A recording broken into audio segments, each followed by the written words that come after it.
That's 1, 2.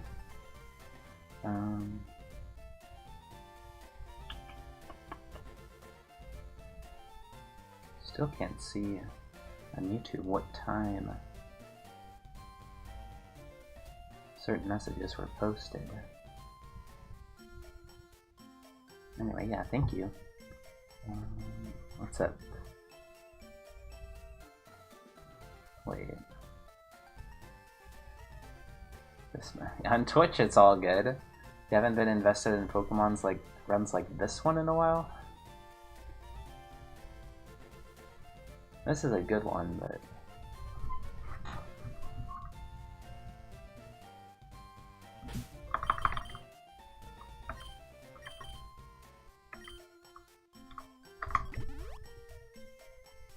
might be referring to Gunner's run, right? His gold Manipulus run. Just watching some of that. So Munch, are you aware that your Shedinja paste has averaged 38 base attack? Because that seems like either extremely significant or just wrong. Because it should be 47, because it's 235 base across 5 stats. I checked the log to confirm that's how it is.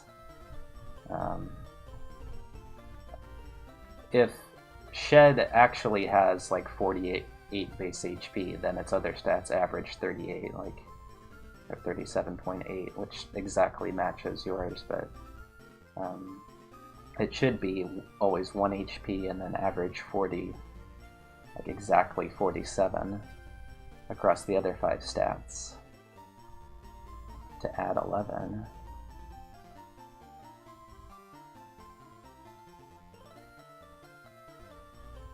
What the...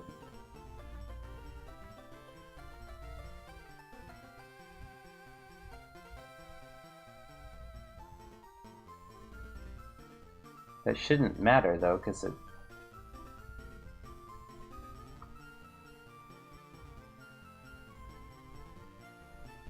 It just has 235 across 5 stats, so... And there's no HP to worry about, which skews the odds like it does for every other mon. It's just 5 stats that are all equal, so 235 divided by 5. Like, it starts at 11. Yes, I started it at 11, so unless XL is being really funky. But I'm pretty sure yours is just averaging 37.8, because that's what it should be if Shed's base HP is normal. It exactly matches what it would be if Shed's base HP was, you know, was a random stat instead of fixed at 1. I don't have the Shed spreadsheet open. I've been trying to close it because it has a lot of sims, but no, it's just, you know, multiplies 11 times, you know, 2.2% and then 12 times 1.5%, and yeah, like I summed the percentages and they add up to 100.02%, so like that's fine. And you forgot the number 69 in the list of the base attack, but I added that, and so that's all correct. So everything is fine. I think it's just like...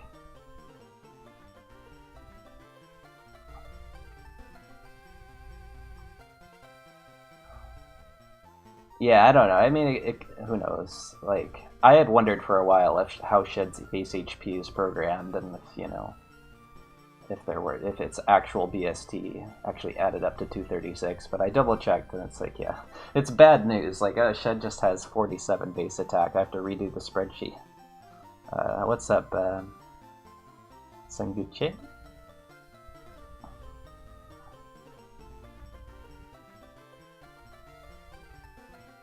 So, yeah, I don't really need the frequency distributions for anything other than Shed average damage, and Shed average damage doesn't really matter. That's just easier to calculate, or I should say it's the only one that is possible to calculate. You can't actually calculate odds of Shed doing X damage or more. You have to sim it. You just can't calculate every possible Shed moveset, and you could. Every possible Shed moveset across every possible, yeah, it's just not happening. I don't think Excel would actually be able to do it, and it would also be a little tricky to fit in the space of the spreadsheet. So I just did sims in order to get the odds, and then I also just simplified the base stat distribution. But so I think it's like accurate now. I just have to account for like poison damage and how specific types, poison and steel, are not affected by it. And it's a little tricky because poison damage, it's like for each move you have to think about what's the average amount of 1/8 hits that you take, because you are antidoting. But then other moves I'm just going to count as deaths. Like, I don't count Double Edge as a damaging move because I just assume that's an easy win. I don't count Thrash, but High Jump Kick I count. And then you have like Leech Seed, which should probably just count as a death. And what's the other? Like, was it Poison Powder? It's not necessarily a death. What are some of the like instant death poison moves? Yeah, there's like Poison Sting is like maybe the only Poison Powder maybe that. I think I actually just have to count. Well, no, I think it's like Nightshade and Seismic Toss.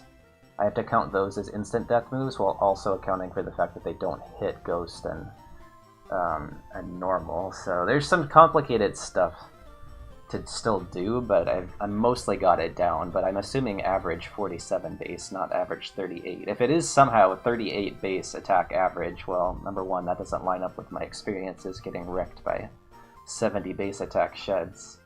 And number two, then like the tracker is wrong and conventional wisdom is wrong. I'm just wondering what's going on. It should be. I mean, it adds up to 236 in the log, so I'm pretty sure it adds up to 236. Perish Song. Yeah, like I have to count certain moves as instant death.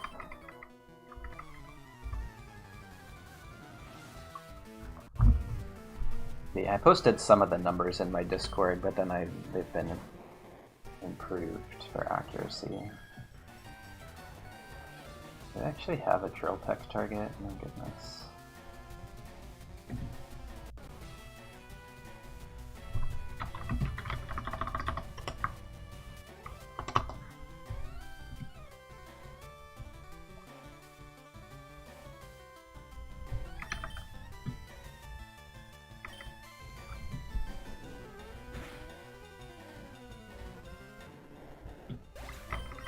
Was it double plus? Yeah, 47.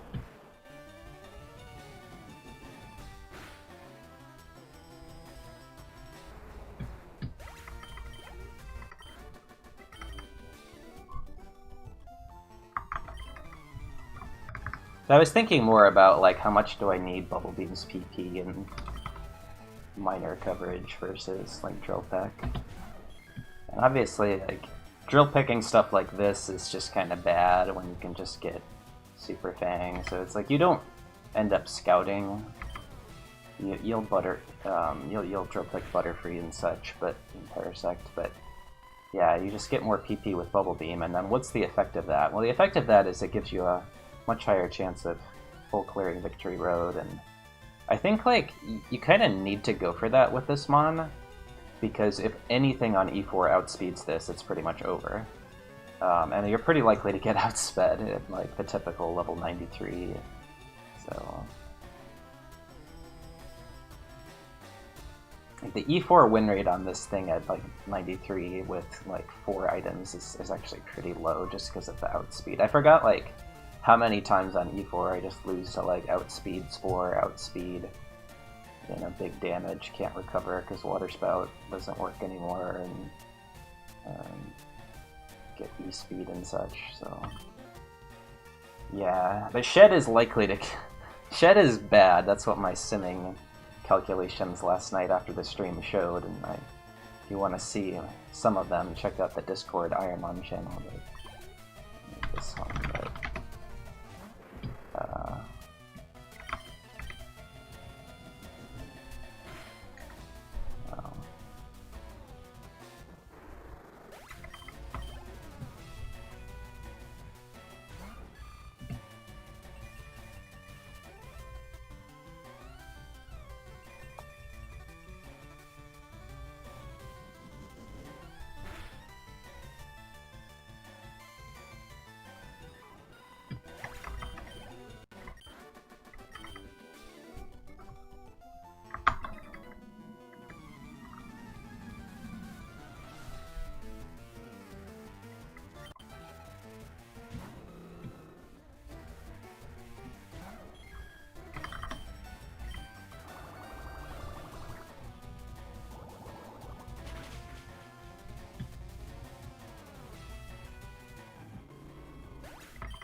But yeah, the Bayleaf runs I did not need to do Victory Road because the Mons were just too good for, like, their speed was just high enough and the power was there and the moves were usually pretty good.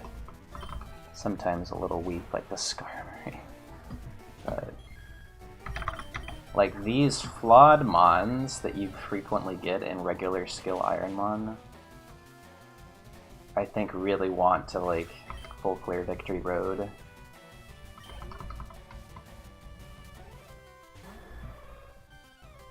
Because it's just not that risky.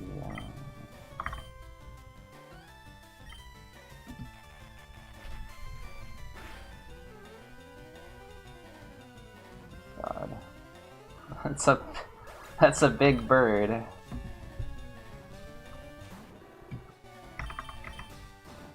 Tons of experience here.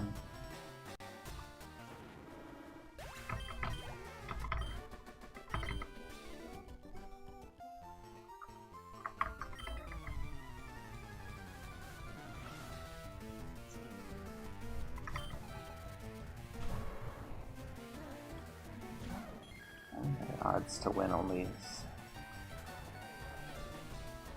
9.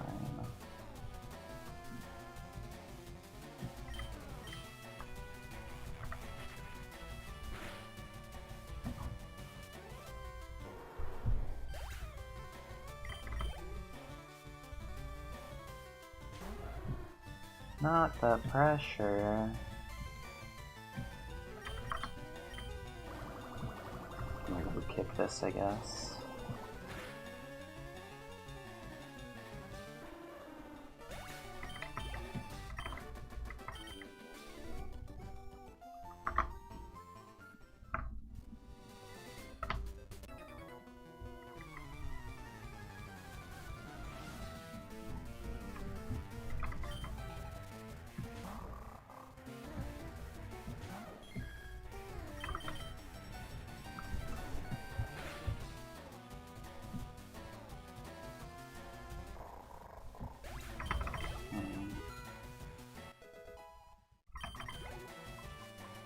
The shed sims or what?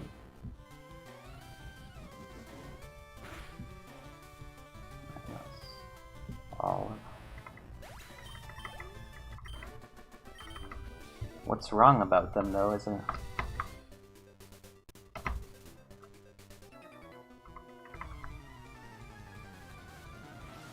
Shed is a unique case. Drizzle.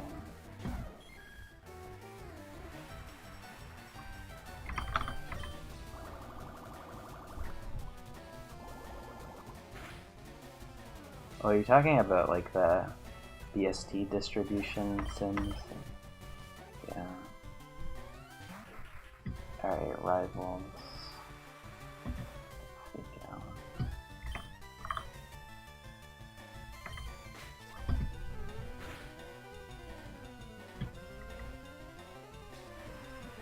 Wonder if it's been one time it hasn't used that.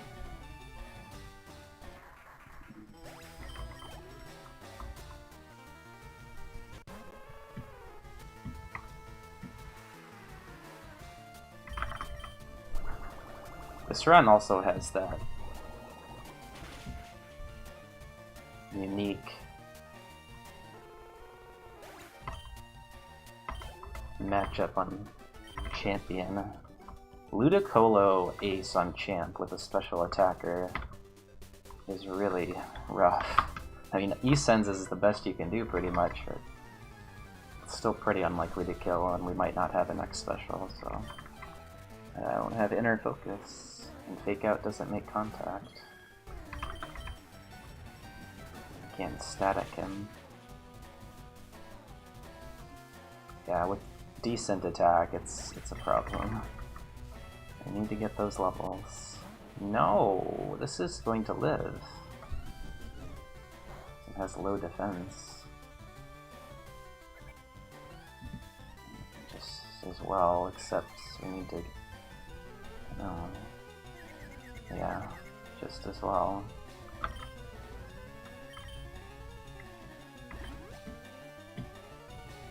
Oh, That's very bad. They just always crit. Like, it is just so crazy how many times I see the HP bar going down, I'm like, okay, it's just strong, and it's just a crit. I just lose now to Koga.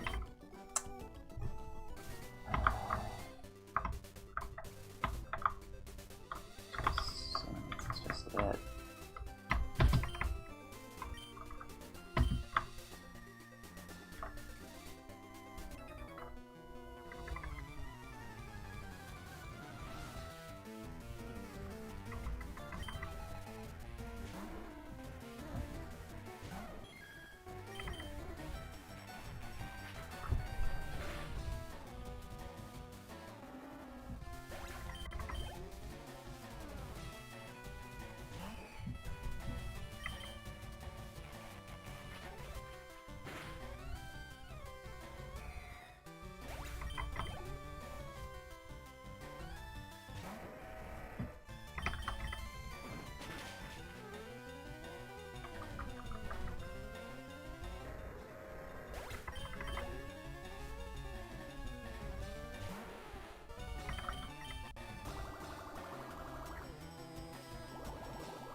Basically every time I've been close to death in this run, it's because I've locked into Outrage when I didn't want to.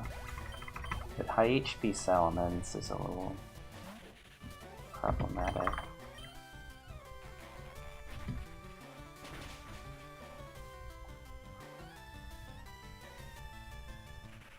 Like, worse than Steelix, worse than a blind Steelix.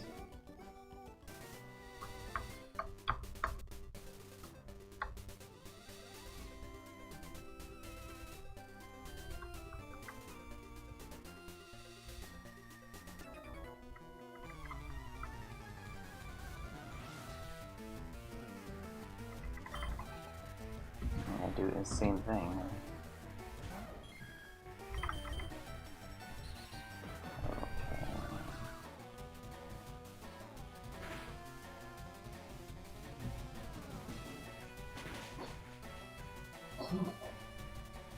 Okay. How is that thing?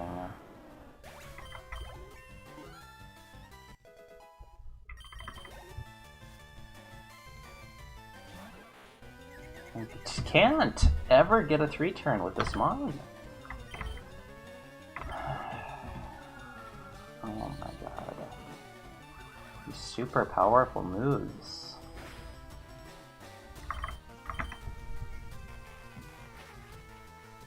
It's plus as well.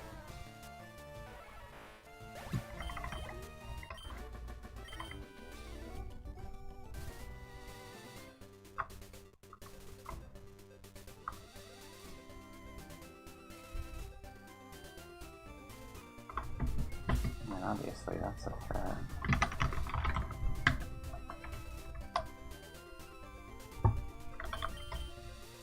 I mean, that's the first Mon that we've seen that we just can't beat.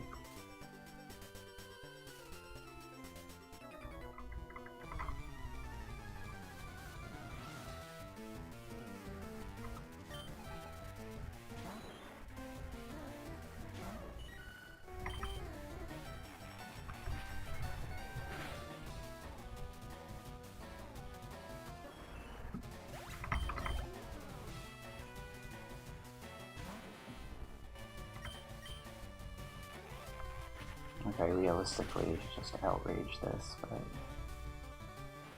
maybe I'll need it for, I don't know.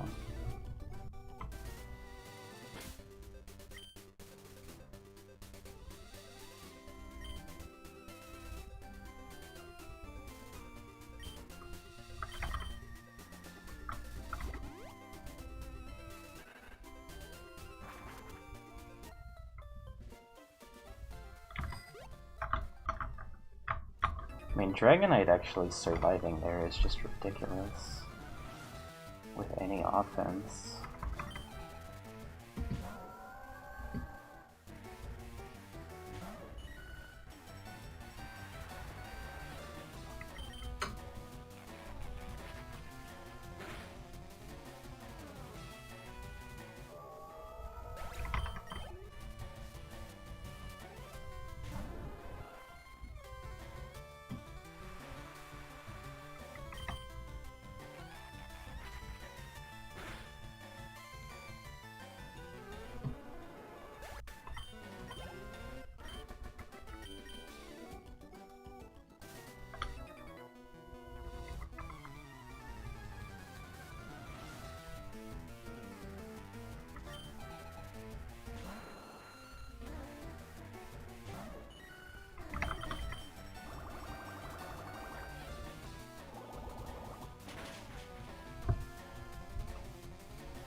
Houndoom, what happened?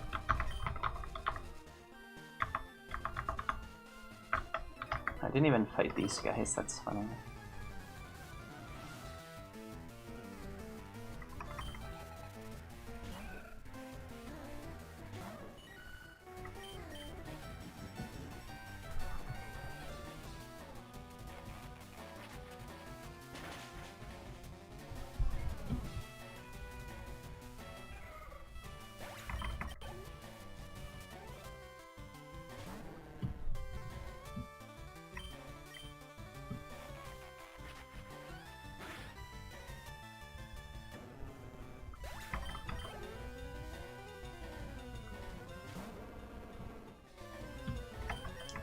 You already in.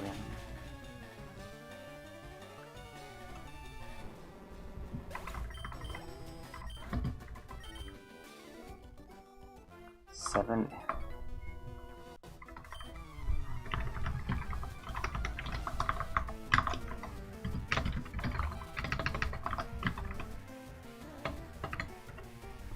What happened with Houndoom?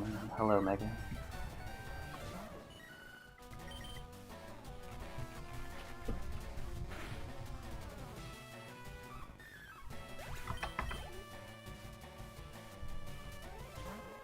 How do you get 73 seconds upon joining the stream? I guess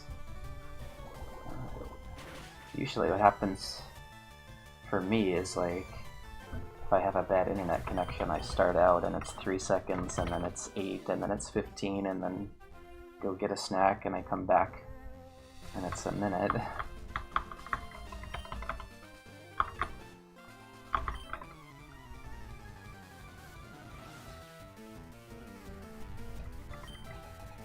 Oh, what? Wait. You typed it when I KO'd the Hounded, but that was like 20 minutes ago. Ain't no way.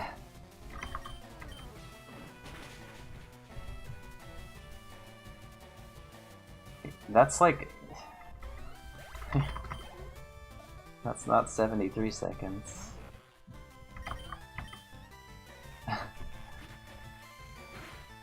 Or you typed it 20 minutes ago and you didn't press send until now. That would make sense.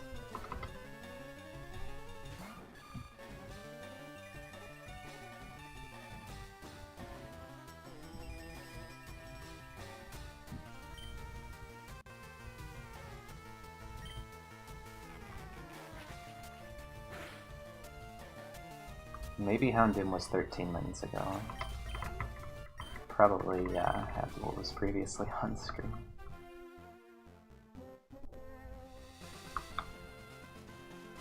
So you missed the Steelix and the Dragonite. Outrage high HP Salamence into Steelix. Steelix Outrage crit me and my full heal turn. Oh my god.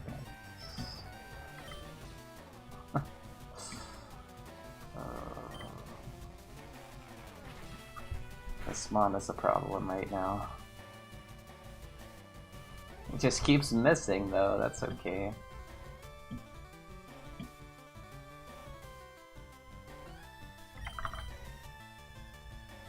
Not gonna kill him?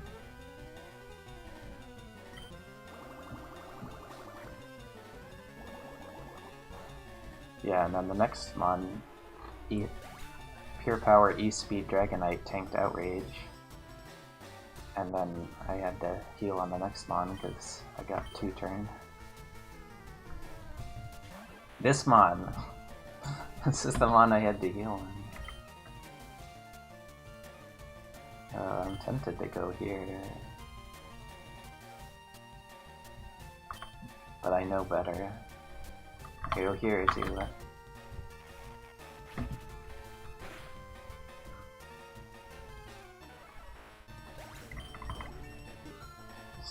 Extremely high experience is definitely helping me here. Trace, what's that like?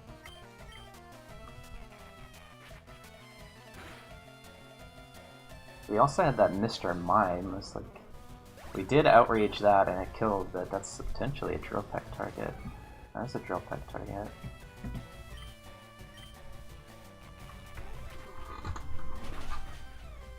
Lapras is not a Drill Peck target though, Bubble Beam was good for that.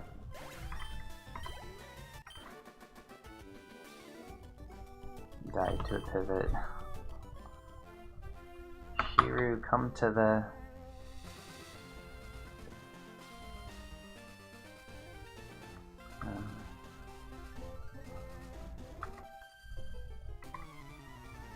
I was gonna watch Shiru, and it's like, oh, it's Super Kaizo, he's pivoting, so the run's dead, so I'm gonna do something else, like...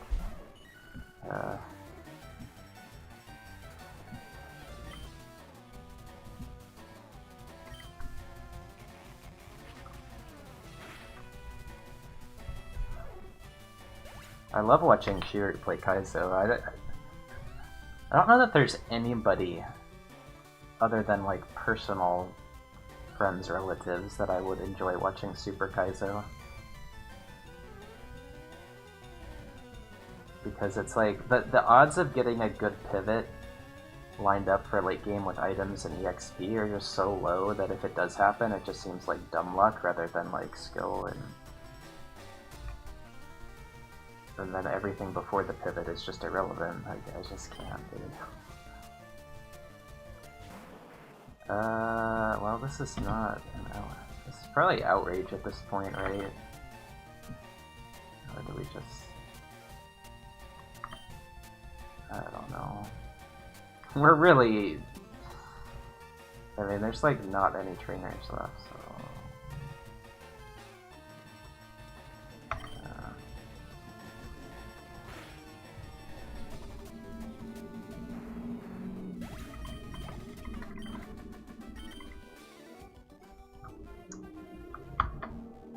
Still have these. Where's the low kick targets? I mean, that, like, a lot of these are low kick targets, I just can't risk it. Oh, here we go again, dude. Here we go again. Steelix and Dead. Just don't want to give this a turn, it's a little too chunky.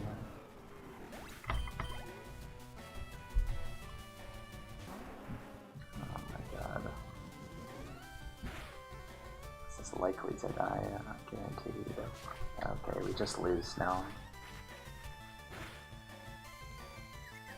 Just lose. 2 times, I mean, we're so likely to kill things with Outrage on the second Mon. And he just uses a move. Why are you using a move, like, every time?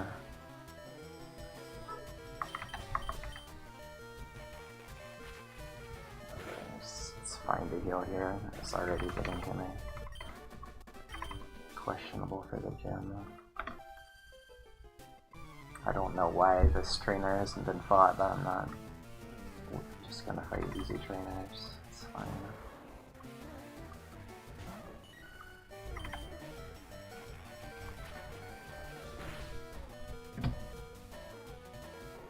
Every single time I've gotten into trouble, it's been Outrage. It's crazy how bad it is on this mon.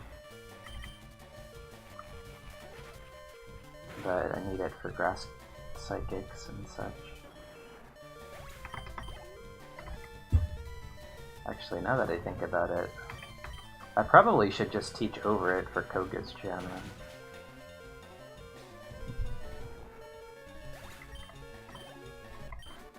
Nah, I shouldn't because of Silphco, it's too good there. It's everybody.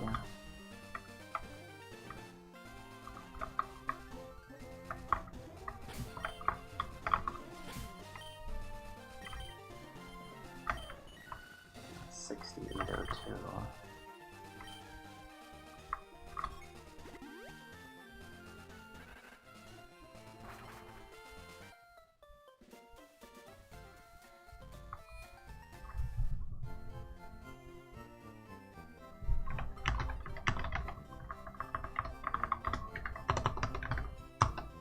That's 72.4, I don't know.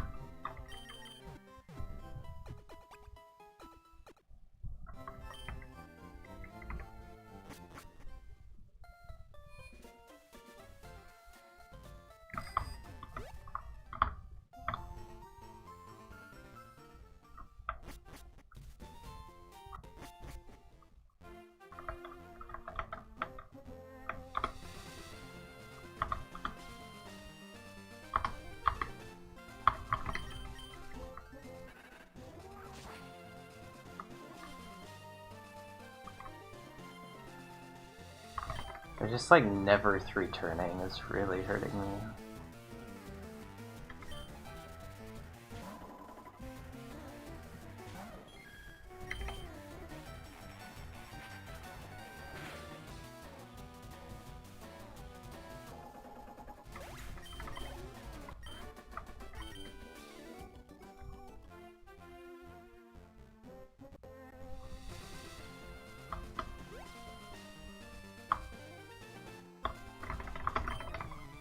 And they just always have damaging moves instead of...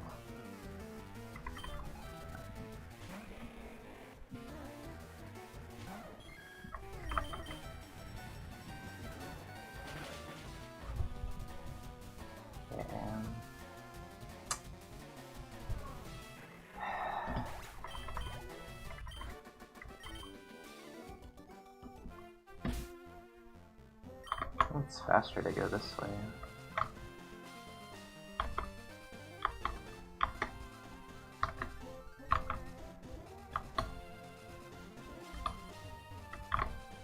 About 92% or something for the whole seed, but seed's more than halfway done.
Yeah, I do think that if you go the route of like e-sensing everything, you do just run out of PP.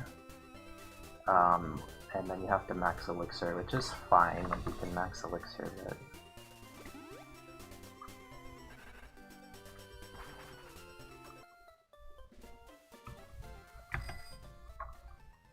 Alright, time to do Koga.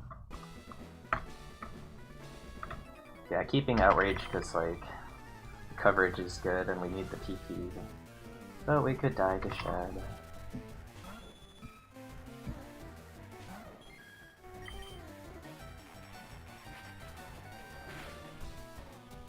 The route that we had to take if we wanted to, like, e-sense more aggressively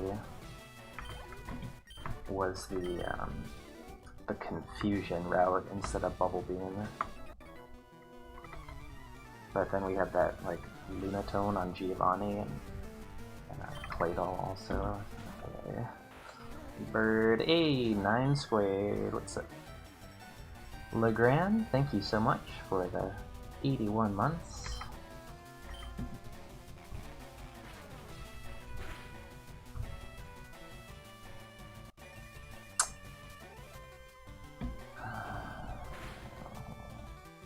Crit.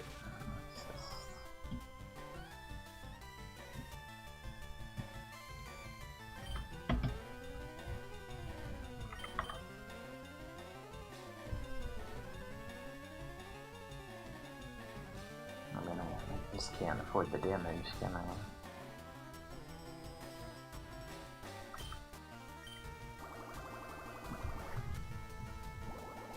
So this gym was just going to kill the run.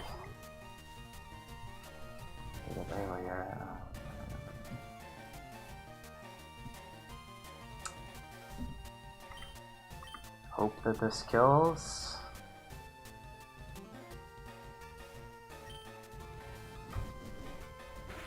It's a range. Oh my god, I forgot about that.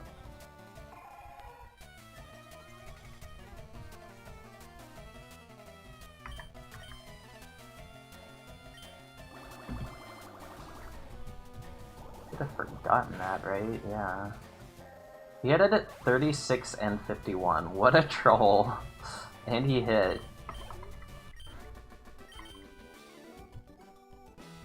It's okay. Yeah, it's like 900, so maybe not quite 92%.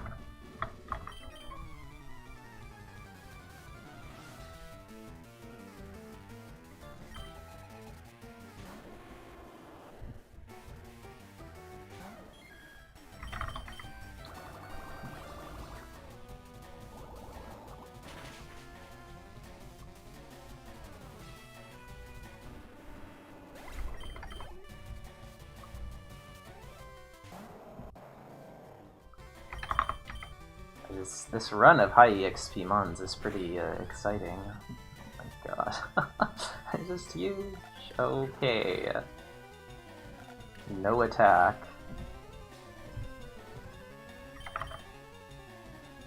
Not going here though.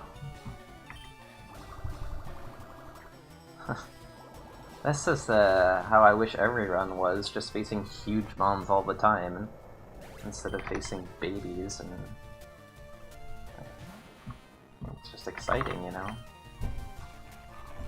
It's fair. Charizard wasn't really fair.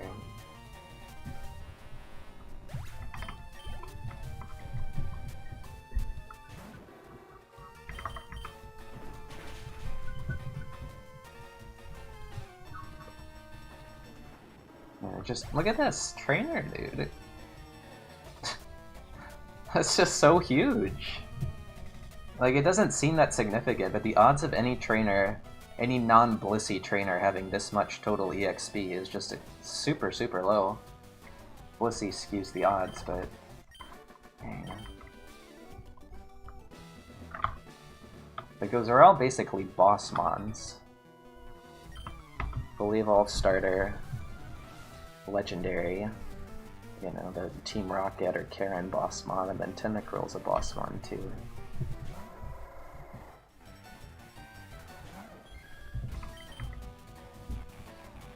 Yep, it does happen. Like, my Mount Moon exit average is like level 31.5 or 31.8. But if you average all of the mons, it should be 32.1. And it's just like, when you see Lugia Ace on Brock or Legendaries on Route 3, you usually just die. So those runs don't make it to the end of Moon. Pretty prime example. But like, the runs that get babied also die to the lack of EXP eventually. Okay, this actually might be a range with a tamer, so I'm gonna go for Essence.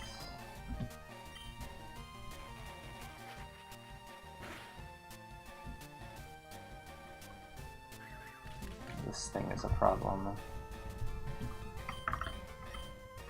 I just outraged instead of Bubble Beam now. And again, like, it's like, okay, there was a Ledian and Linoon. I guess that wasn't a high EXP fight, but we've seen like 5 Charizards in the last 10 minutes. Tons of legendary. 3 legendaries already in this gym.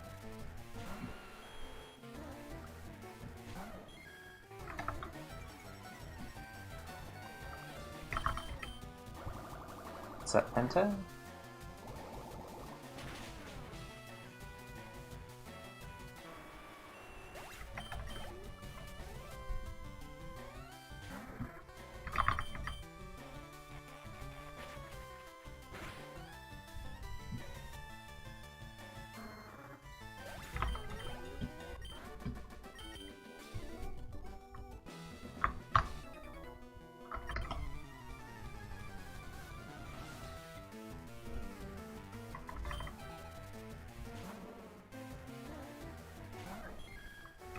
Just angling for like a Fire Punch.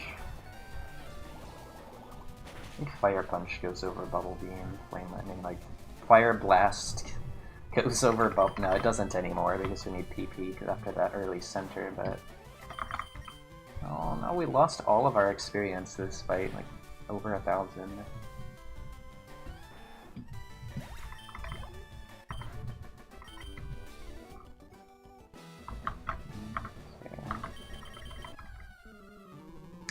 Hard to find low kick targets, I've noticed. This Lapras has poison point. Where's the low kick target? Might not die though.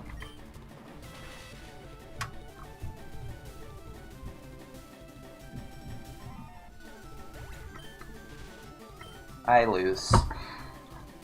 Why did he pull that out? I mean, it wasn't even static, it was FX Spore. Nice death. Alright, he has to miss Hydro Cannon. God. This might just tackle. Just tackle, huh? Alright. Well. Could just low kick for PP, honestly. I think I need to get the info.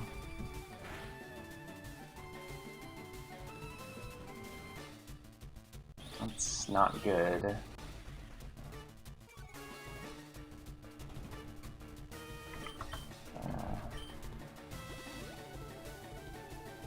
This is like not gonna heal him to full, so oh it did, okay. Use Caterpie.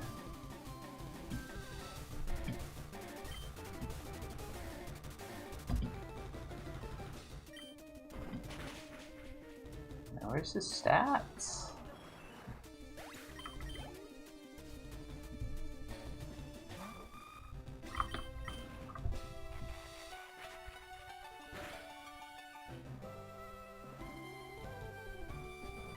It's 76, yeah.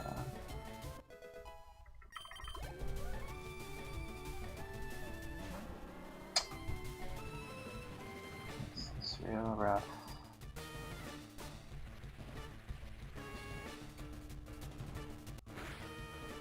He's faster?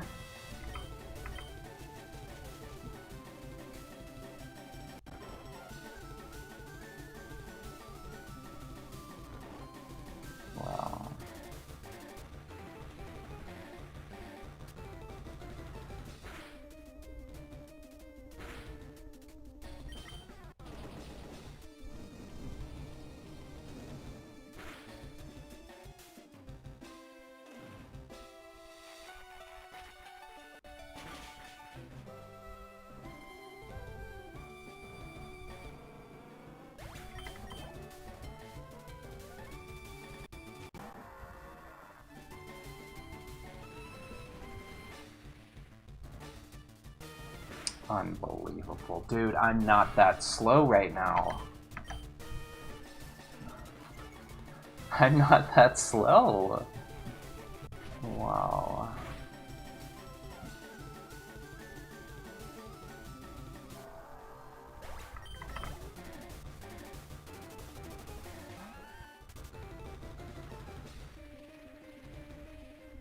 This one, it makes sense, because he has no...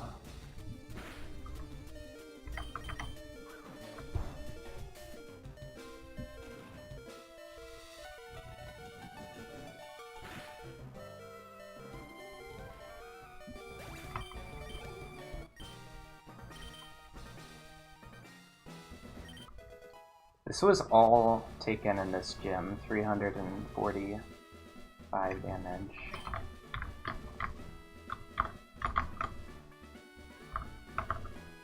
Oh, there's always TMs.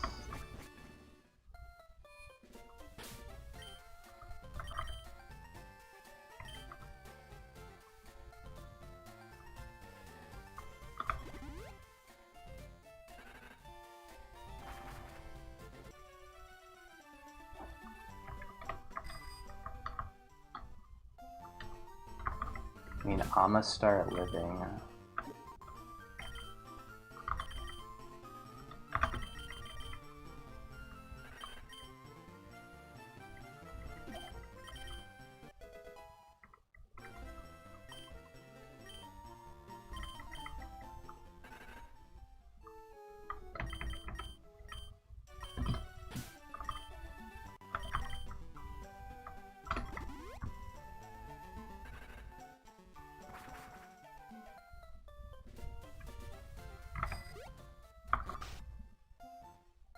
Didn't really matter though, it was just static.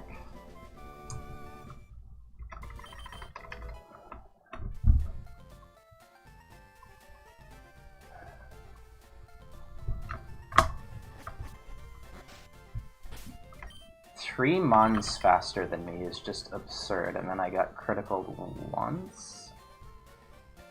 And sleep powder hit.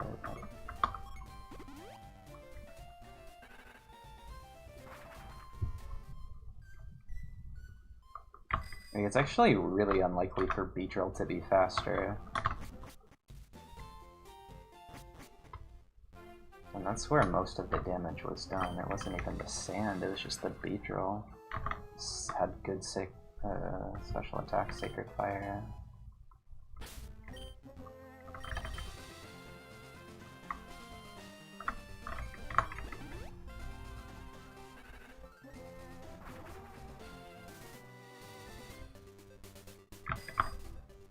But we had like Articuno lives, big damage, pedal dance, no flinch. Okay. We had Groudon, big defense, uses Boomerang, which honestly did a lot less than it should have. Then we had no flinch, no miss. And we had Charizard, which did nothing when it lived. And then we had Static, Sneasel, String Shot, 3 things get a turn, Sleep Powder, Sacred Fire, Karate Chop, Crit, Sand, and then whatever Exploud did, I don't remember. Sky Attack was nothing.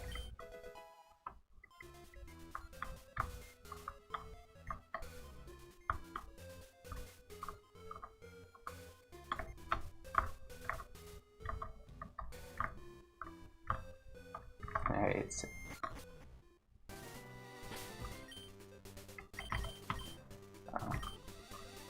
it's not Shen 1.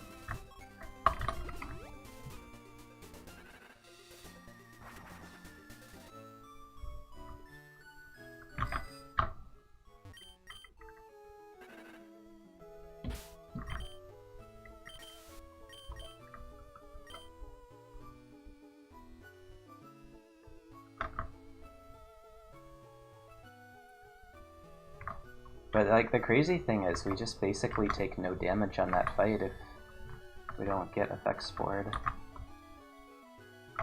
Because he tackled instead of string shotted. Or wait, no, he's still string shots, because yeah, his speed. I guess it was just a bad... Amistar is really chunky. I only get no moves here, so...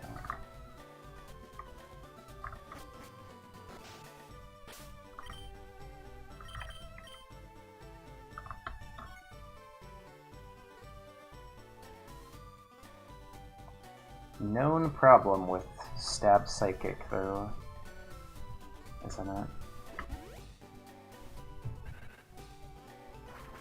The cap on damage against Gym Leader's D4.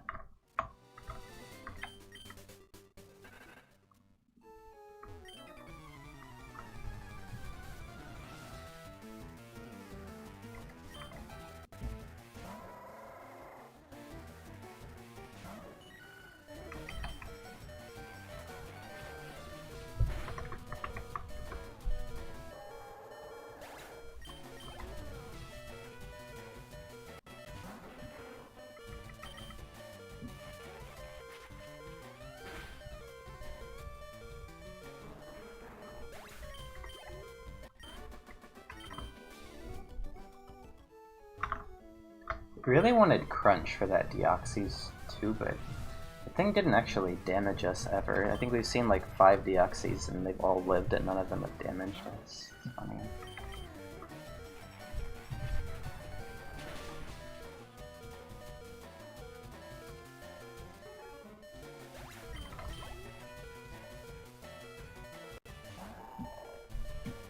Alright, well... So this is the situation where if you have Drill Peck, you can just lose. Next mon is Shedinja and it doesn't matter. We weren't making it to Shed if we didn't have Bubble Beam, potentially.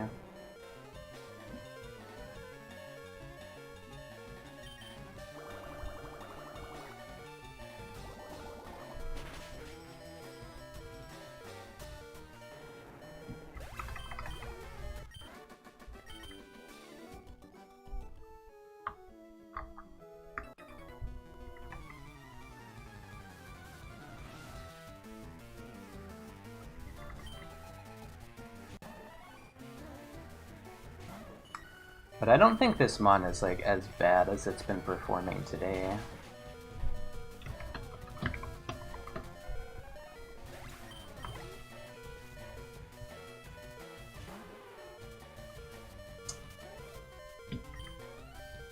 Maybe this one will die?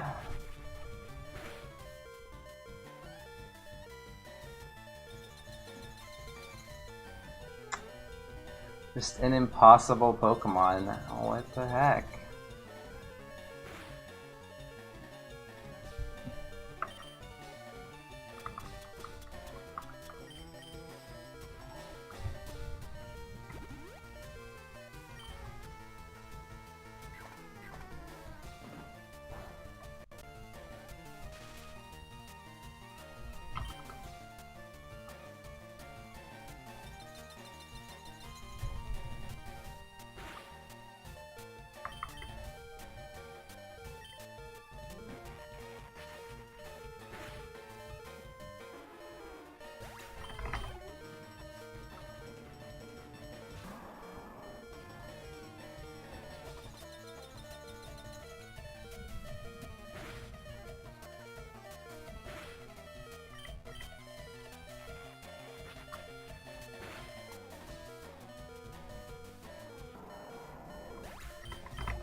Yeah.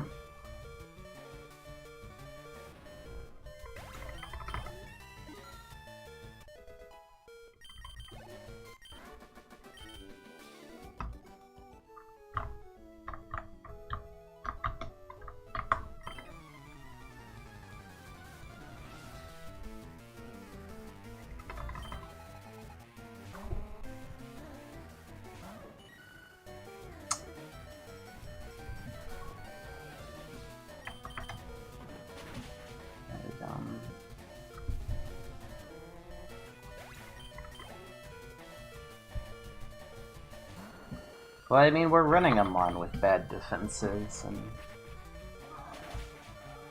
a bad defensive typing. And a capped offense.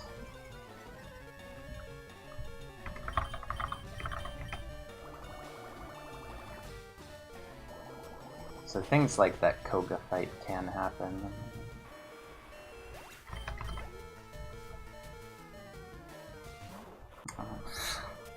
It's like so much sand though. 4 sand in that Lapras might have been too much for this seed. See, even with we had base 2 special defense, man. I think good IVs overall, but kind of didn't need the attack and didn't need the HP. Like the stats that mattered, I guess speed was there, but you know,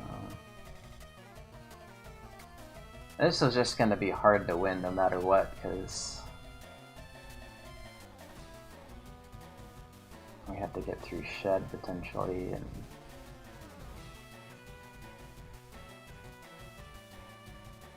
oh, there was Lovely Kiss for E4. Remember that, but Lovely Kiss isn't Shed coverage. I'm okay with this run ending here. Like, of course it would have been nice to make it to Victory Road and see how we do, but this mon was never really supposed to be this good. It's just, yeah. That was a very rough sequence. Effect Spore is always just really tilting though, because it's only 10%, and this had Frenzy Plant, so, and Pressure, which I didn't even mark. If this ever got a turn, we were done. Huge power! This thing had submission and might have killed. Wow, this is a problem to see if it ever has Drill Peck. Didn't have Drill Peck, it forgot it, so it was kind of a paid actor, but that is a runnable Pokemon indeed. Mach Punch, but no, dead to sand. Everything's dead to sand, like, ugh. String Shot, Spore, Super Fang later, wowie. This 153, 196 attack. I didn't think the attack was that high. He crit me with Karate Chop on this attack. Also didn't go for Meditate, which he was favored to go for, so this is a stupid interaction. And 90 speed Beedrill, which is only barely faster than me. In fact, that might have been a speed type. No, I think that was plus nature? 90 gets me? 190. I don't think this... Yep, plus speed nature Beedrill on Koga. Outsped, Sleep Powder, hit, Sandstream damage, Sacred Fire for, you know, bigger damage than you would normally get from base 58 non-stab, since we had no Spidef, but plus speed nature, very cool. Gotta love that. Yep. He was barely faster with the plus speed nature. What a fight. And then in this gym we had other stuff, but I want to see if there was a Shedinja somewhere. Just check random fights. Oh, what was the... Oh... It was always over. It was always over. Inner Focus. Nope. No, we had no chance of winning this seed. I mean, that's probably a 2-hit on Champ, but he can't flinch in. I mean, Sludge Bomb might actually do... No, it's Petal Dance does more. We're just done, dude. Like, that's just absolutely... Well, let's calculate how much damage that would have been on Champion. It's like almost an Oko. Like, that is very, very high damage. Oh, no. It was just always doomed to this thing. We crit it the one time that we could have learned about its high SPDF, but they also just... This thing was just really engineered to beat me. Like, that's a really good moveset and spread. It wasn't faster than me, but... He wouldn't have gone for Fake Out, at least, so... But, like, yeah, I mean, we have to crit Esense. So, anyway, what is this? Ludicolo... Champion 95. Let's say we're level 95, and what do we have for SPDF? I can't actually see unless I retry the battle. Alright, 53, so what do we... 18 more levels gives like 11 or something, so 70 SPDF.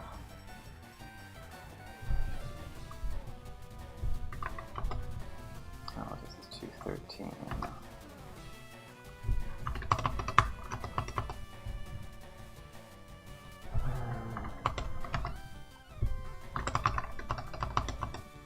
$219 to 258 damage with Petal Dance on Champion.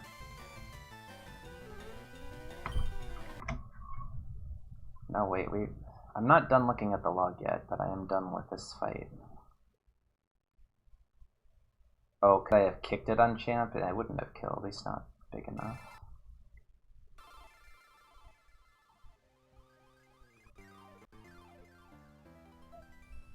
This should have been them on.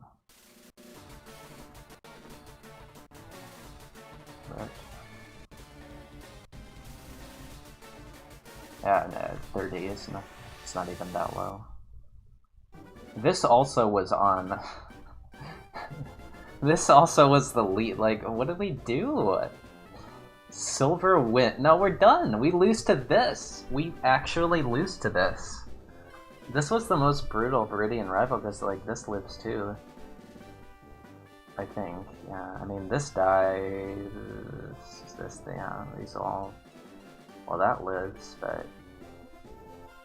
This was a problem, Mon. Look at this thing.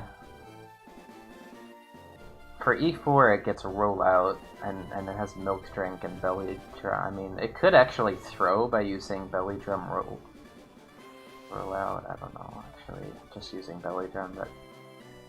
On Viridian Rival, this had Silver Wind. We just lose. Like, how do we beat this thing?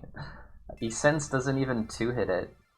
Outrage is not usable. We just lose. Like, that is a problem. What was the Salamence? There's some, yeah, like, Esense doesn't even kill this, I don't think. Maybe it kills this, it's close. And then he has big damage move. I mean, he has horrible moves. He has Light Screen, Sludge, Poison Sting, and Shockwave is what it had. Yeah, like, we had to kill this with Outrage, and then the Steelix comes in, and the Steelix was just very forgettable, but he crit me. He also had Dragon Claw. Man, this was just... This all fell apart in a hurry, didn't it, after a pretty good early game. Let's see if there was a shed on E4, since there's no fire move. Oh, that's Sigma Beam. So this just kills us, right? Unless... No, actually this dies to Esense. That's actually fine. This dies. This... Okay, I marked that as plus. Dude, our SPDF was so low. Yeah. Alright, what was this gonna do on Champion? It was going to do a lot of damage. It's gonna live. This dies. This dies. That, I don't know. Probably dies.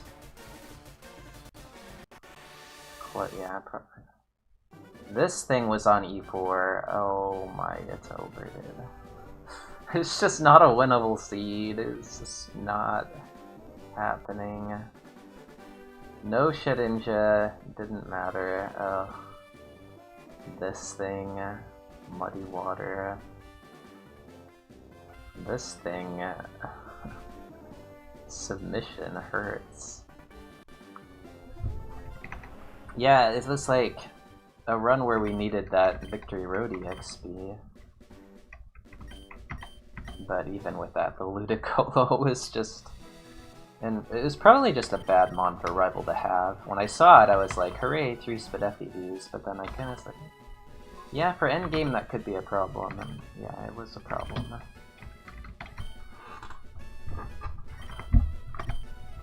So now is Stab eSense good? Revisited after we got a really surprisingly good first half of the run, then we got destroyed over the course of an hour of gameplay by a bunch of like big mons, which is where you would expect Psychic types to struggle. Psychic is horrible against legendaries. No super effective hits, tons of resistances, and the T-Tar immunity.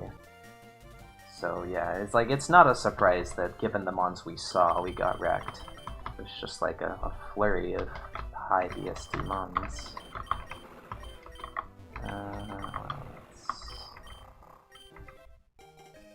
Back to this again.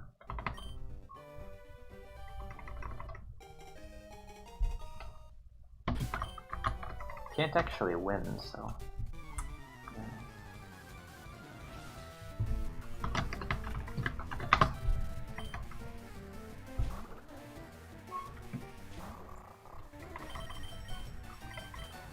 I can use Endeavor.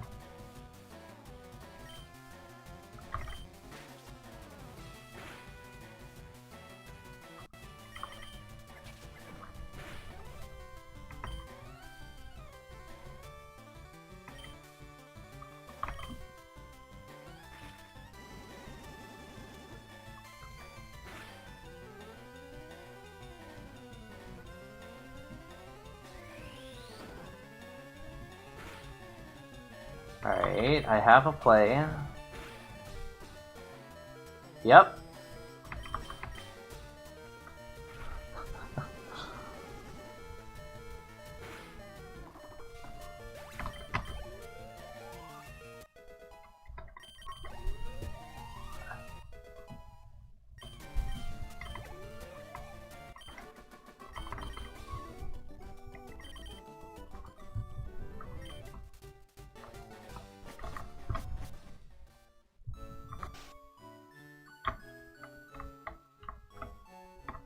Like, that last seed, just looking at the log, just makes me think that IronMON is just really hard.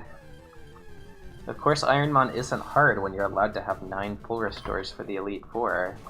It's just luck-based and dodging Perish Long and Mirror Coat, but... when you're not allowed to have 9 full restores for the E4, then... IronMON is pretty hard, like... I don't know, this is a good challenge because even though some seeds are unwinnable, it doesn't like feel that way as you're playing. It just feels like you're giving yourself a better chance the more good decisions you make. And, like, the unwinnable E4s could be a problem. I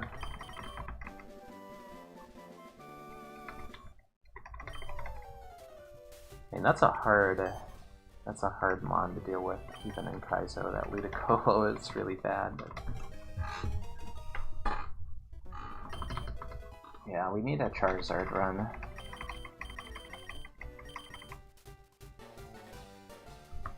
We've had 0 Charizard runs this year. Crobat run. Crobat's defensive typing against Shedinja is pretty legendary. But then Crobat always has Shed coverage. Because you either have Volt Beam Thrower or you have Drill Peck.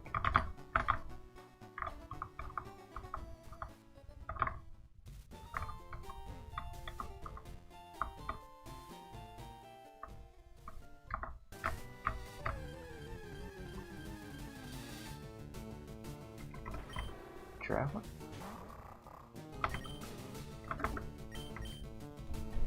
You finished your shower after we died? I mean, we were pretty much dead at the time you left, right? And then we actually died. What we died to was, yes, sand, but it was more interesting looking at the log. I'll make you guys wait for the Houndoom. Show the log. This better not be... This is the last log. It's like, I hate when it does that. It makes you think you accidentally checked the current log. Yeah, so look at the Viridian rival fight. So... Oh, this is not the Viridian. What the heck? No, it's all... Where's the other Viridian rival? Why is this bugged? Oh, you have Dragonite on this one too? No. Why can't I see the actual fight? Rival... It's not showing me... It's showing me the Fearow. Okay, let's try again. Logs, previous log. Like, actually won't show the rival fights correctly? That's weird. This was a, you remember the Dragonite that lived Outrage? Well, that was the lead on this fight, and it had 159 attack Silverwind and, like, Milk Drink. And then, the Ludicolo had good special defense, good special attack, Petal Dance, so it was on an Inner Focus. So it was just unbeatable on Champ. And I didn't see any Shedinjas, but there was some other nasty stuff on E4. And then what? There was, like, it was an interesting seed for sure. Let me check. Yeah, so there's this. There was this. You know, we killed this, but didn't want to see that again. Like, it just survives Rock Blast. Like, I don't know. Oh my god, like Volt Tackle is viable. Then there was this. Yep, Boomerang. Actually, 68 is decent, but yeah, I mean, this is not good for us. Then there was this. Like, okay, cool, we killed it with Outrage, but yeah. And then there was this, which died to Outrage all the time. And then there was this. Ugh, just... This is what did me in, because it used Hail on the turn that I failed to Oko with E-Sense. And this thing so many times lived E-Sense at low levels, because I encountered it early on a 3 or 4 or 5 Pokemon trainer, couldn't risk Poison Point. Also, it was living Low Kick eventually, right? Like on E4. That was a problem. Was this the slacking? So yeah, this thing was annoying. You know, he hit me with all 4 of those moves. Dragon Claw / Swagger Headbutt. 2 Lemonades lost. Yeah, there were some problem mons. This thing lived a... Oh, I had Destiny Bond in this faster. That's cute. And then what else? This thing was bad. We outraged and then got punished, but if we had an outrage, we have to deal with Shockwave, Light Screen, Sludge, Poison Sting. Good attack, good special attack.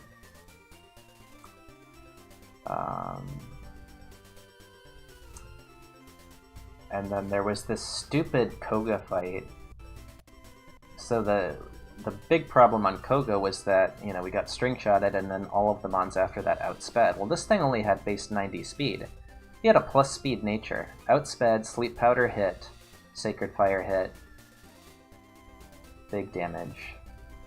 And then this thing, 196 attack. Crit me with Karate Chop. Good thing it didn't use Frustration, but it should have used Meditate. This thing used Sky Attack, and we OHKO'd it. Like, this seed was loaded with just very offensive threats, with, you know, some defensive threats mixed in, but... God. Now, can you run the X-Cloud? The answer is yes, you're allowed to. What was the Giraffe? Oh, yeah, this speed boost. Yeah, you could run this, but the X-Cloud was actually good. And then this was frickin' Effect Spore that got me. And then if this thing had lived, which it didn't, it would have killed with Frenzy Plant. That was all on Koga, and yeah, I was like, this thing dies but has Signal Beam. And what else? This thing was a range, had Hydro Cannon. And then this thing was Bruno's lead, it had Sacred Fire. It has Battle Armor, like, just done. There was no T-Bolt TM. And then what else was there? The X-Cloud again. This thing with Muddy Water. This thing again, yeah, and then it was Champion. This is wrong, that wasn't the team, but anyway, let's run the dog. Okay. This is not even runnable in Kaizo. Damn. Although with Reverse Nature, no, it has no moves. Not runnable. Metagross.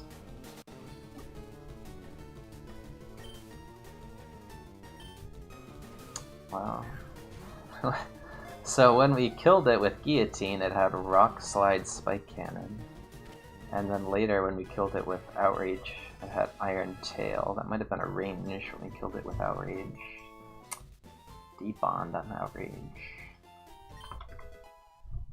Shift Gear.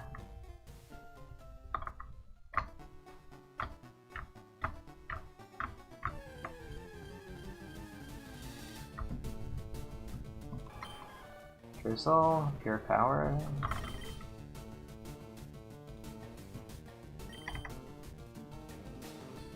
Well, I can't really run that.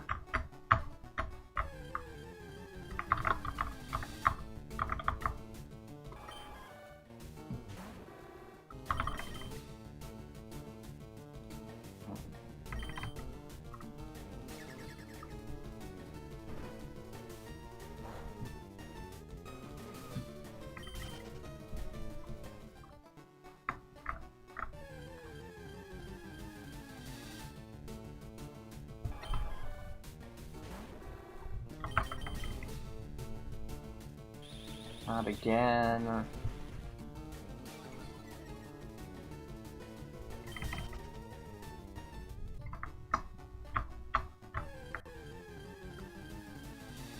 Dude.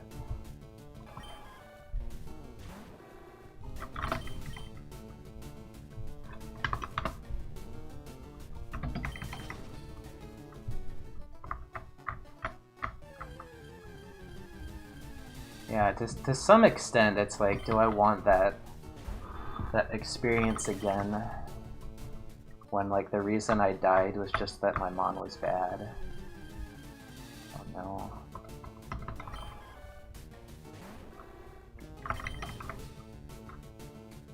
It's just crazy that, like, with E-Sense, you can just, like, take random Pokemon centers and be fine. You don't have to be 0000 PP every section. And, like, the big thing is... Alright, I'm just gonna catch the Seeking.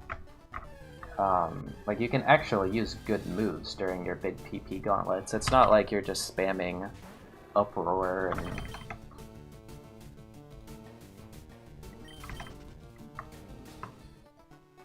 Water Gun, Ember, that type of move. You're using, like, your best move. Okay, we're catching the Primeape now. And it just kills everything in the field. But in gyms, like, if they really had terrible moves for gyms. Like, low kick was decent and all, but like for gym leaders, you want Bolt Beam Thrower.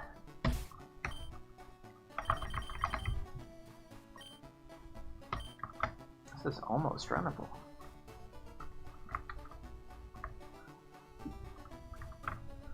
What's on Route 1? Try Glalie. Although, I don't know. It's not actually that fast.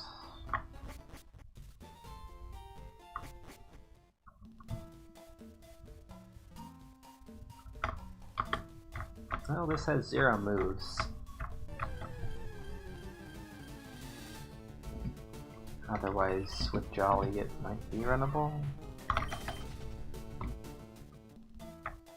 Level 5, this is premium mon. Yeah, with Jolly, it would only be, yeah, 12.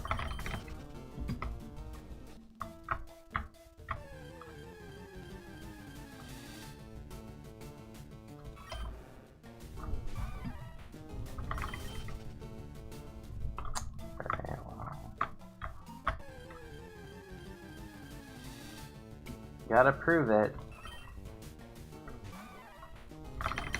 There we go. There we go. No! Special Swallow.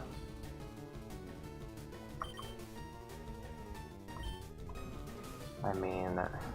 Alright, we're catching... I mean... Okay, we're catching Totodile. Totodile is runnable. Totodile Slowpoke Metagross? No. I'm not grinding for that slot with 11 speed and a Droughtmon in the wild.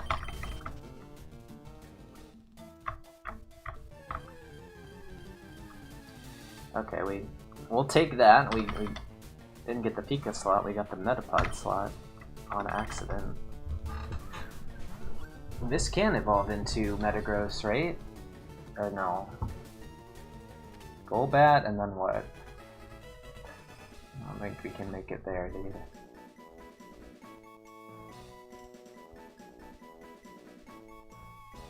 Can make it into Dragonite, that's better. Just choice band drill pack.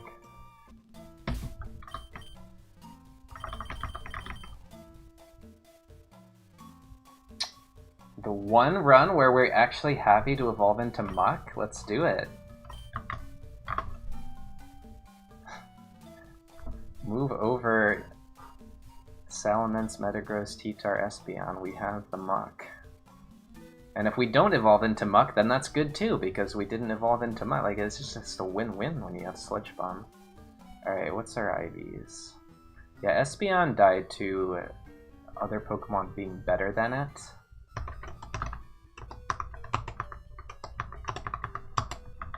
Oh, we have 642 BST. On a Nidorino.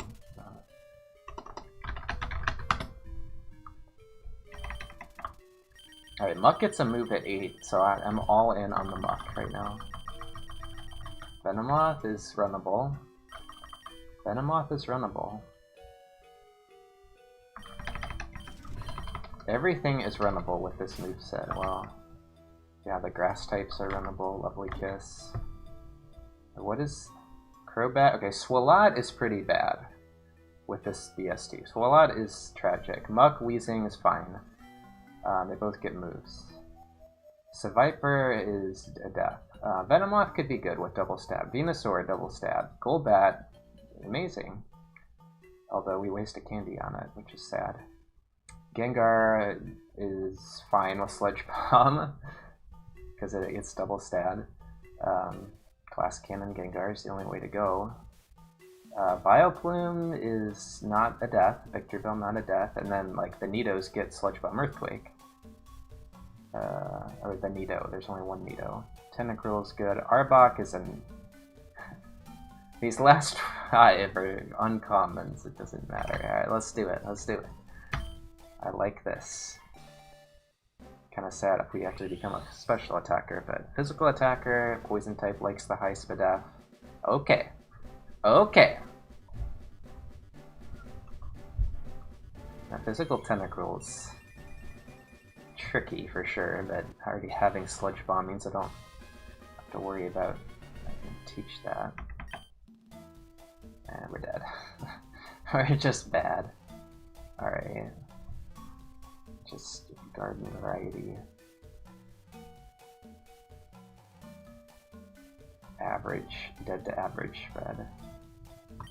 I feel like the IVs are kind of low actually.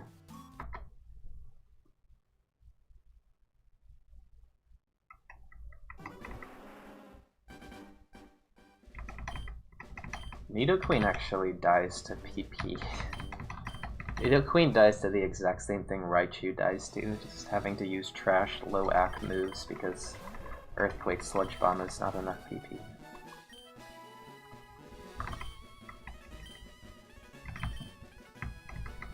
There really is no like easy solution to the PP management problem.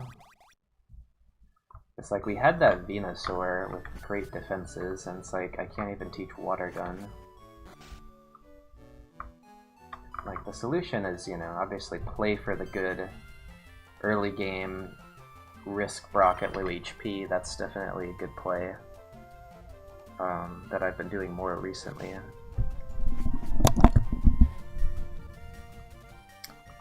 But then, like, just get a good Crobat or Charizard is, or obviously Weather Pure Power. Come on.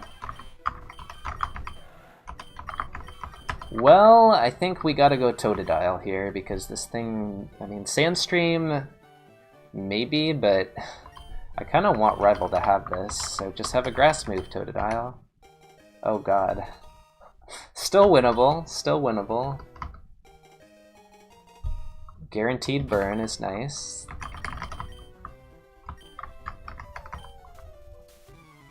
Sludge Bomb Magnitude Nidoqueen, but that dies to like Tentacruel Bubble.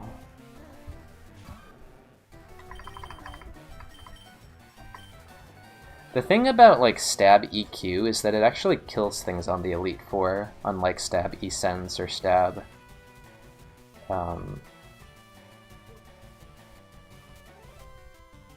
Drill Pack. Yeah, go for the burn. This isn't going to work. Yeah, Stab Shadow Ball. Wow, he has no special attack. Now if we were playing Kaizo, we would just win. But... No! That's not fair! He just loses.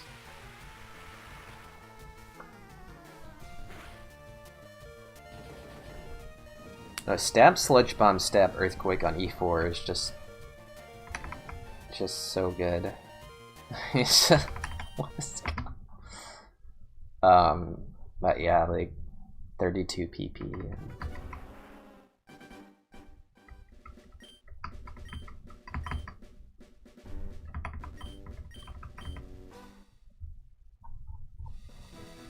Yeah, I mean, it's coming soon. We've been talking about it non-stop. Like the good Stab Drill Peck Mon is, that's really what you want. Because like the Stab Surf Mons so often have coverage problems. The Stab Drill Peck Mons pretty much never have coverage problems. Literally any fighting or ground move and Drill Peck, and you're just set for the whole game, and then you just have to deal with Flame Body, and that's why you run Charizard, or Poison Point, you run Crobat. Like, it's very favorable, I think. Start with Drill Peck and a good spread, eventually pick up a ground or fighting move, or just don't run into Aggron or Magneton early. And then I don't know what E4 is like with Choice Band Drill Peck, but, you know, it's like, it's a strong enough move to clear Victory Road, and you can just be a high level for E4. Ooh. I think we have to run this. This is a mistake. Oh, this is such a mistake. Why can't you have pure power?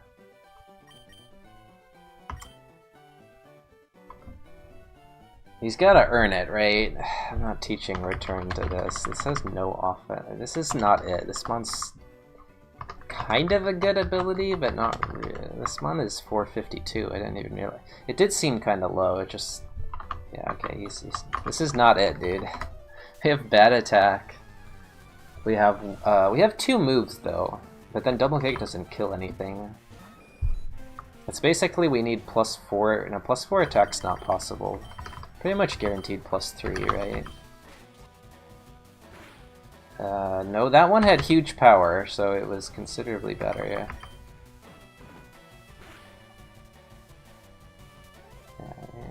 This game's trying to tell me something, no?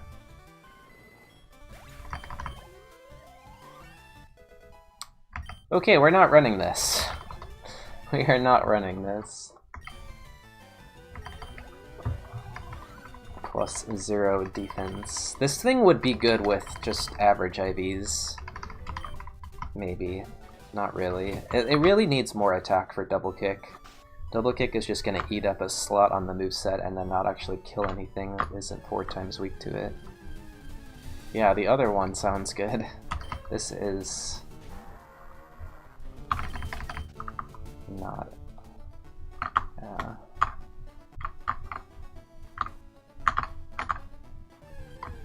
like, you do 10 iron and that fixes the defenses, and then you have no attack. And yeah, it's just like, if it was low kick instead of double kick, maybe, because low kick is... Low kick means your power is no longer capped at 168. Having your power capped at 168 with a base attack of 127 is just not doable unless your mon's very tanky or has a good ability. I think Stab Normal in general just wants to be really high attack, and it sometimes can have good defenses on top of that because of Blissey Snorlax and all the pure power normal mons that can exist. Yeah, this is just like a Kaizo mon, right? Like, pretty good mon for Kaizo. You would just run this, no questions asked, right? Fake out for Forest and Brock. Dizzy Punch is pretty strong. Double Kick is good PP for dungeons and scouting, and like, this is just a very functional. There we go. Metagross.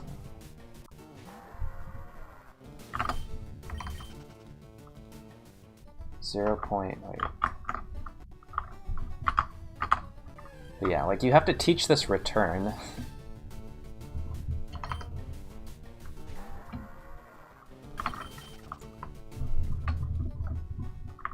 Claydol would have lost, right?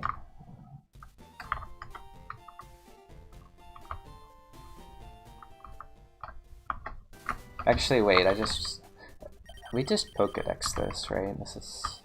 This just needs a good nature. Like, this is not a bad Pokemon, it's just like, this particular Exploud is not good. Alright, here we go, second best mon in the game. It's not an auto catch, though. Second ability, Sand.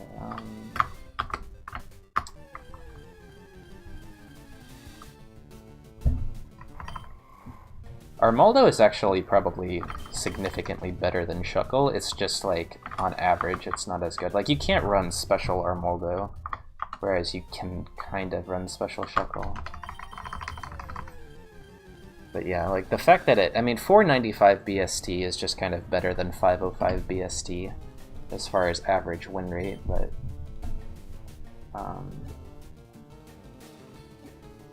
Armaldo also gets more moves.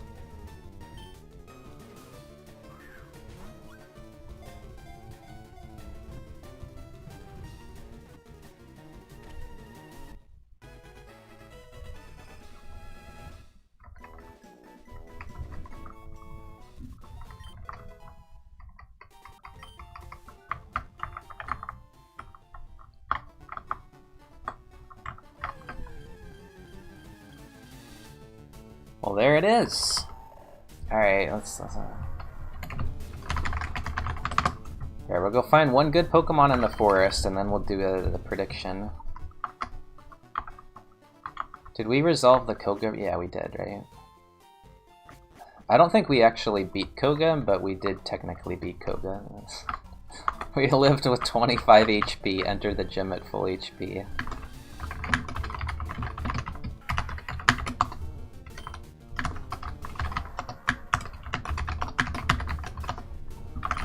Not this one, not this one. I need one good Pokemon here for the prediction.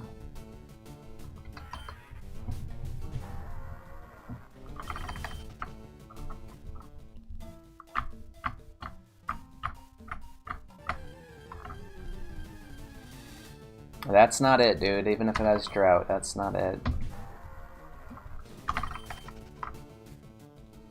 Alright, we're gonna see one more slot.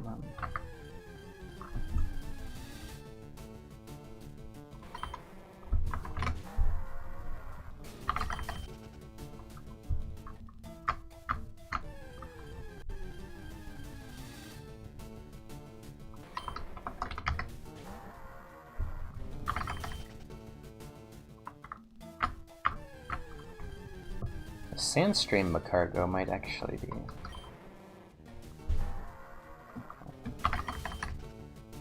It's not enough PP.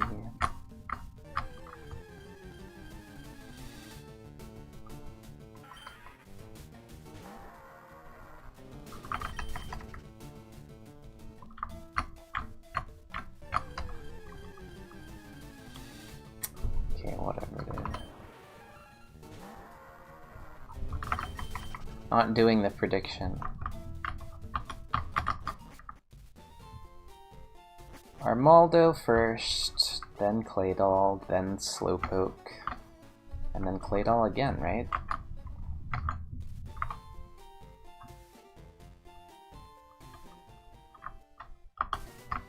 Wait, is there another slot on this route? I haven't even seen the other slot. Could be something better than this. We haven't revisited the rankings in a while. Oh. Okay. You better not have inner focus, dude. That's gonna be a problem.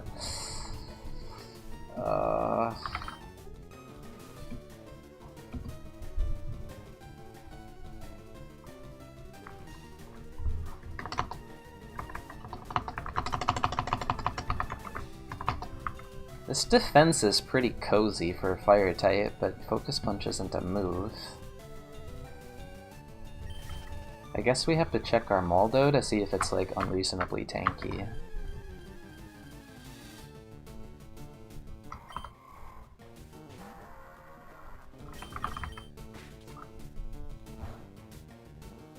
That's about right, isn't it?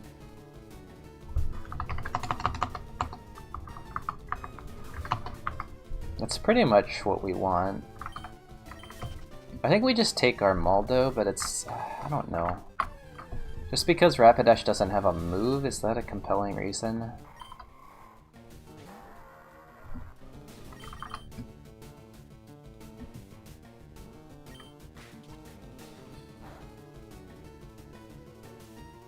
I think we actually might need to scout this thing's moves. And this is very solid defense, like not too low, not too high.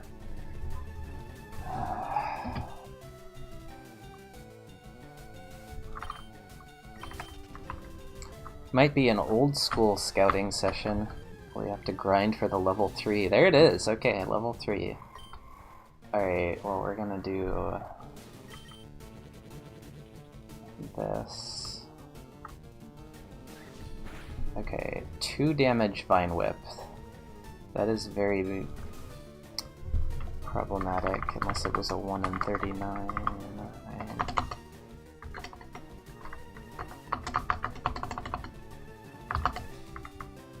Actually, no. 2 is fine. 2 is fine. 2 is good. I thought it would do 1 if it had low special attack, but it does 2 because I have low SpDef. But then it's not a move.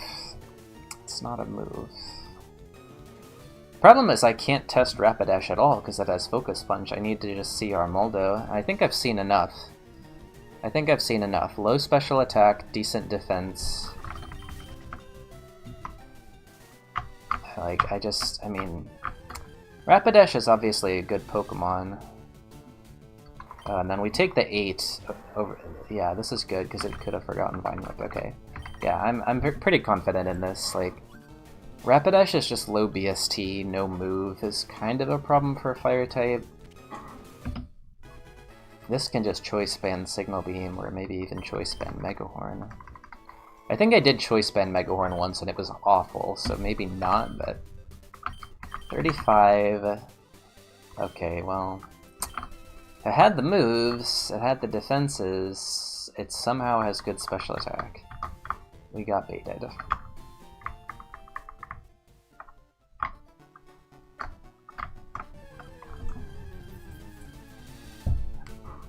No.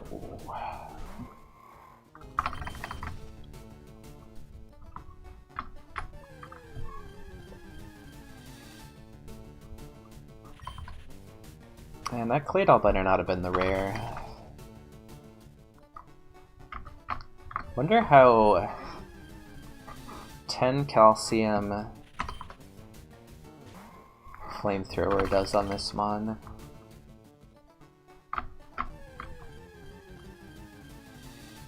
Uh-oh.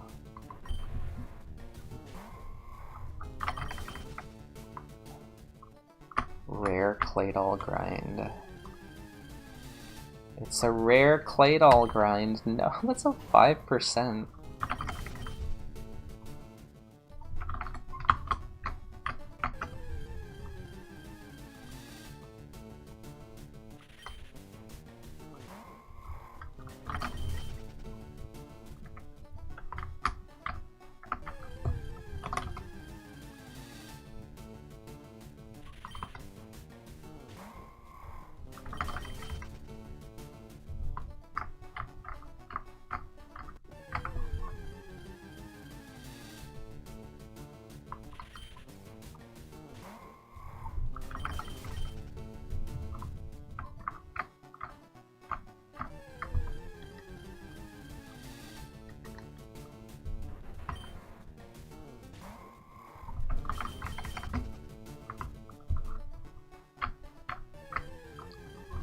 Yeah, if this mon had pure power, holy buckets. Shadow Ball... What do I teach? If this has pure power, what do I teach it? Just Signal Beam? I guess Signal Beam Shadow Ball isn't terrible coverage.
Maybe Viper is actually considerable because it can have pure power.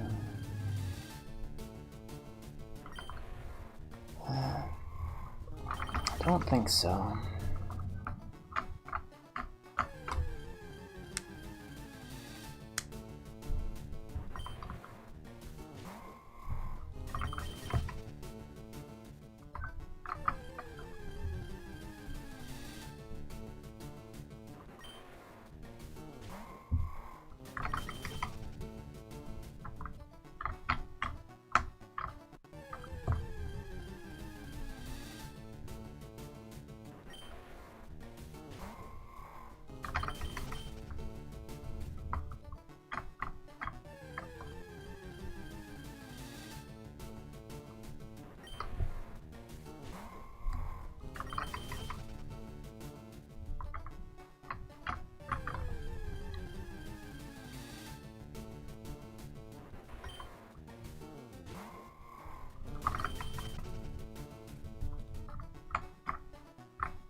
Two.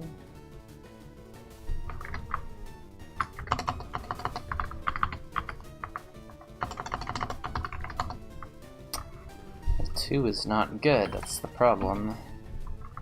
How to run the thing. I don't know.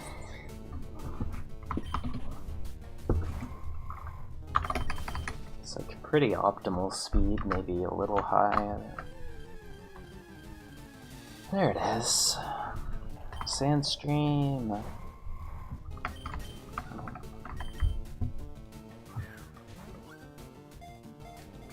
We've had like 1 or 2 Drizzlemons, but we have had no Droughtmons and no Sandstreammons recently.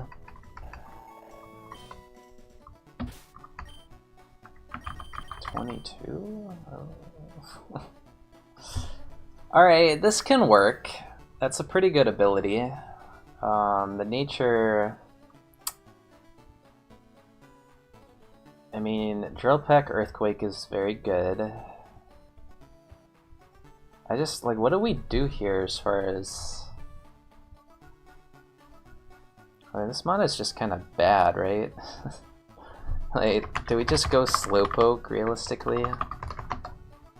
We have potentially 21, I mean... Very, like, special tank Claydolk is actually good IVs, and... It's like we have to protein a bunch. Like, what is Slowpoke's evos anyway? I mean, -1 item. This is good. Problem is E-speed. Uh-oh. Tracker froze, or is it this? Slowpoke, look up. Bad, bad, good, good, bad, bad, bad, bad, good, good. Okay, okay. Good, bad, bad, bad, bad, bad, bad, bad, bad, bad, bad, bad. And Claydol. I mean, we... And then Swampert. No. I think this has a higher chance of winning. They are kind of bad, yeah. Those garbage psychic types like to sneak in there because of the low BST. Like, Earthquake Drill Peck with Stab is pretty good.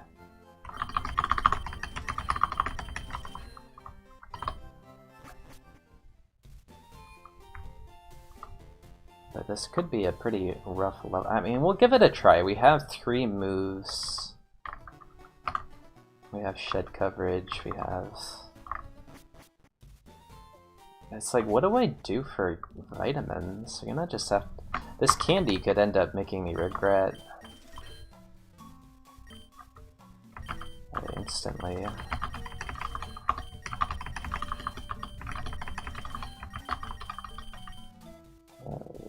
Just this.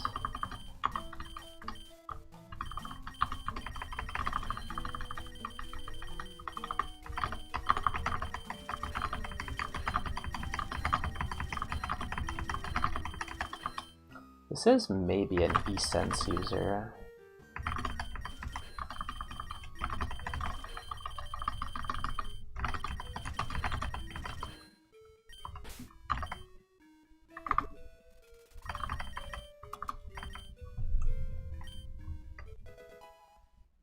Oh. No. Why though?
Needs all, I mean, I don't know.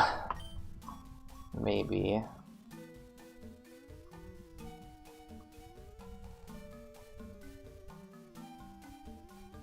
No. So I have E-Speed. Like, all I need to do is just Big Mushroom this guy and E-Speed for E4 and it's fine. It's just 10 protein, like, we need an actual attack stat when we're running non-stab Drill Peck.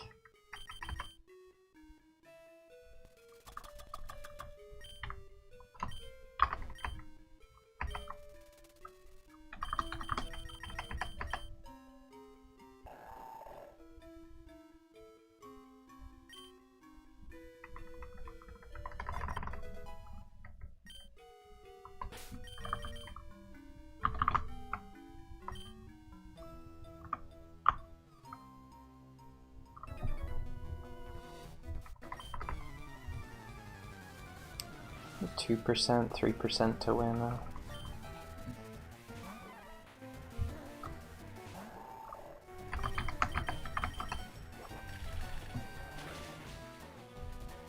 Uh-oh.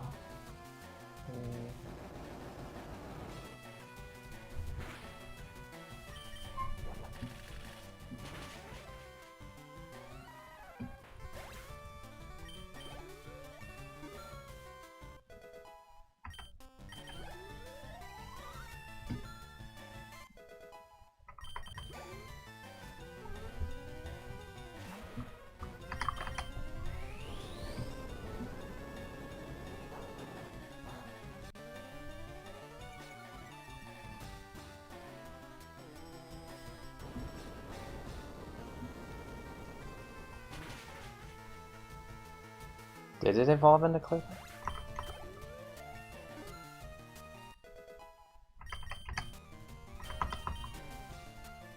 I mean, okay, this is probably, no.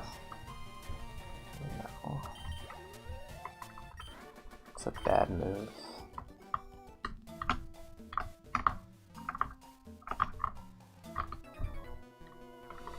Yeah, the Claydol was always there, I mean...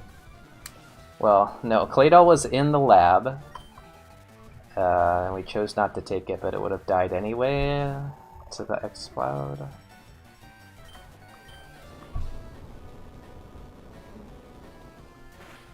And then Claydol was... Oh, see you later. Uh-oh. Uh-oh.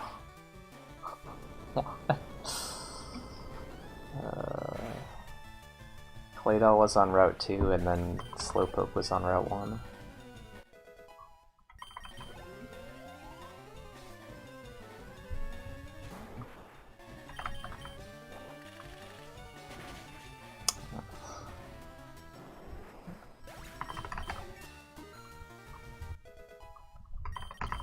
Outplayed.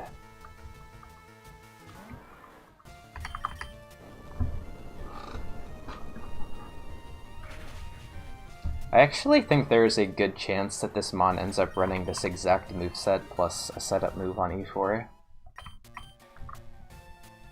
Like, let's just assume this does make it to E4. Obviously very unlikely, right? But if it does make it to E4, what are the odds that the moveset is Earthquake, Drill Peck, Extreme Speed setup move? It's gotta be, like, pretty high. Like, potentially you would take it over the field. Items, threat list, oh yeah. Scope lens. Because here's what happens on E4 without Eat Speed. You get String Shot and you just instantly lose. Like, I couldn't Carbos this at all because it had low attack.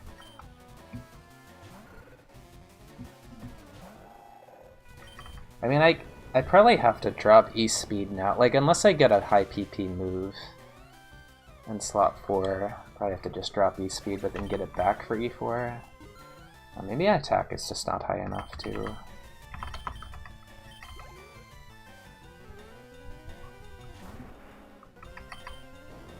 We're running low on Earthquakes for Brock.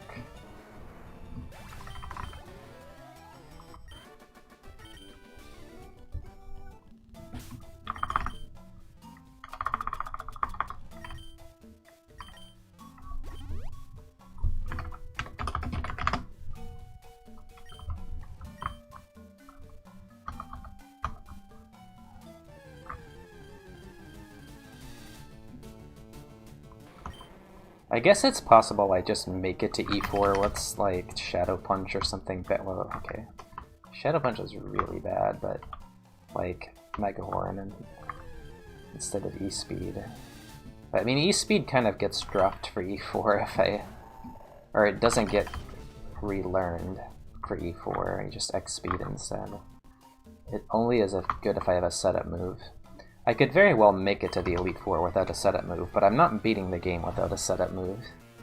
So it's more like, what are the odds that I have that moveset on E4?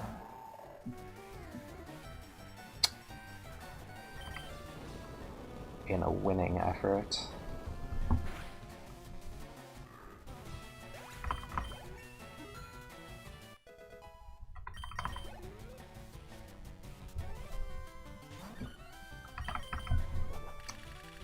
Very good.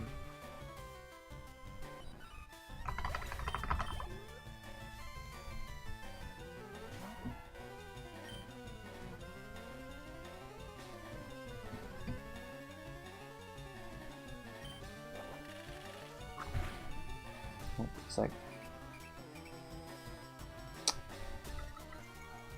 what am I supposed to do?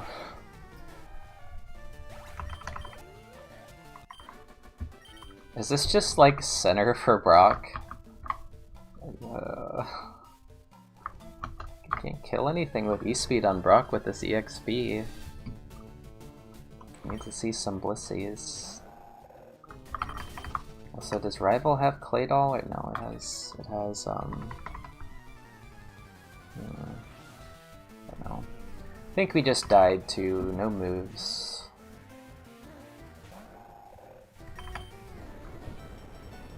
But not no moves, just +1 in attack.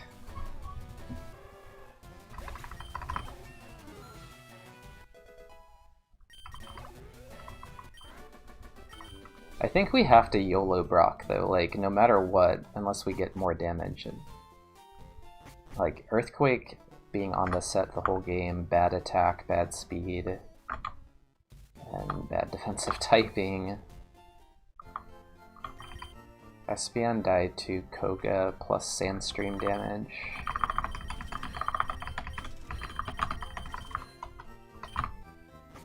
We probably just Lemonade on Brock. I think it's fine. Not killing birds. We have Drill Peck. And we have E-Speed for Zapdos. I think we're pretty well protected against everything except Skarmory and Aerodactyl. Those are really bad.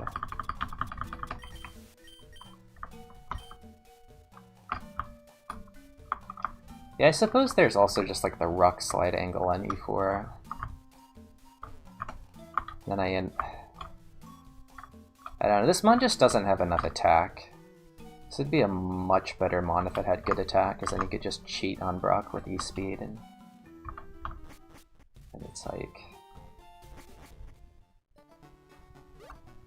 We were correct to go 10 Protein. We can beat Brock, but it's just gonna struggle with, like, power in general. Like, flying types are the worst, but it's not one of those, like, good...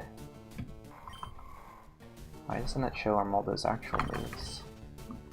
It's not one of those good stab ground Mons.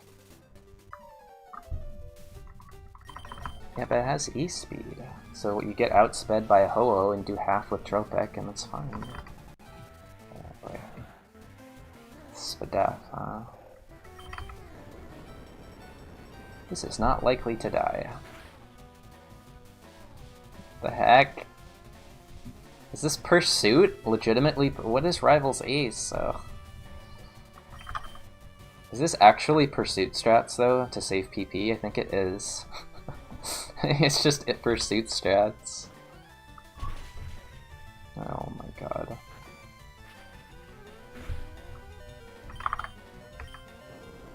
I don't know what this Mon is.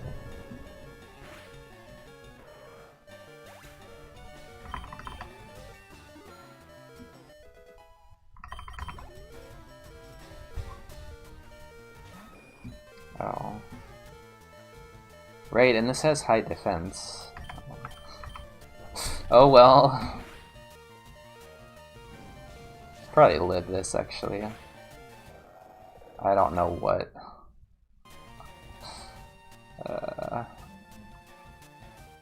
Perish Song against enemy Claydol. Superpower, not good. Yeah, we were kind of tanky, and what we needed was attack and speed. Nature ruined this, TBH. No moves, yeah. Earthquake TM.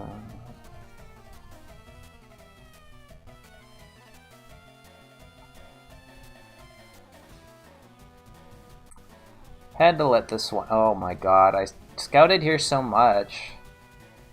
Rapid... So Rapidash was good, but I had no move. I had... Oh, and I had a move. This isn't really that much better, though.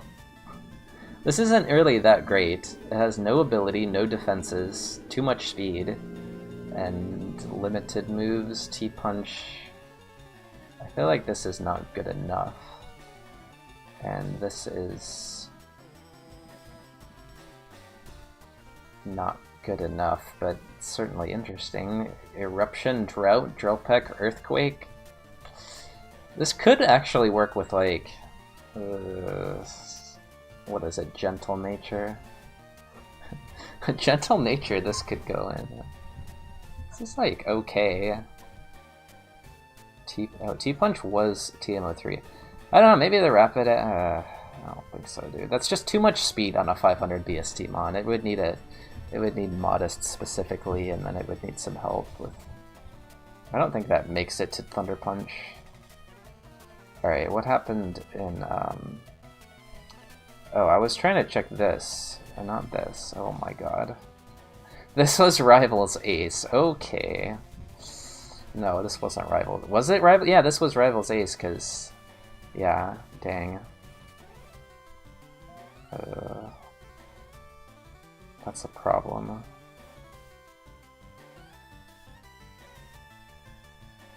Guess we get low kick. Rival could beat the game. This fight, what is this Pidgey? 94! 94 and Flame Body. 94, dude. And Mega Drain. What a monster. No, but this... Okay, we should really be doing more damage. I think this was a sign that the Claydol was not it. This is not even that tanky, right? It's not even that tanky. We did less than half. Significantly less than half. Claydol, you were not the chosen one. Where's... Alright. Slowpoke.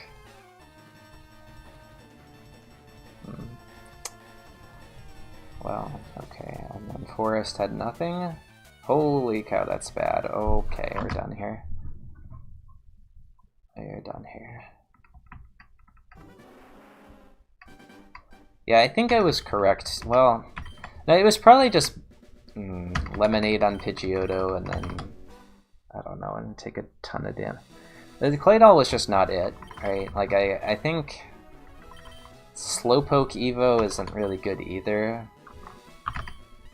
We were kind of going for a +2 in attack at level 7, but even with that, I don't know. Thick Fat is okay. But we're still dead to water moves like Spout and...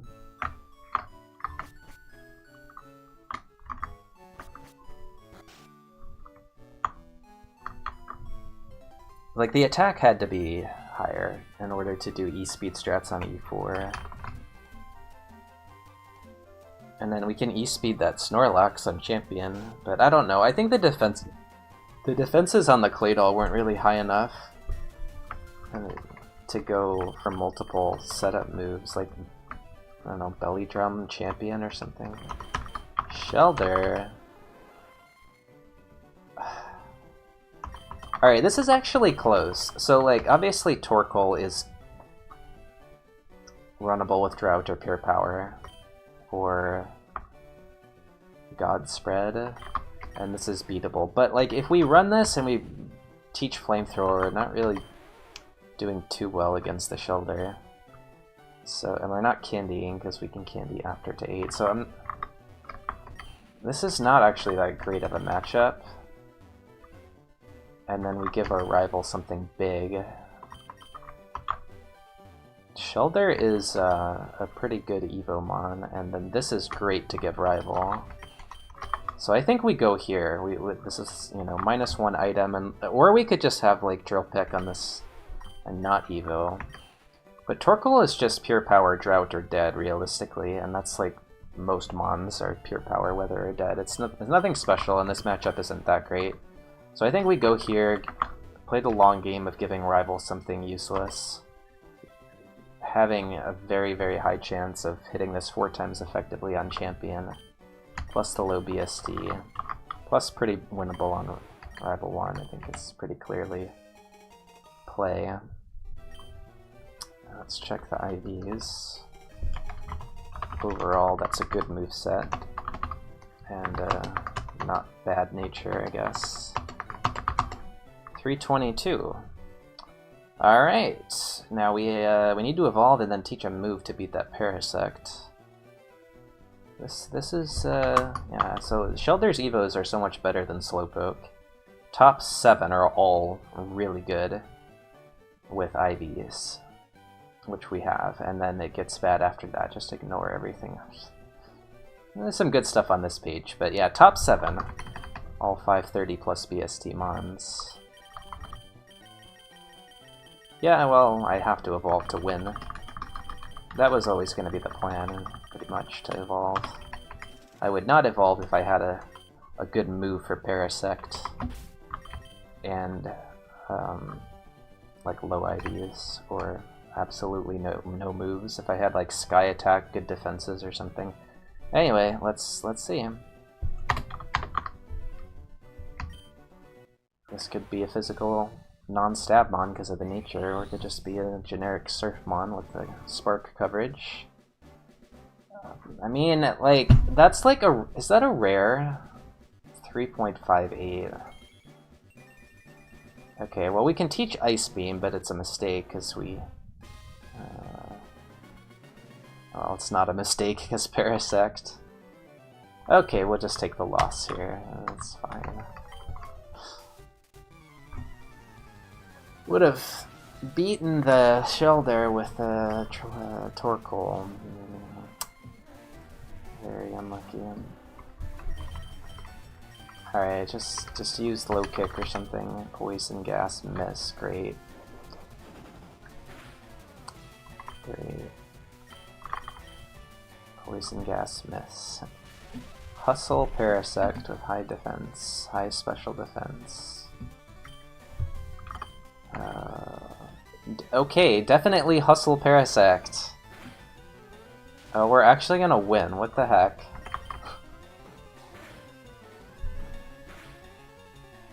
Hustle Parasect with low attack. And why is he... I don't actually want to win this fight. Stop it. Oh my god, we literally win. Oh, no, you could crit now. Alright, yeah.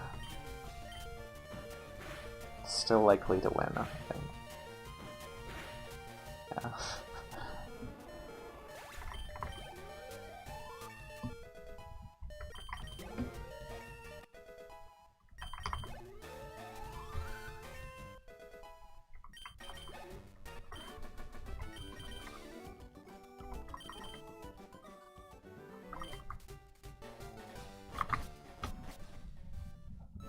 That was a major throw by the mushroom. Okay, new rule. If you've used one item in lab, you're allowed to catch T-Tar.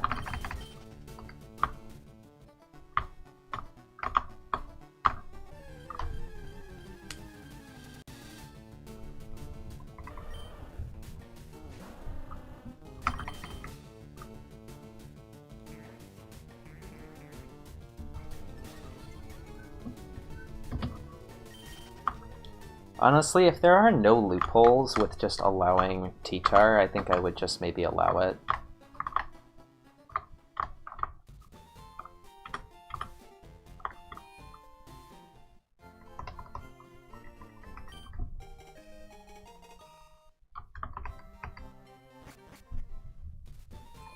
And then, like... yeah, but I don't know.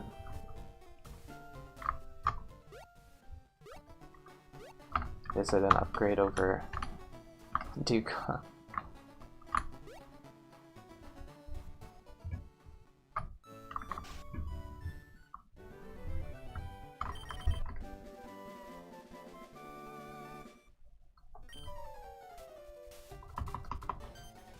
Like, I was thinking of just either just having a line in that rule saying accept T-Tar, or just having a banned list of mons. So Salamence, Dragonite, Metagross would be there.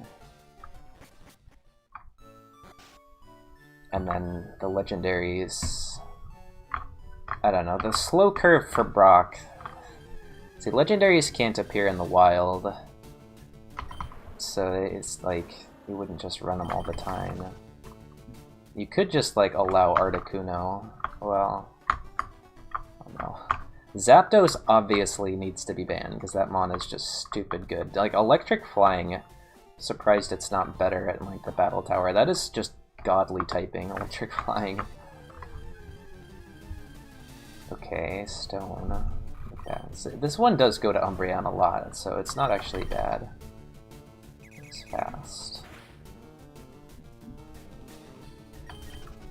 Like Moltres is obviously really good too. Like Moltres, Zapdos are easy bans. And then I think Articuno is fine because Stab Ice is bad, and it's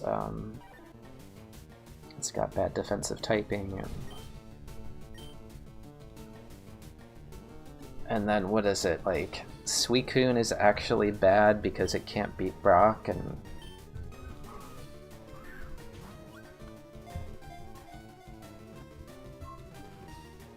then what is it, Raikou, I don't know, and Tay, I don't know, it could get really silly. And then obviously ban stuff like Lugia, you know, the 670s, 680s.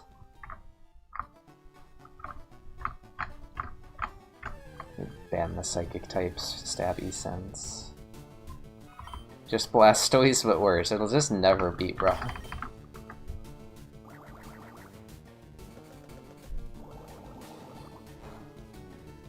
If we make it to 250.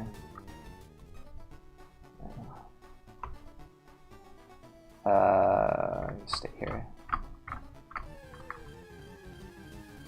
Be weird allowing Suicune, but then banning Dragonite and Salamence.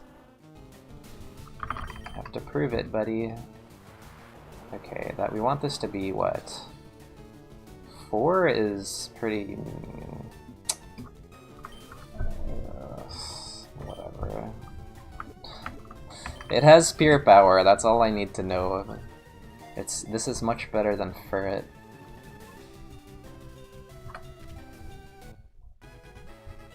I'm bad. Where's the... Be positive.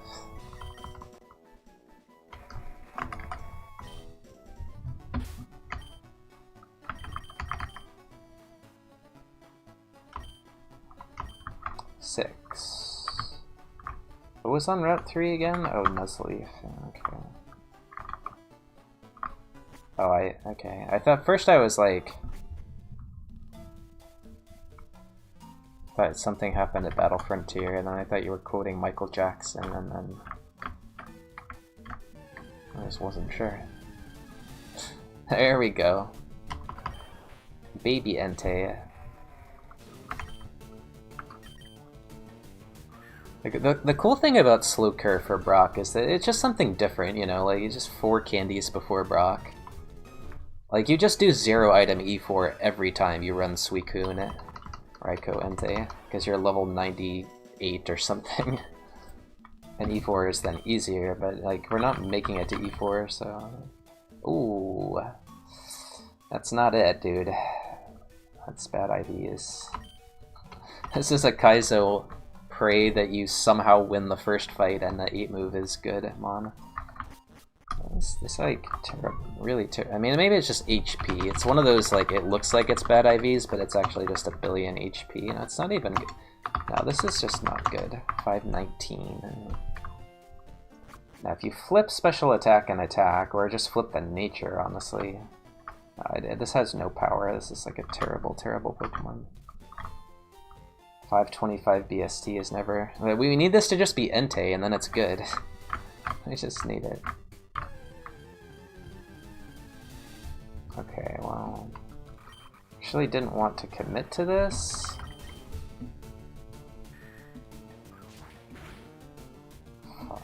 I actually want to see if there's a real Pokemon on this route, not just -1 item Umbreon. Just test all the legends. Yeah, just not Zapdos. I mean, obviously if the legends are just terrible because of post-Brock levels,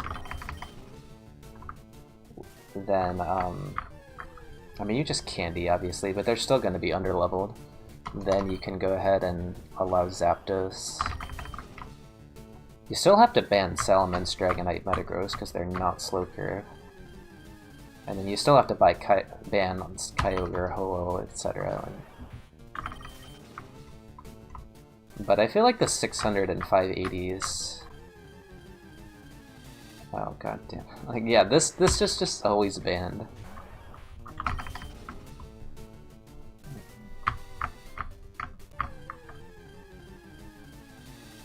Alright, we're catching a level 3.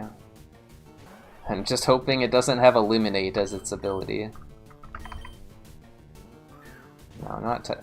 I already know it's like... Choice Band, Drill Peck, or... I don't know about Outrage. Outrage is kind of bad. It just destroyed my last run. But Outrage is just a good solution to the PP problem. And it's like... Okay, we have no moves, but...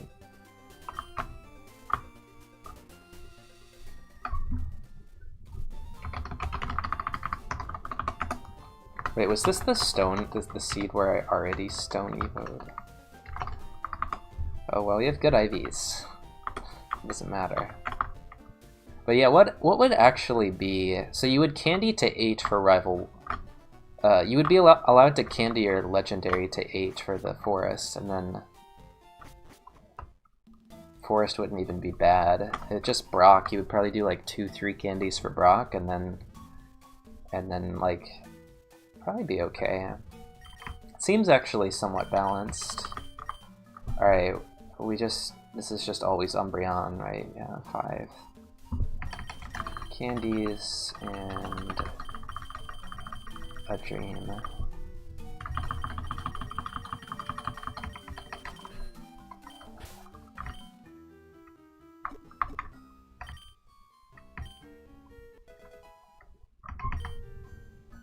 Dude, special attack +3. Is this runnable? The Nuzleaf? 338. Wait, what? What happened? Why is it bad now? Special attack. I think I might have put something wrong in that. 20, 10, 8, 13. Oh, did I put the... No, it's 12, 13, 15. Alright, whatever. Just needs to be Umbreon and it's fine.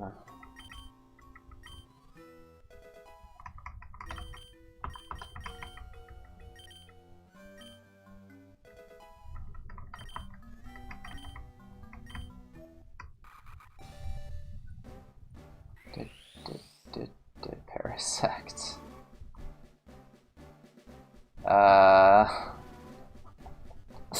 Alright. How does this look with plus special attack nature? I have no moves. It does get a move here, though. Second ability Weather Ball makes this runnable.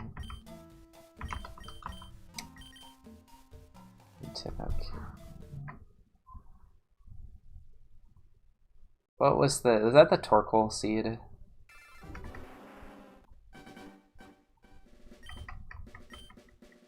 Oh, yeah.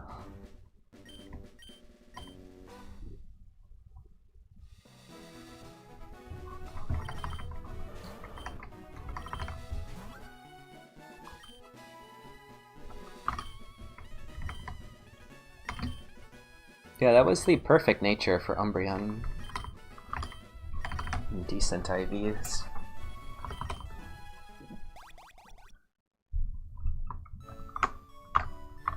So, back to the discussion. We're talking about allowing certain legendaries. What are the downsides to allowing legendaries? Like, obviously, if they end up being too good, then you just, you know, add them to the ban list. And if they all end up being too good, well, then you just go back to, like... Now, this one, I don't know. This is, like, it's very borderline. I don't know if that would be on the ban list. It's like slow curve is kind of arbitrary. Oh, you have Easton. This mon is not terrible. This mon is not terrible, but it's not runnable. This is also just unironically good in Kaizo. Like, this is borderline Bayleaf reaction to his melodic. Okay, like this is just all I'm getting now is just good Kaizo mons. Like 100% I run this in Kaizo. Mega Punch, okay. Uh-oh. Uh-oh. No. So sad.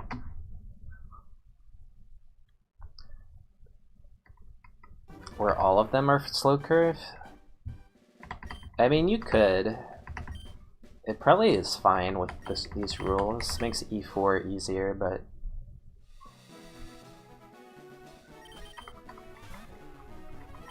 it allows rare candies to be used in early game, which is kind of absent right now. But I think in general, we don't want to go back to that, like, Brock wall meta. If you don't candy at all for Brock, you are level 13 with slow curve. Or maybe 14. I mean, and that's just not winnable. You just don't win the fight ever with a typical Mon having that level. I mean, maybe if there's like all Weedles and Magikarps, but then for Route 3 you're level 15 and you don't beat Route 3 at level 15.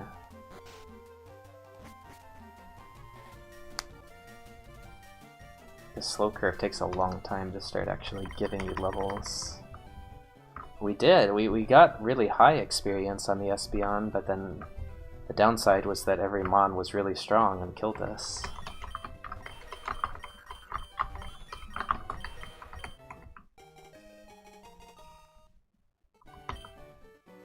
Okay, this is not it. But this is maybe it if you swap speed and attack. Plus 3 HP, 3 attack, 2 special defense, or 2 physical defense for this level up. And maybe...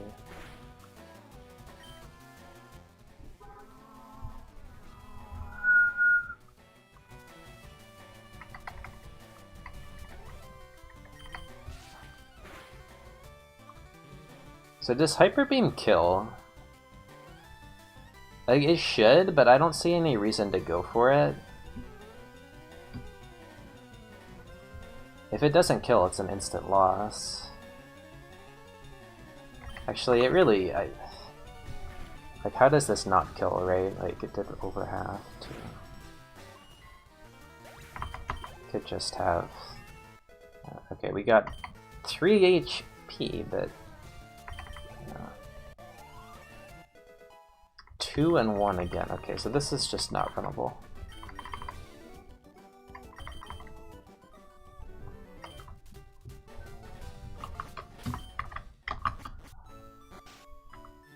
Yeah, like, I think the whole idea with legendaries is that Brock is just so hard. And then the game doesn't just instantly become easy after Brock. You're really forced to deplete your items to make it to mid-game, where the EXP levels out, and so then, you know, the Elite Four, where legendaries are just kind of broken by being a higher level and having higher DST. It's not so broken when you have 0 items. It's still easier to beat the E4 at level 98 with 0 items and a Raikou than it is to beat it with 5 items, level 94, and a Jolteon.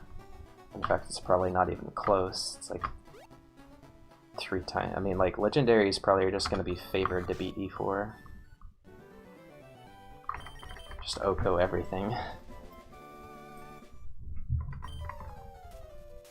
I don't know. I think you're like 98, not 100. Right?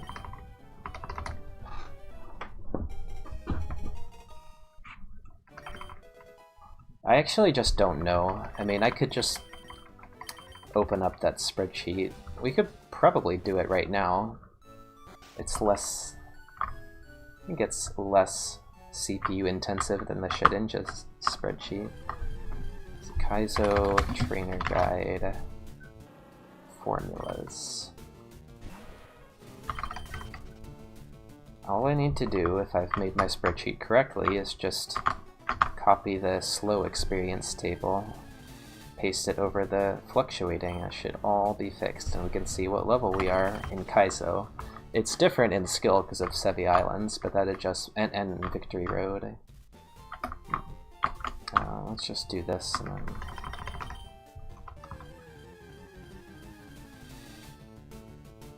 Okay. Sheet 2. No, that's not it. Unhide experience curves. Here we go. Okay. So this is all I need to do. Replace these two. No, where's my... Dang it. Don't have slope curve in here.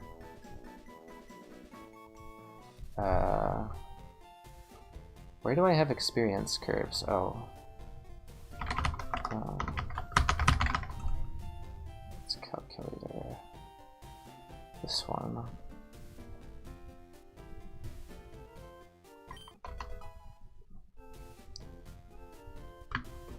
This is...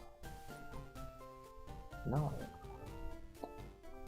I have it somewhere. Oh, here it is. Okay, so slow curve starting at level 1, 4, 9, 19, 0, okay. Copy and paste here,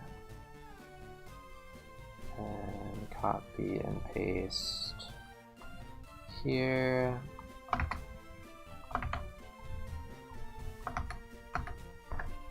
No, that's... What?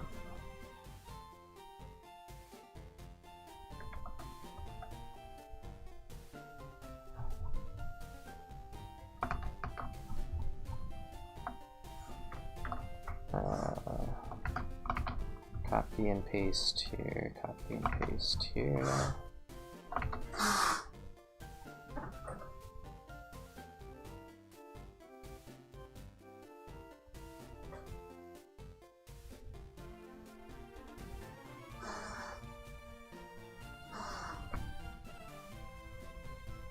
Is it really? But I thought Gen 2, it was... Well, Gen 2 doesn't have fluctuating, it has pseudo-fluctuating. Oh my god, it is 99. Oh my god. It's 99. Oh man, that's... Yeah, I don't know, man. Like, okay, what is it for Brock? Let's just... 15. Wait, what's this?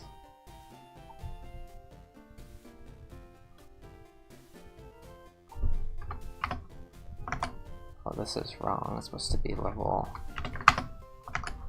Supposed to be level 8 for Bug Catcher 1. Wait.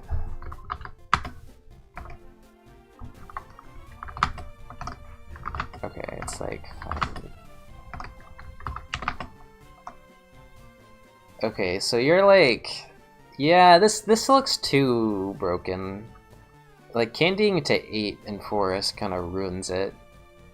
You're like 15 for Viridian Rival, almost 16 for Minion, almost 17 for Brock, almost about 19 for Route 3, 24 for Moon, 29 for Bridge. And then where does it catch up? I mean, I don't know, man. It's just... It's not such a difficult early game.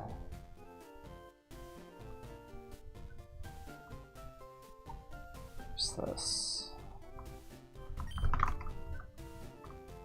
All you do is just candy 3 times and it's just completely fixed. 3 candies in order to turn Arcanine into... I mean, Arcanine is kind of extreme. 3 candies in order to turn Melodic into Suicune. I mean, those Pokemon are both bad, but...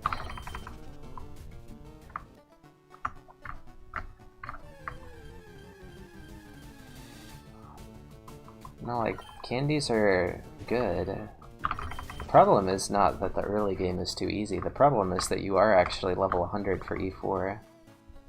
I think I just got mixed up with Gen 2, where Slow Curve...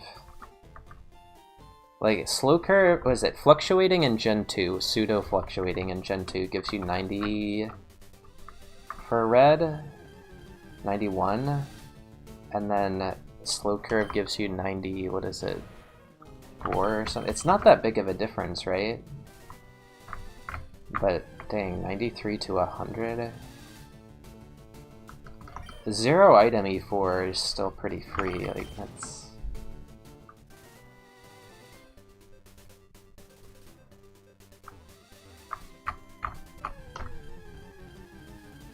Also, you don't even have 0 items, like, if you have 15 for Brock or whatever.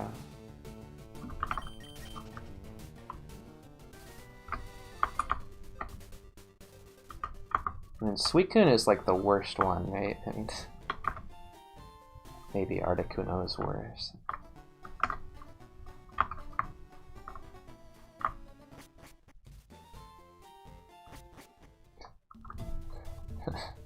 Yeah, that idea worked so well, giving everybody good AI and a held item. Oh, yeah.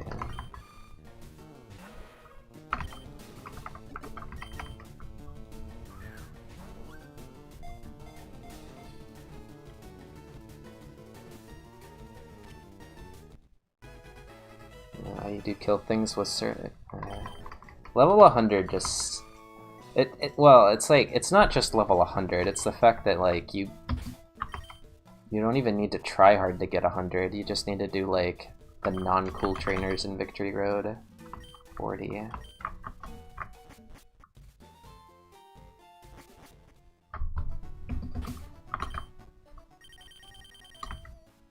Yeah, see, it's not as broken in Gen 2.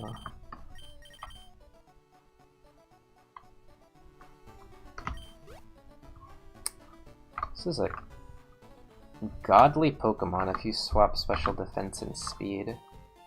All you need to do is plug these numbers into ChatGPT and it's a god, because ChatGPT frequently reads SPD as speed. Or something else entirely. It's just like, read it as my attack one time, like SPD 23, I have 23 attack. Alright, this didn't have Trace, right? Which is good. I'm not catching the camel. Now that I've seen this. 11 speed.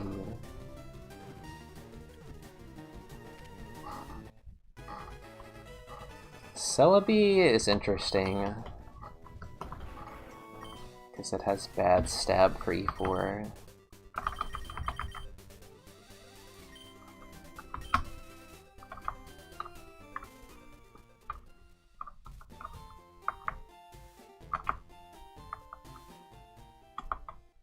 Yeah, I also get moves every 5 levels, or no, every 10 levels. The seed is dead. I think it's actually dead. Champion? Champion is the same AI.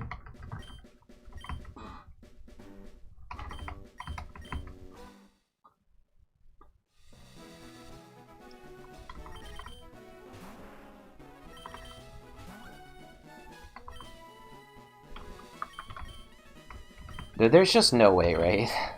There's just no way you can allow legendaries are just better than fluctuating. I didn't realize. Like, the thing is, in Kaizo too, you're just level 85 for E4, right? Most people are. I don't think people actually do that anymore. That was like a 2021 thing. But they're like 88, you know, and so then, you know, if you're a legendary, and legendaries don't get moves very well, like they get them every 11 or 10 levels, so you don't have PP, you don't full clear. Silphco, okay, you're like level 93 for E4 with a legendary. I mean, that's still really, really good for Kaizo, but it's like, you can die to sheer cold on champion, whereas if you're level 100, I don't know, that's just... I don't like giving this to rival, but I think we have to take... I don't like giving this either.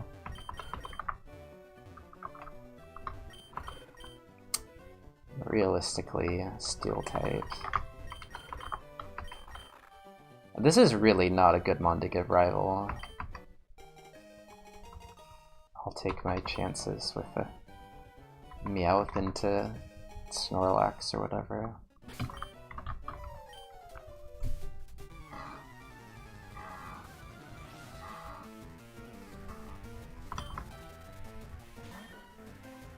Yeah, it's just... No, yeah, like, you can definitely allow Regirock and, like, I don't know about Celebi. Okay. You can definitely allow T-Tar. T-Tar's not slow curve.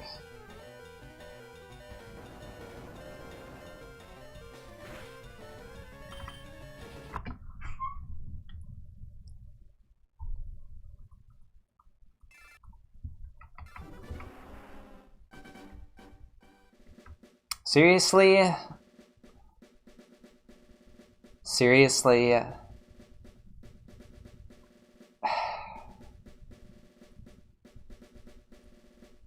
guess we'd lose to not evoing. I don't know though. This is runnable. I want that seed back. It may not get moves. That doesn't look like it get moves, but it needed a nature, it needed modest or mild, and then it needed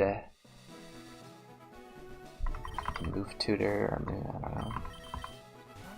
Oh yeah, Regice is bad. Non-stab. Yeah, like just type, like you can just allow the non-broken typings. So you can allow Regice, Regirock, Tyranitar, and maybe Celebi.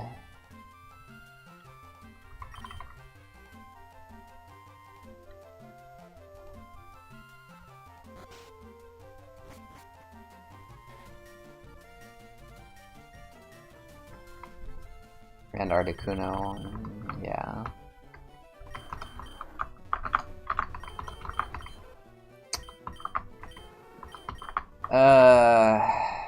That's so hard though, like... I think we gotta go Marshtomp. It's just too hard to beat this. No physical super effective. I mean, Vulpix is really strong, but...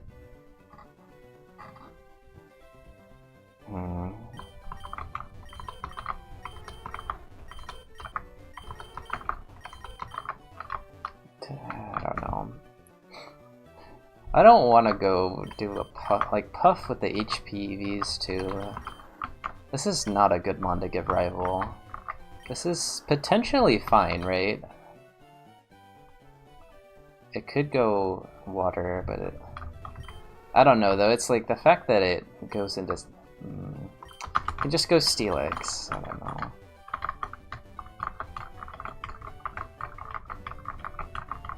One star. I can't justify it, it just kills the win rate, man.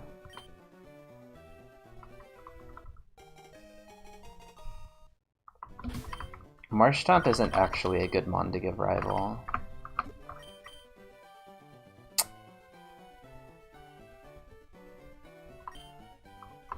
Okay, I mean, this is...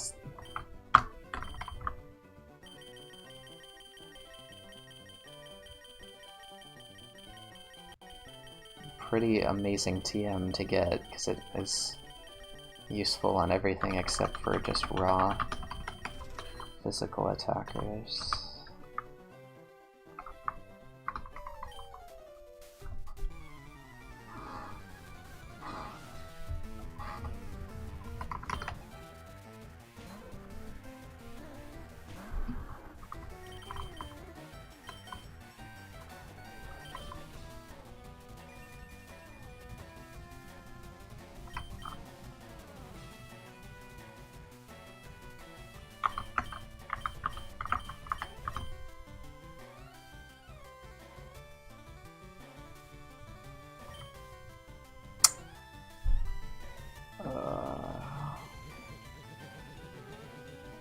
5. I don't think we can live that.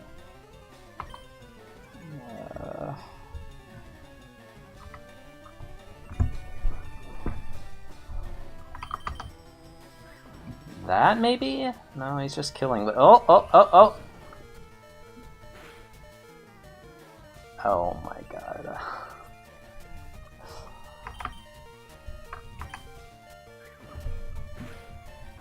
No defense puff. Blastoise? God blast. No, that's too low defense. Okay.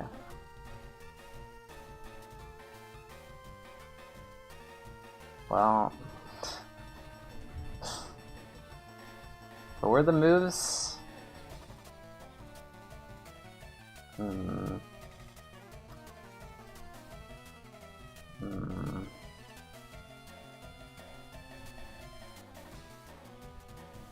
May have struggled with moves.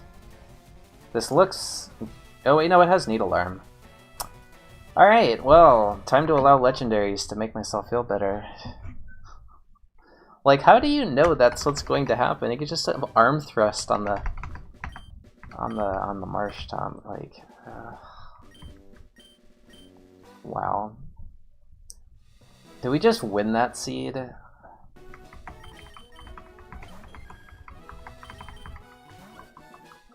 $29 is a bit low. No ability. This isn't that great, right? Oh wait, I had E-Sense. That's right. Never mind. No, that was with Marshton. No, that was with Marshton. Yeah.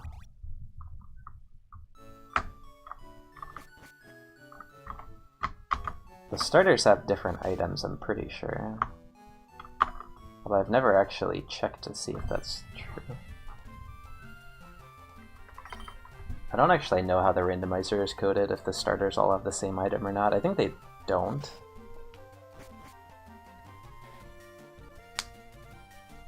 It's not like with the berry engine too.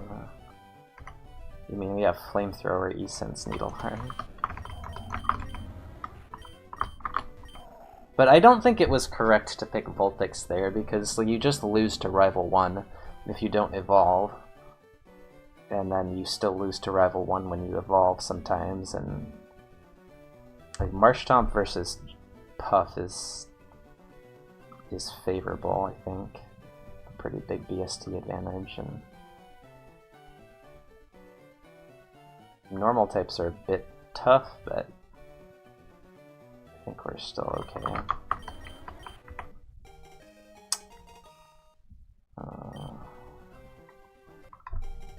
They do have different items.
I see.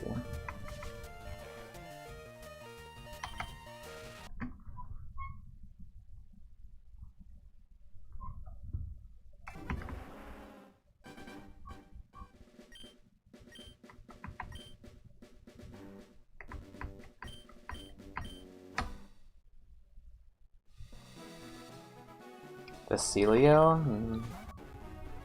It's kinda good, but not...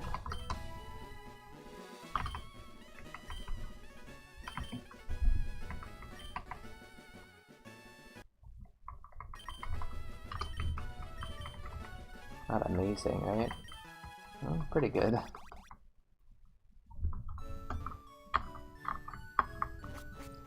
That was runnable, right? The Ice Beam?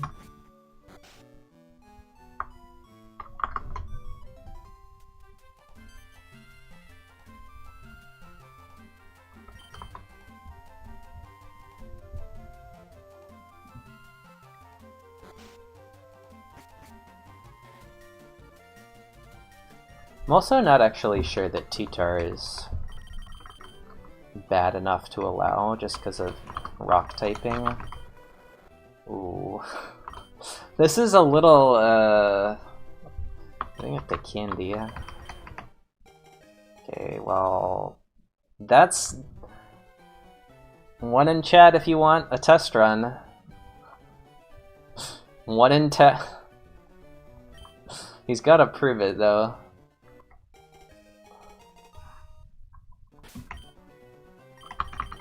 I'm gonna do speed ups. He's gotta prove it. I have no moves for this fight, so I don't know. I have to fight.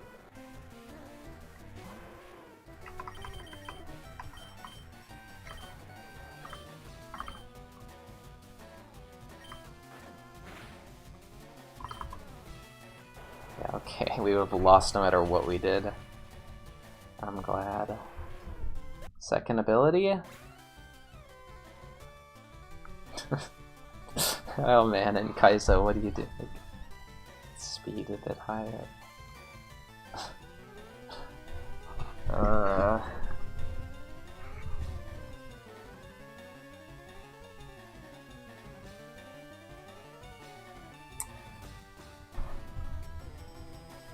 Dang. I just... at 8.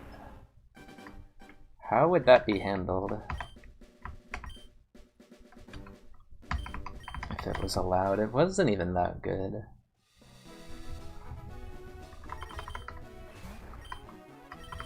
See, if Pure Power Arcanine with good defenses, good speed isn't runnable, then Entei should be runnable.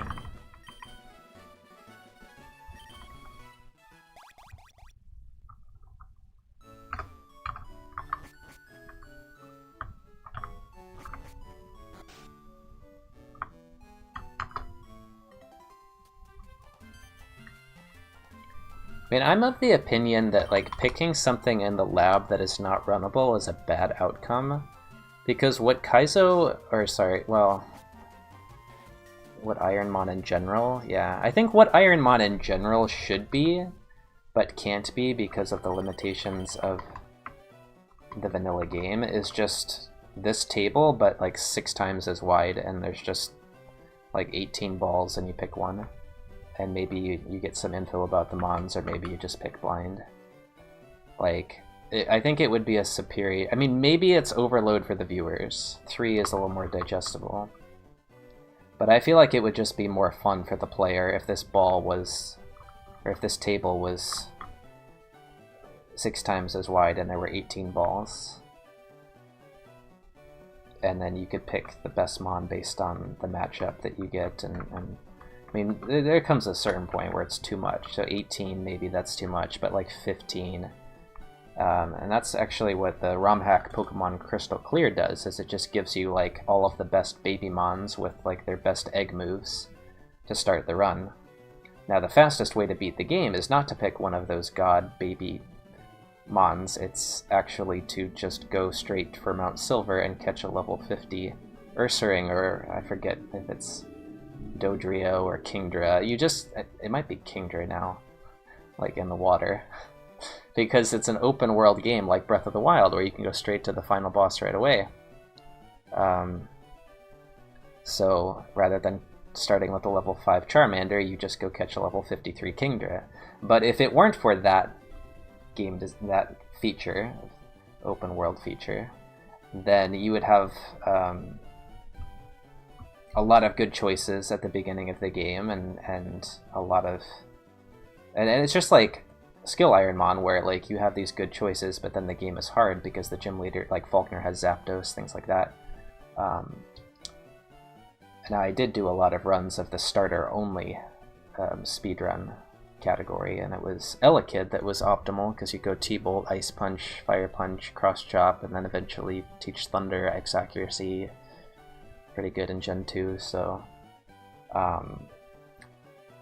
yeah, like that was a fun experience, having a bunch of good starters to choose from. I also did like a Charmander run and for fun, and so I don't think that like like if Articuno is this left ball right here, or this middle ball, or this, okay, this is a good lab. But like if this is if this lab instead of Masquerain, Hitmontop Ampharos is actually Masquerain, Hitmontop, and Flaffy, then it's like it's a bad player experience. And like as a viewer, I'm generally tuning out as well if I see Pi in the lab and this is a Flaffy and he picks it. Like pretty much that's how it goes when I watch Pi in the lab. I see what the Labmons are. I hope that he picks a good one, but obviously he's locked into picking one of the 3 balls beforehand, and then if he picks a bad one, I just turn the stream off or mute it or do something else. Like I just do not care to watch bad Pokemon. If you want to watch bad Pokemon, go watch a variety streamer do a Nuzlocke, right? So for a challenge run, you want to have a good mon and a hard game. So it does suck when this mon is Articuno, and instead of picking it, you have to pick Hitmontop, and then Hitmontop doesn't have pure power, and nothing else matters except how long it takes you to find something in the wild. So there's just that argument of just like reducing the... Because you wouldn't see Articuno in the wild and then just be, you know, grinding for the rare Articuno slot. Like, that's the problem with Salamence Dragonite. It's like, you could reset a seed, or you can just keep grinding for the rare slot, because it could be Salamence Dragonite, and that just skyrockets your win rate. But in the lab, it's like, you get one chance, and if there's no Articuno in the lab, then you don't have to worry about it appearing later and breaking the game by being, you know, like level 9 Articuno in the forest. It's pretty broken. Like, there's a lot of problems with legendaries appearing in the wild. Also, them just outspeeding you is a problem. So I think it could end up just being a good improvement to the player experience to allow the bad legendaries to be picked in the lab. Oh.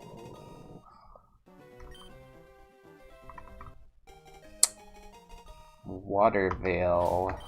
Bad physical defense. I need Magic Man. Let it go. Garbage HP. 512. Let's catch up on chat.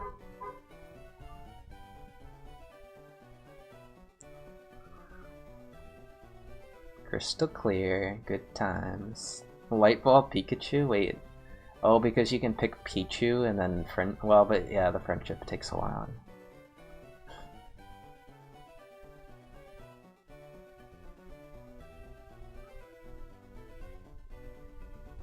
Legendaries all level up at the same rate, but the pseudo-legendaries level up at the same rate as these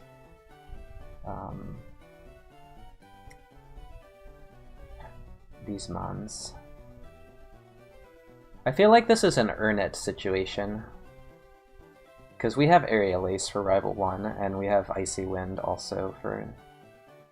Like, Icy Wind T-Bolt Aerial Ace is quite good, but it's just not good enough to beat the game, I think. Because the HP... I think he just has to earn it. He needs the +2 special attack.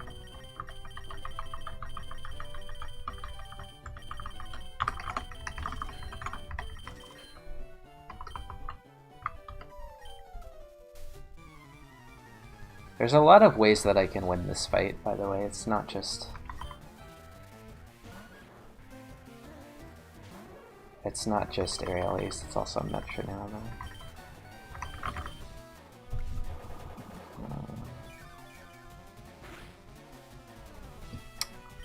Okay. Okay. No! I've been outplayed, oh god. This better do enough.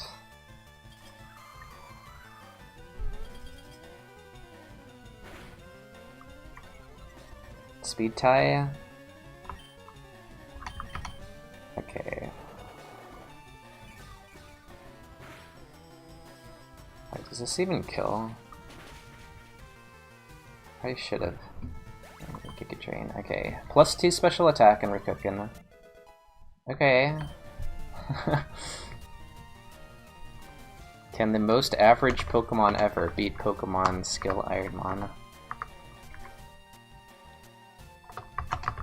Wait, I typed in the IVs wrong before. Oops. It's another one. Got another one! Oh, that's... a defense. I don't know, dude. This is,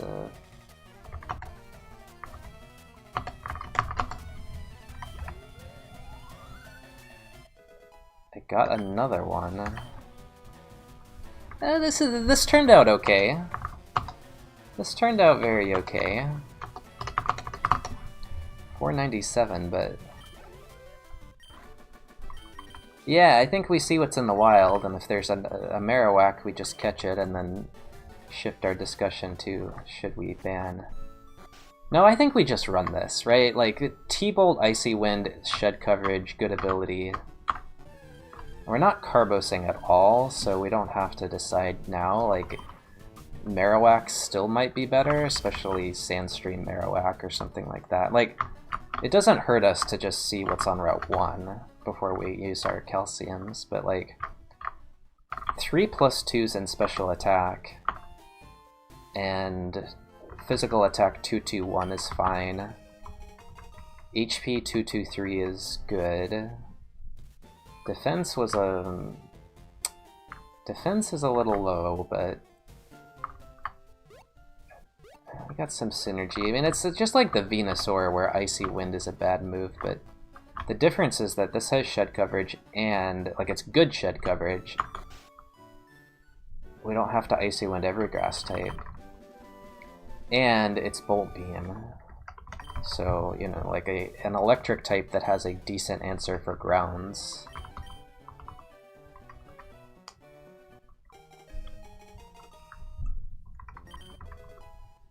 You know, it's gonna struggle to have enough items to lemonade on E4, especially with that minus defense. I really would prefer minus SPDF or minus attack.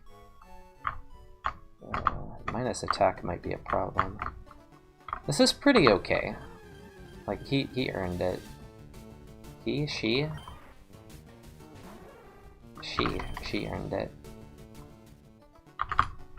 Now, this is not better than an Articuno with the same moveset, obviously.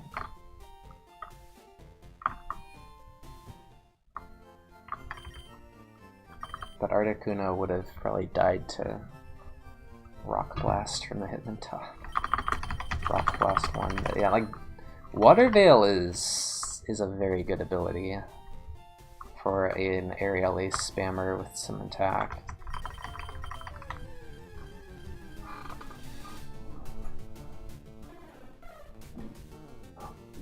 No. What Weather Ball Sandstream Marowak just dies to trying to Metal Claw Pidgey, and Pidgey uses Teeter Dance, and you heal it, and you get Explosion on the heal turn. Or you try to hit yourself, and then Explosion. Definitely kills. Dynamic Punch Splash, Follow Me, Stockpile. Oh, that's just... dang, and Articuno doesn't get moves either. Articuno is pretty bad, right? It gets like 12, 25, 37. It basically doesn't get moves. But I'm pretty sure we'd allow that. Maybe a fun Choice Band Drill Peckmon. Choice Band Drill Peck for Forest is actually good. Like, really good for slow curve mon. So this is weird, like I have to do 10 calcium even though my speed is kind of low, my defense and HP are kind of low, my attack is usable. Like, we obviously do 10 calcium because we're not running any physical moves. Wait, yeah we are. We're running low kick and drill peck, but no, like we need the power on E4. We really need it. That's why we... I don't think we can actually... Should we go Magnet here? Or should we go Scopy? Don't have Air Cutter.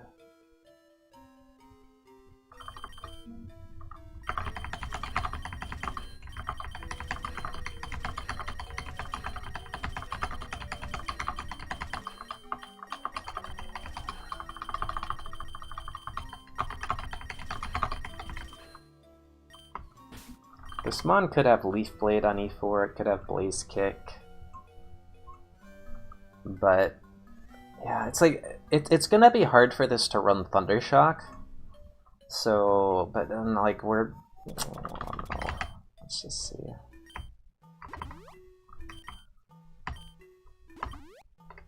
Oh, are you serious? This thing has... Wow, that is the highest 14 at 5 I've ever seen. Okay. I think we still go 10 Calcium though, because we have Icy Wind, just not killing Rayquaza on Brock right now.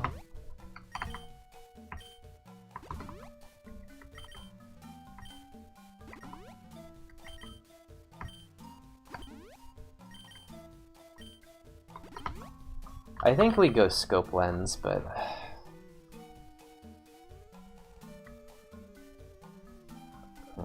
yeah, I mean, it just is. Like, we just crit T-Bolt, it's fine. Or I probably should have not tossed that, I don't know.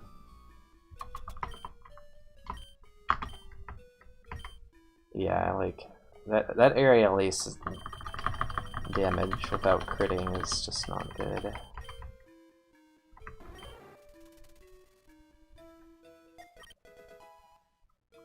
Alright, I like this Mon. Amphi is a favorite person. It would be like 11th in my list of favorites.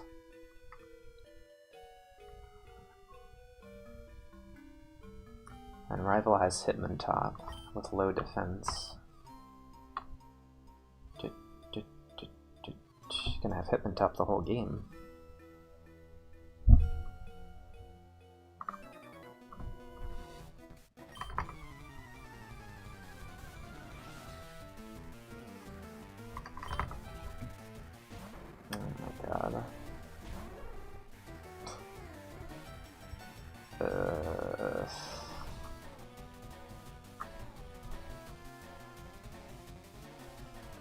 Oh, it does actually matter, divided by 2 times 2.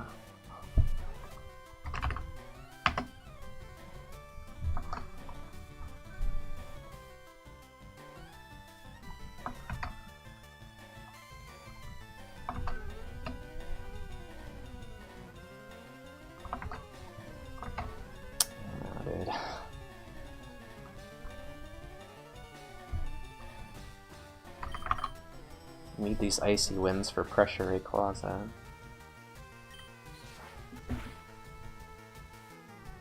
Well, that was a good choice on multiple fronts. Now we get a move. God, you've gotta be kidding me, dude. That's so troll. Skill issue, skill issue.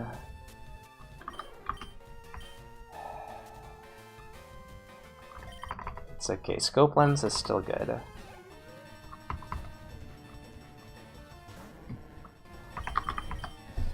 Uh-oh. Empress is about to have a skill issue.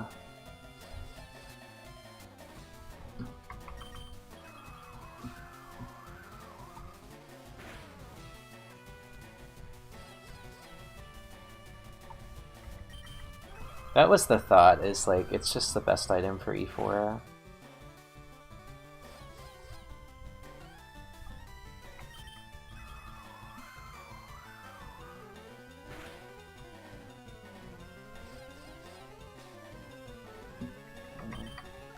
And I'm dead.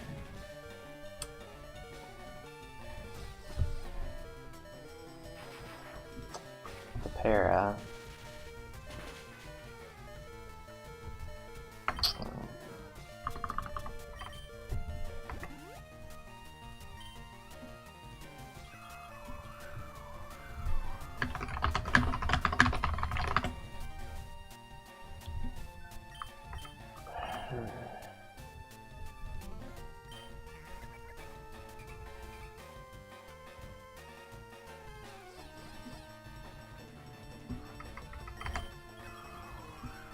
Oh, he's just bone clubbing me.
Not even slow, it's just these stupid...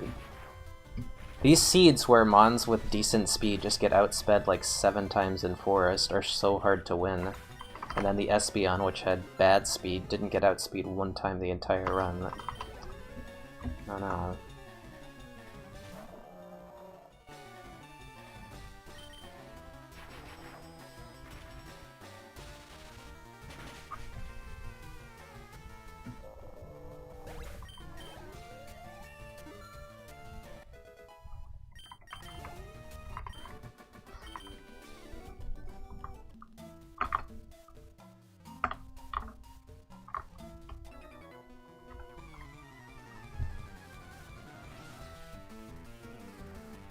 Hi, Maria.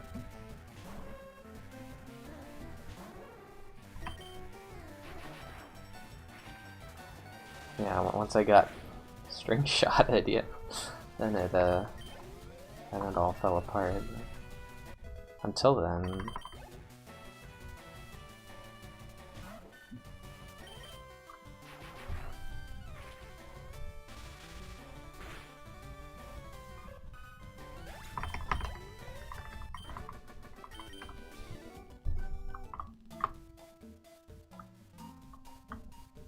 Big vulnerability of this mon is that it doesn't actually have ground coverage.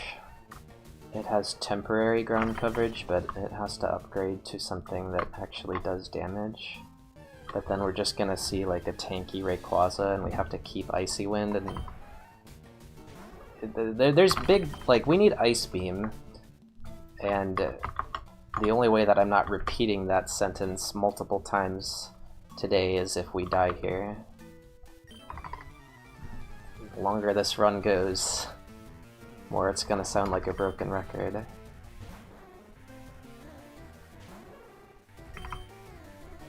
Another outspeed. Wow, Icy Wind Spark have value.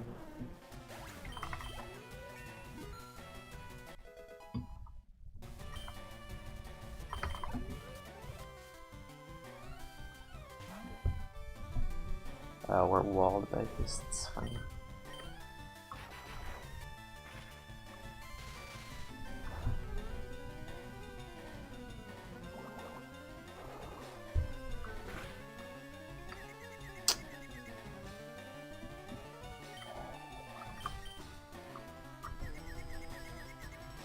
Why can't I win coin flips?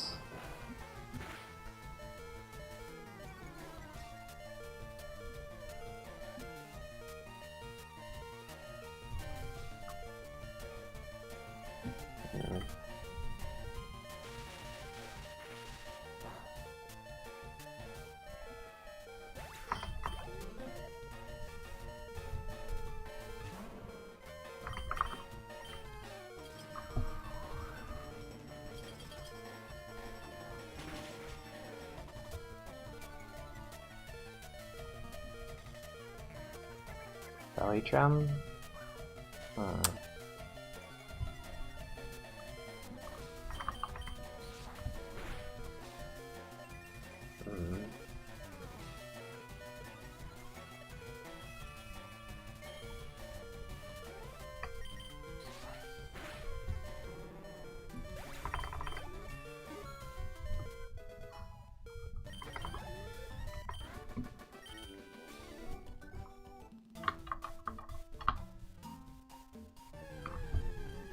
I get 18.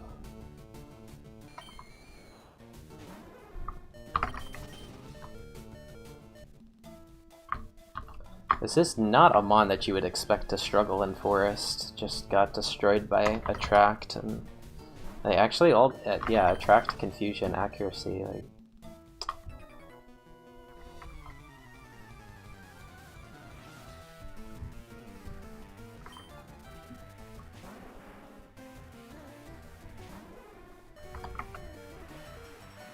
But I think the problem with this mon is that it does not have Ice Beam. Spark wasn't really much.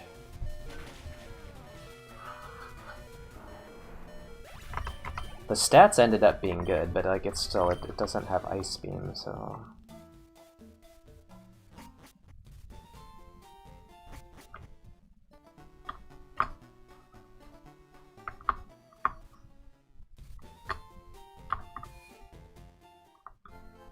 They needed to not waste an item.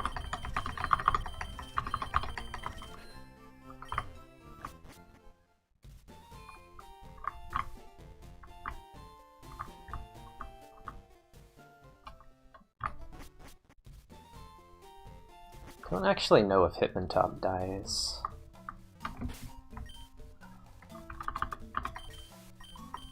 I have to check.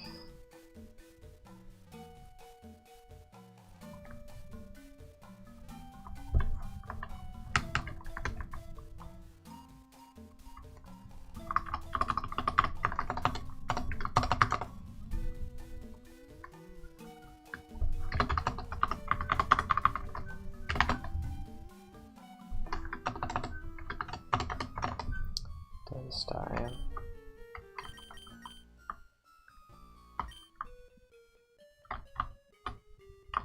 I really don't know what to do here. I don't think center before Brock is really viable at all, but...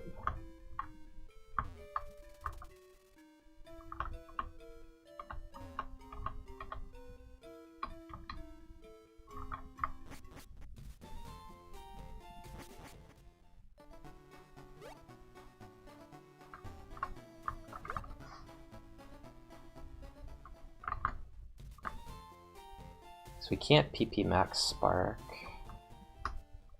Can't PP max Ice Wind. Icy Wind.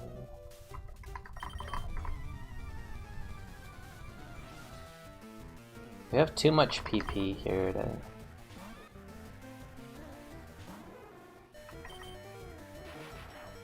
Wait, does this give 18?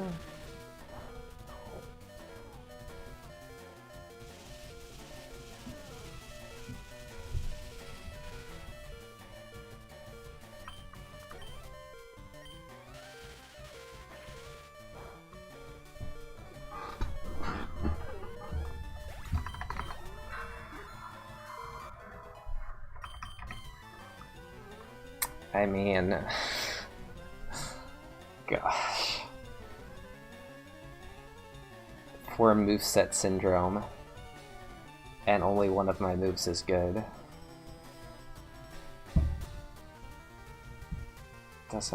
This move doesn't do anything.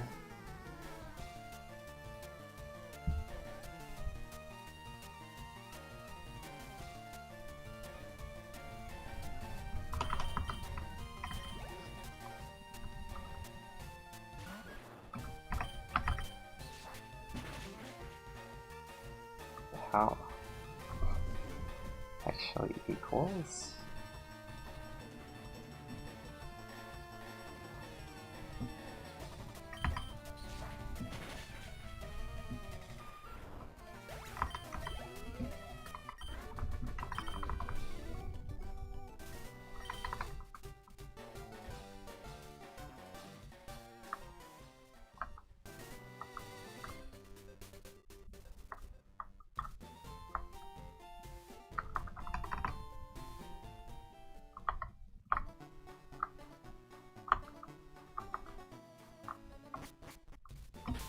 Is this a candy angle?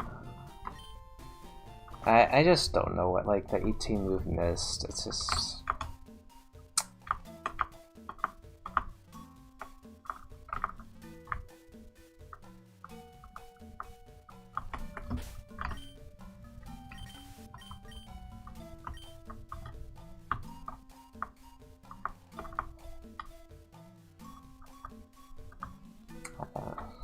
We're just gonna have to YOLO it, dude. We don't get enough moves. No, it's not even better because we are slow. Well, it's about the same.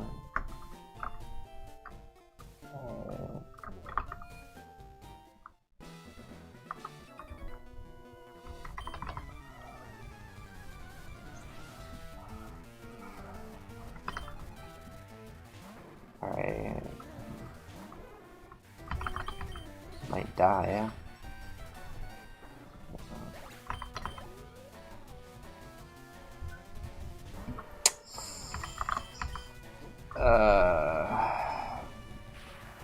Let's just get a kill, right?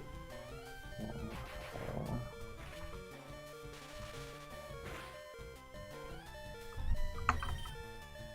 This is the plan.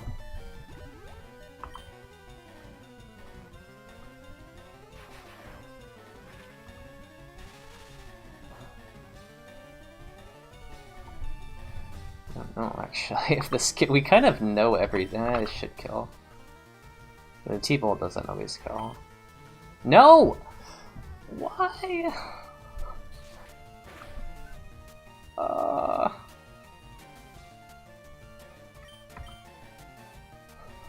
I got stabbed too, but it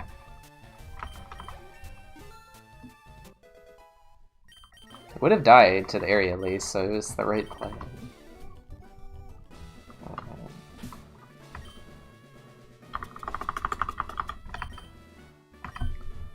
Holy items.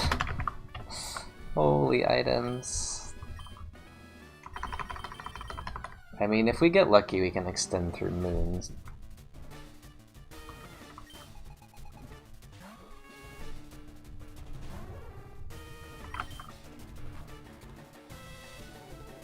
$5, 60.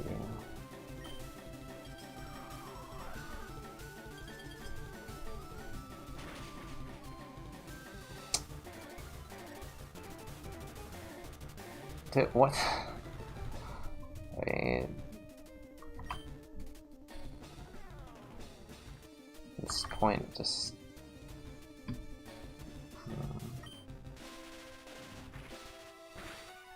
use up my sparks.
This could get really ugly, okay.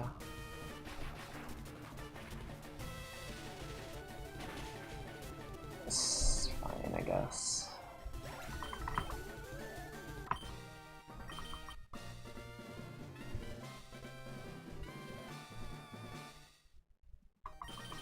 It's a long journey, dude.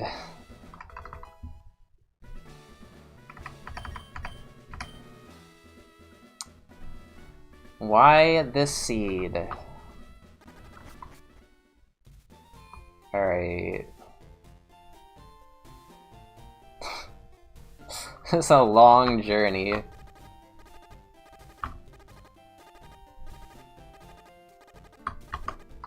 Gotcha. 13. Alright, that's a good one. Gonna outspeed it. Dude, this better not be the rare. I mean, wait, he gets a move at 6. We actually want this one. Well, he also gets a move. Well, yeah, we're gonna take the Pichu with charge. The Pichu with Dragon Rage? How? Minimum damage. Alright, so... Water Gun is... kind of a self-TM. It's not nothing. I don't think that'll be 0 PP, but it's, I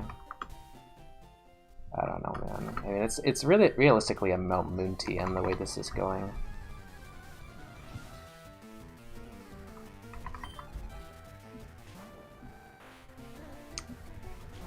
Fate.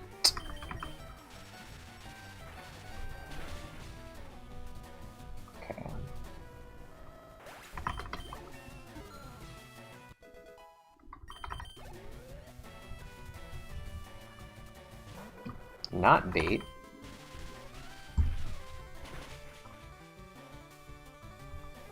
So yeah, the problem is, like, we have 6 items left and we have 24 PP.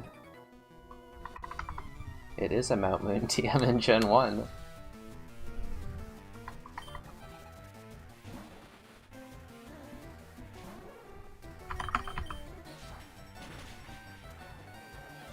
Question is, what do we teach it over?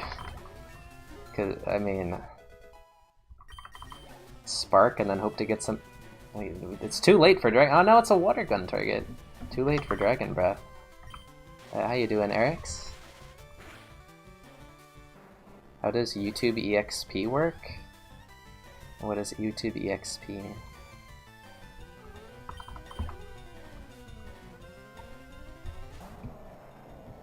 Well, it's been good. It's just never dies, right?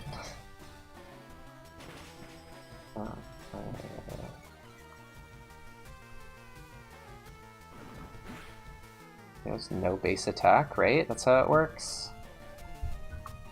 I don't know if I should area release this. It has no HP.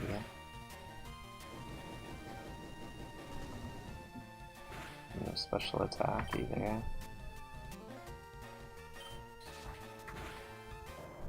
I don't know what the heck this is all about.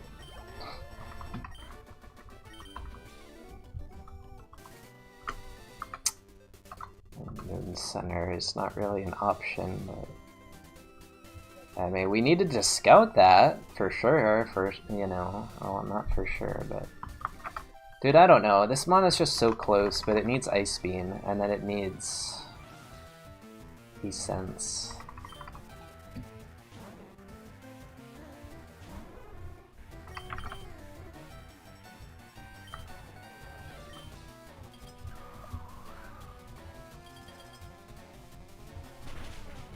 Icy Wind is really good when you have like 180 base special attack. This actually kills random grasses. I think it does. It's a pretty good mon for, well... loses its Water Veil utility with that moveset, but...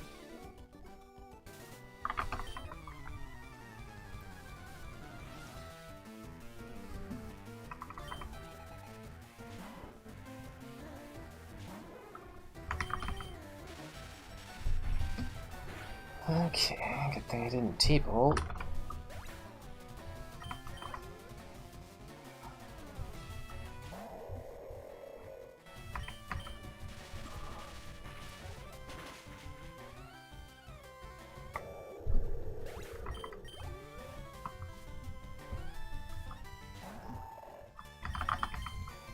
I feel like this is just a better version of Venusaur.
Alright, well now we have to center...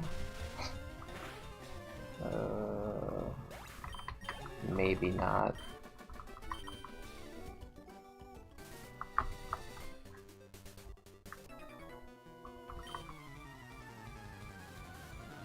I mean, 27 move, everything's a Blissey? How do we make it here? We have to start killing things now. With T-Bolt, because their HP is low. Now Blissey. Blissey, Blissey, Blissey. Mach! Okay, 6 T-Bolt, we have 30, 28 PP, I mean...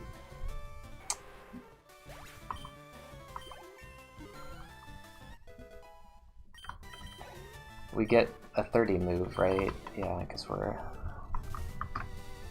Alright, Mantine... No, Blissey. It's just Blissey.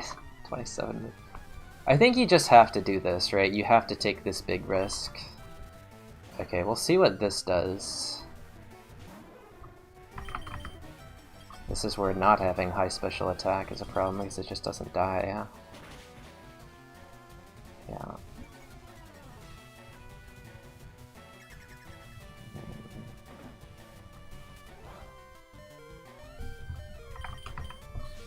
I mean, now we just kind of have to... I mean, if this is Blissey, I think we get 27, so that's like the only thing. Save. Good EVs from the Vileplume.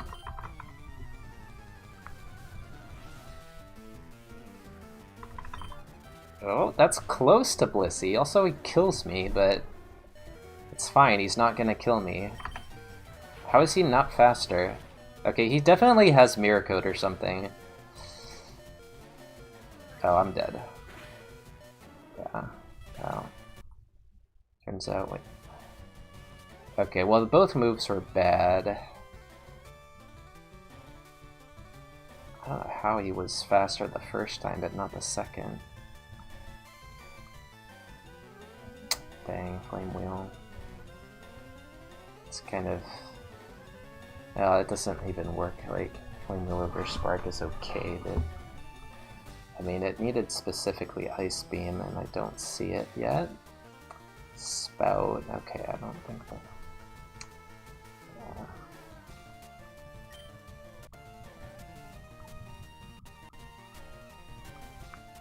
Oof. Yeah, I have one with Magnet, but I think everything was fine. Like, that Mon was not supposed to be run in the first place. And then we... Wait, did this... Wow, he has no moves on Champ. Okay, well, that's too bad. But yeah, what was it? This ridiculous thing. Barely faster than me. And he has Oblivious. Now that just doesn't make sense. Why would you use Attract if you're Oblivious? That's like abusive.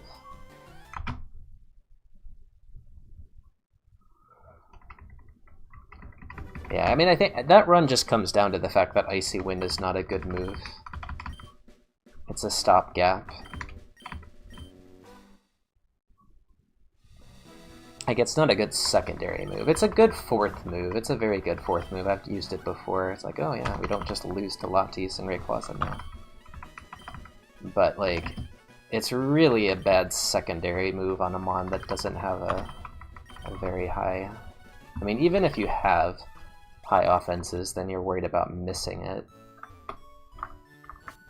And then, you know, if you have high offenses, that means you have high speed, probably, and then the speed drop effect is bad. And yeah. I mean, ultimately, like, we got, what, 2 moves, 9 and 18 moves. Spark was actually... There was an angle with Spark, which was to go through Moon, but we needed to not use 2 Lemonades before Brock. Like, that was just not... Like, 2 Lemonades before Brock on a mediocre Mon is not a winning formula, so... Oh... I mean, we just need a... this is a really bad Mon to give Rival. Because here's what we do, we teach Drill Peck and then we just lose. But this is not a great matchup either. I think we just go for pure power here. I got Earthquake. And we got half of them. I don't know.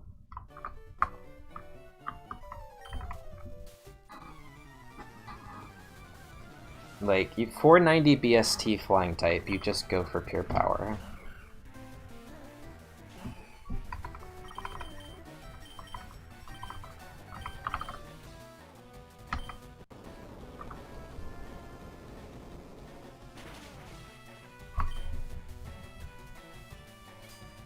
We win? Maybe?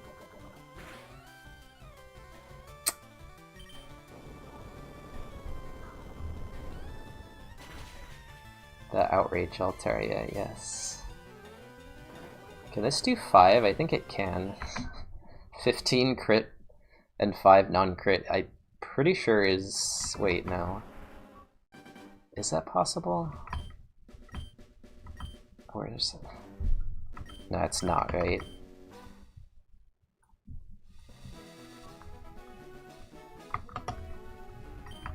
No, it's like, it always is 11 to 14.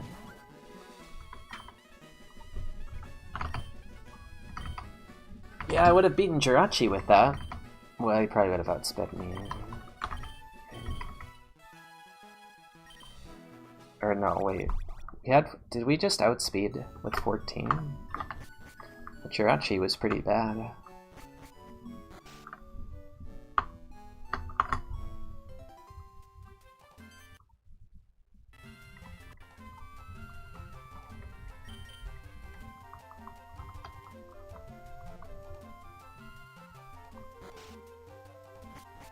Bad till level 20.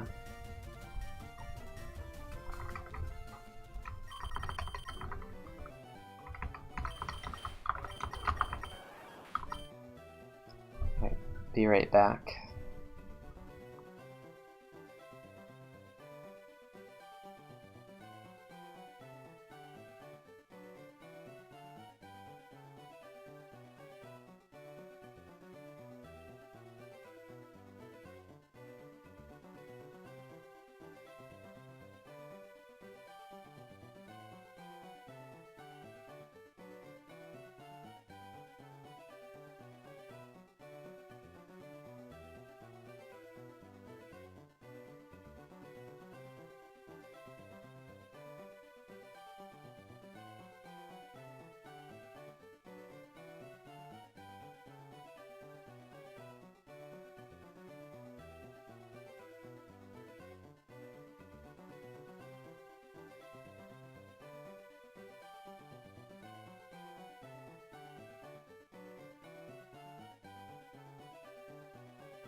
Hey, we can't lose to attract.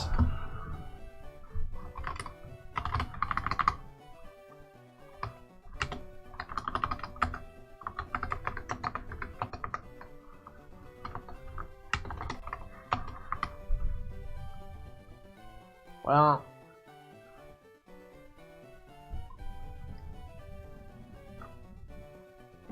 this is a no.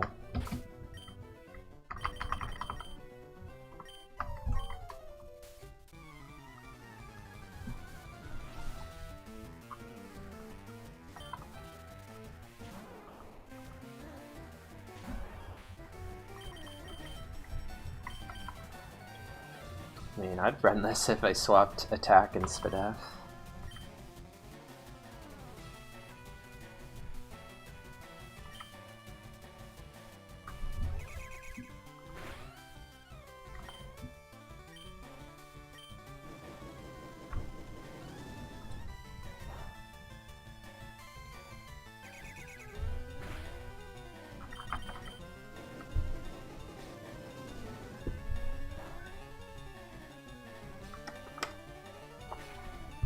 I don't think anything saves this mon. +2, +2, +1. Oh no. That's special attack. You got +3 attack, like, okay, you want to be a physical attacker. Clearly with this moveset.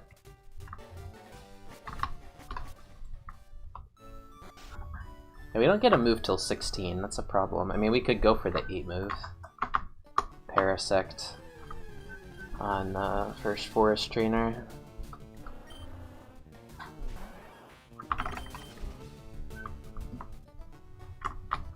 This is like okay if you swap attack and special attack. Teach Earth. Honestly, like, special attack wasn't even the most important stat to get the +2 in, it was speed, so...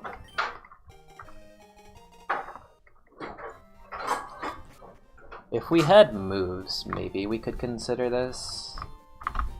Physical, fire type, can't get burned. High HP for poison, I don't know.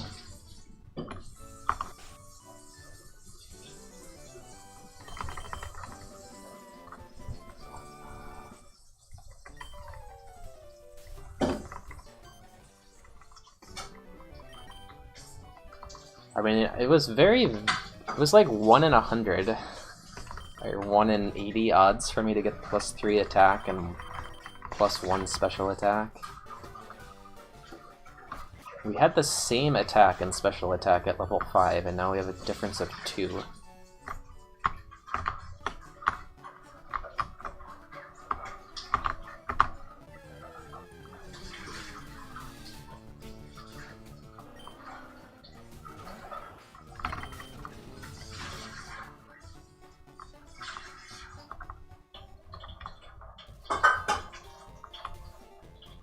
I don't know, we haven't had proper stab flamethrower in a while. It's just always hard because like, the water coverage moves. Like 2 move fire coverage just isn't really... Like, bolt thrower is very good, but then you have problems with flash fire grounds. You have problems with rock grounds having 2 stabs against you and you can't hit them. You have problems with lattes.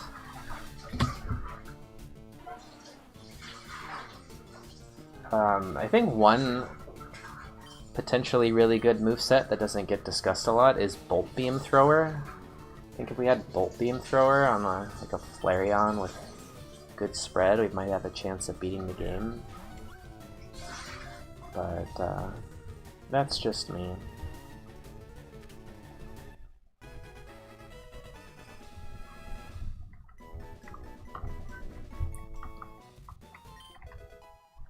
Or you could go for the trifecta, Bolt Beam Thrower, Water Spout. Wouldn't it be really cool if somebody had that as their starting moveset?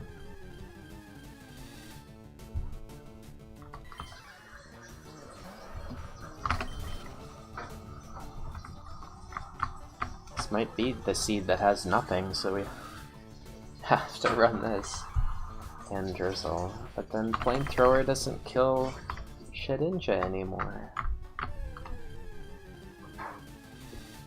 There it is, the rock ground. No sand, like I've never once seen Golem or Rhydon with Sandstream. Beginning to lose hope.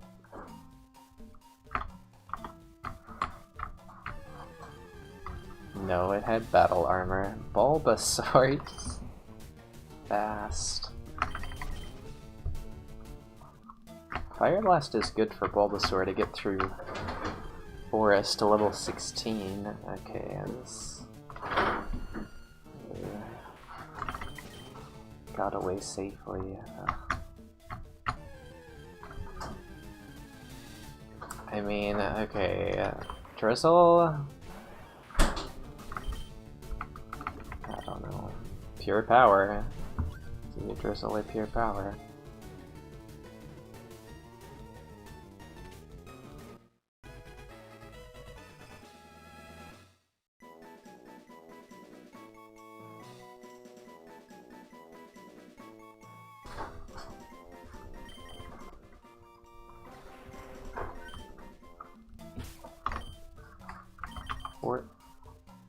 Teleport to the next seed.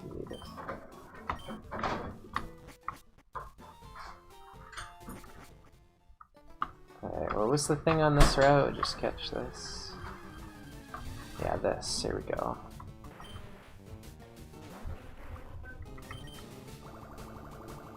Okay, it has to do 1. To 2.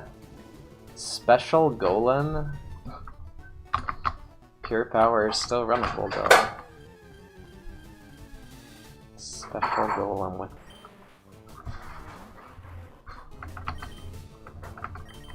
Hope I don't see Transform. Better have Mach Punch if I see Transform.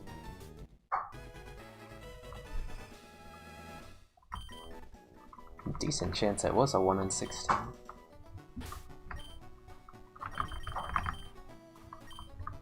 Nope, it's just a special Golem.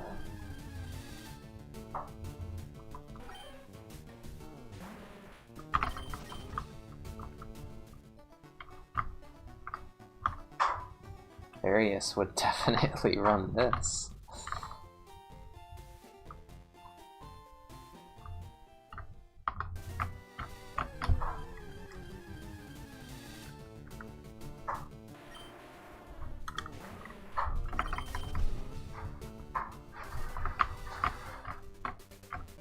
What was on Route 1? There was something.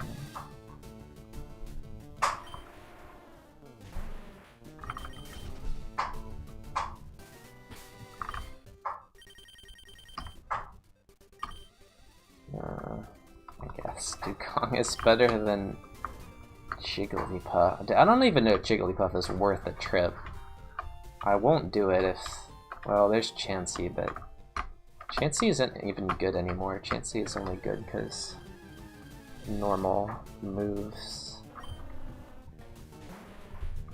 in Kaizo are so easy to come by.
352 Jigglypuff, let's go. It's actually level 6.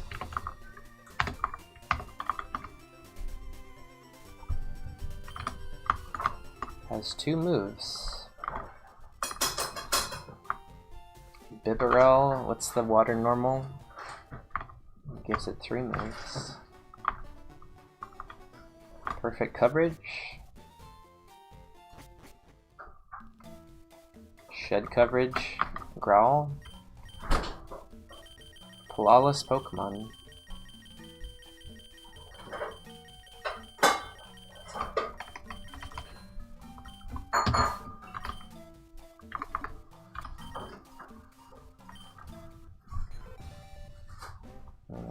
Oh my god. Let's not look at that. Okay. High roll. Just have to get the 1 in 73.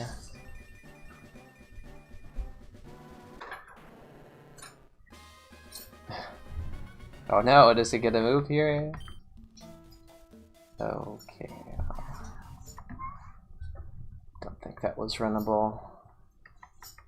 Even with pure power and quick attack.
Now this is a decision. This is a decision. It's not this, because Umbreon can't beat this. What does Nuzleaf get? Nuzleaf can go Umbreon, which is a really bad mon to give rival. But then it can also go Grass, which is great, and also it gives good EXP and possibly good EVs. And I think this kind of boils down to the fact that Torkoal is pretty much as good as Steelix. And more likely to win this fight. Now Steelix does get the free Earthquake on this, which is nice. But then Torkoal is not a good mon to give rival, so if Steelix isn't runnable, we have to deal with this thing. I think we just, like, Steelix is just not good, unfortunately. Just go here. Very easy to beat Nuzleaf.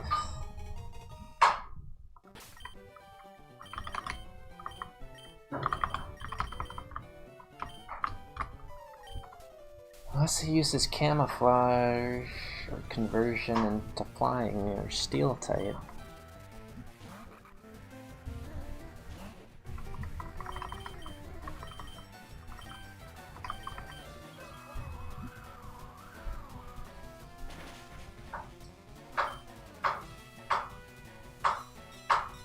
Even with this, we're pretty likely to win.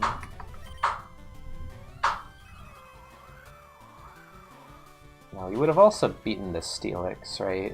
Silver Wind Bullets. Soft Boiled actually might have made it impossible to win.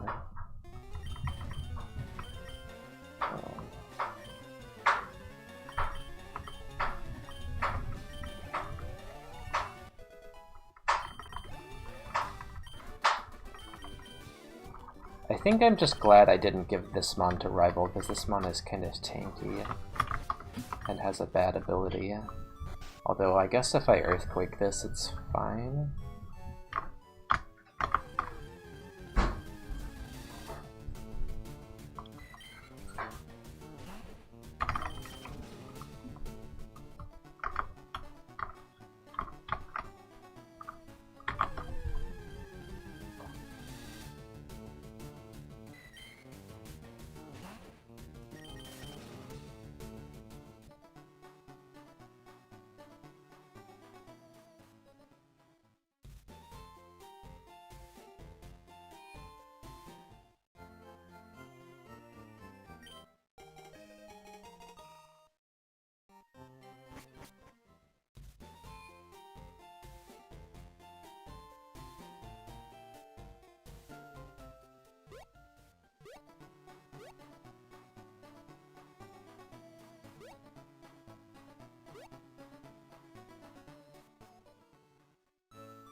This mon is pretty bad.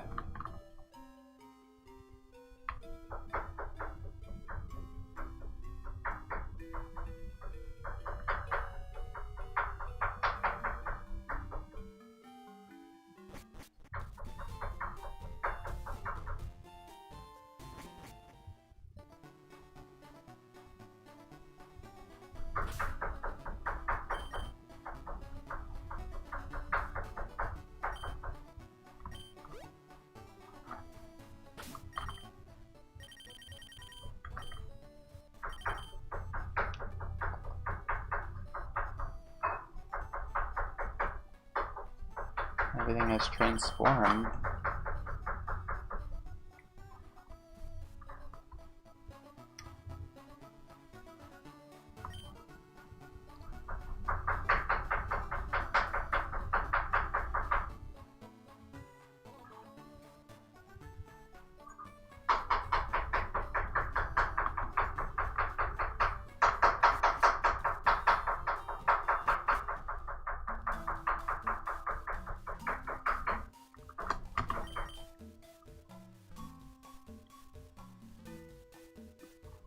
Yeah, we just a terrible outreach, man.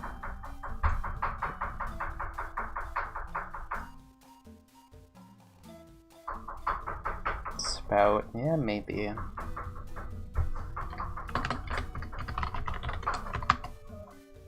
This is probably like such a low chance of getting through early game with Surf that we don't even bother.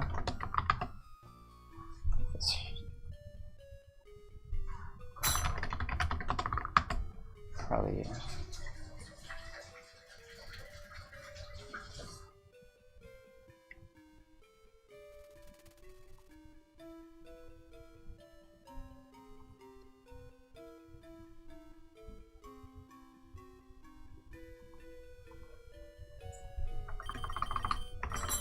Like, I might just not run it.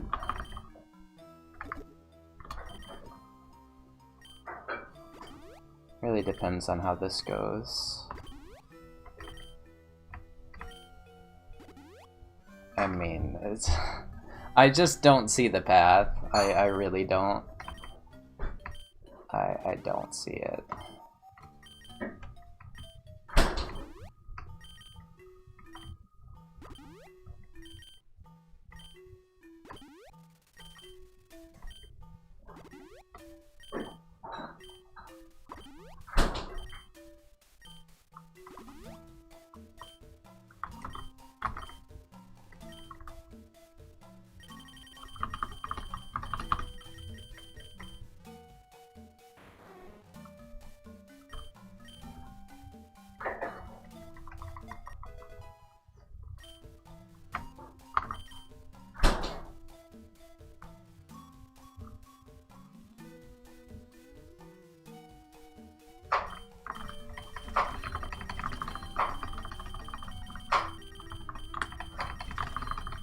Wish we had like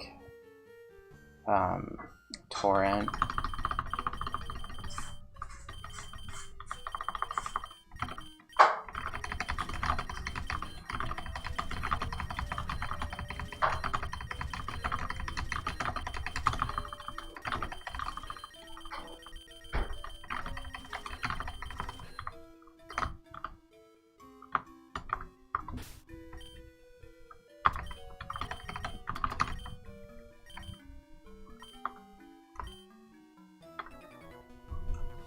Change the options.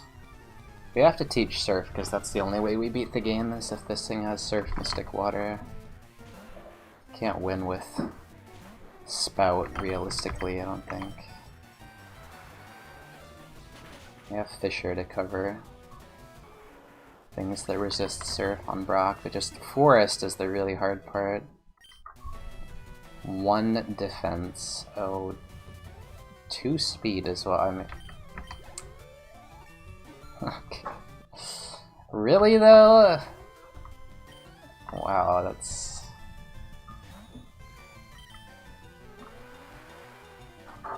IVs are not okay. What? Perfect counter bonds are the best.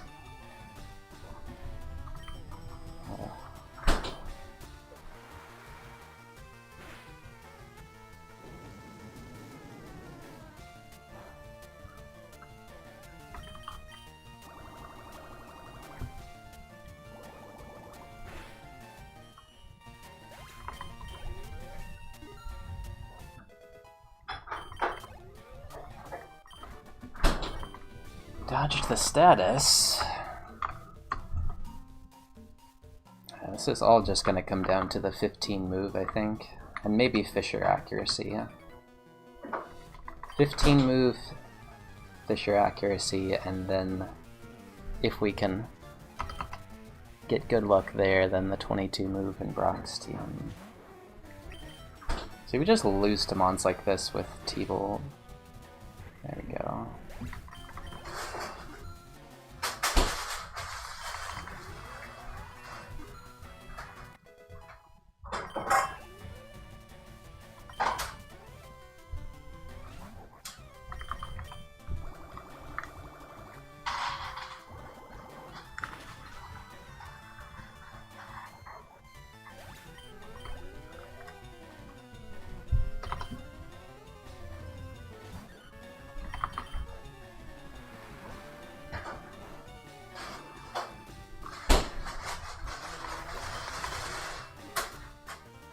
Yeah.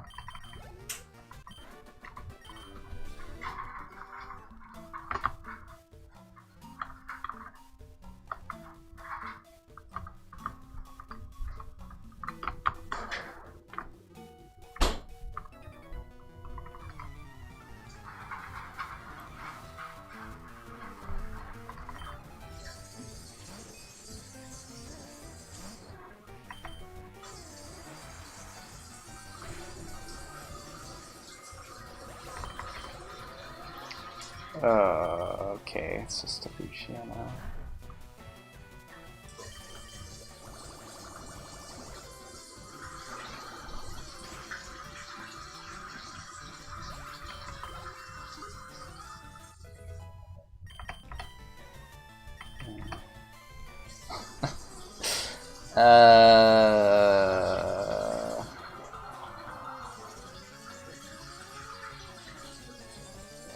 This is not good.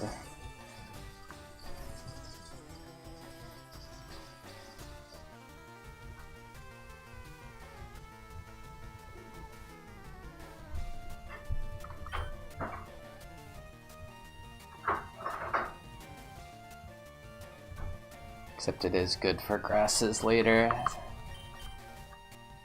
Man, that's tough though.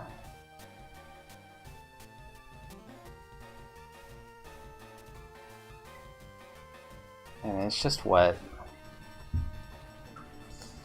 No fire. I don't know. Like, what are we walled by? Flying types. That's it. It's only 5 PP.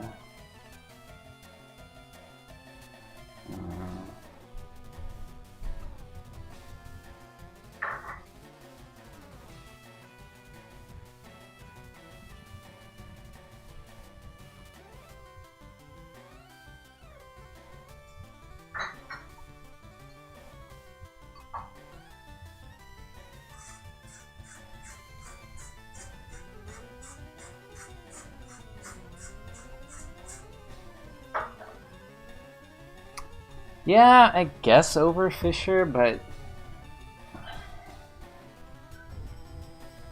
I have no defense. Enemy Kingdra, guess would be speed. I don't know. You're right, it's like... What's the point of having an attack stat if you're not going to use it?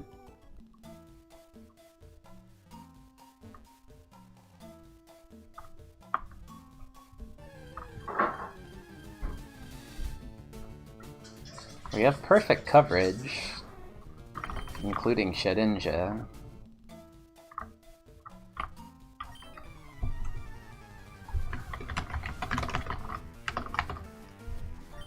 Aside from being a bad Pokemon, we're pretty good.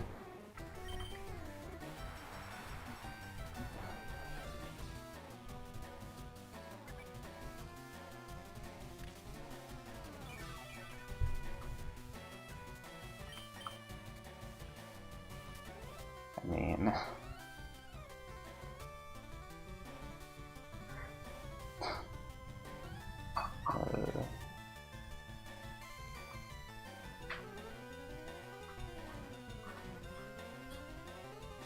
60, 90.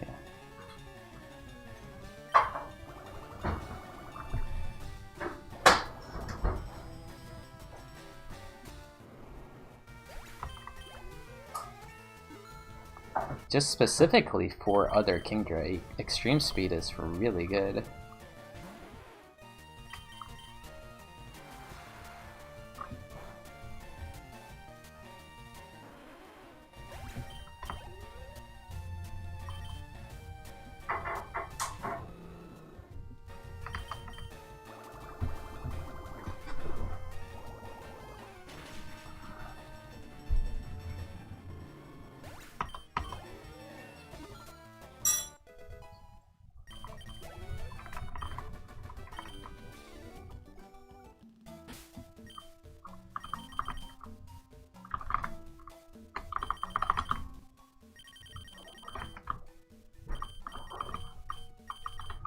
Nuzleaf. Why did I give Rival Nuzleaf? No! Why didn't I give him Torkoal? What? Shouldn't I know by now that half of my runs are Stab Surf?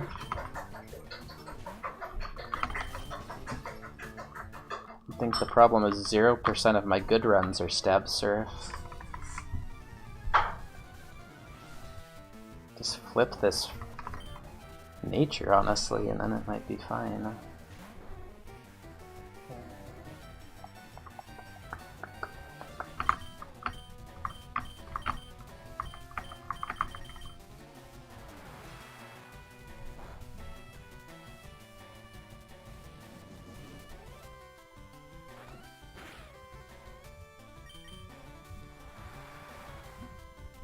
I'm just dead to breath.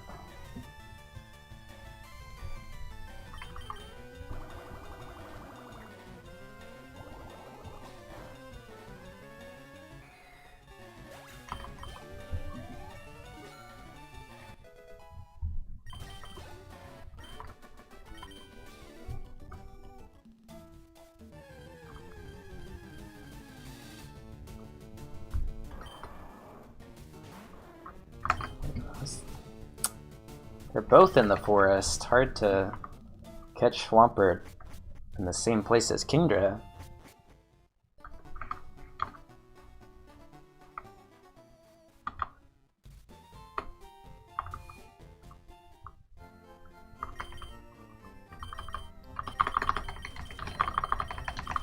Buy these, yeah.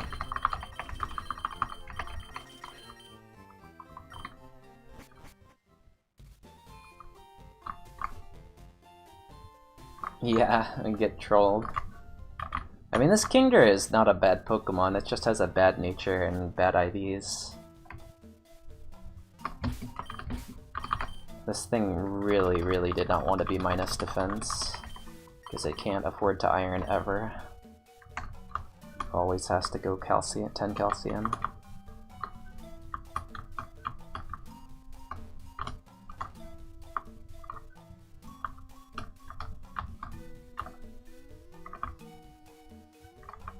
Basically, this is like a worse version of the Espeon. Surf Bubble Beam, 2 PP maxes for 56 PP instead of E-Speed. 1 PP max for 48 PP. Shed coverage problems coming soon after we delete Rock Tomb for Swift.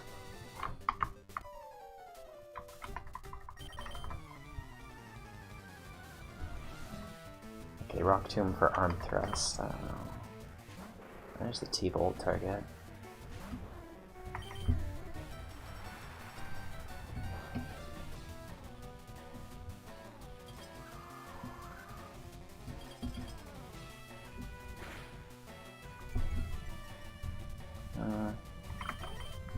This may be a mistake.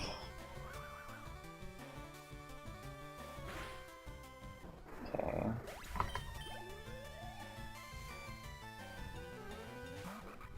Don't remember what I did against this. I had a Torkoal with like Silver Wind and I did half? I don't feel like that's enough to E-Speed this.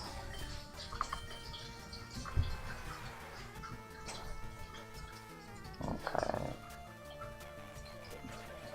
vanilla.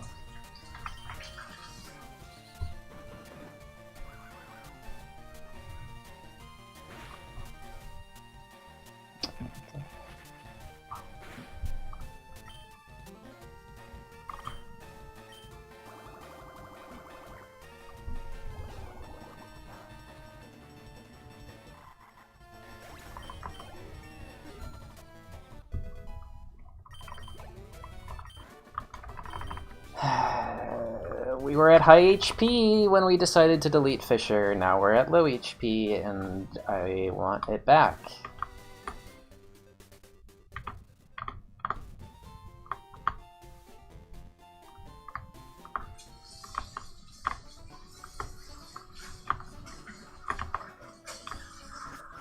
Is it even possible to beat Brock if there's a single water resist? I guess Wingle is beatable.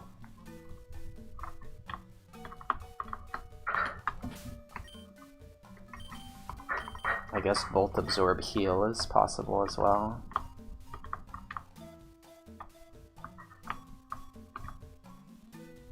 I just didn't think at high HP it would be that necessary. We had the easy part of Forest to go, and then we took all of our damage in the easy part of Forest.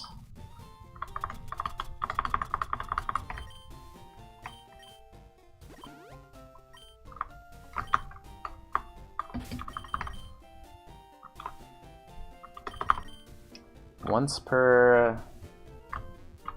what is the rule? Once per trainer. Once per Pokemon? It's not a heal.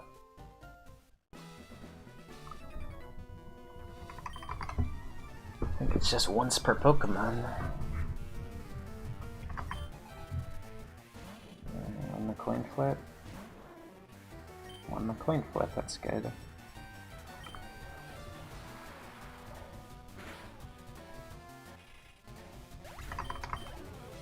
Need to get level 20 here.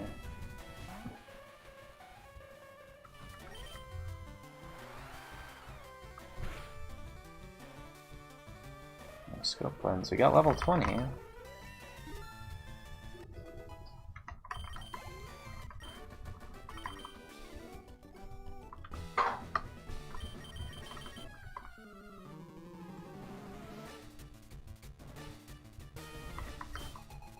Woo pa. Is this guaranteed? It's not. Bubble Beam is not very effective against Wooper. So. ×2. Divided by 2 × 2. Having said that, it's still it's still like 98% likely to kill, so.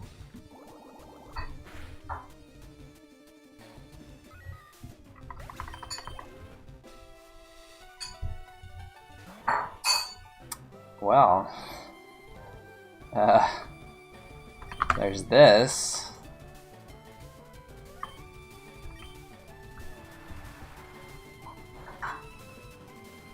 There's that. Oh.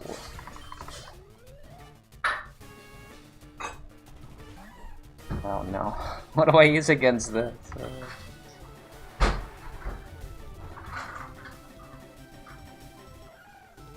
This is a good lesson on why stab is important.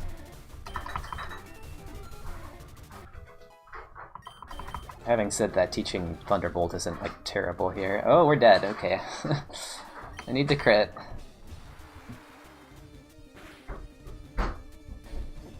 Okay, we actually don't die to it. That's good. Look at this. Might die to Sonic Boom Dragon Rage. Wow, how does that not kill? What is he doing? Holy 11 attack Metagross.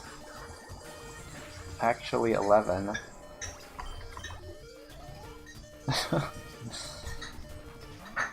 Oh, it's over. Not the Delibird. That's why the Metagross let me live, so I can die to this. Oh, we didn't die. 22 move. This is why you don't heal for Brock as well. And now we gotta move! See, I told you we were teaching over Rock Tomb. Knew we were gonna teach over Rock Tomb.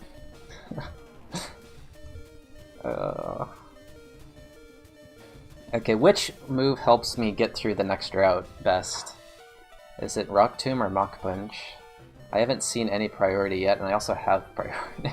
This move is pretty bad, let's be real. Like, Bubble Beam does more than Mach Punch to basically everything that exists, and we are dead to contact, so... I actually think that Rock Tomb is better than this, which is pretty impressive. Now this is PP. I guess the benefit of this is that it's PP, but realistically we have 56, so 56 PP, E-Speed is easily... Yeah, I don't think we actually kill things with this, except like Igglybuff, which I can also just E-Speed or Bubble Beam or... No, I think like... Is E-Speed better? Yes, for grass types that take less than half from Surf, definitely. Like Grass Poison, especially. Dang.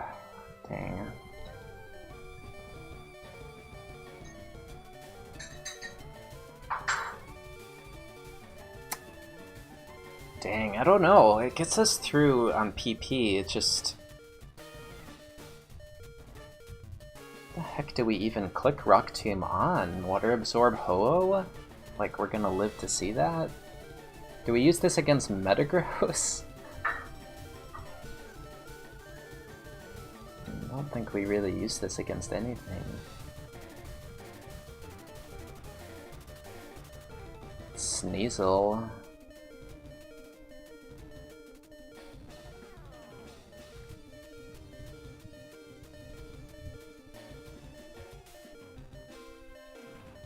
I don't know, I feel like I'm gonna regret not having this later. Like, teach this over, but then I don't know how to... Like, I'll center before Moon, of course. And then we just see Igglybuff and Moon, and it's like... You know, Pure Power E-Speed Igglybuff. I'm not E-Speeding it. Can't see Shed for a while. Like, there's just nothing that Rock Tomb is good on. Right? Like, I E-Speed Mantine and Gyarados, and maybe do less than half and then finish with Rock Tomb, but Mach Punch could be on the set for a long time in order to give this thing the PP that it needs to, you know, X Special E4 or just do Victory Road. Like, we're a Surfmon, we're gonna be low on Surfs for Victory. I don't know what we're gonna do about Bubble Beam, though. Like, I think the moveset is Surf, Bubble Beam. I think this is just a Mon that doesn't have Shed coverage. To be honest, so it's like, why force it? Rattata, yeah. I think, actually, we can't really Rock Tomb anything on Route 3.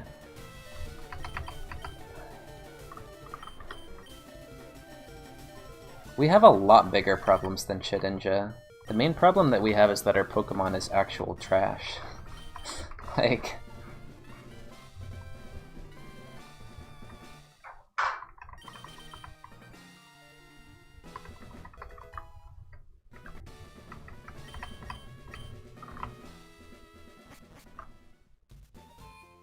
Like, we have perfect coverage with Water Normal. We don't really... We just want some utility in that last slot and, you know, PP utility. And there's just situations on this route where, like, something lives on one, and then it kills me with E-Speed, so I just Mach Punch. And I don't have enough E-Speed PP to do that to everything. Anyway, we're about to die. I guess we have 11, but...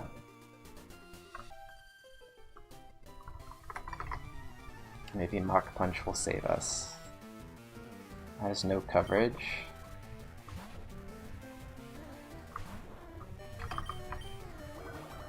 The problem is that we have no defense, no special attack, no ability.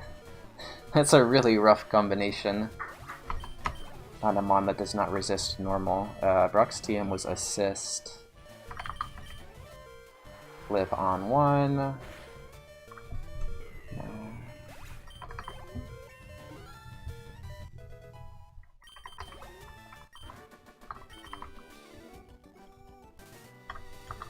I have 4 surfs.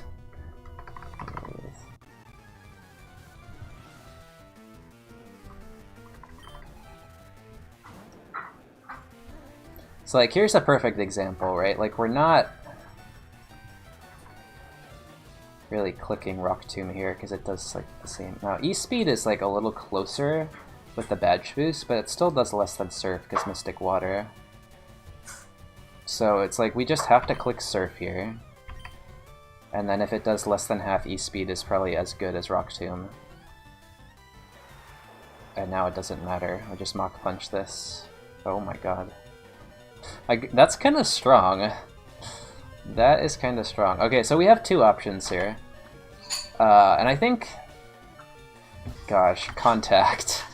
I mean, this is how King... So we can Mach Punch, and then if it low rolls E-Speed... I kind of need this Bubble Beam PP, but then I might just be dead to HP. I want to know what this thing has for defense. And I don't know that E-Speed is going to give me that info. But I don't know that Mach Punch plus Surf... I mean, Mach Punch plus Bubble Beam is going to kill. It should, right? Also, I don't know, just go here. Okay. Yeah, I'll just see. Save the E-Speeds. So that wasn't actually... like this? Something... Oh no. I should just E-Speed. It's like, now I know that this thing, we need T-Bolts. You should have taught T-Bolt, I don't know.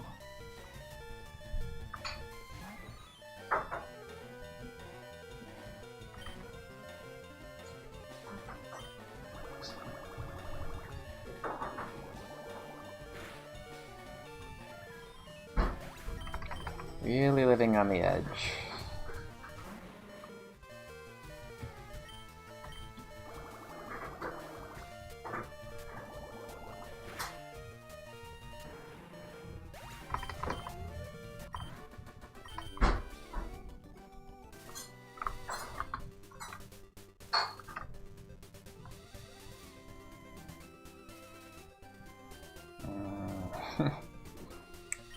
Don't know. We can Lemonade here, but I don't know what do you do for Moon. God damn it.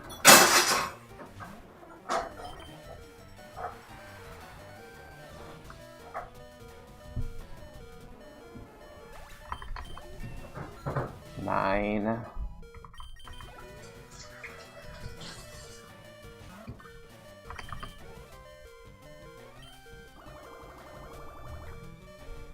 Togepi lives on 1. Mach Punch. Actually, Mach Punch might have been better because of Stab on that thing. Oh my god. Alright, well I need the Surf PP, but I also need to not die to this, so... does Bubble Beam do more than E-Speed, actually? No, right? This just has E-Speed, we're just gonna kill it, it's fine. Rock Tomb wasn't the play.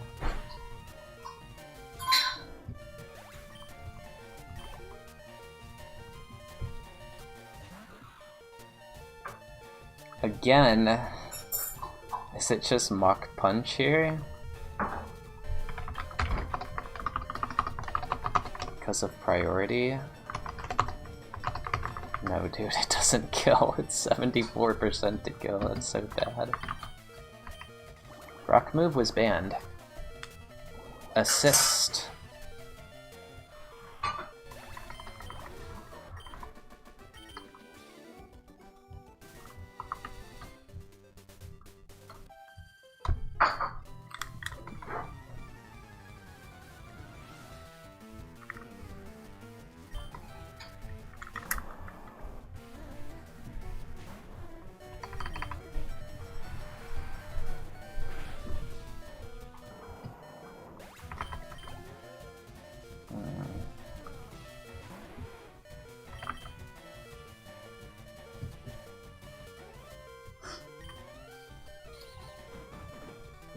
this.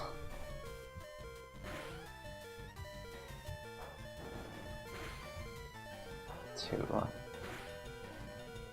Okay, well, we tried.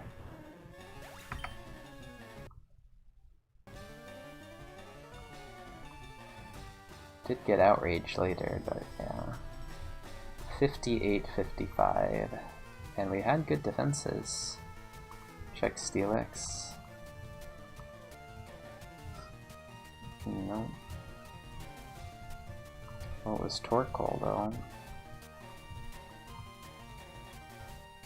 Oh right, we already had Torkoal. What was Swamprade? Looked like it was... Oh... What was Gyarados? That had Hydro Cannon too. Yikes, kind of annoying.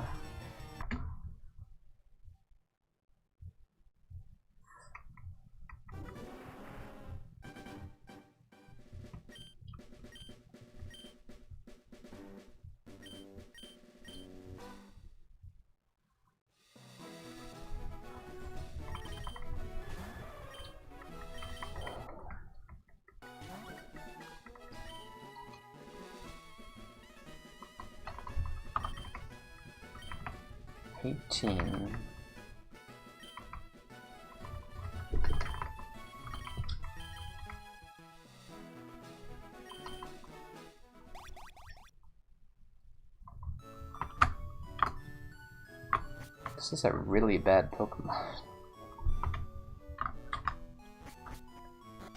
Even worse than the Kingdra. I think we kind of got wrecked by nature in that seed. Like, E-Speed did kind of. No, it didn't really help. It's like...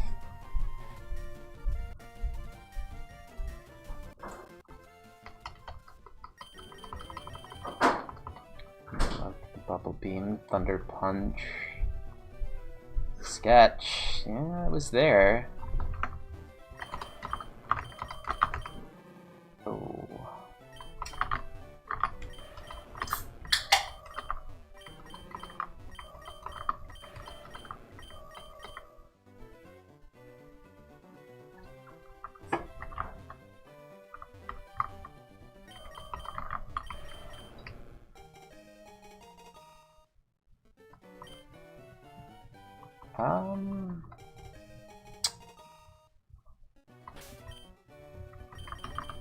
Not as low as it looks for speed.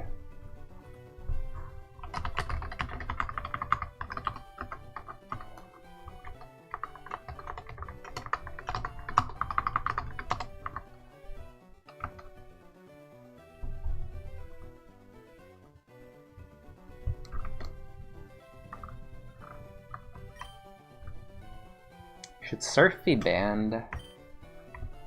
So it's the classic water electric physical move that covers grass build, and we also have shed coverage that is usable, like rollout can definitely do some things for us, and levitate helps with the low defense. So this mon is extremely functional. Kind of just depends on what do you think about Surf Mons in general. I'm very worried about losing to Rival 1. I think we have to rare candy for Rival 1. And, you know, yeah, like we obviously just run the Gator because we can't beat Rival 1 unless we teach Surf here. I know, but it's like we keep running Surf.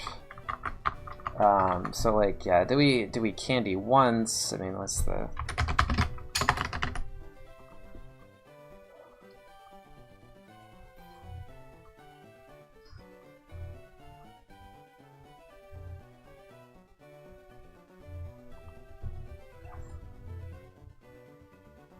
Hitmonlee.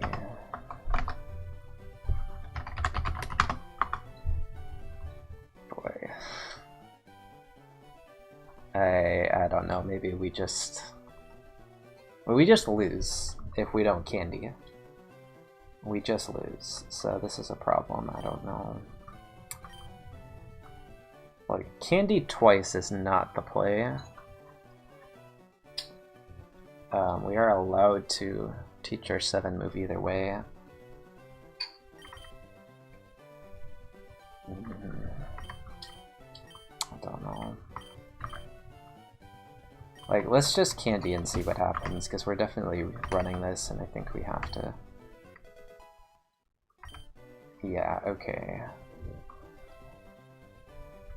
Okay, this is fine. 30, 15, 9, 18, 17, but that speed actually got the good +3. Wow.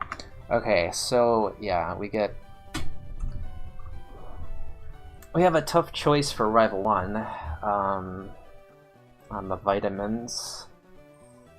So this speed is 100 base minus nature, low defense, do some damage to ourselves in confusion. Ideally, we would get to 17 speed for Rival 1 and then also 20 special attack. But we're not getting to 17 speed for Rival 1 because we just got it like the highest possible level up. Like, it's just not. It's going to take 7 or 8 Carbos to get to 17 speed for Rival 1. I don't think we want to use that many because our special attack is low and we're using Shockwave, which doesn't kill waters, but we need the PP. So let's, I mean, if we can just get a cheap +1 on special attack. There's also just the option of candying here. But I think the problem is that this mon is not good enough to win -2 items. Like, we've already blown an item, it's not good. We also don't know what to... No, this is Mystic Water, right? Because we need the power. The nature does help, but we only got a +2. I need to calcium at least once and kind of... Oh. There's also, like, iron, but I don't think we can really fit that. Okay, didn't go. Me too. Didn't go. Yeah, man, this is really weird.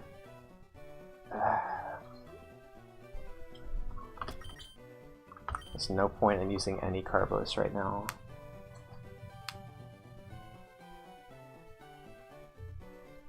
I mean, this is what he's gonna have the whole game, so if he just has high SPDF, we're not winning on champion, you know. We just have to do...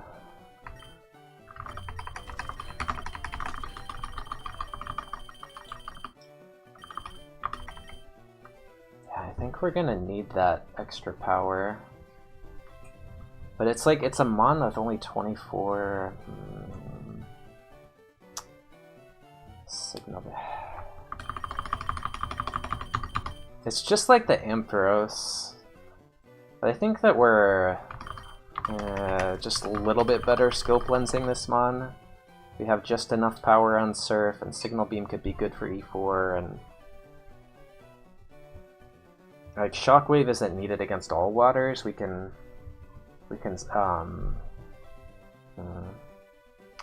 like, we can get a good hit on, like, water, what is it? Not water grass, water darks, without having a lot of power.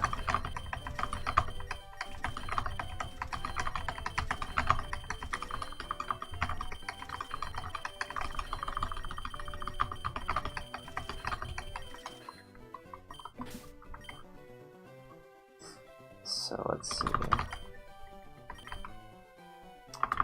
Just don't know how many. Like, I can try one more and, like, that's it. And I just, like, should I go for 8 Carbos here? I mean, we kind of do need a lot of Carbos on this thing, but just, I don't know about 8. Like 7 is fine.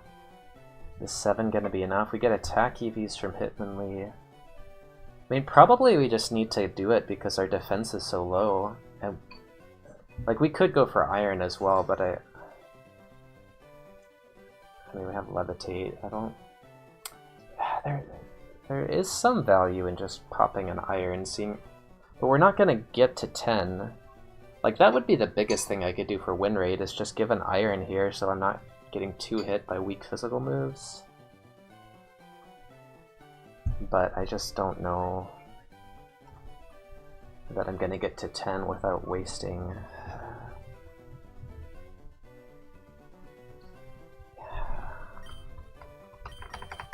We did have 8, right? 8 is pretty bad, and I'm actually gonna maybe try an iron. I think the calcium is necessary just because we're running shockwave, and let's try an iron. Or try 2 at a... The more I think about it, we probably need... It's a physical... Okay, stop there. And now the question is, do we use any more? I don't think so. Because this isn't going to do anything, and I can't commit to the calcium right now.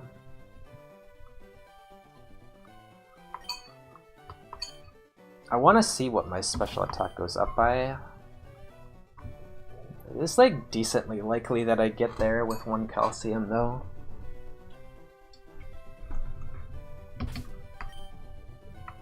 But then I might just want to pop some iron. A lot depends on the 7 move too. It's like, is it really gonna matter on Hitmonlee to have the 20? Like if we were... Like 2 calcium gives... Maybe 1 more. But we could end up being very mixed. Signal beam, scope lens. Just looking at this spread, I just don't... I mean, we didn't Carbos at all. We need to Carbos like 2, 3... We probably use at least 1 more, right? We didn't make it. Alright, well, I don't think I can afford to use a 4th one, but then it's like with each calcium, it becomes more likely that you get it. And it's like, what if I do end up using a 4th one anyway? Is there a damage boost, like, in common situations when I get to 20? And I don't know, like... I think we just have to go for it. There's 20. Okay, we made it.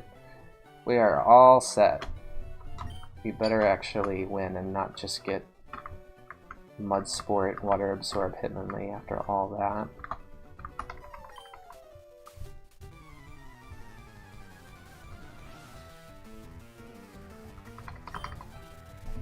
Or Drought Hitmonlee is terrible too. Sandstream is terrible. How about Drizzle?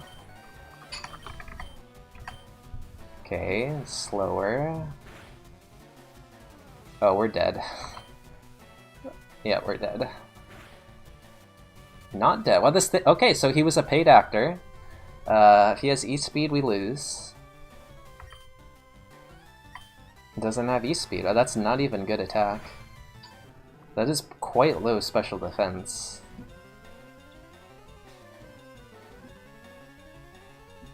I don't know if it quite qualifies as triple minus, but we probably need it. I mean, this way like equals. Okay, 7 move. It's hard to upgrade here. Now let's see. We got the 0 defense as expected, so we could go fix that. Knowing what Hitmonlee is, we probably just want. I mean, Hitmonlee is dead. I mean, he's dead the entire run. The only threat that Hitmonlee has is like, if Drought exists on the fight, or if he gets like E-Speed Fake Out, or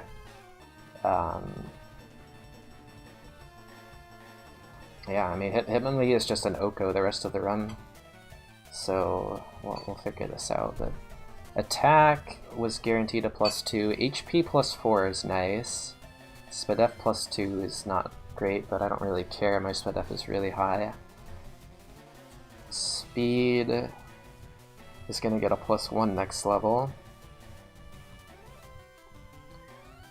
So we can Carbos that up, maybe? I'm not sure if it'll make it. Anyway, our move is banned. Okay, now we get still +2 SPDF.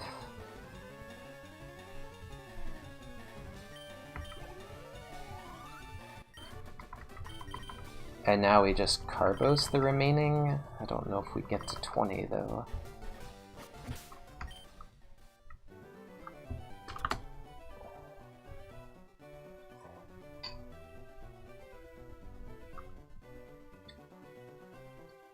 I think we have to use like at least one more of these. And then like this. And then like this.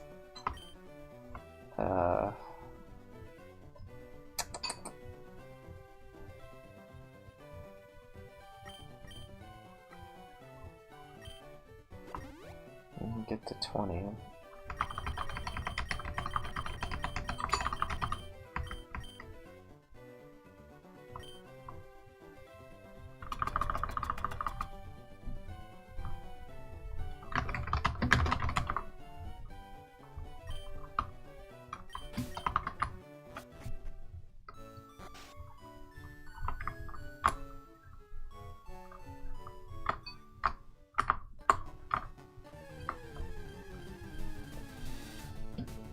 I guess the question is, like, is this mon even better than the Kingdra?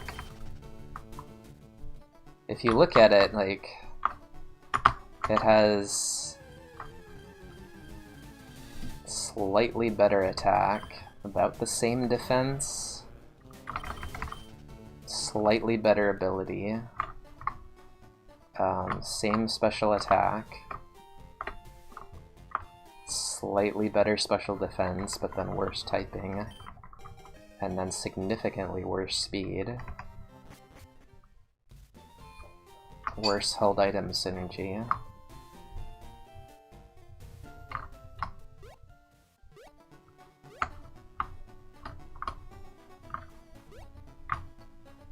It's possible that I over-calciumed this thing, and I should have just gone iron, because this low defense may be a bigger issue.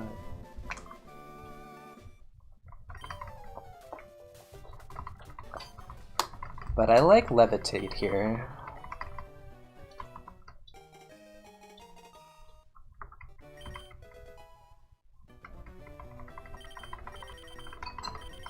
Makes us a little bit more of like a physical tank in terms of our typing.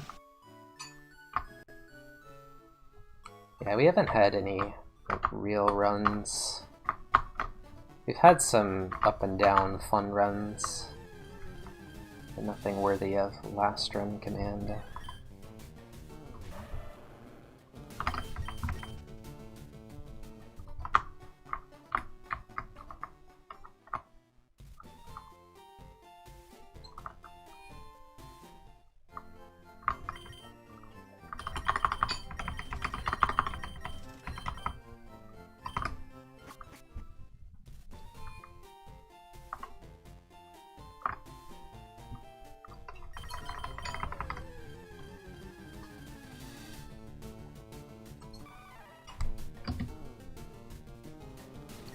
Yeah, I think like what this mon has over Kingdra is moves. The Venusaur died to Shedinja, and just kind of not having enough PP to beat the game.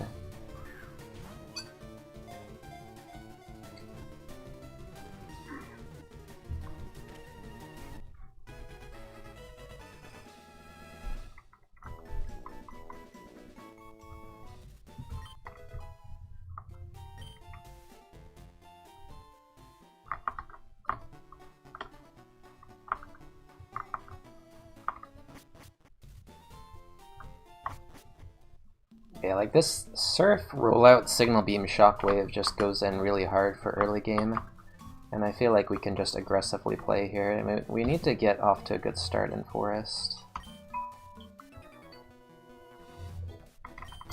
Oh, I didn't... No, I did use the vitamins. It's just like that speed is stuck on 19. Alright, let's see. We get 10 from this because of the candy. That's a good start. Yeah, now +3. Now the speed looks good.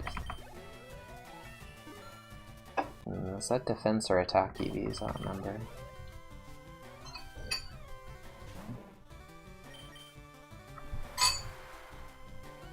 Actually, it was like 4 now.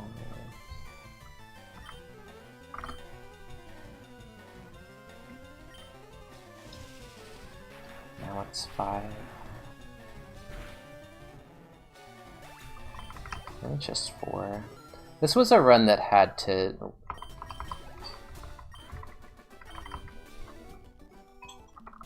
commit because Rival 1 was too hard otherwise.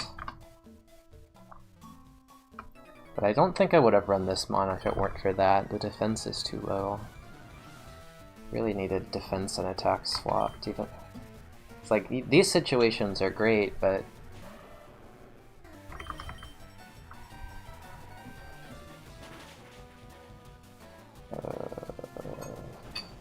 might kill him?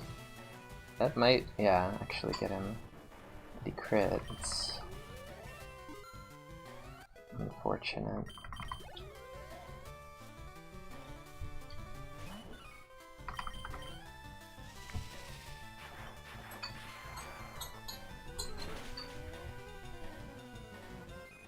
Move.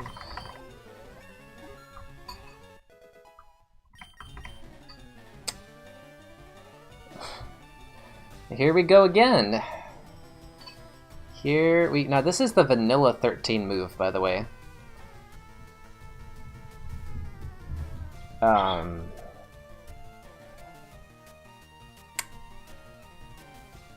Yeah, the tricky thing about this is that, like, rollout is actually usable here because I have decent attack. We don't care about Shedinja when we're a mon this bad, but like this is definitely usable PP, and we can just end up running into a lot of mons that we don't want to use Signal Beam or Shockwave against. The coverage speaks for itself, but against like normal types, I think we teach this, but it's like rollout is covering flying, with Shockwave gets fire, which Surf gets bug, which is generally weak, ice, which is generally weak, and water ice is Shockwave. And then we just won't have shed coverage, I guess. We'll just go with this. Yeah, Water Gun is a pretty good move for the 4th slot when we've got that trio of Surf, Shockwave, Signal Beam.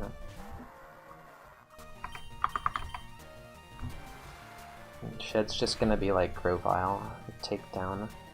But once again, we get punished for not buying the type boosting held item. Not really here, because Water Gun is so weak that I don't anticipate using it as much as I anticipated using Spark with Ampharos. But still, if I had Water Gun from the start, I would have gotten Mystic Water. Still a Surf.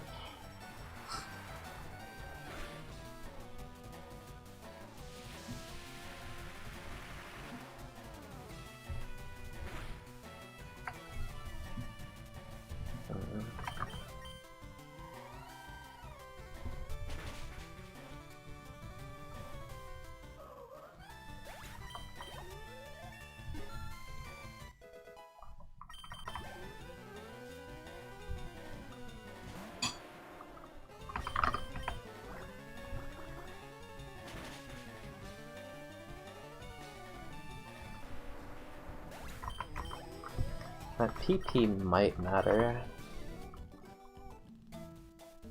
Good defense EVs there.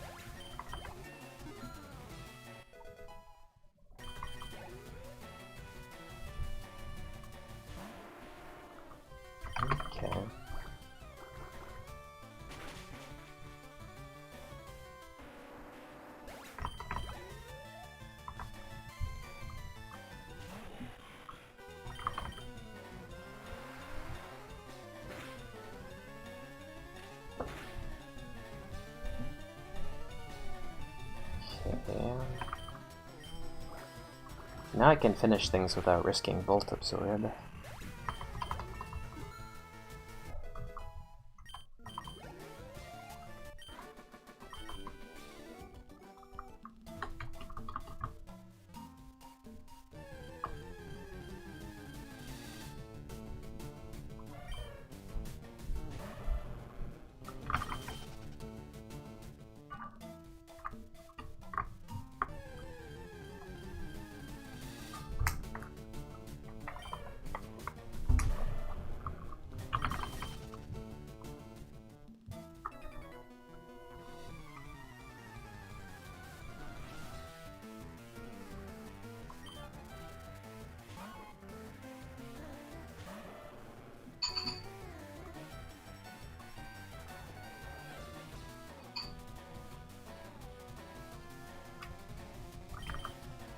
Getting too low on surfs.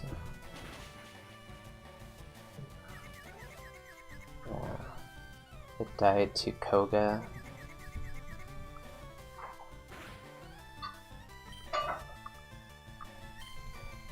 What's this?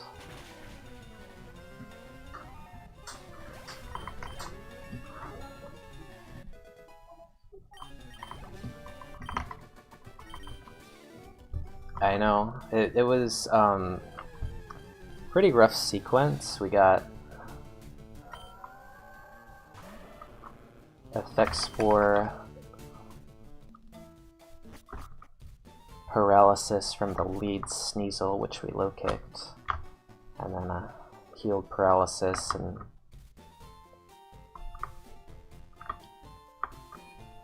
failed to Oko the next mon, Amistar, and it string shotted me, and then the remaining wait. How many? There were 4 mons left. 3 of them outsped me, and 1 of them had Sandstream and Sleep Powder. And we won the fight with 26 HP, and then immediately died to Sand after Koga. After checking the TMs, which were all useless.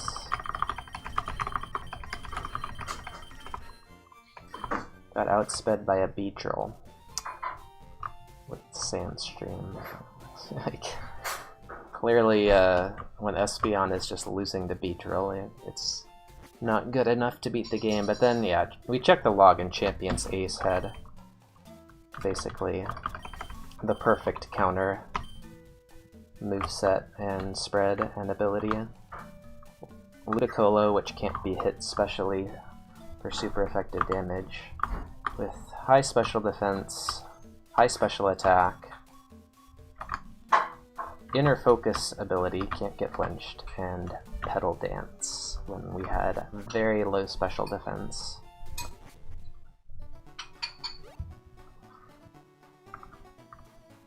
Beedrill is better. Pure Power Beedrill, it's almost as good as Pure Power Dustox, right? Or wait, not Pure... Compound Eyes Dustox.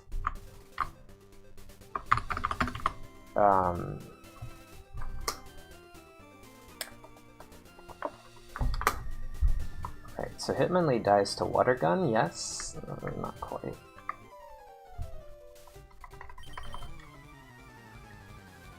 I think we have to surf it. This might die to Water Gun. This is sad, we have to surf 2... Oh... Alright, well, they definitely surf Hitmonlee now. And then I guess the move that we click against this is... Surf? Oh my gosh.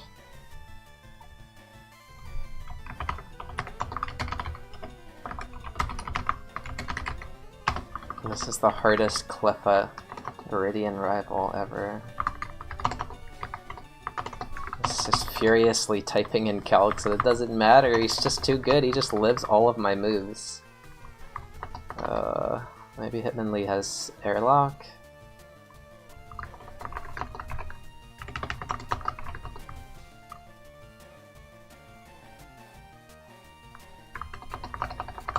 It's just way more likely to kill with Surf than anything else. What a joke. If it weren't for Hitmonlee being a threat,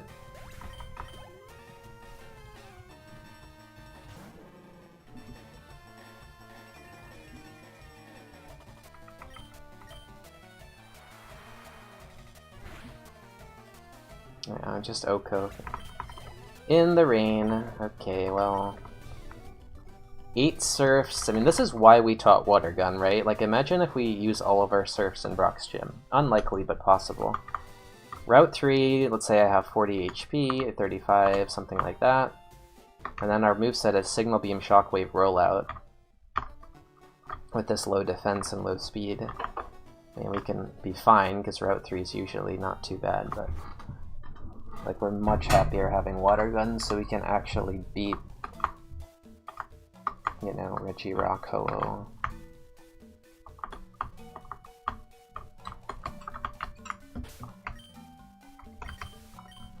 After losing, like, multiple runs to Outrage, I think we should know better than to try to roll out.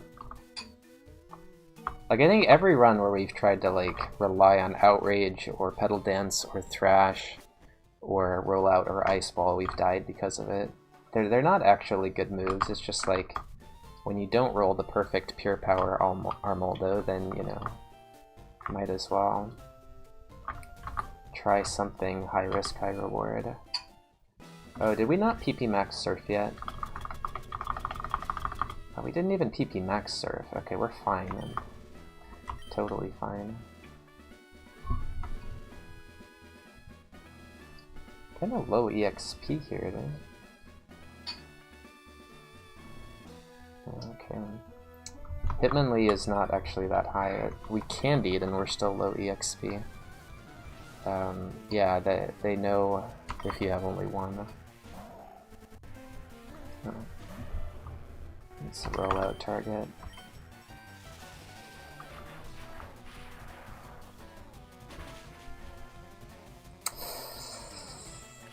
It's not great. Stop at 2 and it's okay.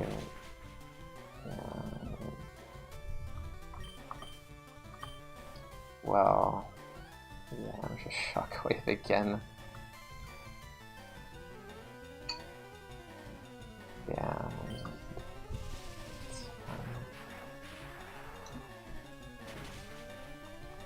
Tracker frozen again.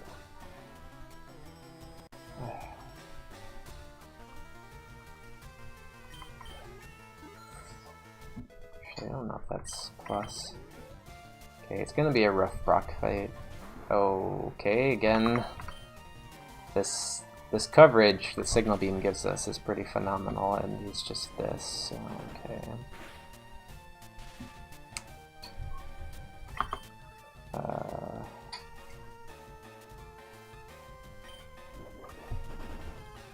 Obvious Lemonade.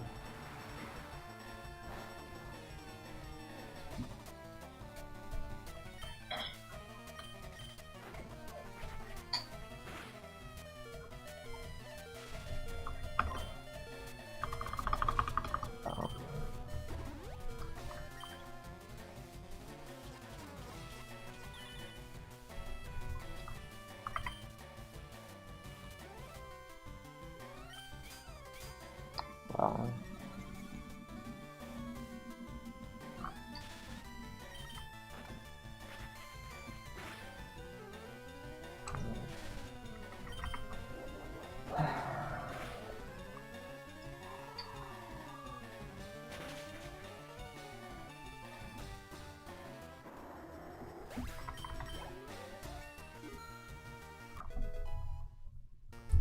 It's just too many items, but...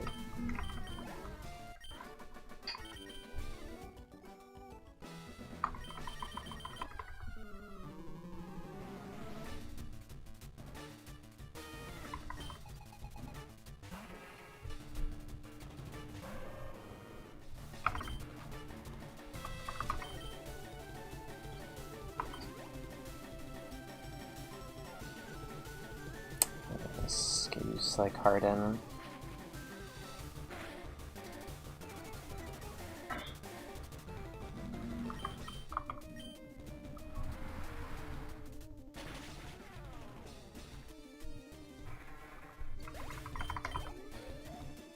How does Signal Beam do that little? To go for the Confuse now.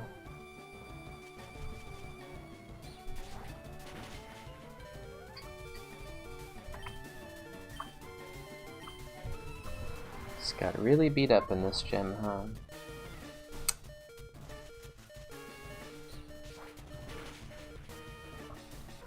Didn't even lose to being a bad Pokemon, we just lost to really perfect count. Yeah, that could have been 10 iron, I don't know. 0 Spadaf.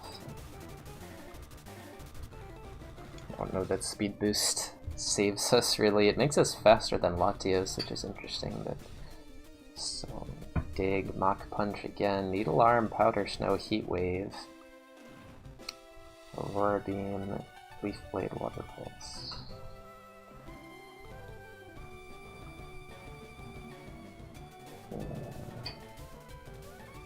Not faster than Latios. Anyway, yeah, that was just not a great mon. The IVs weren't even the problem. It was just, I mean, just water types are not good. I don't know what else to say. Like, you can't run low defense, you can't run low special defense, you can't run low speed, because then Water Sprout is bad.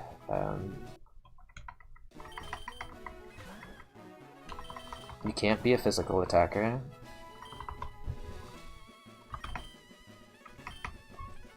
And even if you get the God Spread Surfmon, you don't have enough PP. Unless you teach Bubble Beam.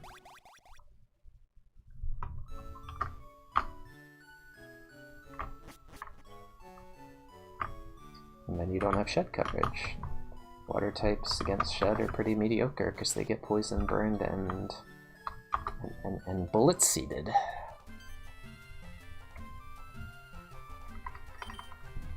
But water types sure are runnable with, like, it's just enough power. I mean, fire types are also runnable, we're just not getting them. Water type.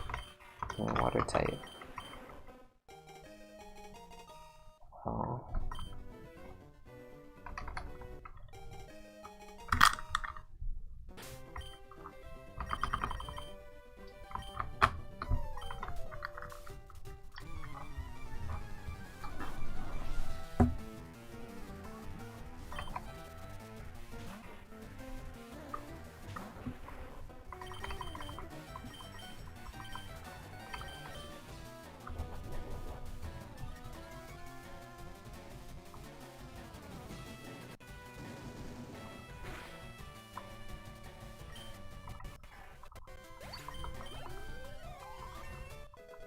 Wait, this had good special attack Psycho Boost and it did that little? It must have been minus nature.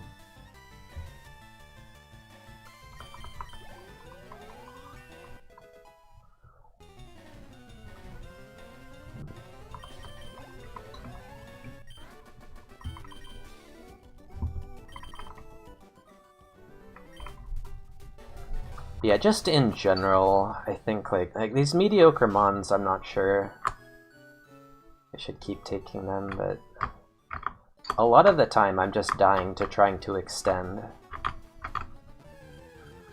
Well, a lot of the time I end up lemonading, so it barely helps, but like I'm trying to make it to Mount Moon or through Mount Moon. For that Gator, it would have been through Mount Moon with Water Gun.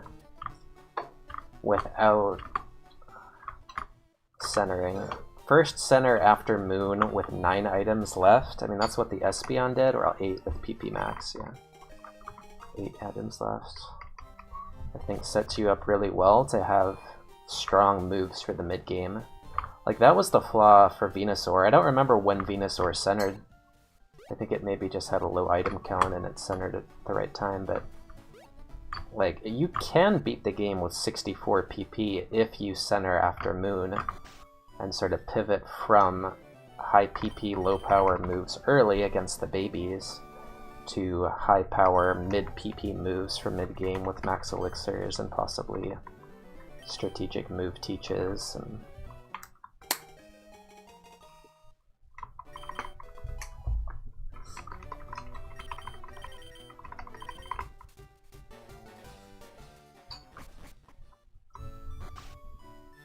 it's like, as long as I'm getting runs and I'm not walled for 5 hours like I was a few days ago, then I'm perfectly fine doing these resets for a good early game.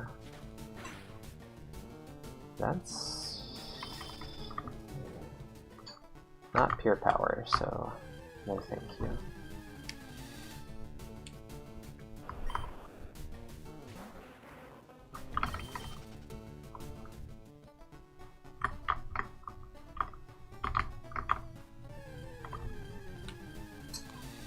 Like, the Espeon made it pretty far, and like, what I think the standard route really ought to be for skill IronMON is just like Candies and Victory Road, and before Giovanni's Gym, because that's been a problem for me.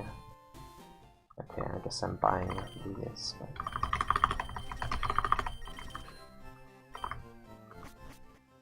89 to 90, 91 to 92, 93 to 94, all like... You want to do at least one candy there, if not 3. Yeah. Oh, wait, no, this is bad.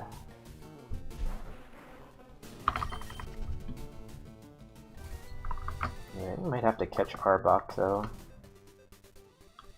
Why did I even go on that route?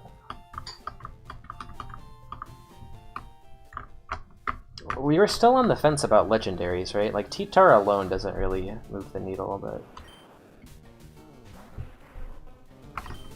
Like, if you added T-Tar, Articuno, Regirock, and Celebi... That's it, right? Did I say Regice? Regirock, Regice, Articuno, Celebi...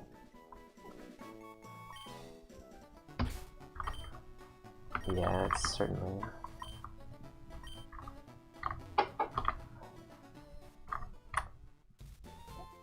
This is a pretty good Arbok. 26, 15, 8, 13, 10, 15... 452, yeah, that's pretty good.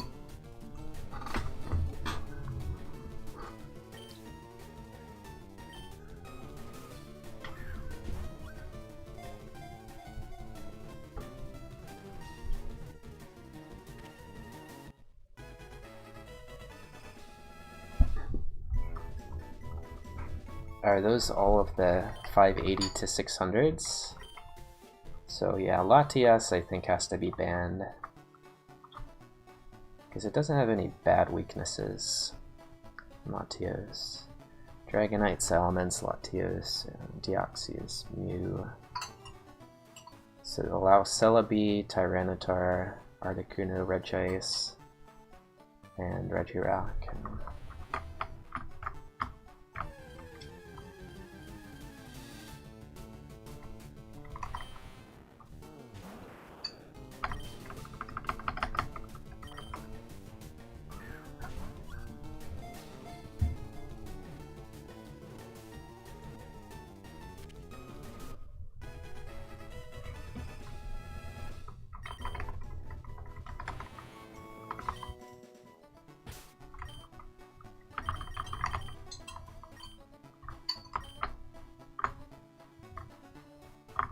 This is a pure power spread right here. Pretty much perfect. Pretty much exactly perfect for pure power Tentacruel. If it were allowed. Alright, one of 2 Pokemon in the game that can teach Low Kick. Faster? Alright, well, I don't know. I guess we're just running this. I'm not catching and releasing.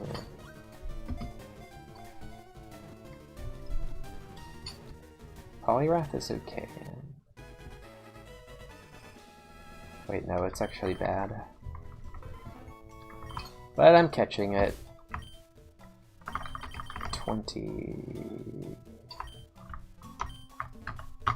Alright, Slowpoke, you are the chosen one.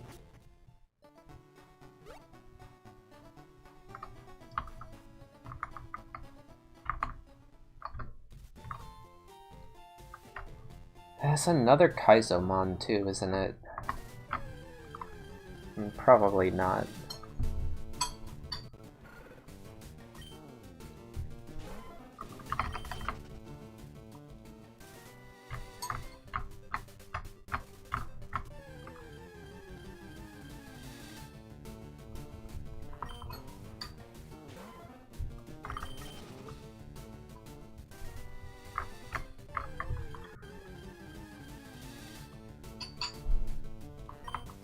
I need to see what the other slot is, because Slowpoke is pretty bad.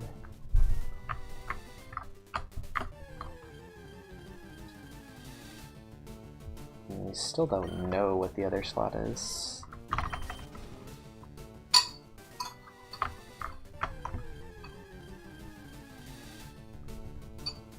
Still don't know what the other slot is.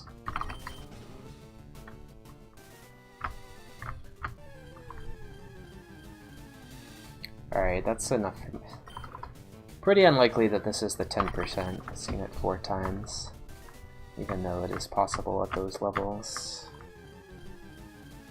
Oh, okay. Well, we got lucky. We take that.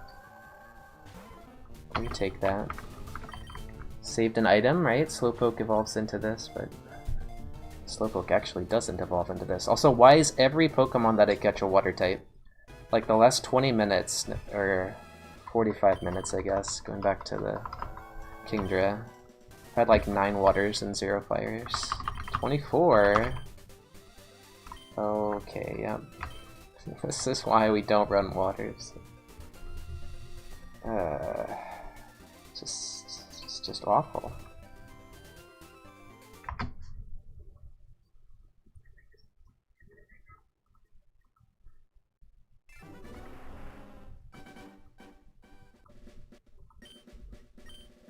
Okay. Okay, no, not quite. Close. Got another Magmar Evo.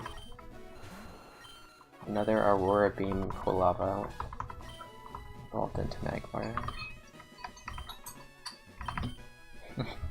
The worst one in the game is the big turtle.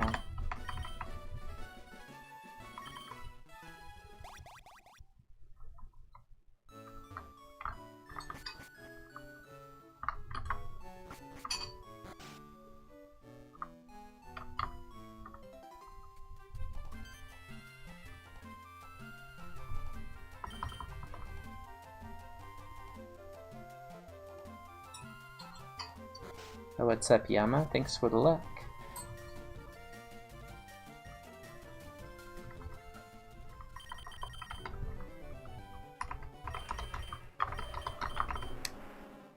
Now this is interesting. God. Okay, okay. We actually have to do a poll on this one. But I'm gonna make the poll which Pokemon is better. Because I know everybody would prefer Charizard. Nobody wants to see another thick Gator run. So the left Pokemon is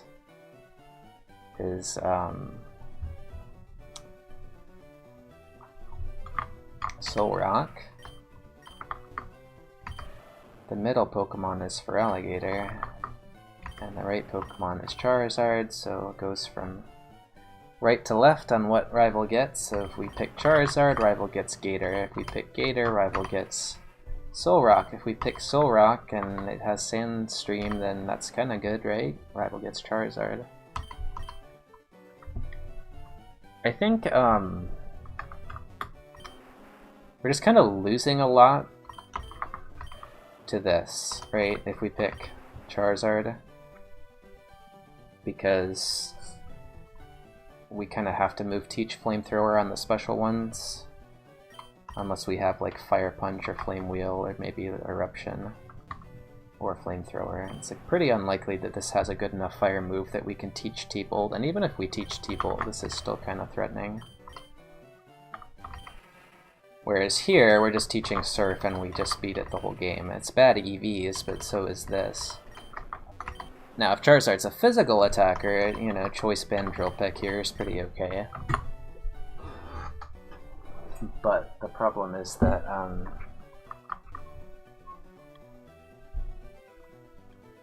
this is free. Like, we're not just competing against a decent matchup, right? We get a bad matchup versus a great matchup. And if Feraligatr is a physical attacker, which it can be, I've done it, I've won with it using an old, easier rule set, then you can Earthquake this, or maybe Low Kick this, or maybe Mega Horn, Signal Beam, like Compound Ice, Mega Horn. This is a very weak Pokemon, but it gives okay experience. So it's pretty good for Rival to get this. But yeah, like, I do think that Charizard is significantly better than Feraligatr for skill IronMON. And you can just candy, and then that's free. Like, we candy 3 times, and this is free. We candy 2 times, and our win rate is basically the same as this. So it's like, would we rather be down 2 items with a random Charizard? Or would we rather have this? But the thing is, like, he has this the whole game. And although we are effectively guaranteed to have a water coverage move, water coverage moves are not necessarily, I mean, the only move in the game, basically, that does more than Stab Flamethrower is Thunderbolt. So we're not really hitting this super effectively unless we have Thunderbolt, and we're pretty unlikely to have Thunderbolt, really. Like, I mean, we can teach Thunder for Champ, we can teach Frenzy Plant for Champ, that is one, I guess, way to do it, but I'm just, like, biased because we just haven't had any Charizard runs, and we've had, like, 6 Feraligatr runs and 600 water runs. 600 Mystic Water boosted Surfs. But I mean, right, it's like, I've been getting a lot of runnable mons lately, so it feels like one of them will be good, but realistically it's not likely that either of them will be good. Yeah, this has a really hard time winning without teaching a move, and not easy time even with teaching a move, so I mean, I think we just have to do this. Feraligatr is still a top... It's still a Pokemon, right? Like, it's classified as... yeah, it says it's a water Pokemon. That's better than picking, like, the Trash Can. Trash Can isn't actually a Pokemon, so... We're not picking the worst thing in the lab. We're actually not even picking the worst starter in the lab. Yeah, like, maybe one day we will just not get water Pokemon 8 times a day, and still have 0 Choice Band Drill Peck mons. It's like, what am I supposed to do when the game gives me this choice? Would you rather have Choice Band Drill Peck Charizard with a good spread, or would you rather have Surf Feraligatr with a good spread? I'd rather have Surf Feraligatr, and that's really sad, but, you know, like, this is such a juicy mon to give Rival when you have a water type. Oh boy. Well, we lose, right? We absolutely lose if we pick Charizard, unless it has a fire move and or a Frenzy Plant. We do get a free hit on it, so there's that. I guess we're not guaranteed to lose, but if Charizard does not Oko the Feraligatr, then well, we can get Thunder Miss. It's not he will go for Thunder half the time, but there's that. Anyway, time to die, check the log.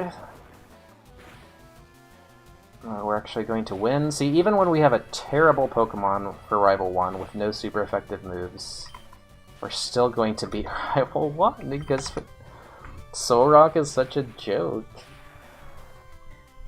Now we have to survive Route 1.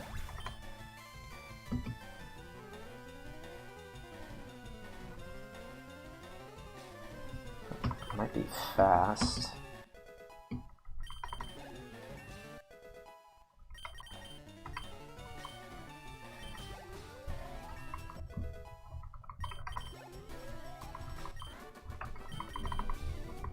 I mean, we would have won even if we got the worst possible luck on this. Almost the worst possible luck. You have to try really hard to lose to Solrock on Rival 1 with a fully evolved mon. And now we have this, which is going to kill us with any move, but... Oh, what do I want to see here? No damage? 14 is not what I wanted to see. Sword Stance is banned. He has 2 non-moves. We'll catch it for speed at least, but I don't think that's going to be runnable. Second ability, Rockhead.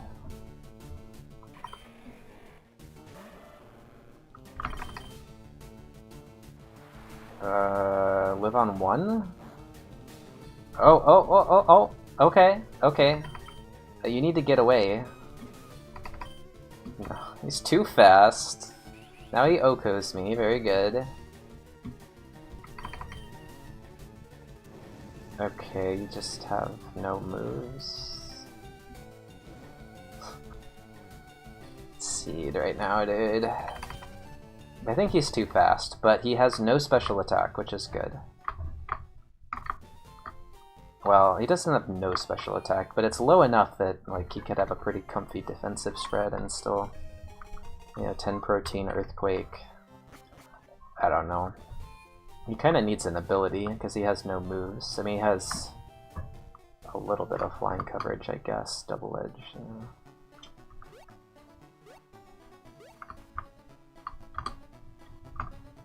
I don't actually think Flygon is a good Pokemon.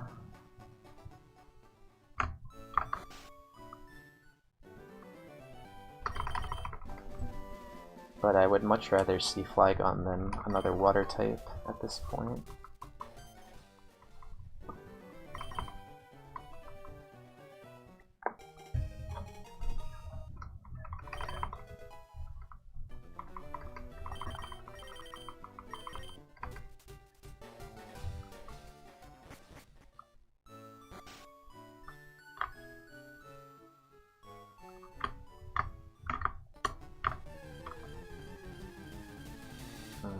Could kill me, actually.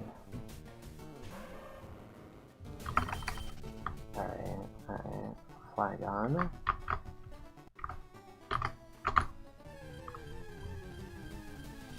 Level 6 is...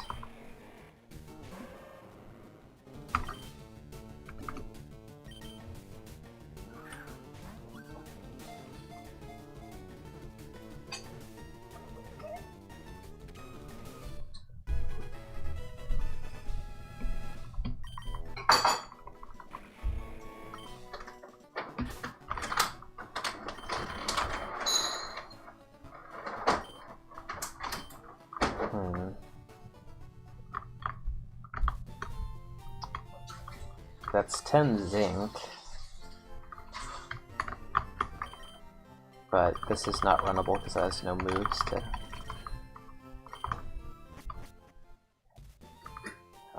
This is just bad. This is just bad. Interesting how it's like a giga physical tank, but...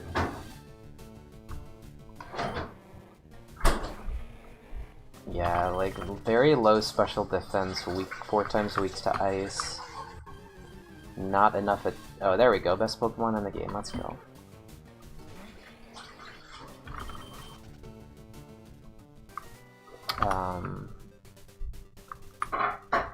I'll just take the Shucky, honestly. I'm pretty team Shucky.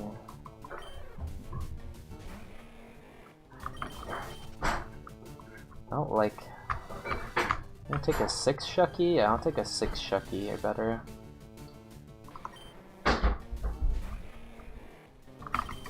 Maybe I shouldn't risk the 8 Macargo outspeeding though. Oh.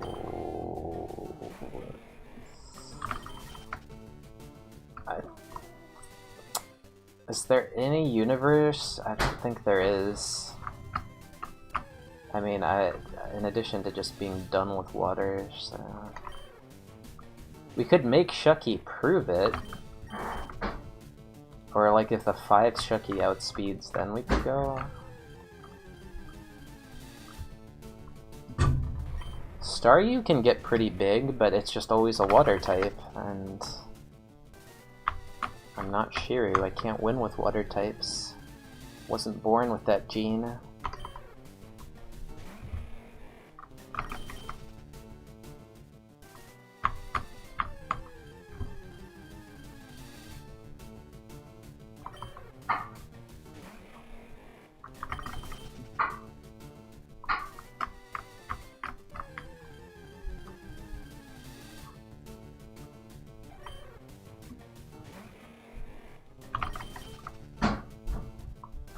Yeah, it's interesting if you run like a Flygon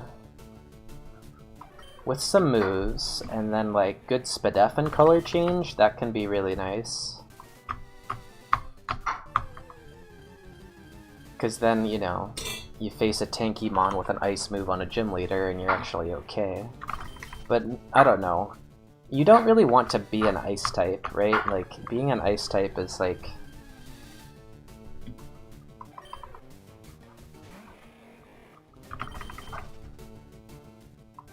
like being a magical girl. It's not actually a happy existence.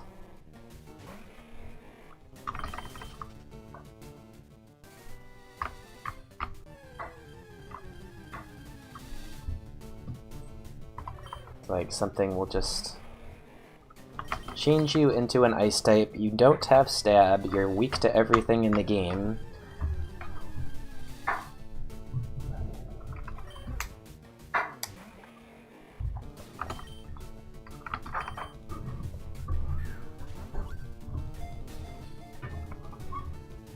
Monthly annual reminder that someone once reset a God Crunch Umbreon in Kaizo because it had color change. Perfect spread, started with Crunch, had one other good move. 10.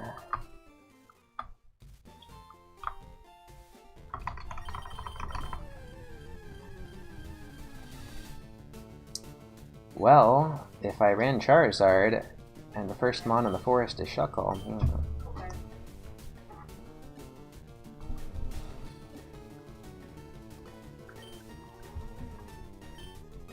I feel like this actually might have a higher win rate scouting than Flygon.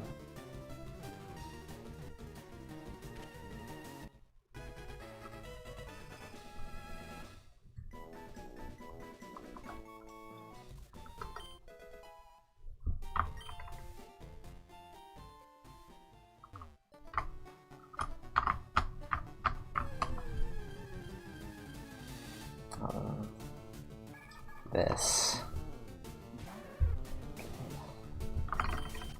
can evolve into Feraligatr. No.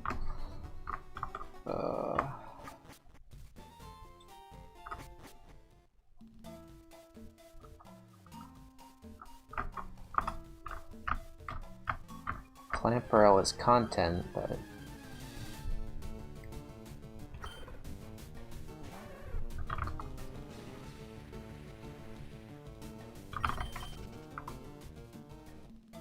like it evolves into the worst Pokemon in the game, Blastoise, and then the worst Pokemon in the seed, Feraligatr.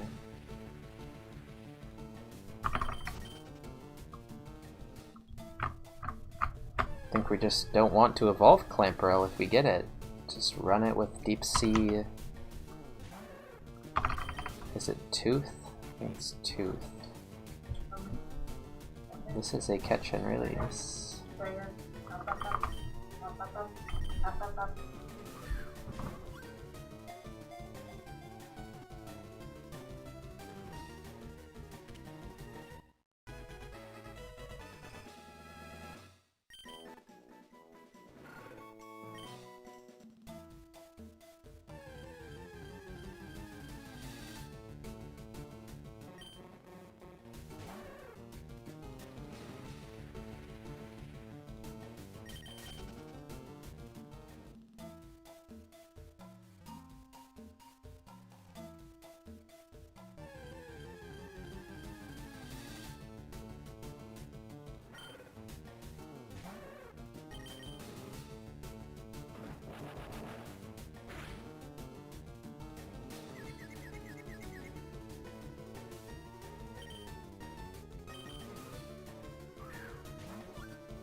Non-catch and release Quilava.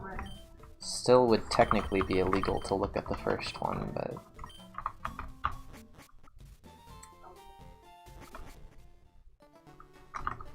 going to make an exception for this seed. There it is. I have to check the other slot first. Oh, we haven't had one of these in a long time. I don't even know how good it is. Too bad this seed is actually not valid. Rival has Soul Rock. It's fine. Choice Band Drill Peck. It has Rock Throw though. Ooh. But I don't want a special Gyarados. 50. I mean, this is not dead to electric moves, I'll say that much. It's also not dead to explosion.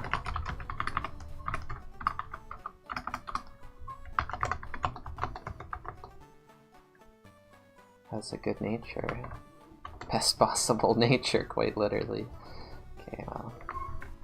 Let's check the Charizard. We can't actually win with this because it has no speed, no special attack, no defense. It has only the ability to withstand electric assaults. Because we caught a Pokemon and didn't release it when we said we were catching and releasing, but you're not supposed to see the stats of a Pokemon that you catch and release because of bind or whatever. Anyway,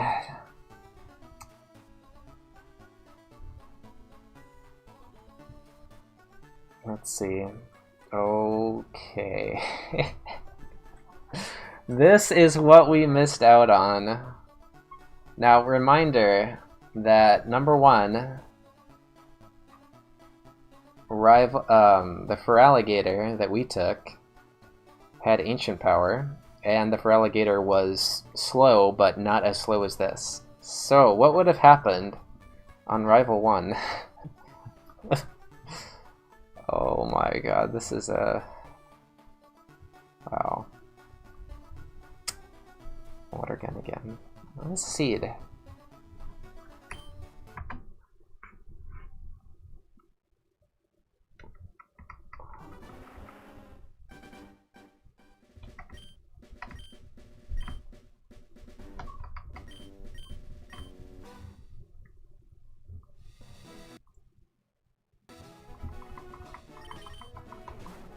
Yeah, this was the Mon, but not really.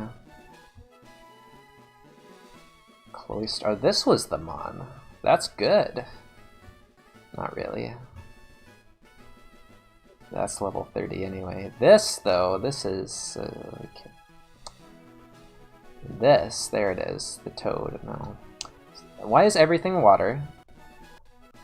Yeah, this... Like, I cannot believe how many water Pokemon I've been. It's actually... Okay. This was... not okay. Alright, well. The Charizard was actually the correct choice because everything in that seed was bad.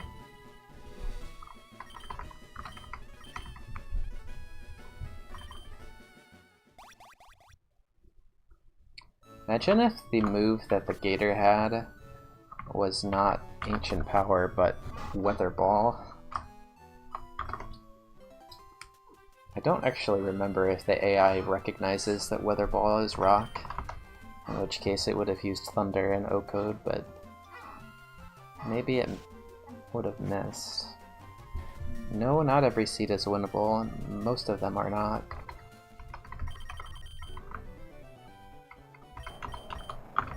Alright, this is legal, right? Decided it was legal. Oh, we get to run this, that's fine. Very good Mon to give Rival. A little bit sketchy though with the Steelix pick. Every time, this is what Steelix is, by the way. Every time.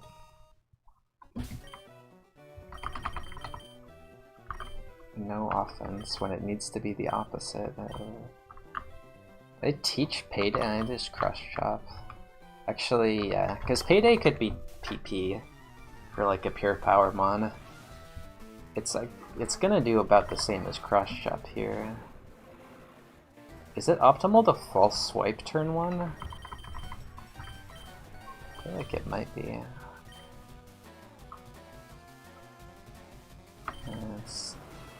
Well, we're going to win, right? That's low. Advantages of being Steelix.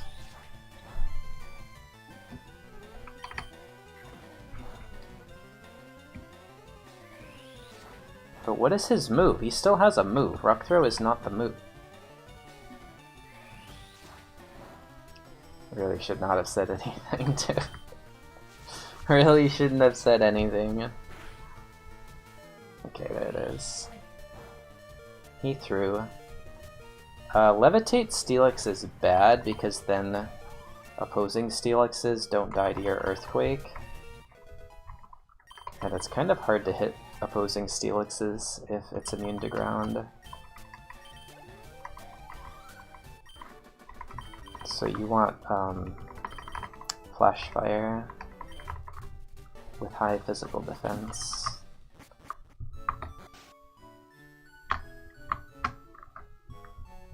Or at least mid physical defense.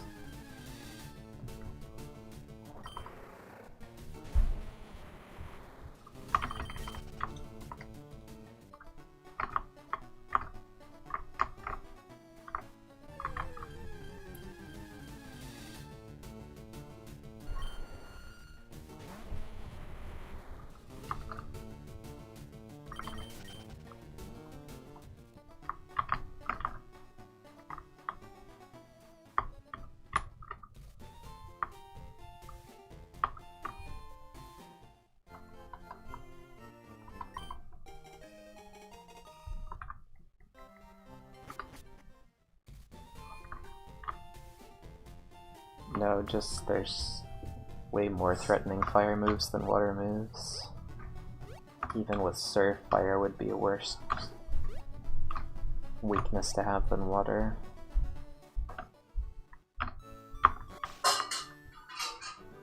Water weakness really never seems bad in practice, but then you go add up all of the high power moves and you're like, oh, it should be bad.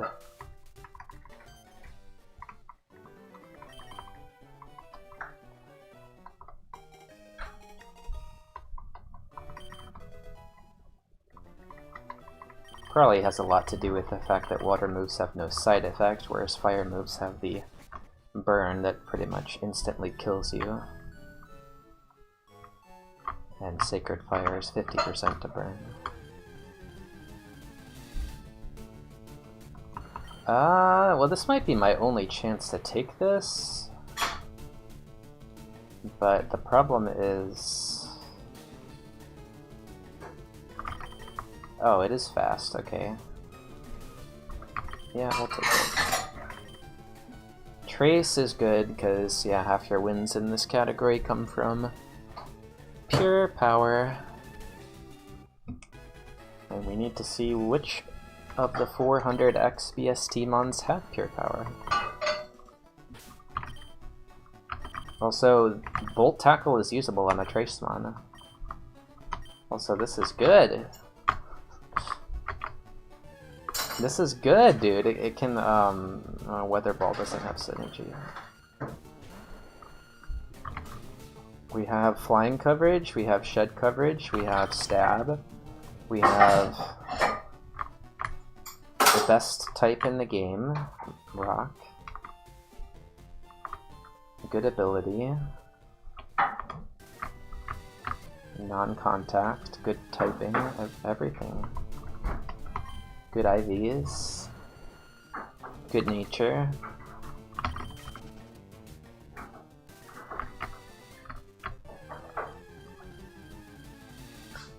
It's just yet another mon that I would probably run in Kaizo. Like, was I running mons this bad when I played Kaizo? I don't remember. I just remember getting nothing and then once every about 150 seeds I would get something like that. Umbreon or Charizard. I just feel like I've seen a lot of mons lately that are very, like, okay in Kaizo. Like, having a good stab... I mean, obviously Vileplume in Kaizo just isn't runnable because of the no moves problem. That's not a good ability for Mach.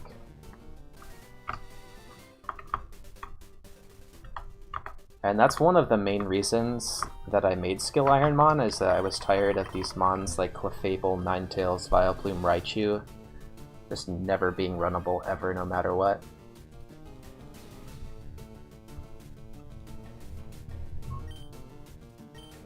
Just completely fixed that problem with the move tutor. Now in Gen 2, Raichu has 600 BST, so you just need 2 half-decent starting moves, and that's pretty good. It's better than Raikou. It's arguably better than Zapdos.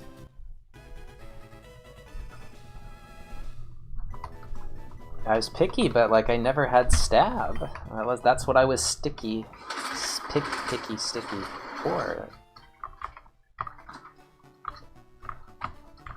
You see this Mon with like Drill Peck instead of Sludge, it just doesn't kill anything.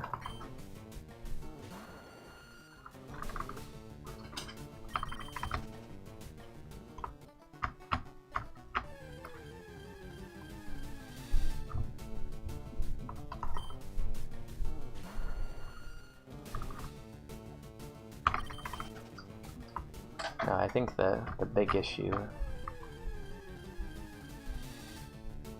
like pretty much in Kaizo, if your starting moveset isn't complete, it needs to be one move away from complete, and that move needs to be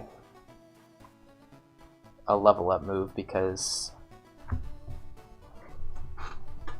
TM39 is Earthquake not able. Such a good idea for TMs to be 50% compatible. So, you know, this Vileplume is one move away from being decent in Kaizo, but it doesn't get, I mean, it gets one level up. It gets a 44, level 44 move, but that doesn't count. That's too late.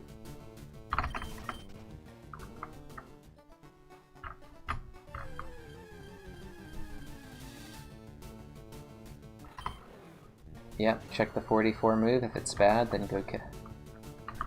When I optimally pivot at 43.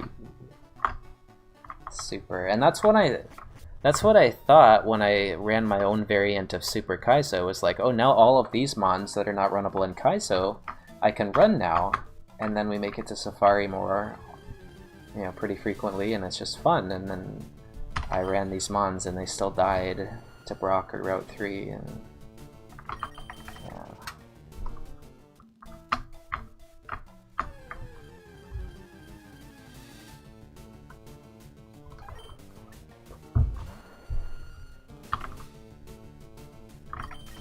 Pressure. You had pressure last seed, right? Oh, this better not be the rare. Alright, should I just catch this and say no to the muck?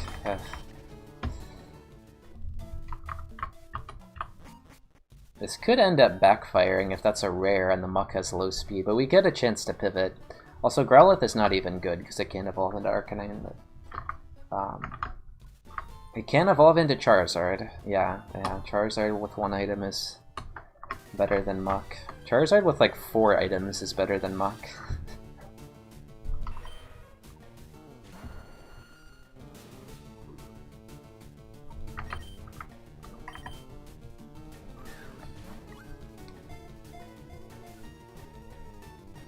I mean, after a certain number of items, Charizard just struggles because it's not, with Flamethrower, it doesn't have a lot of PP.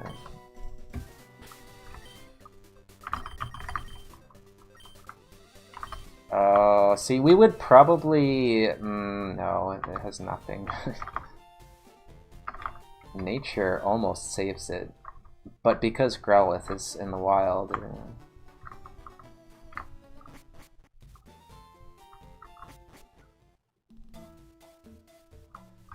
Magmar, no, Quilava evolves into Magmar every seed now. Alright, come on, puppy. There's the puppy.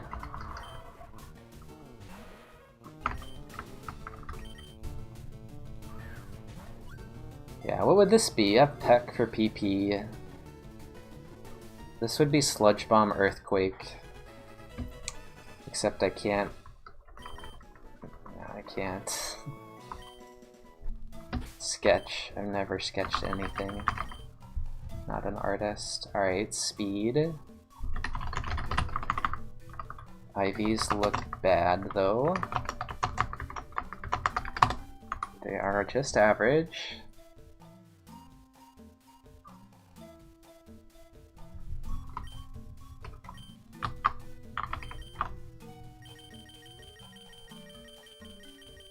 Yeah, about that.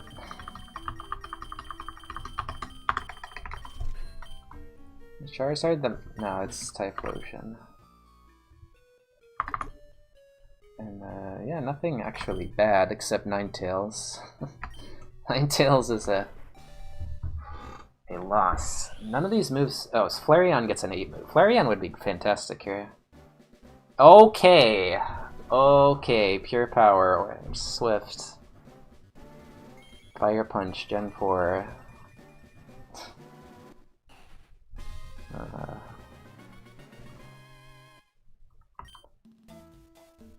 Well, yeah, he's a Pure Power user, alright.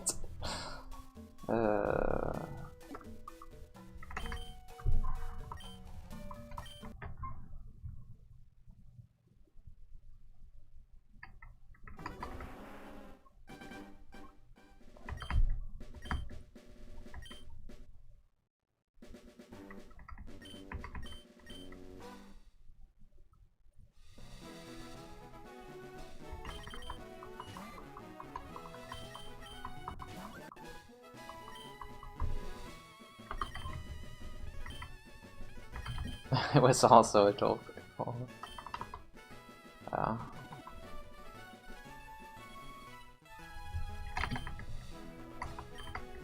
Eevee into Torkoal is similarly unlikely, or does it actually sneak in there? 52. No, it's...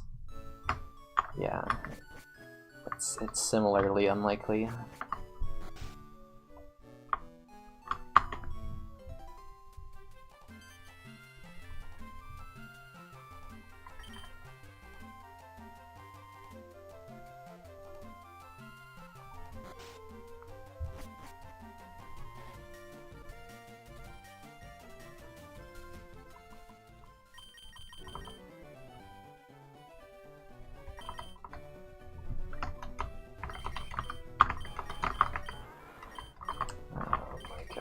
I don't want that, and I don't want Rival to have any of these mons. Is this...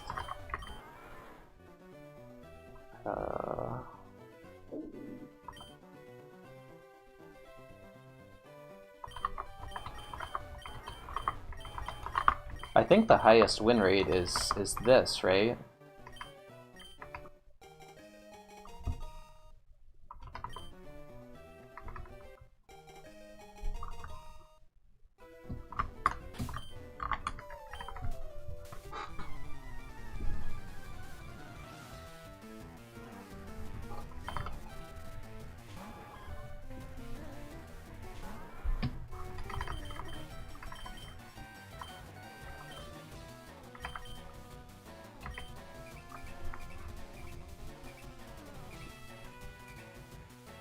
Will-O-Wisp, yeah.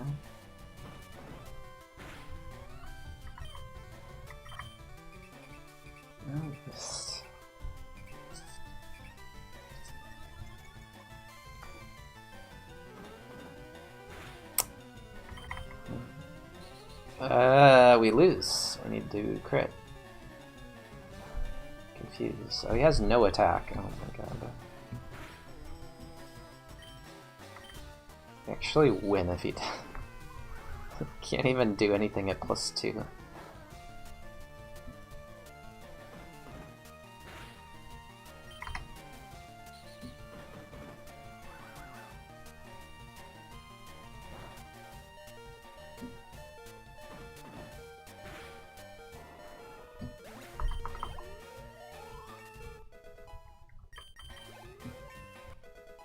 Really not even that high physical defense.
Cloister or Typhlosion? When one of them is fast and one of them is slow? But this is a trap, right? Like, would you rather catch a... Yeah, it's just a trap. If he hadn't shown a move, maybe, but... with BRB.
I think you just auto-catch this because Cloister is not a good Pokemon.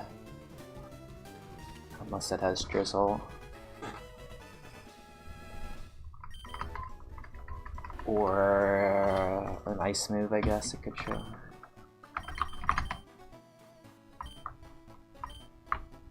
Wow. That's something. I think these are good IVs, but... Man. Really?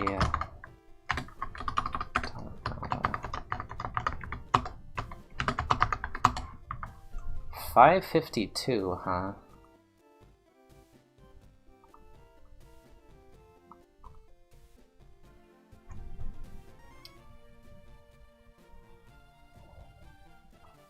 I have no ability.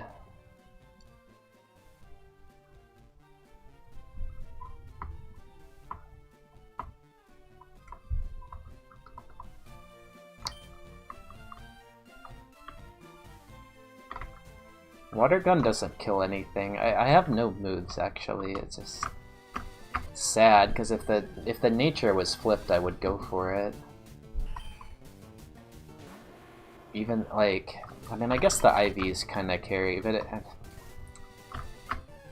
I have low defense. I have low special attack. I have low speed.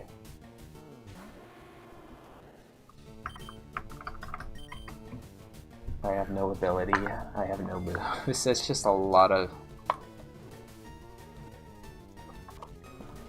I don't know. But it's like I've been taking water Pokemon that were this quality.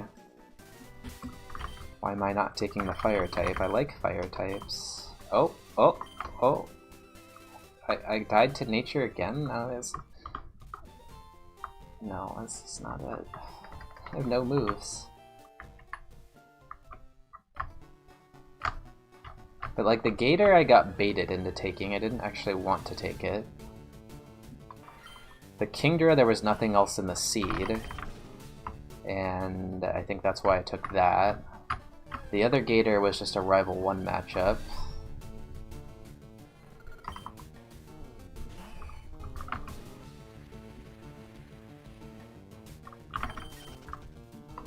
There were some, what, Stone Evos?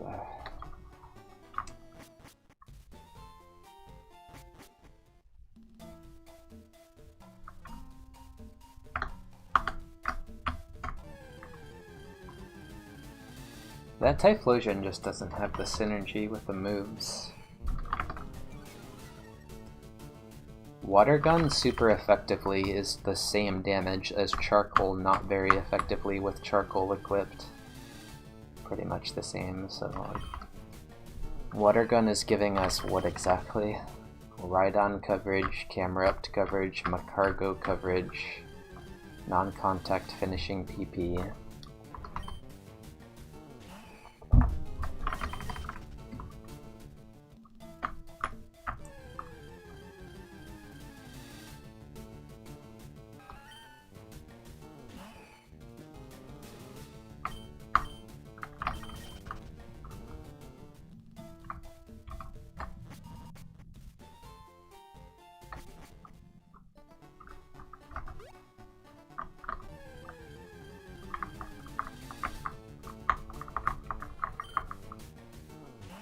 Pinsir I haven't had in a long time, but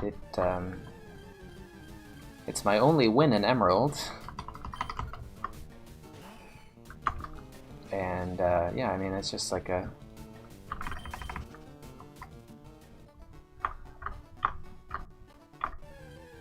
pretty standard 500 BST mon.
Okay.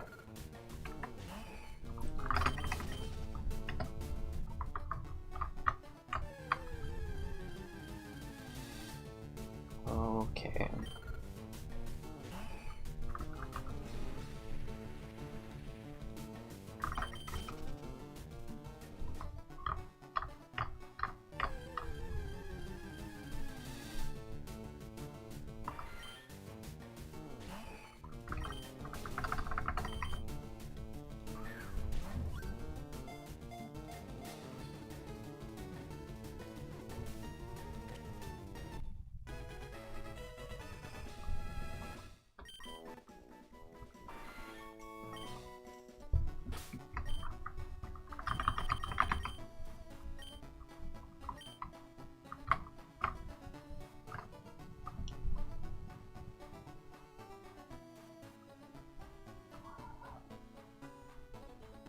mean, I don't know.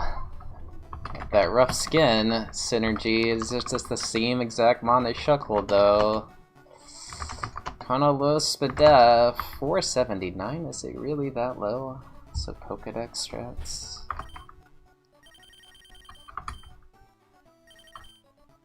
It looked better. It's like,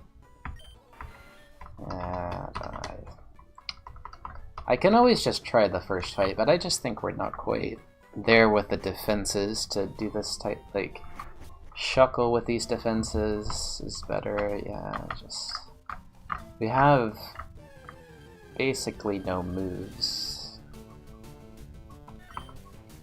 This mana is just so much better if you flip special attack and attack, although it's a little awkward. My Pinsir doesn't want to be mid-attack either, but and then it also has no physical moves, but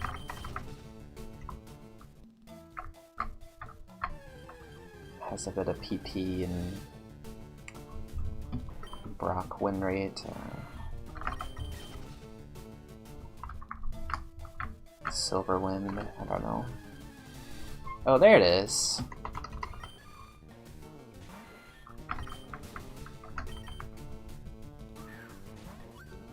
I think, yeah, it's just 479. It's nice when you have that really low attack. Maybe the speed is a bit high, I don't know.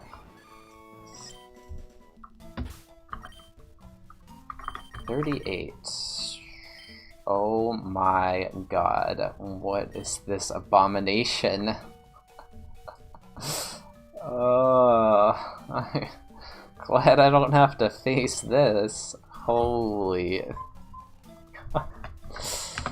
Well, let's just look at the log, because it's over. We don't have to do the calc, so. Dang. I think the IVs were high. Oh, never mind. There's.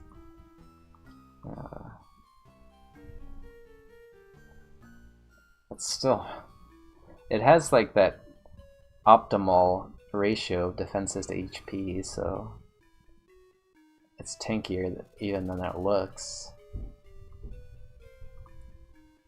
Okay, well, this was not runnable. This was perfectly runnable. Gosh, we just got Muddy Water at 6, which we weren't even gonna get. Frenzy Plant, I don't know. Hyper Fang, Eruption, yikes. Yeah, I don't know. This thing...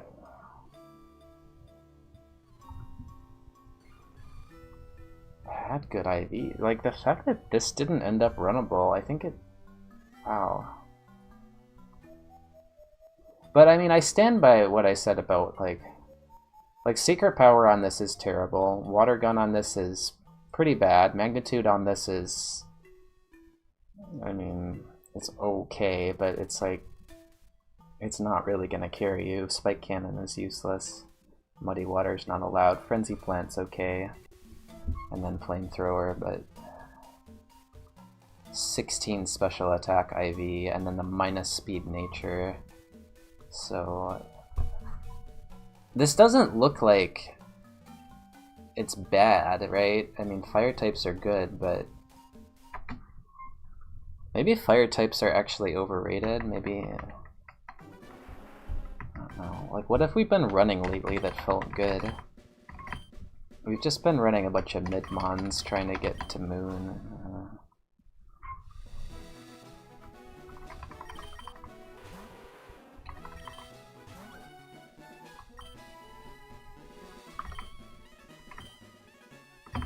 I think what it comes down to for that Typhlosion is that it basically had no coverage for fire. That's the tricky thing about Firemons. They have a little bit tougher time just plowing through the early game than Surfmons because there's more 4x resists and I think just more overall resists for fire than water, and water's resists also, like, water resists water, but you're not as worried about opposing waters when you are a water type. and then grasses resist water, but grass is low BST. No, I'm not in the mood for that. Alright, well, I think this is out, which is good, because I don't actually enjoy this anymore. Because we do not want to just return a Steelix, and that's what we're doing if we pick Chansey. We're teaching return. This gets a billion experience, and is not a bad Pokemon, as evidenced by the, you know, the last one that we had, but it's kind of hard to beat Chansey here. This is not a great Pokemon for running, but it is good for Rival 1, and if we do run it, we have the Stab EQ to destroy this. But this is definitely like the roughest Mon to give Rival of the three. I mean, honestly, Chansey, it's good to give Rival just because of Viridian Rival and Rival 2 experience, but then it turns into something bad usually. Raichu's a tough one to give Rival, but I mean, we just have to take this because it's Earthquake. The Raichu the whole game if we run it. Like, Steelix just needs to have offenses and it's fine. It's a good glass cannon because you can still heal Max Elixir on things and take no damage because Steelix resists like 80% of the moves in the game. And then just glass cannon Oko your way through the gym leaders. It has the BST to do it. It just needs to have offense one time. Doesn't have offense again! Never. Oh, we're so dead. We have a good ability, but this is so terrible. Nature actually kind of ruined it. If we had the opposite nature, we could definitely try. Yeah. We just straight up run this if we have opposite nature. We have E-Speed, we have Shockwave for flying, and Splash to help keep cool in the summer, and then Earthquake. Oh, it did. Oh, see, now that's just. It's time to Pokedex this, I think, right? I mean, I should have clamped instead. Okay. Well, we win. It'll triple minus. Triple minus Sandstream Raichu makes me want to run this Steelix. I really hope that we find one in the Pokedex. Plus 3 attack? Oh, okay. Swans. 2, 3 speed.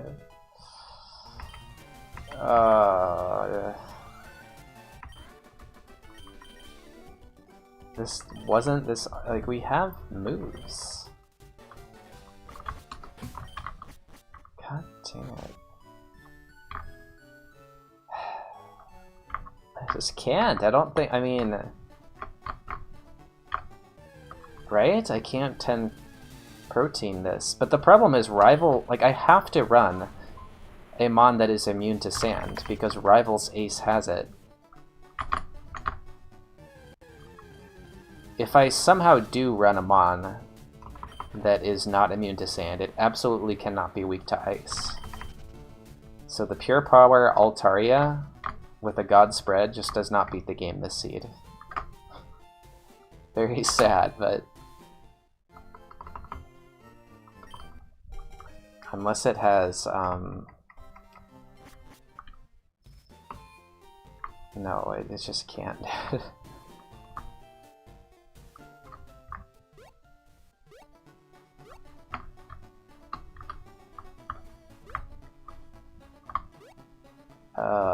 This is just tragic. Triple minus.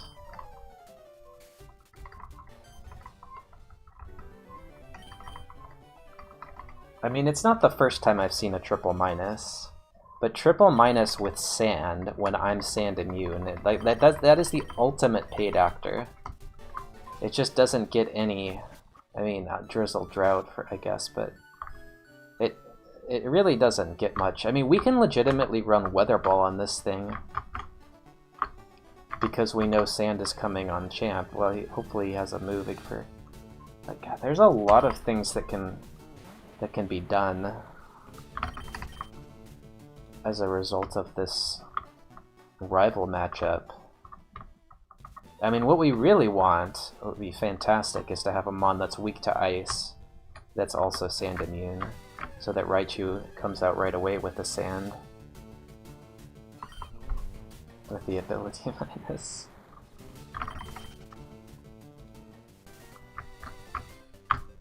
I'm just like tempted to try this, like, oh no. I can't run it! I cannot. If it has Drizzle, it doesn't matter, like it's straight up just a throw, isn't it? To run anything that isn't sand immune.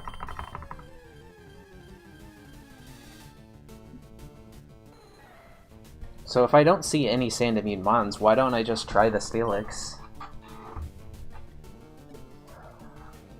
Probably just because I don't have enough physical defense. Can't get...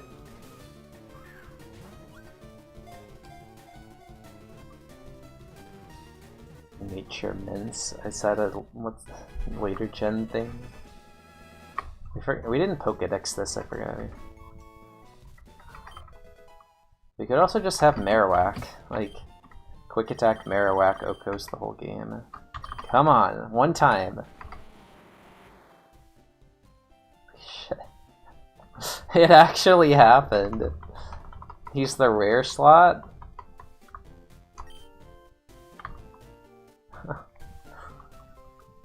The steel typing is weak to fighting, so it's not great to have low defense, but it can work. It can work.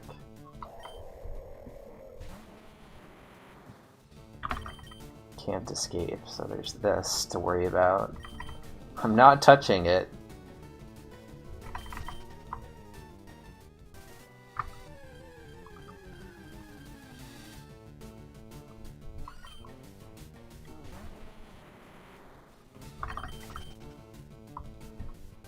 I mean, it can be this low, you just need to have offense, Glass Cannon. Why? It's in the... God kidding me, it's a surf slot.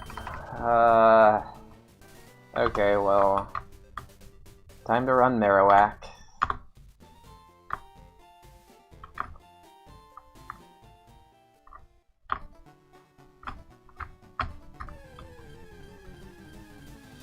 Time to run... Okay. Is this optimal? I think it's better... No, Pupitar is really bad. I don't think Pupitar is better than Walrein. But I think resetting is better than Walrein. I also think Steelix, this Steelix is better than Walrein.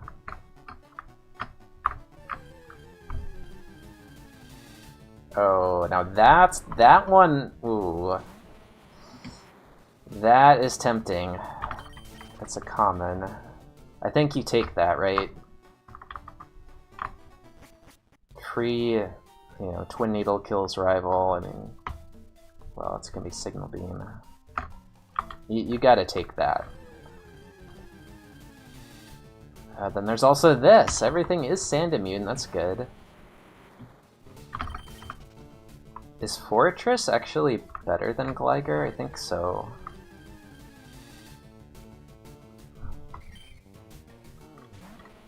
Is Fortress better than the Steelix, though? Steelix gets 8 moves. Well, it's time to decide. Fortress or Steelix? I can't just splash around because then I take damage.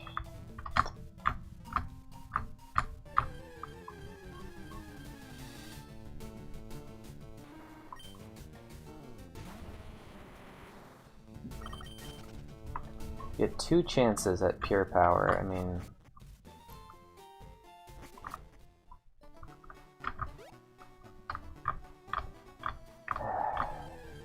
No.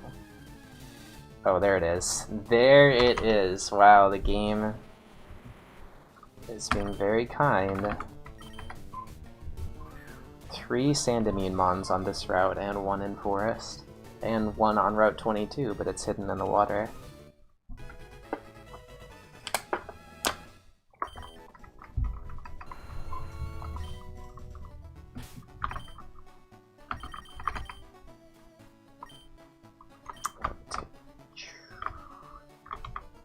This is actually so perfect typing-wise, but we have 8 speed, so it's not. Yeah, this is weak to ice, so that's what we want. And this is also weak to ice. This is what we want. One time, dude. Earthquake, Drill Peck, Pure Power. I don't even need Earthquake or Drill Peck, we just need Pure Power. Raichu T-Bolt.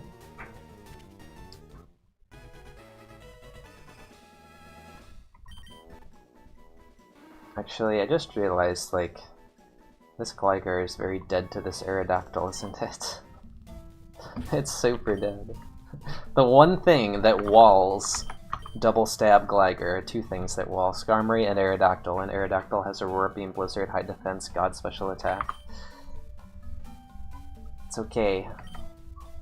Stench, wow. Okay, well, we're running Walrein. Probably should have caught the Walrein before the Gligar, to be honest, because Pure Power hunting is, well, not really. Yeah, actually Gligar is just better, isn't it? Like, you just destroy the game with... Oh, wait a second. Wait a second! This is Sand Immune too. Hold on. But then the wall... Is this better than Walrein?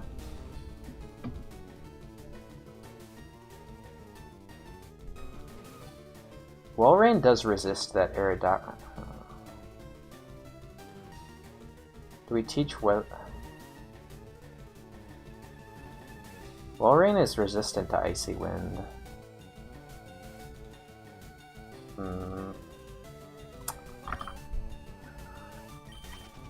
I think 495 though.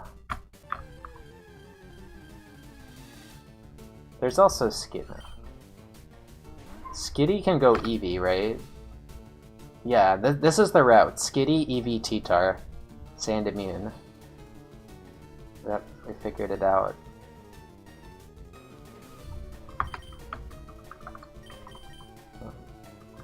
It's 2 items. A little expensive. Now, I think we'll go Amistar. I think, like... Well... Yeah, we're faster though. Walrein showed no moves. Walrein is a special attacker, Raichu has high special defense, Icy Wind is not even good to see there. Yeah, we're running the Amistar. It's 495, that's good, it means it can have Pure Power. We can just do Pure Power Weather Ball. Doesn't even need to be Rock. Pure Power Weather Ball. 50 power normal move should be fine.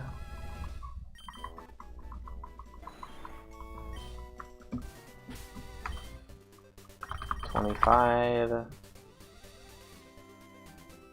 Thick Fat, huh? Yeah, try using a fire move against this Typhlosion, Heart Gold. 4 fire move route. Alright, there's still one more route to check, right? I don't remember if there was a Sand Immune Mon on this one.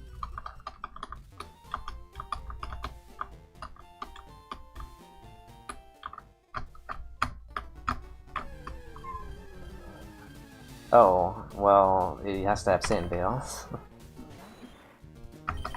I didn't even check this route before, dang. The second slot.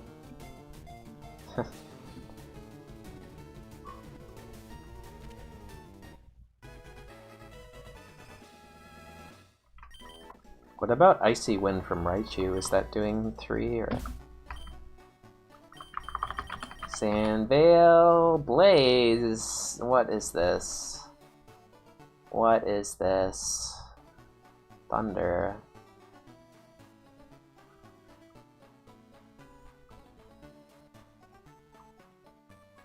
I mean, that's kind of okay, you know. That's kind of... Yeah, this is not winning. This is not winning. It's not winning anything. Not even winning a Pokemon contest. Vanilla Cloyster, okay. Second ability, pure power, Geodude. Okay, so what was this godly Raichu?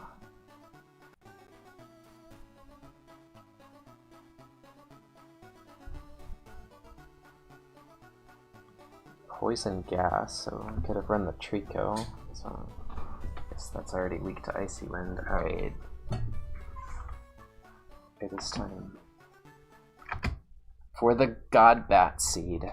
Chansey? Good question. Doesn't matter, but still, Chansey's just dead to sand. Yeah, classic. Got Secret Power, forgot Earthquake, and then evolved into standard mediocre normal type with pickup TM TM01 Rain Dance skills. I don't know.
How likely is it that the Super Kaizo win was cheated?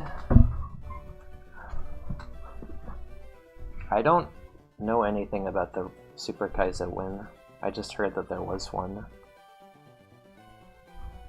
Do I collect anything Pokemon related? No, I never have collected anything really. I'm not a collector. I only acquire things that I enjoy using pretty much, or need to use.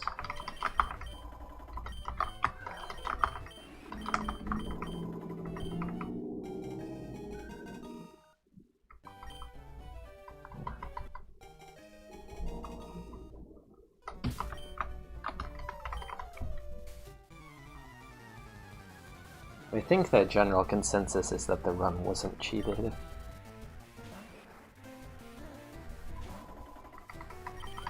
But I just don't care. I just think Super Kaizo is objectively bad. I think it's just the same thing as slot machines. Like, if you go to a casino that doesn't have like a plus EV video poker machine, then the best thing to do at the casino usually is to eat at the buffet. But the second best thing is to play like an actual game like blackjack or poker or maybe craps. Slot machines are degen. Yes, your brain can get hooked on them, and to the point where you can do it for hours and hours. Easier than you can do a blackjack or whatever. That doesn't make it objectively good, so it's like there was a time when I was interested in seeing how Super Kaizo developed and open to the idea that maybe it could be, if nothing else, just fun to follow. Maybe not fun to run for me, but I just don't think spending 99 or 98% of the time that you play not actually running the mon that you're going to beat the game with is fun in any way to watch or to play. It's kind of the same thing as like the Pokemon Emerald speedrun. If you ran Swampert on E4, that would be pretty intense. Like the strats, the charts for Champion, running Swampert against that Wailord, I mean, it would be a pain in the ass, but it would also be pretty intense and interesting and fun. But now you just switch to level 70 Rayquaza.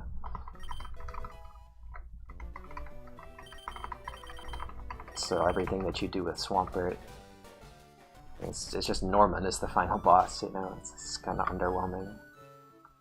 The journey that Nidoking takes in Gen 1, having to X Special badge boost,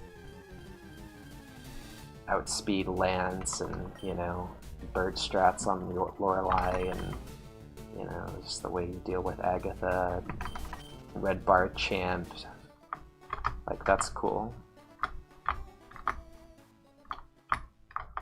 I like one Pokemon journeys, not just pivot to something in Safari and hope for ridiculous luck. Be right back.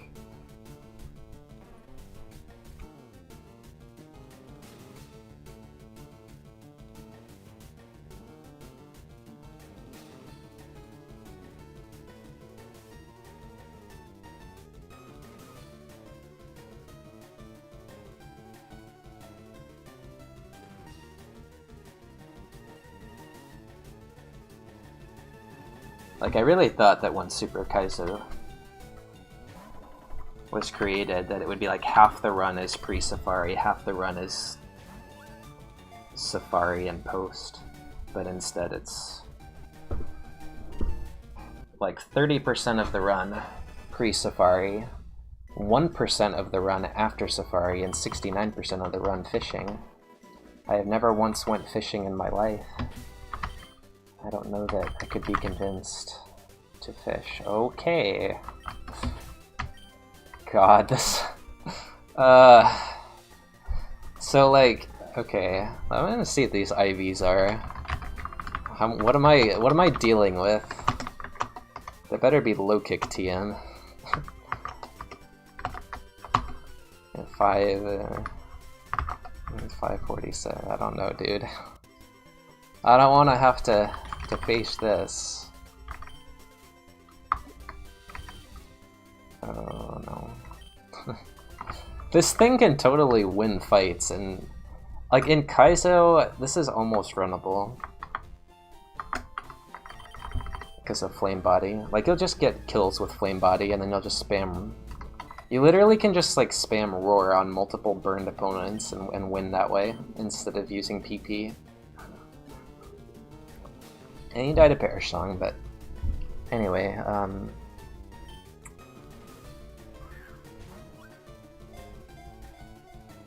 there's one guy with 20k attempts in Super Kaizo. I thought there were multiple people in 5 digits.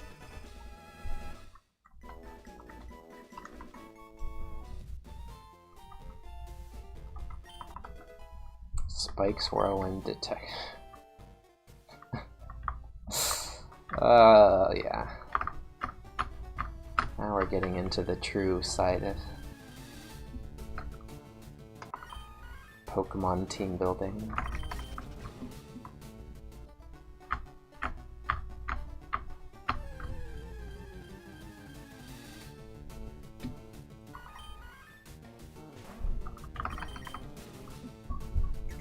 Alright. This need huge damage and it's pure power. That's not huge damage.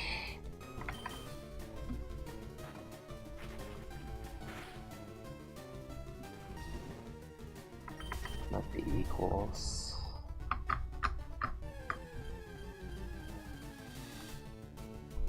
I don't want you to have pure power anymore.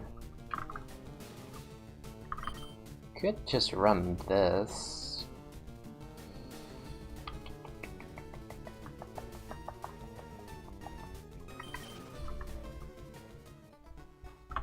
Had to earn it by being faster.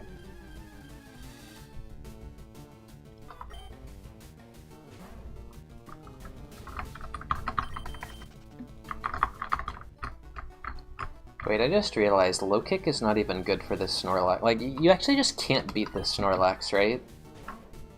If this thing appears once in the seed, it's over. It's just like base 100 attack shed when you have no shed coverage. Like, what? Pure power doesn't beat. I mean, like, pure power earthquake, pure power. I mean, I guess a fire type. Pure power. Camerupt? There's just earthquake. Mind Reader, Lock on Charm Water Sport. That's just nothing. It's actually good attack. I had Focus Punch. Wow.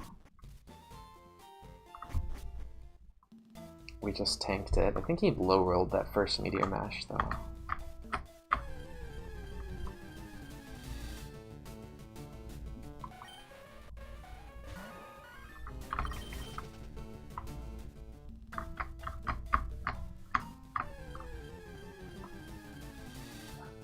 Fun, bro.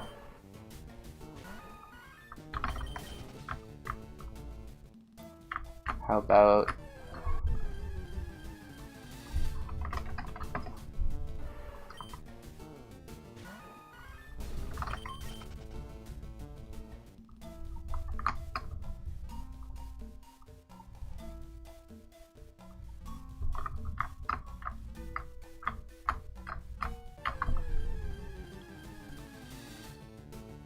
Recycle, Heal Pulse, Block, and Slack Off? Is that good? Held item, Lepa Berry.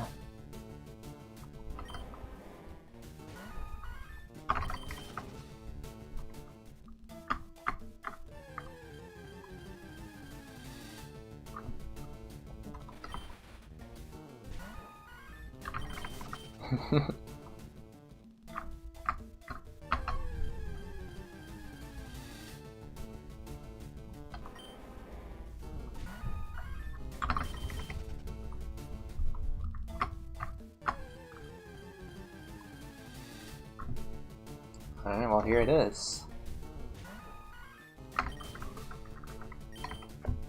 Time to have fun.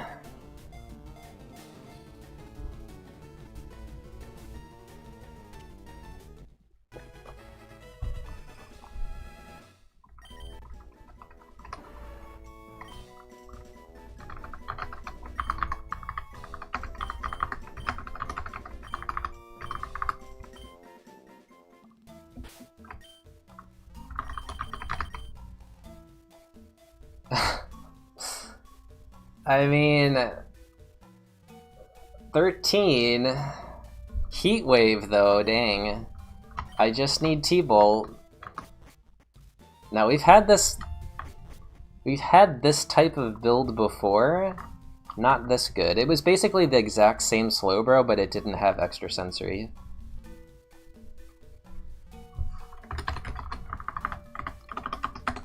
.26 speed.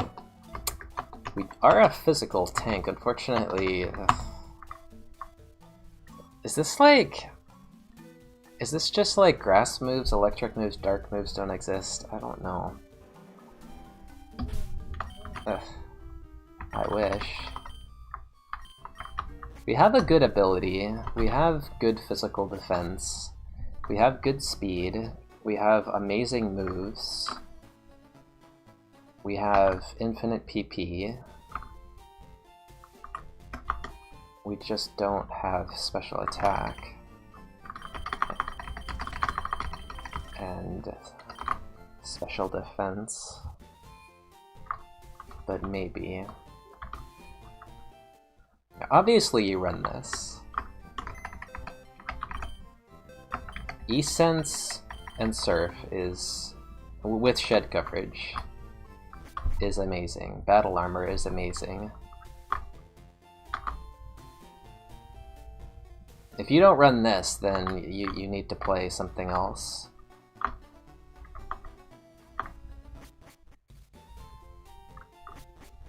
Yeah, I hope we don't get trolled here. I feel like the run is basically... It's not over, but it's really gonna be tough if we don't get the special attack here. Also, I guess we just use... God, what the heck is our held item supposed to be here? It's just this again, I guess, because we don't, like, kill slacking without it.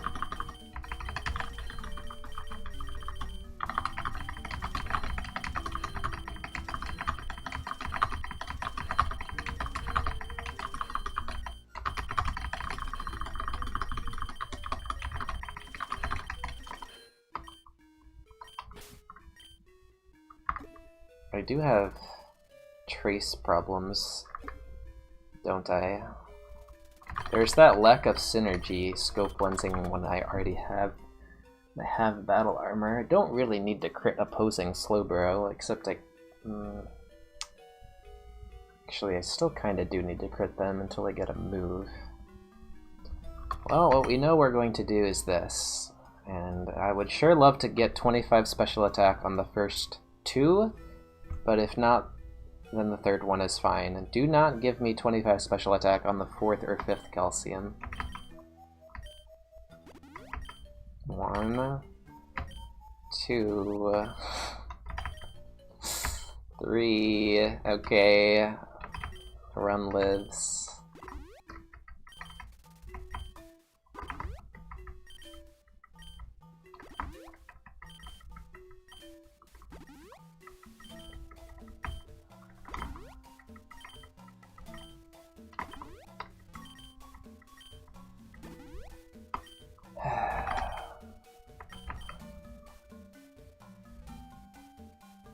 I think for E4 we need scope lens, because we're just not going to be using Surf that much on E4.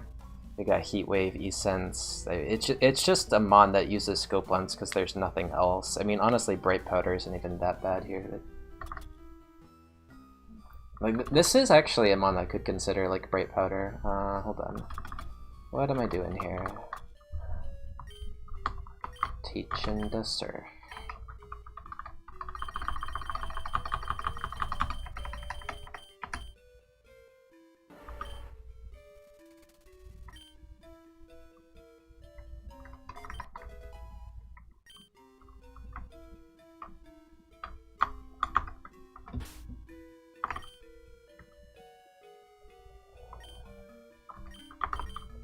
Alright, here we go.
+2. No.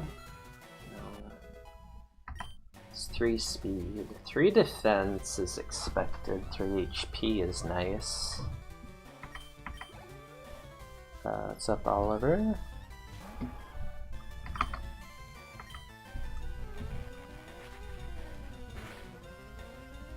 Alright.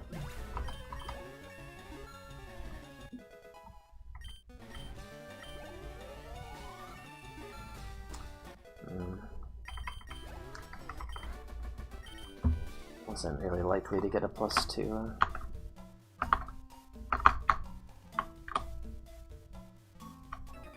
Espeon died to Koga. Sandstream and then Sleep Powder, Sacred Fire, all the bad stuff. Come on, fun bro. Oh, okay.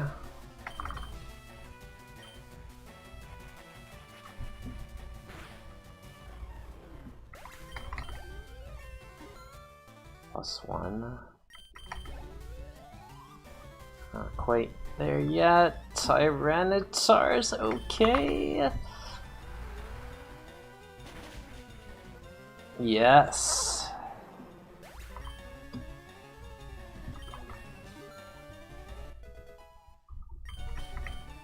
Thunder.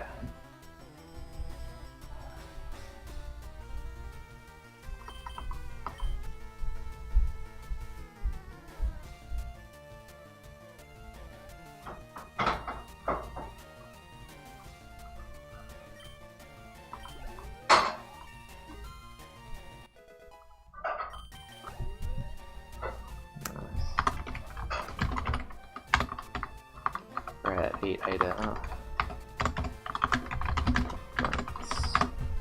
8 items.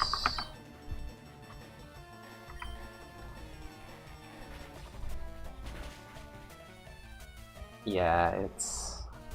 There's been so many runs that you just can't expect there to not be any ridiculously lucky ones.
Okay.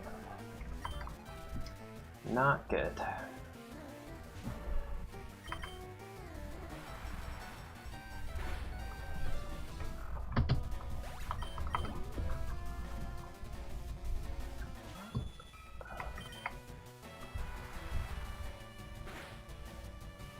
Speed EV is also not good, but still damageless.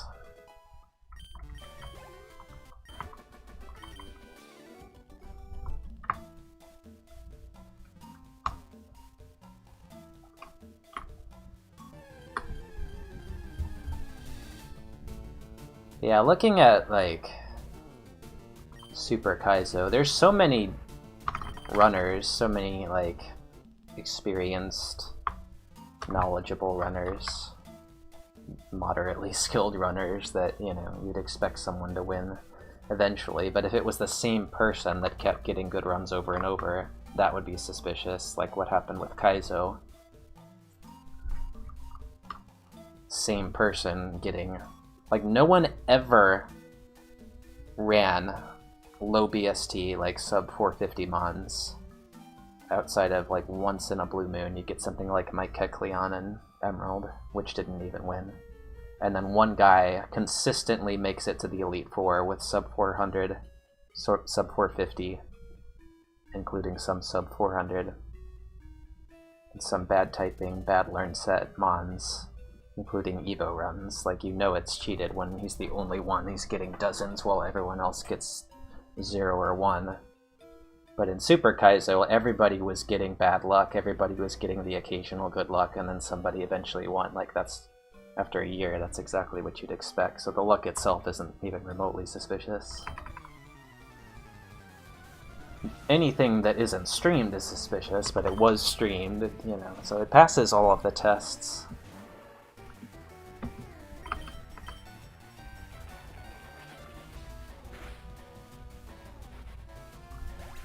I don't want defense EVs, kind of bad. No! It really hurts the win rate seeing this. This fight, giving babies, is just... it's killing me lately. That's better. I mean, it's attack, but I'll take it.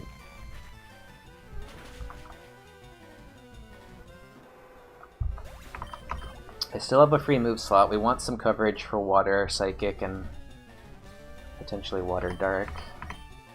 Tackle! That's a fun move.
Did they see the Blastoise that beat Survival? Wait.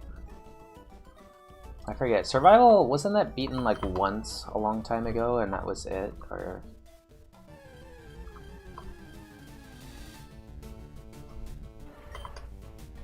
Frenzy Plant's good. It could stay on the moveset until the end of the game.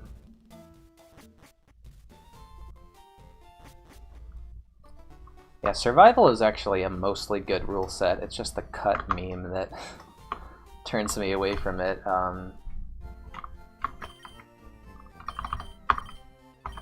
But yeah, that...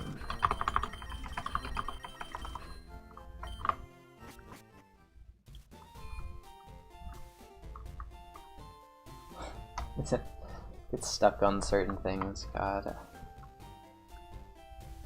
It is the same person who beat Survival and Super? Oh. I wish I didn't know that. Oh, there. Maybe I'll just leave it up to chat to spot the 5 attack at level 5 neutral nature memes. I don't want to dig into it myself and then fall into that like 30 to 80% chance of cheated. Like, that's a really bad place to be. And I'm there with a lot of runs, like speed runs and IronMON runs, and if it's 20, I'm okay with it, but if once it gets to 30% likely that it's cheated, it's like, well, I can't say anything, but it bothers me, and then 80% is like, I really should say something, but wait a second. 20% that it's not cheated is still significant, I better not. So, now that you've told me that, I feel like that's a pretty good chance it's gonna get to 30.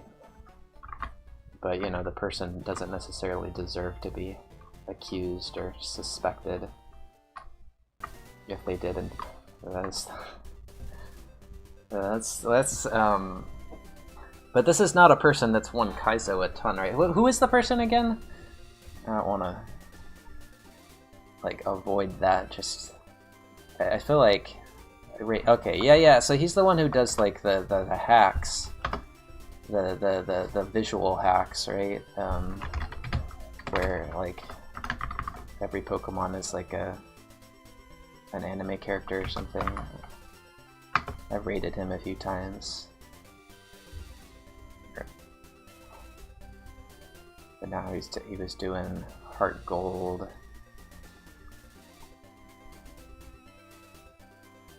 Where I don't know if he's doing that same visual. I don't know, there's so many like multiple time Kaizo runners now, it's hard to say. Yeah, editing the sprites, yeah.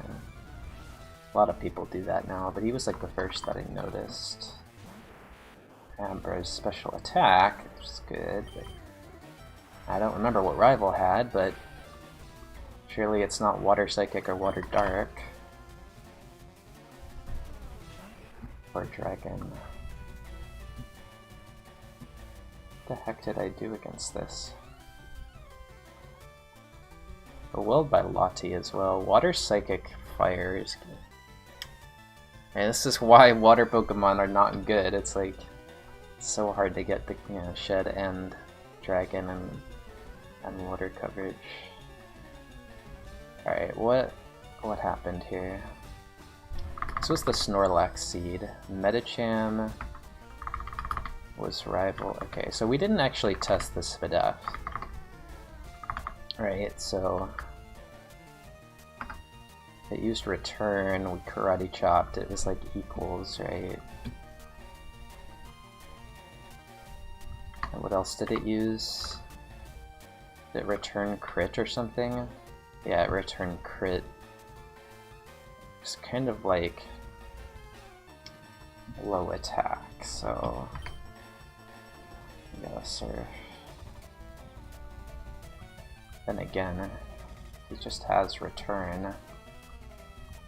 What is the damage range on this though with E-Sense? It's not very good.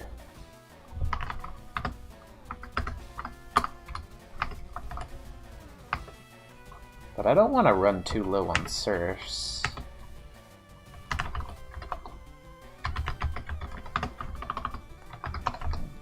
It's also divided by ×2.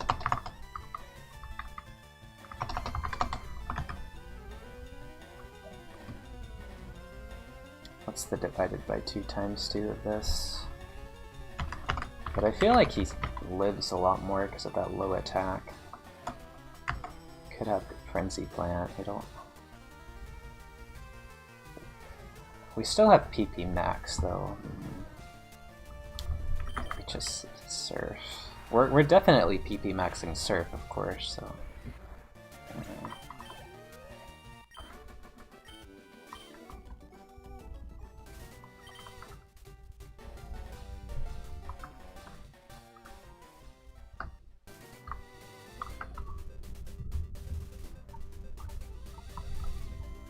Yeah, Raimi is like...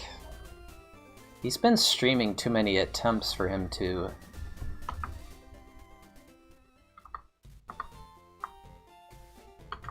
consistently have cheated. Well, you never know. People sometimes cheat just a little bit. But I feel like he's streamed and for a long time and he hasn't, like, had an unusual experience playing Kaizo, good or bad. He's just, you know, he's just, like, been playing it the same way that most streamers play it, and sometimes gets lucky, sometimes beats the game, sometimes gets lucky and doesn't beat the game, sometimes doesn't get lucky, like, I don't know. But I can't say there's any streamers where I've gotten bad vibes as far as cheating. I just feel like streaming makes it a lot less likely that someone's cheating.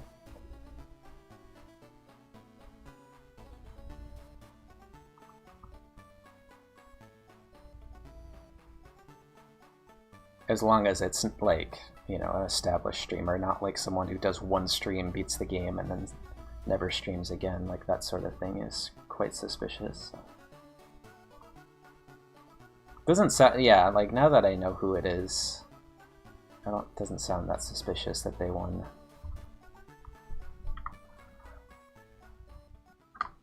After a year, as the first Super Kaizo winner and also survival, it's like some... Yeah, like the circumstances surrounding it are not suspicious. Well, we're a little bit under-leveled. We're like almost 19, right? Just, yeah, 44 away. 0 damage in Forest. Didn't get outsped. Pretty good. Everything died in one hit. Right, yeah. This is a good Pokemon.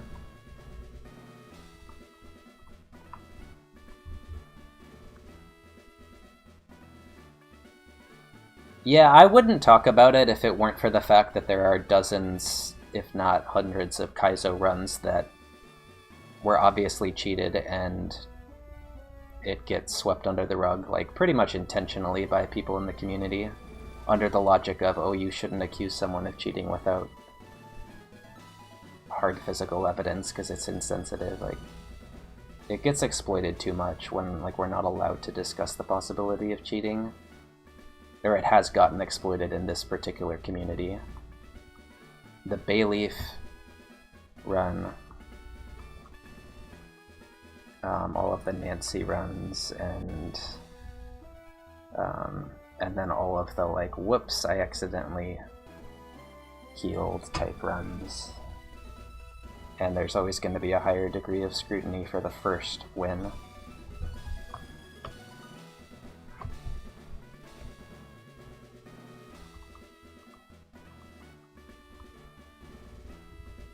No, that's not... If someone believes that based on what they heard... I mean, I haven't read every comment carefully in chat, but I don't think anyone has said, like, oh, the fact that they did this makes... Nobody has, like, called out any actions that he's taken that are suspicious. It's just the circumstances of it being the same person to win survival, which is...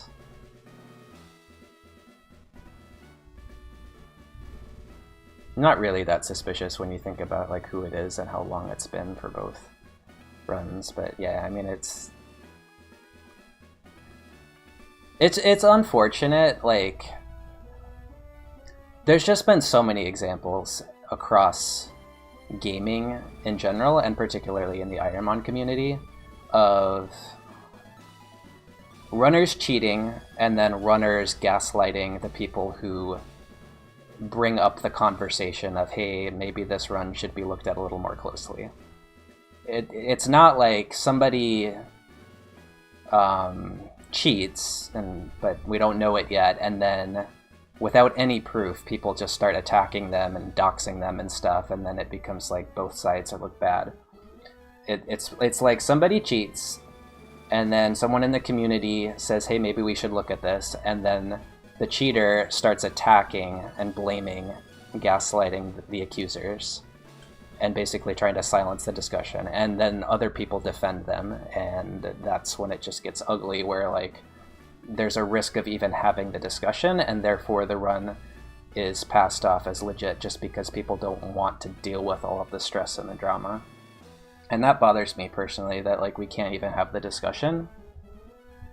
And that's happened in like Pokemon speedrunning, multiple runners of multiple different credibility levels. It's happened in IronMON, it's happened in other gaming communities, so I'm kind of done with like giving people the benefit of the doubt. Like I'll give them the benefit of the doubt in the sense that I will say, you know, I'm not accusing anyone of cheating, but I won't ever like not have the discussion, because it's, you know, it risks making that people believe that maybe there was, you know, like that's on them. If you come out of this discussion thinking, oh, this person probably cheated, then you're just not reading and following the discussion carefully enough. Now, I said that specific circumstance is suspicious, like having one survival winner and one Super Kaizo winner be the same person. But I don't think overall it's suspicious. I just don't want to get to 30% in my brain. Like, I think there's a 30% chance the run was cheated, because then I just like feel bothered that it isn't looked at more closely, but then, you know, sometimes looking at it closely doesn't give you the answers that you are looking for, and it can go on for years and decades before it's revealed that a run is cheated. But I actually don't think this particular runner, based on what I've seen, is anything suspicious about them.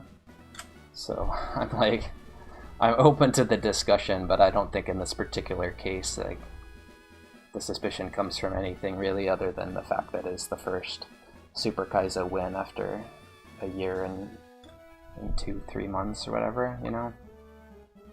It's naturally gonna attract suspicion.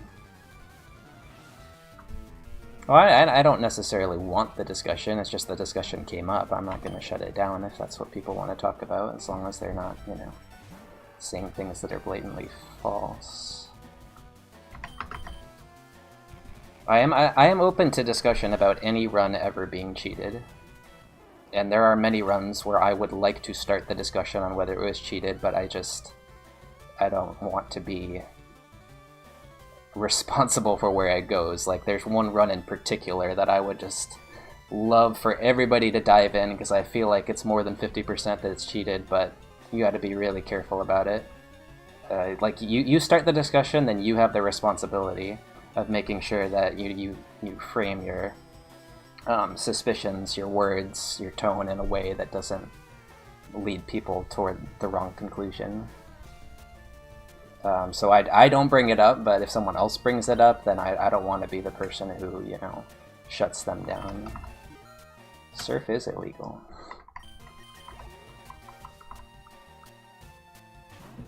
Okay, this died, but still fine. This is higher level than the last one. Yeah.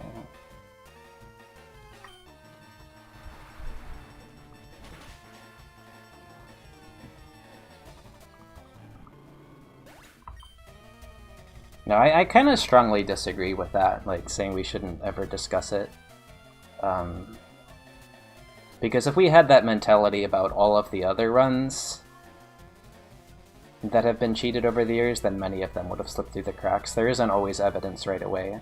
The way that there's evidence is that people talk about it, and then if there is something suspicious, then it gets investigated more, and then from there hard evidence will likely surface. Maybe like half or 60% of the time there's hard evidence.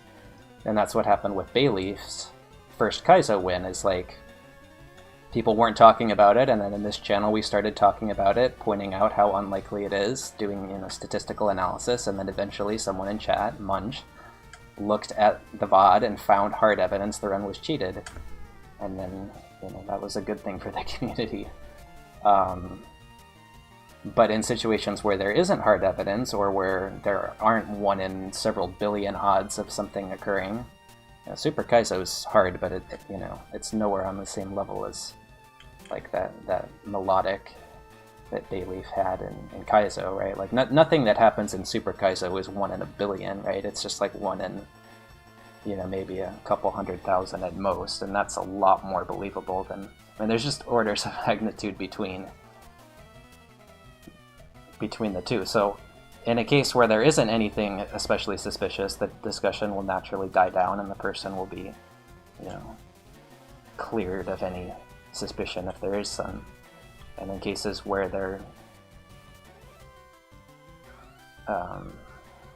are some very statistically unlikely events or potential evidence in terms of the quality of the video footage not being streamed, whatever, then that will naturally get investigated. And yeah, I don't think it like naturally gravitates toward.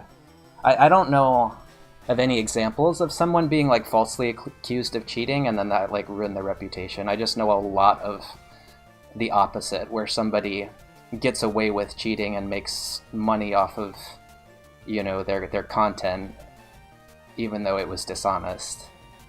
So I think it's like there isn't really a precedent for other than like, yeah, if the Raimi comes into the chat, it's going to be unpleasant for him, but that's just comes with the territory. Why look for it? Because there is a long, continuous history of cheating in the IronMON community that the community turns a blind eye to. I mean, that's it.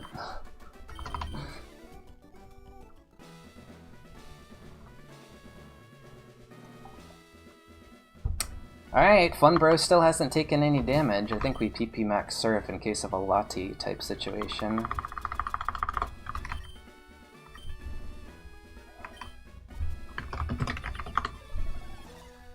Physical, like, fighting move Lati.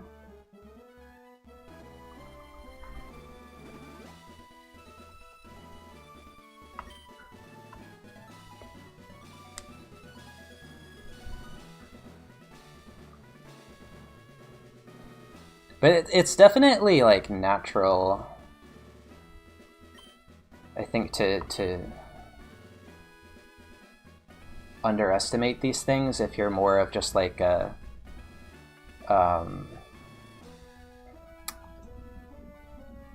just, like, someone who enjoys watching this type of content and you're not really... You don't have a whole lot at stake other than, like, you would like... for your favorite streamers to continue streaming and playing the games that are fun to watch. I don't mean that in like an insulting way. I'm just saying, like, for those who are in the community that have gotten burned again and again and again and again, it's like whatever downside there is to talking about cheating is just greatly outweighed by all the risk that someone else gets away with it the exact same way. And like the people who have gotten away with it have not just gotten away with it while there was no physical evidence. They get away with it after. There is still, like, one of the most notorious cheaters who did it in the shittiest way possible is still a moderator of the community that he cheated in 10 years later. Well, let's fact check that real quick, because I don't as of like 2 years ago they were, or a year ago they were a mod, but what is it? Dude, where's the Yu-Gi-Oh series on speedrun.com? I want the Yu-Gi-Oh series. They're a series mod, not an FM mod.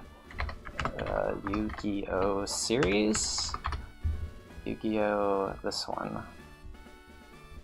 Yeah, still a mod. Still a mod. 9 years after they cheated, lied about it, blamed the community, said it was actually a glitch. The community spent dozens, if not hundreds of hours investigating in the glitch when in fact the guy just cheated. After he got caught, he had a private Discord call and apologized, but also had some choice words for the community because he didn't like how we figured him out.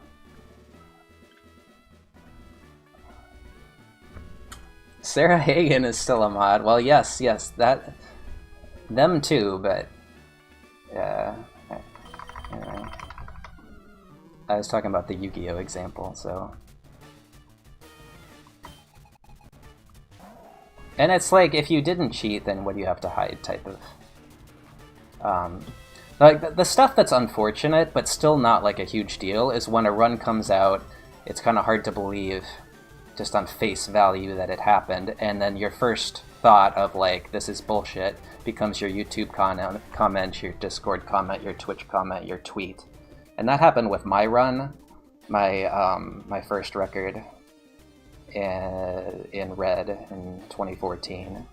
And that was really the only extent to which like the discourse was not civil and not fair. It's just people with those one-liners. But then when people started asking questions about the run, questioning why would I do all these offline attempts before, and you know, before submitting a PB, all of that stuff I think was fair. I think a lot of people didn't really understand why I didn't stream, and so that like I think it was fair for me to like have more of a burden to prove that my run was legit. And I had a bit of a chip on my shoulder from some people, like, but I feel like it was mostly fair for that to be questioned the way that it was, aside from the initial "this is BS, LOL, nice try, bud" type comments. And so I would, you know, encourage other people to do the same for similar situations. Alright. This is not a good mon to see, right? Doesn't have good stab.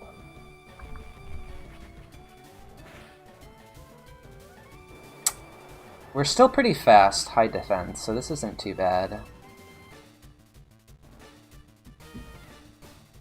East Suns again.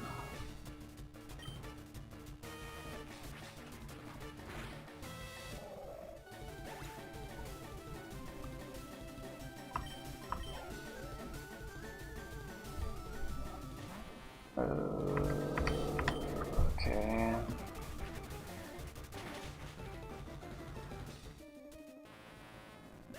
But we also had like a really close call in the Red speedrunning community where a guy nearly made like 5k. Or was it 6k or 7k? He was caught like 2 weeks before the deadline to win the huge bounty for getting Red World Record. And I'm pretty sure that although it's probably technically, or wait, what is it? I was thinking about this the other day, like, could we have pursued criminal charges or something, you know, or just civil charge, you know, could we have legally had a claim, or the guy who paid out the bounty, if he did in fact pay out the bounty and then it was later discovered the run was cheated, would he have a legal claim to the money?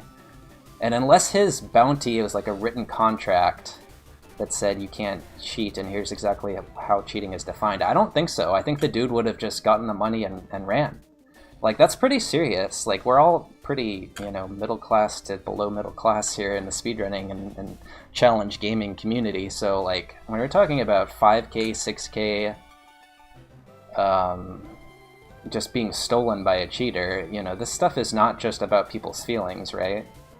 You have to take it seriously and just be reasonable about it. Like, okay, there isn't evidence of the run being cheated, no accusations. Like, there's a difference between accusation and discussion.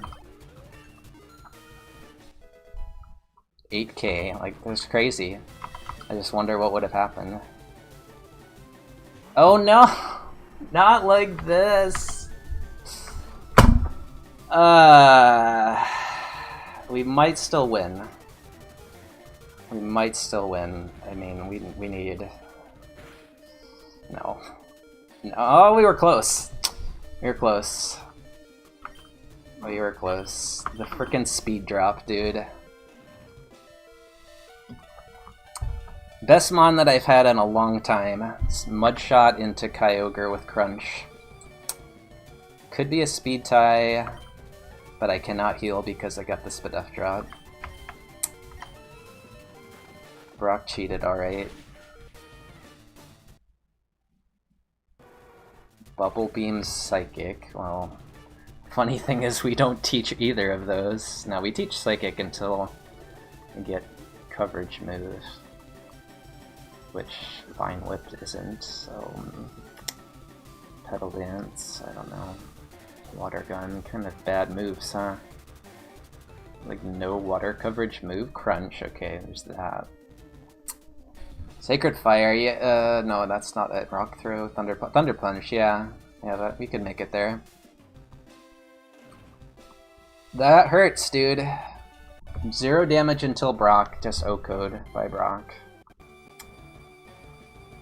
And yep, it mattered. Speed drop mattered. What a dick. This was a problem, wasn't it? Oh, this was a problem. Okay, so we had to deal with this too. Endeavor, Dragon Rage, Ice Punch, Ice Ball. Well, you could have gone just Ice Ball. Let's just not linger on that one too much, man. Should have spent the time after this run talking about the cheating and spent the time during the run focusing on getting a flinch on that Celio.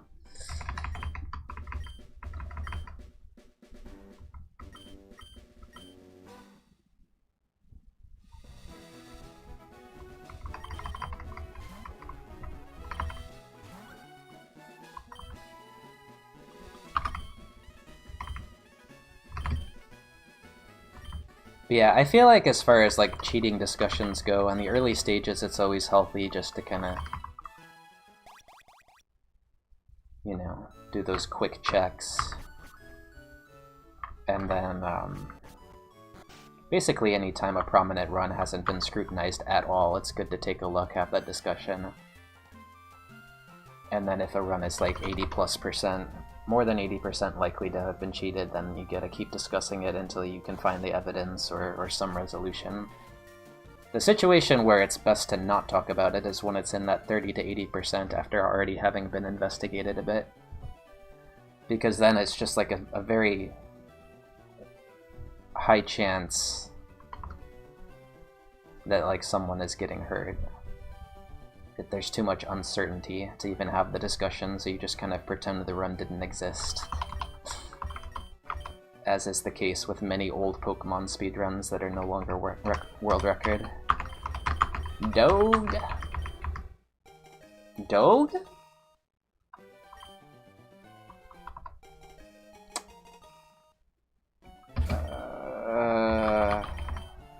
It's gotta earn it.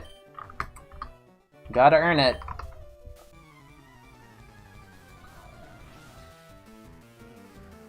Need so much evidence to be 0. Yeah, that's why you don't go for 0.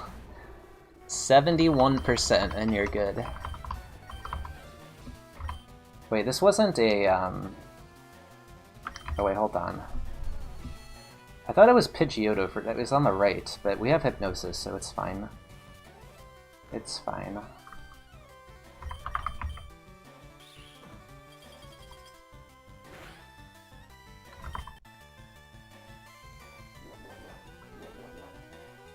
Well, we have an answer for that.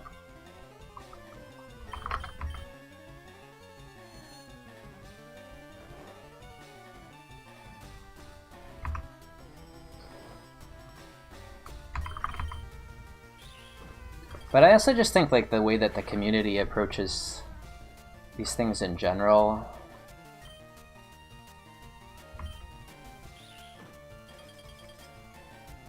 like once, you know, there was one time when somebody was speeding up and they accidentally killed a wild encounter, and then the rest of chat was just memeing about the Kaizo police. But it's like, I feel like you have to take ownership for that. An experienced runner accidentally kills a wild encounter while playing with speed ups is not like the accidental form of cheating that you can continue through.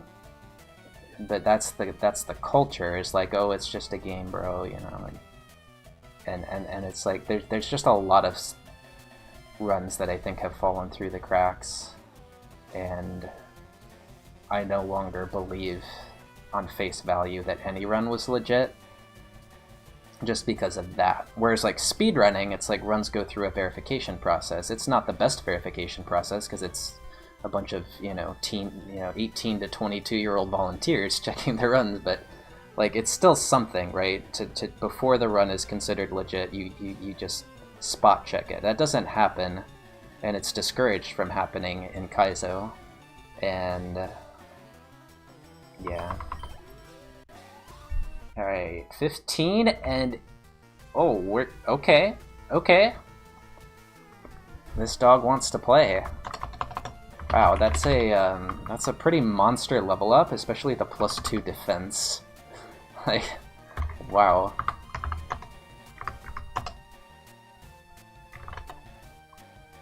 And the +3 special attack is also pretty well.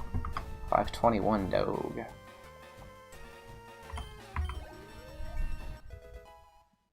And then the speed gets a +1, huh? But HP gets a +4.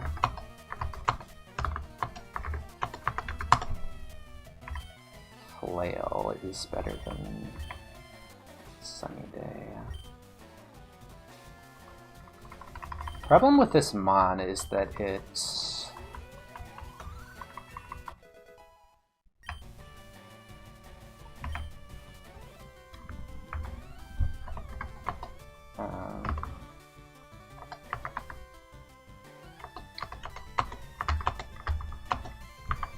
it's bad, it's the problem. I don't know. He needed +2/+2, didn't he, to earn it? He got +2/+1 in speed.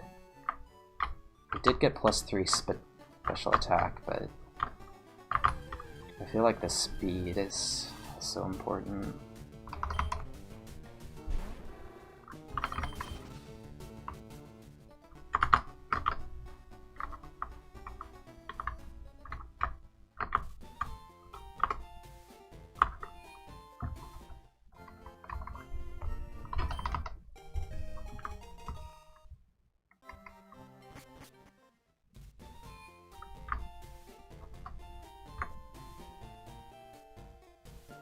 Yeah, it's really not any different than, like, sports. There's so much cheating in sports that hasn't been caught, particularly performance-enhancing drug use. Like, even if the argument is, well, everyone does it, it doesn't mean literally everyone. There are some professional athletes who are at a severe disadvantage because of their choice to not use illegal performance-enhancing drugs.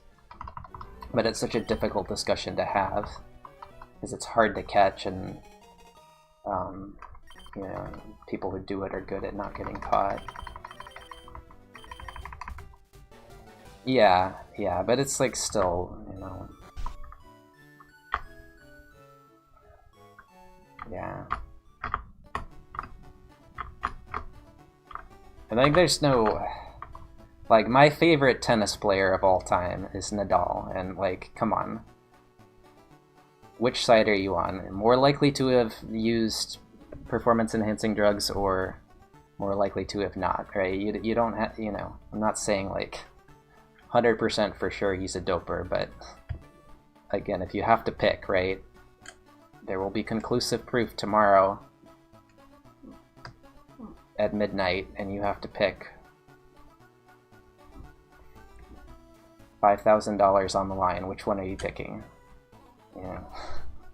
You got money on it. You know, you buy that, you know, you gonna send your kids to a nice school, or are you gonna, you know, stubbornly believe in something that just isn't likely to be true, right? But it's unpleasant to talk about, and so, yeah, there's... I buy stuff here.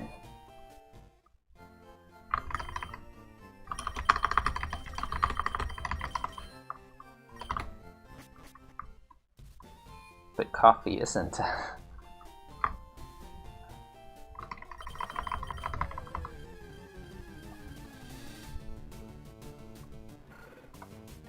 Well, caffeine? I don't know.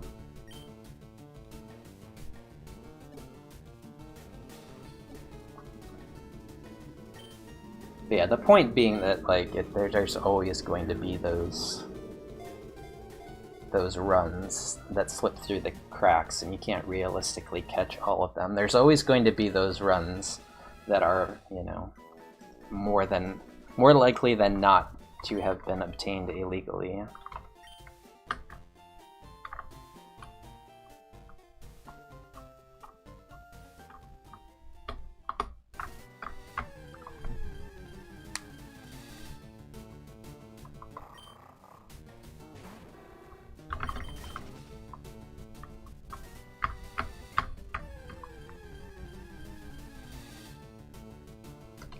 Pretty good pure power, Mon. I think I'm looking for something better, though.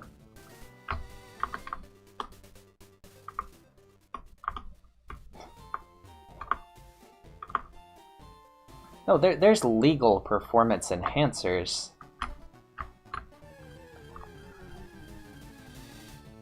And then there's, like, technically legal, but really shouldn't be legal performance enhancers, and then there's illegal performance enhancers.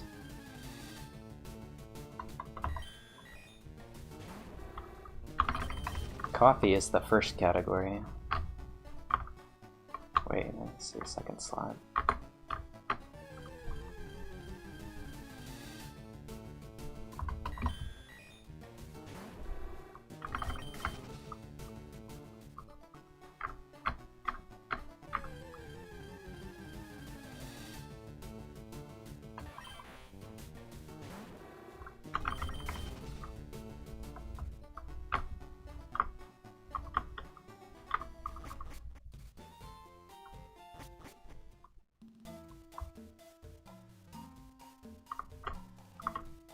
I guess that's kind of a unique issue with sports. It doesn't exist in gaming. I mean, yes, you can probably significantly increase your performance by taking drugs, but I don't think. Oh god. Okay, we're running Socket or running Houndoom. No, we're not running.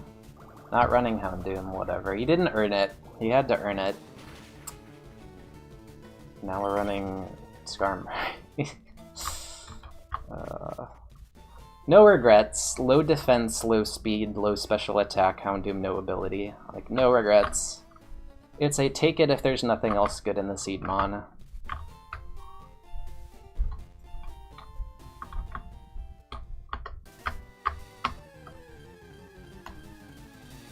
There we go. Pure power Skarmory is better.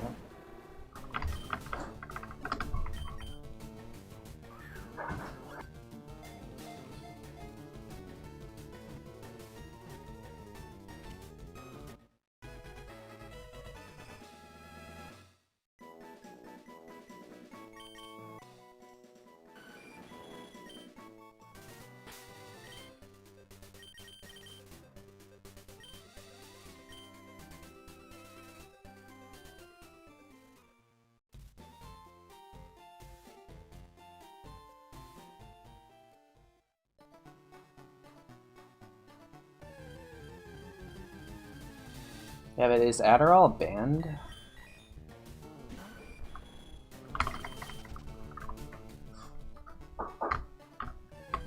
See, I've never taken it, so I don't know how strong it is.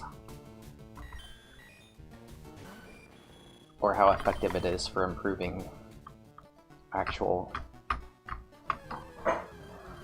Well... It helps you focus, which doesn't improve you actually. You're like... Oh, Intimidate Kabutops, but there was another one that didn't have that. Intimidate is not a good ability for Kabutops. It's not pure power.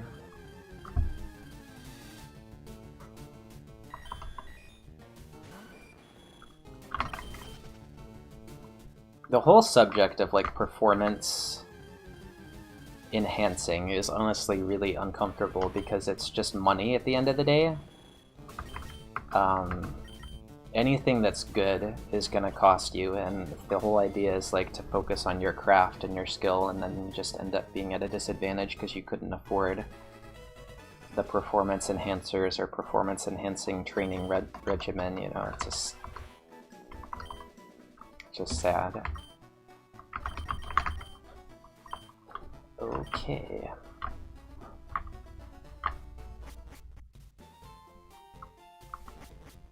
More focus, but didn't actually make him better. But yeah, like it doesn't improve your skill, but it just allows you to be at your... Oh, we're so dead. We have Water Absorb, but the problem is Water Absorb is kind of banned here, so we need to not take damage.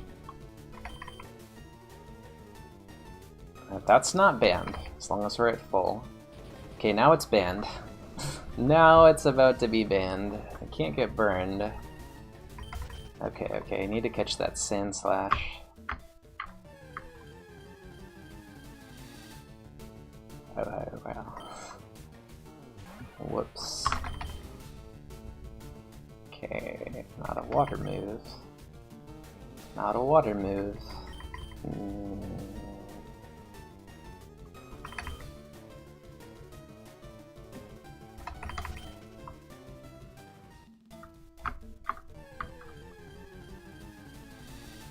There it is. Pure Power Sand Slash is good.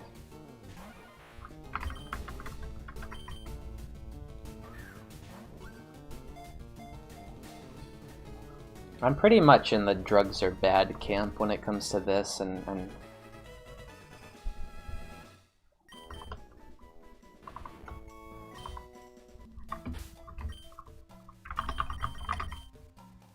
Torrent, okay, does this ever save the run? Oh, it sure does. What's on Route 1, though? If you're the, yeah.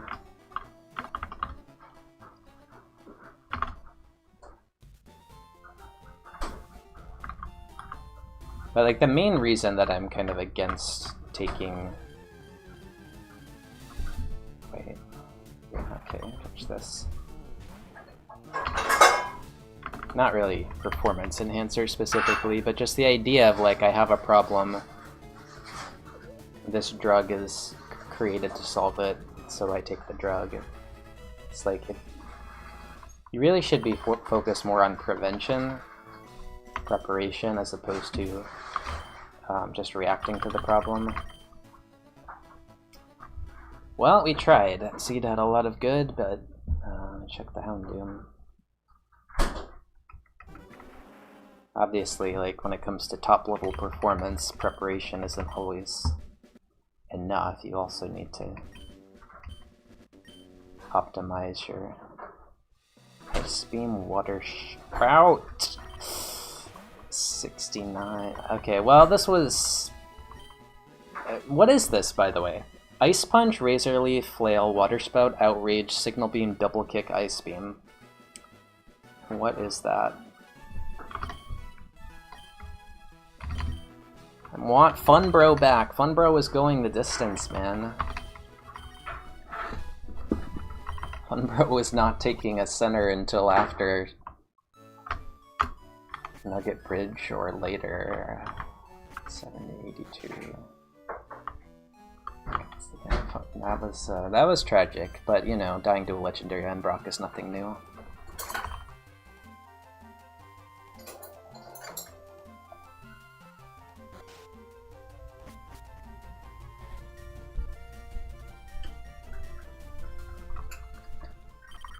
But yeah, like I've been experimenting with like mountain hiking speedruns, and yeah, there's a ton of preparation and different trails and routes and equipment, and then there's just the fact that you have no chance of getting any sort of decent time if you don't sleep well the night before, which is hard because what are you thinking about the night before? How, you know, you're nervous, you're just, your body is just not fit for sleep. But so then there's, you know, sleep enhancers, and then there's obviously the performance enhancers and caffeine and stuff like that, so it's okay.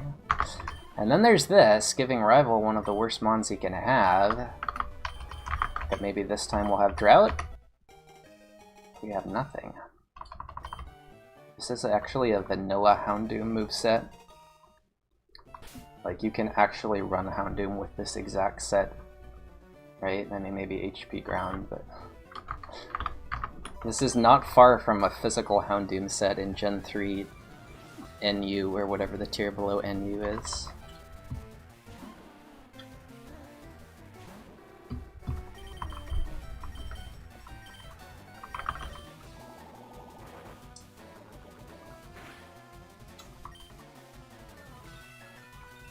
It'll be a long one.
Cloud9 and oh, CS:GO. Mm.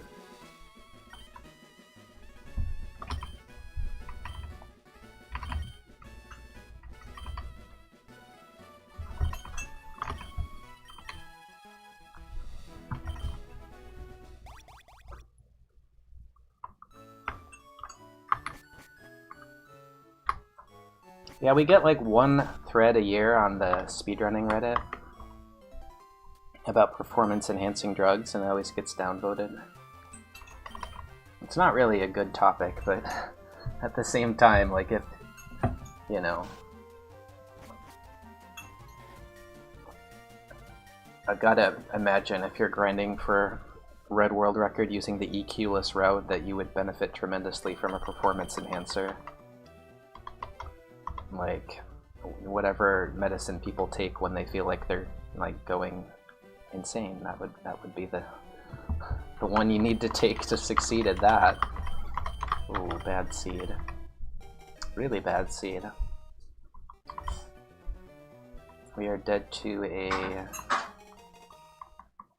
Icicle Spear 1. Should beat Rival, though. Like, I just always stop before getting to that level where you have to start micro-optimizing your prep and your... I mean, it's just really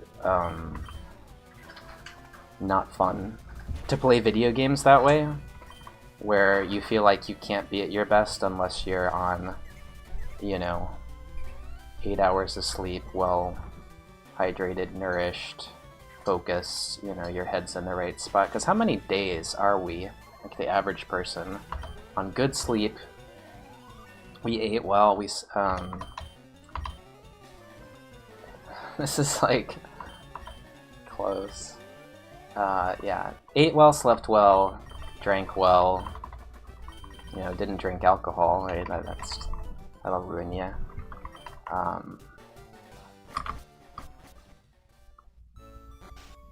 And we're not distracted by, you know, calls, texts, you know, drama in our personal lives, work. Don't have to check email about, you know, something for work. Don't have to worry about ending a stream early because it's like just totally focused on performing well at the game, and your body is capable of performing its best. What percentage of days are the typical 20, late teen, 20-something, early 30-something capable of that? It's gotta be close to single digits for most people, just because of life, you know? When I, like summers, like right now, when I don't have work, I can just sleep until I am ready to wake up. If I am tired, I just sleep more. And then when work starts, that's not an option. So, you know, I get home from work and socially exhausted and maybe got 6 hours of sleep, and I'm in no condition to grind for anything. Maybe if I was in good condition every day of the year, then I would grind for Red Record. Just kidding. But yeah. Well, discussion because speedrunning isn't a living. I mean, I don't know though, like...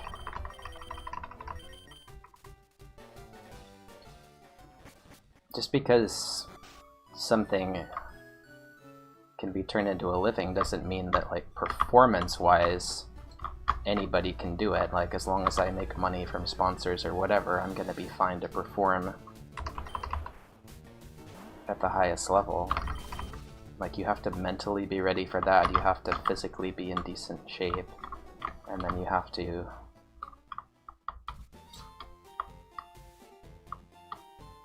just on the day that you perform, you know, have gotten good rest and such. The best of the best are probably going to either have that or just have some otherworldly natural talent. But it becomes less accessible for people who struggle with that. We'll just catch this because we're dead to Icicle Spear 1. Ursaring is kind of awkward though because it can't run pure power.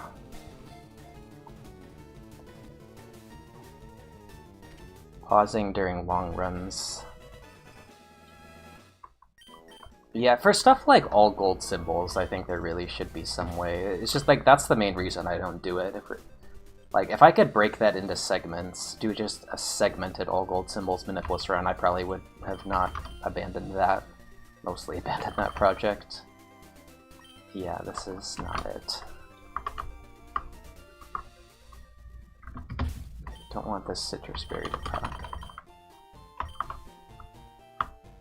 You have some runs like Coliseum where breaks are allowed. It's like, I don't know, 3.5 hours, kind of not needed. But anything that's approaching that, like, anytime the run is longer than the amount of time that you should spend between meals, you don't want to just eat chips.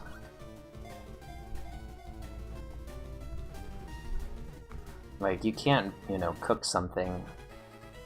You can't cook a meal and then leave it sitting out 6 hours, and then at the end of your run you eat that. It's like, you pretty much just have to sacrifice eating if you're going to do a long run without taking breaks. Which I've always done. Like, I didn't eat lunch when I was in elementary school because it was bad, and I just learned how to go a long time without food, but I think a lot of people, it's hard, and it's never really healthy. Anyway. Having money makes those considerations easier, yeah.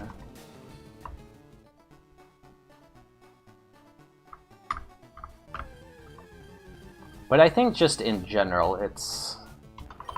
Like, the issue is, I think, you know, we all watch the, you know, things like the Olympics, or some of us will watch, like, the League of Legends, you know, championship, and pretty much everybody in here can probably think of something that they watch where it's like elite competitors, the highest level. And when you watch those competitions, it's very easy to just think of that as something you should aspire to if you can afford to, if you have at least some skill that where you could get there, like becoming the best in the world at something. And I think the reality is, if it's really competitive what you're doing, then you're gonna have to not just be good at the thing that makes it fun, but you're gonna have to, you know, really train and focus on, you know, just performing at a really high level. Like, if you consider yourself to be someone who, you know, doesn't get nervous under pressure, and you know, someone who's very competitive and gets really pumped up at the chance of winning something, then that's not necessarily going to cut it. You also need just the raw skill that you've developed in whatever you're doing, and then you need to, you know, like for elite tennis players, like, there maybe wasn't a choice, you know, for those top guys, and then and now, like, you know, if you want to be the best, you have to do more than just be really fit and skilled and have a good serve and such. You might have to, you know, for recovery after 6-hour marathon matches, you might have to take something that's not ethical or legal.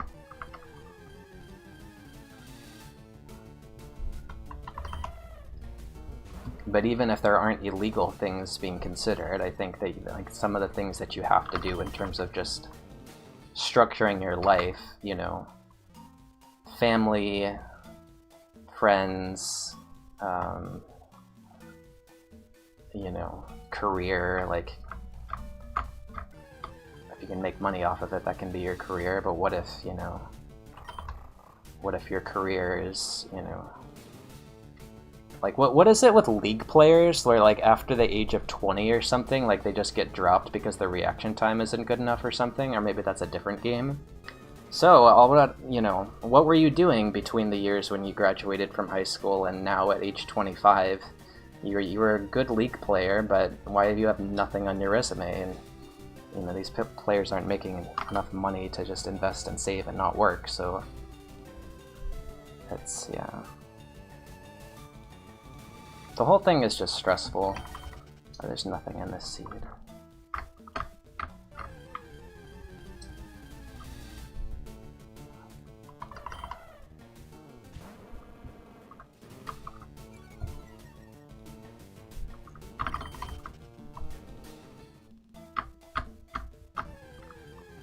Which is the game? I thought I read something about one of the top games where like the top players just get dropped after a certain age, pretty much without exception. Or maybe it's FP. Is it League? Yeah. So like, why is that other than like, is it just people get sick of playing League? 10 hours. I mean, I can get that, but there is physical degradation in terms of reaction time and such. Okay, well, is this just a reset? I kind of want to see the next seed. What was there's probably some pure power mon I can check. Yeah, like that makes a lot of sense too. Bulbasaur, Sneasel, no. Let's check Route 1. What is on Route 1? Kakuna. Wait. Lunatone? No. What was those? I thought I saw both slots. Bellsprout. Okay. Good riddance with that scene.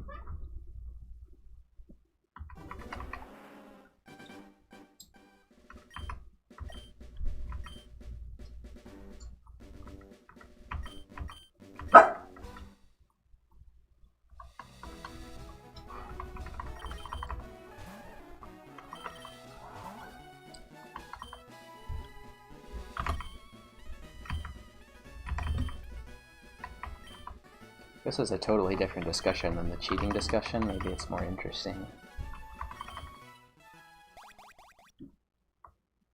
Not totally different, but...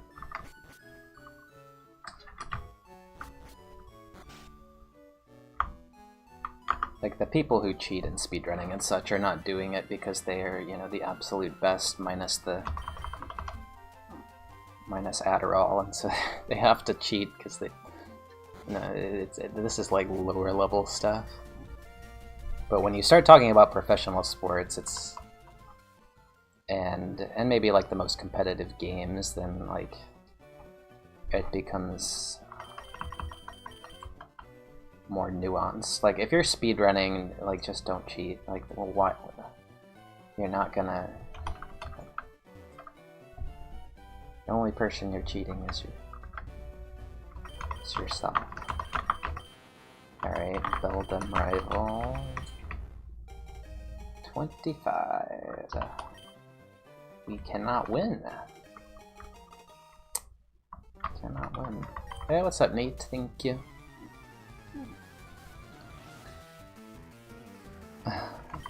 That sounds fun, Frankie. I mean, I've done that with routing, and maybe with... No, I've done that with routing. I've never really done that with, like, gaming. But if I'm really into a routing project, it'll be up until 5. Sleep. Fall asleep thinking about something in the route, wake up at 9, and then right back at it. Don't even feel tired. But then, like, a week later, after I've routed and there's nothing else to do, I'll just feel really tired, even if I get a good night's sleep, because I sacrificed the sleep for routing.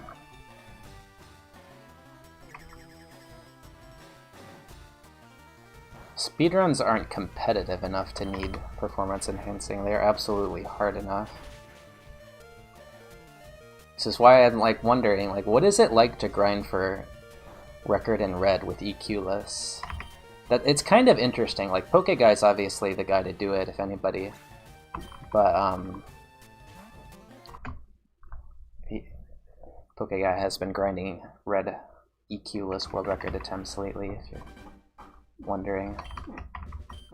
But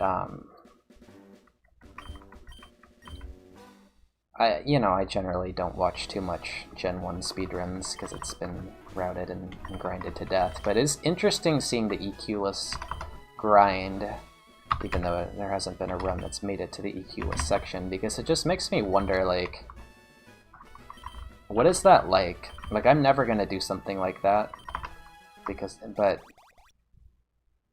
that's more than just like grinding the base route until you could, YOLO Lorelei, YOLO Agatha. It's like You know, you can always just take that route and just finish a 145 or whatever. But it just is what it is. You're just playing Pokemon Red. But when you completely change the route to make it to make an already suicidally risky run even more suicidally risky, and you have to, you know, execute all of the fastest menus and such to compete with a great world record. Like, what is that like? It's optimal to go for that at this point, probably, but is it, like, something that any human can do, even Pokeguy? This is not good. No.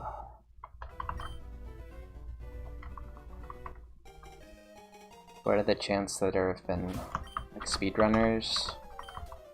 Well, what is, again, is Adderall a PED? Like, is Adderall coffee, or is it like a you know, drug that should be banned? It really depends how you categorize it. Obviously, things like Adderall are pretty widespread. I'm sure they've been used. Ooh, this is not good. I'd have to stop him from doing that. There's no list of what's allowed and what isn't.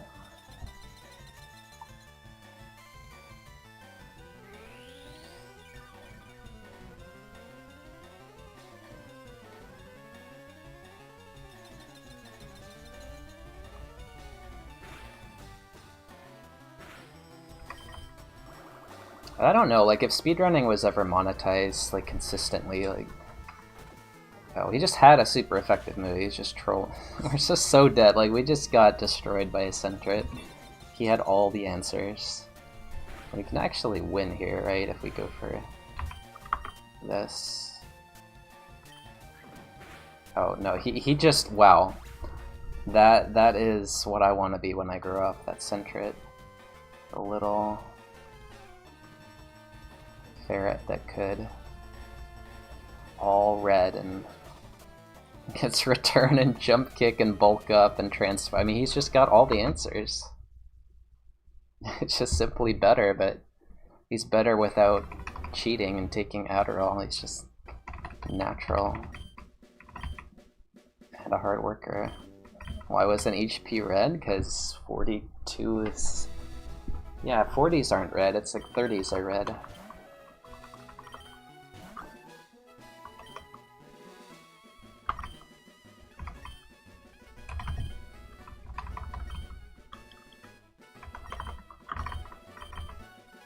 But yeah, speedrunning is just not fun to grind. Like, I think to be the best at some, like...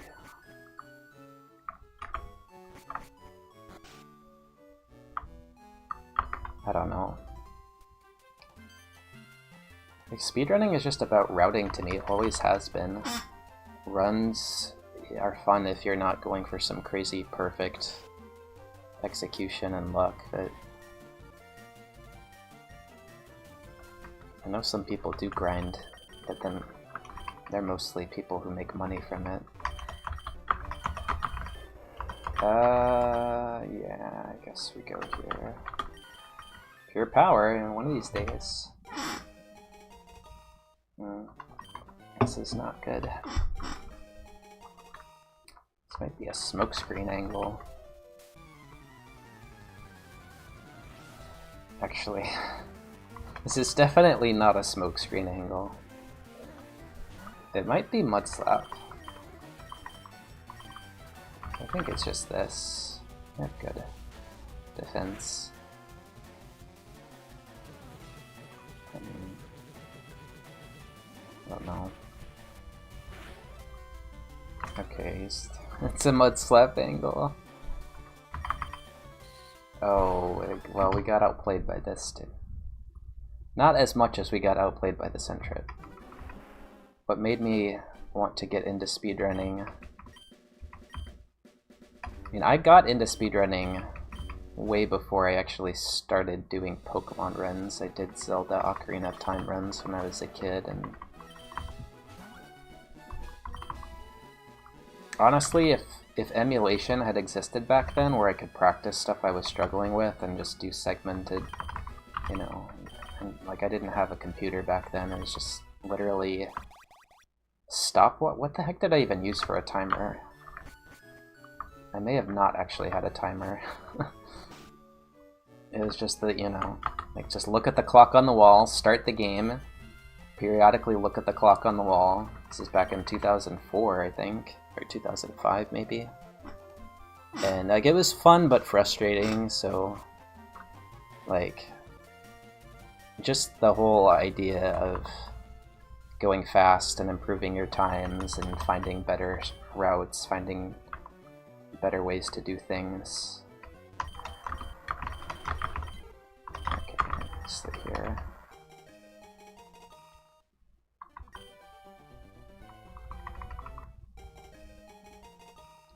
That was fun, and then I was better at it with Pokemon than with Zelda, because it was more about prep and math and probability than just like hitting tricks. Ooh.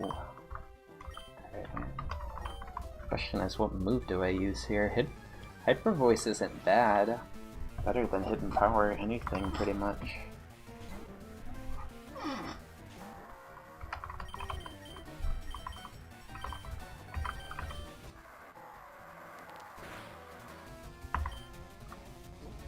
Now we go for the BB.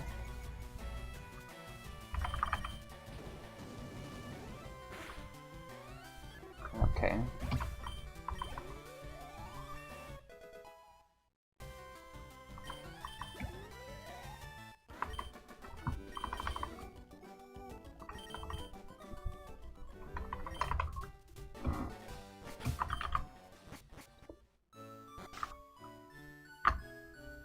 I think, as I've done more like creative speedruns over the years, rather than just like grinding some of my favorite games that I'm good at, I've just realized that I like the feeling of going fast.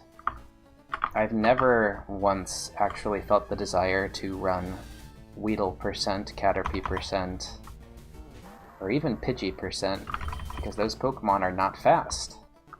But anytime I have the opportunity to run a Pokemon that's fast, I want to do it.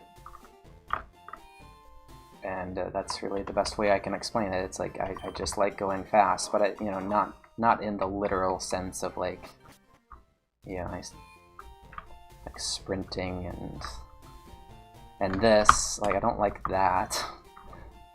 You know, just raw speed. It's more like constructing a fast strategy, executing it so that you complete a task in as little time as possible within reasonable means.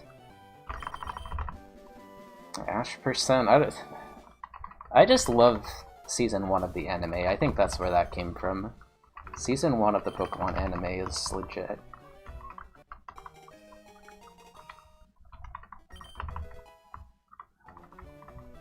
And it's actually pretty straightforward to apply Ash's journey to Pokemon Yellow. Some people may say it's crazy catching 30 Tauros, or 29, or however, but it's pretty straightforward. You just catch 30 Tauros. You just throw the ball, it gets in. Most of the time it doesn't get in, and then you just find another one, and you probably won't run out of money in Safari Zone if you've routed it properly. Like, everything that you do in Ash % is simple.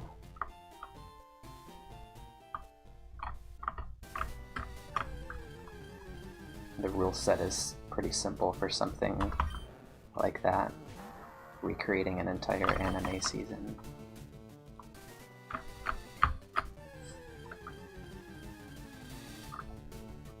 Vaporeon? That's what you usually are, right? 3% of the time, but I've gotten it twice.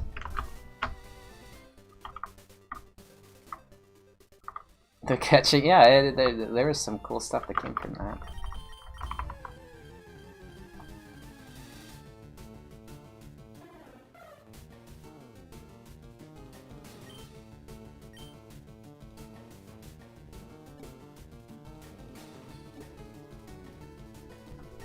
Hey, what's up, Nellen? Pretty good.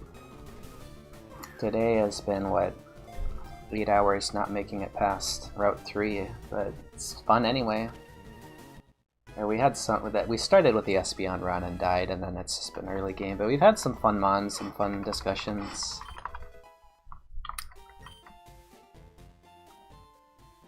How are you?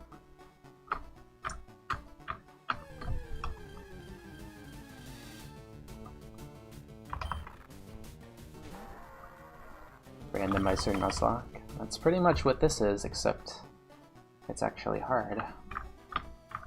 Got a shiny?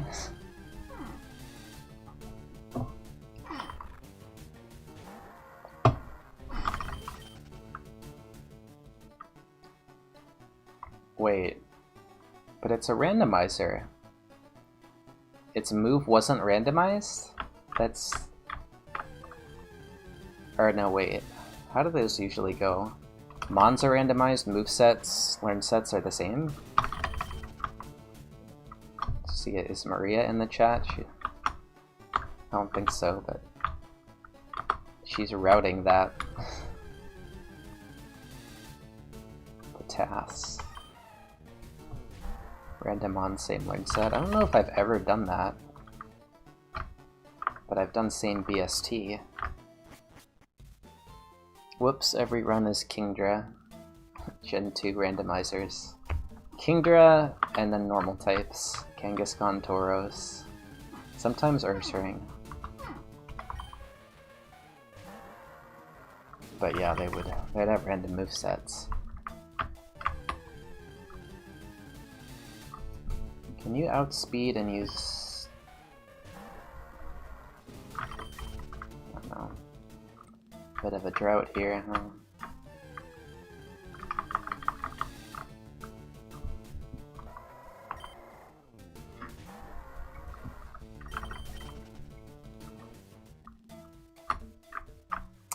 I don't know, the Firemons are hiding it.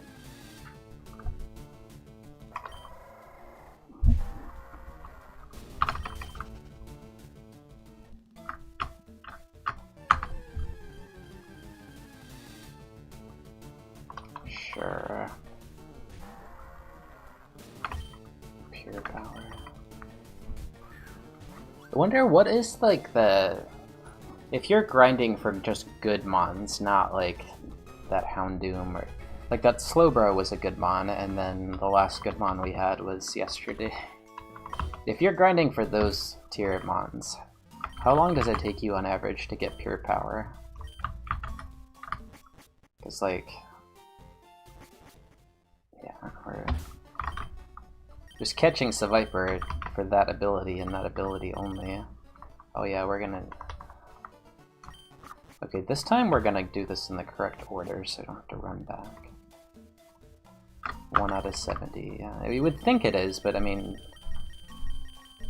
Not sure if it's quite fast enough.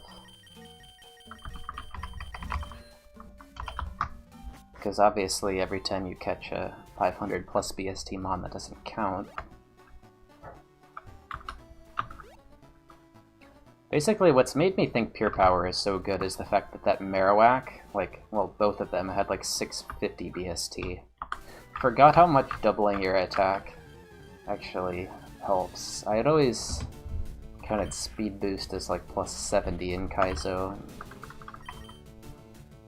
I don't remember what I counted attack as. I thought it was only like 105 or something, and it's like Marowak just had 600 something. I think when you have something like 80 base attack, or 90, and then you double it, it just gets ridiculous. If you have like base 130, then it becomes kind of excessive. Like, yeah, it's high, but like when you have that like good but not great attack, and then you double it with Pure Power or Thick Club, you get these ridiculous BSTs and good spreads. Sacred Fire, nothing. Okay. And I think this is bad IVs. It is Vaporeon.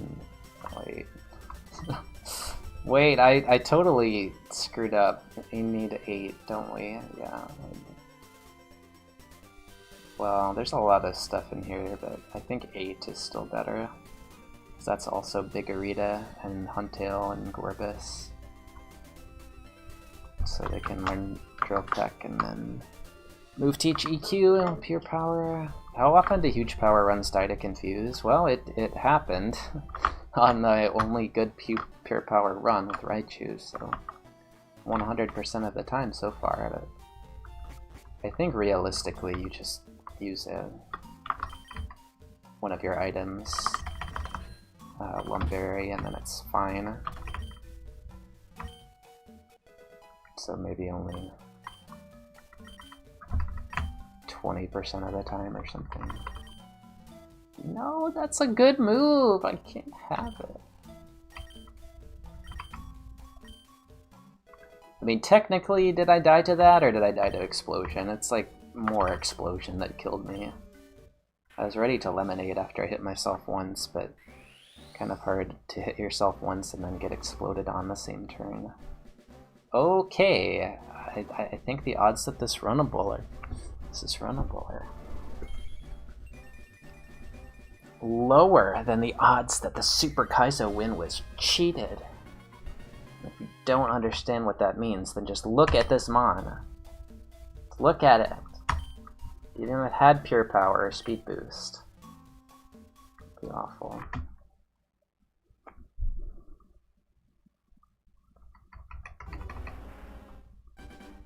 I think that the odds that that beats the game are actually lower than the odds that I cheated my red world record.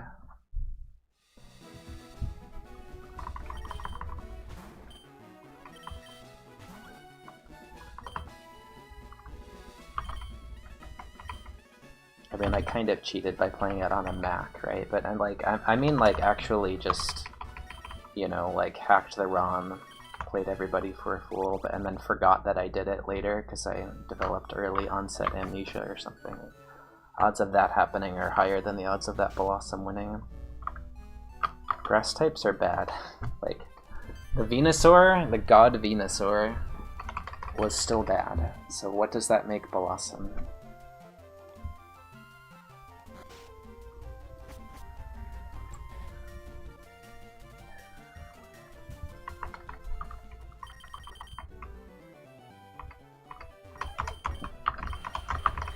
Oh, okay. We're loving these 480 BST Mons. Getting in those 1 in 70 rolls. One of these days we'll get it. We have the up. Can't. This is what I get for cheating my red run and banned ability.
Alright, well... Thoughts?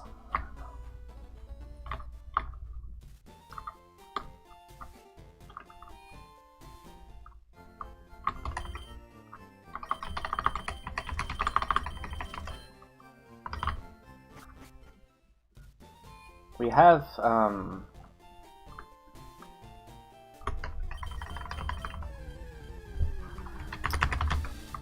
I don't know, dude. Drill peck on this after we teach surfing.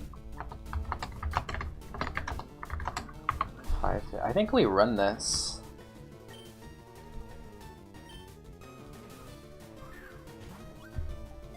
Shed coverage. We have, what is it?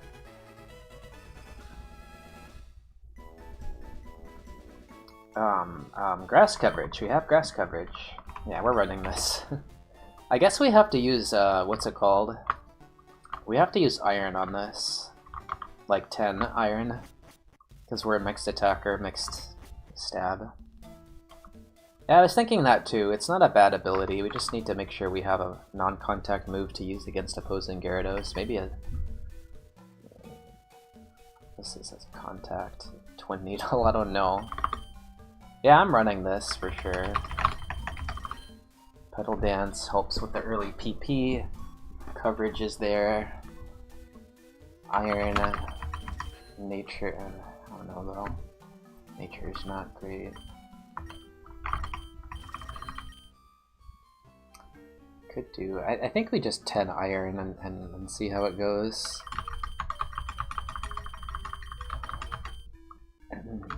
I really like Surf Drill Peck for E4 on this mon. It's got enough speed.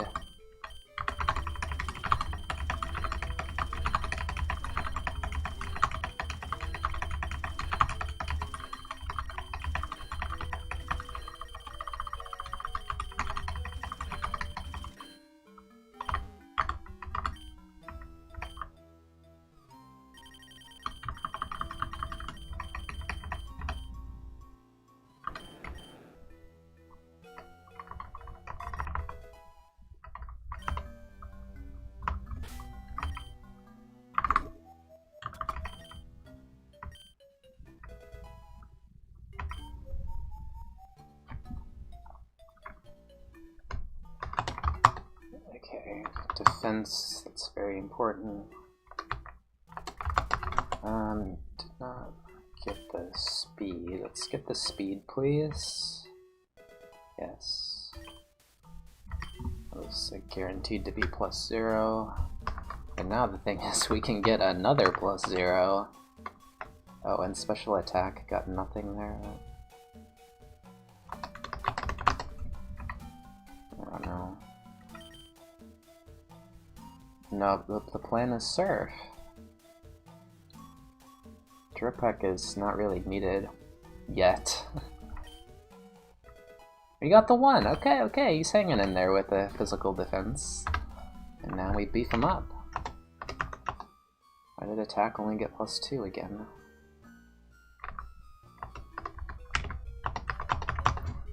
It's...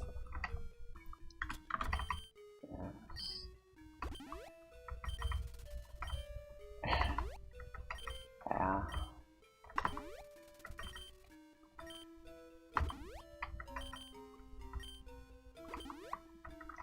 Yeah, this is just definitely 10 iron, right? Just like way too low defense.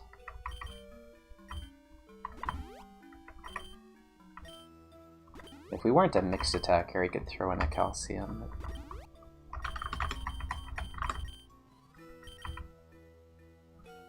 We have very good typing for low defense.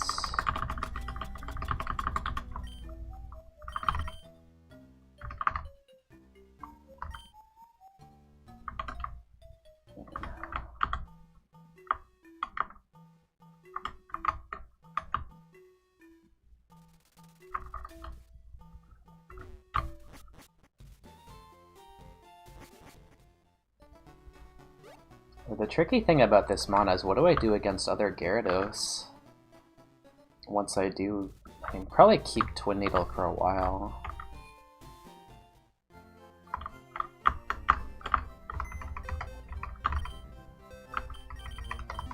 But I'm not... I don't know. I'm assuming I get Drill Peck. That's the idea. Because then I don't have to worry about the biggest problem that Watermons have, which is shed coverage for... Yeah, it's like... And Surf Drill Peck is just really good coverage. And Gera has the stats to be a mixed attacker, so yeah, it's...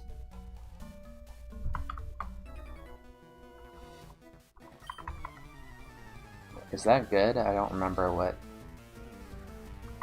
that ranks. Okay, Drill Peck was the move.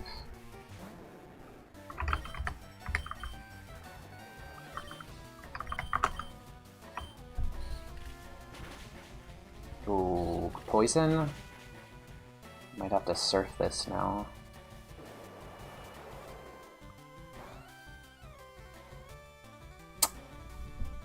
I didn't do much there.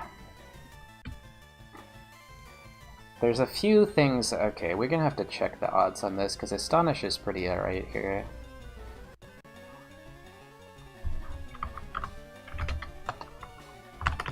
Oh no.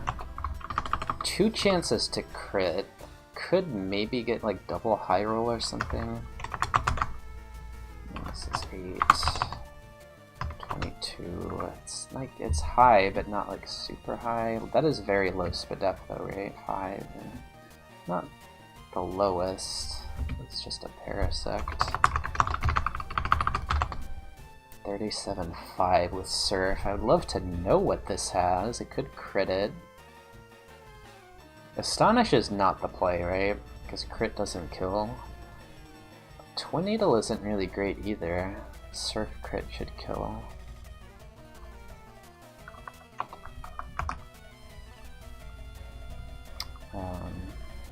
Did we just add a... Let's see. Yeah, let's just go for Surf. See what it is.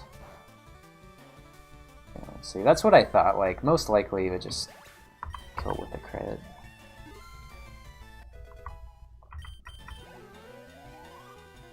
It could have killed with a non-crit too. Ooh. Okay, okay, I would love to see that.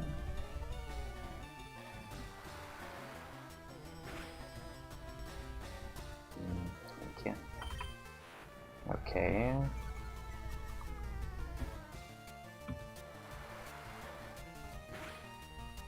Alright, good, good, good. What is my odds to win? Not high. Not high.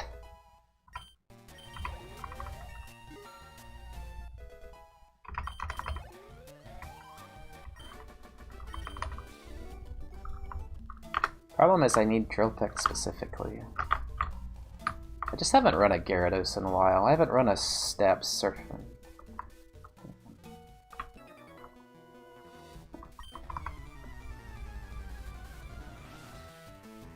I don't really know how this mon is. I do know that this is kind of silly, having to surf. Because Pedal Dance is so yucky. Oh, there it is. That's value. A lot better than Static. That is value.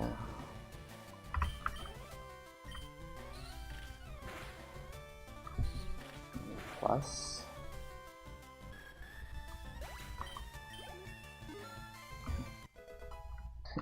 In a couple of hours, that's cute. A couple dozen minutes, I don't know.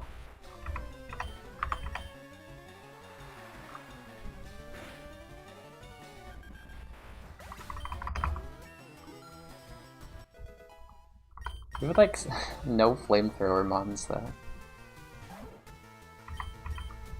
Okay. Can't beat Brock without EXP, come on.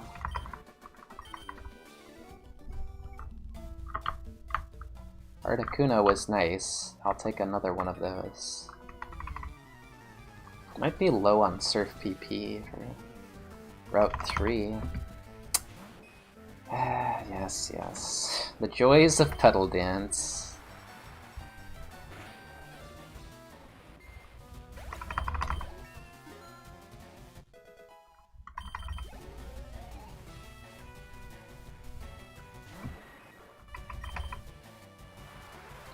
You get a surf, you get a surf. Oh, wait, what? 15th ranked. Oh, that's good though. It's not Metagross good. This mon is not like healing on wilds really. Charizard is number 1. As in, the next Charizard that I run will be number 1.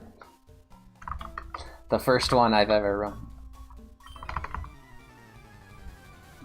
But it is also the best Pokemon in the game, imagine that. Run like 80 Kingdras. All bad.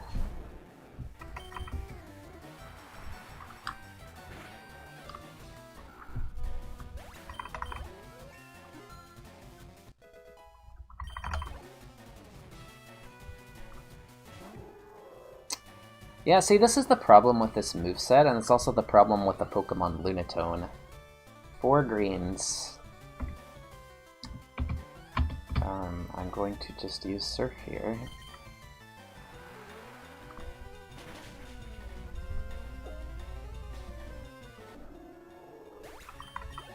Because I've used it a lot. Why haven't I used my other moves? Why am I only using Surf on every single run? I don't get it. Like, there's not that many waters. I don't know if it's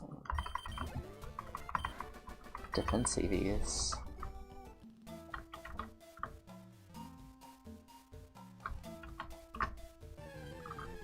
Kind of wonder, like, how good is water bug coverage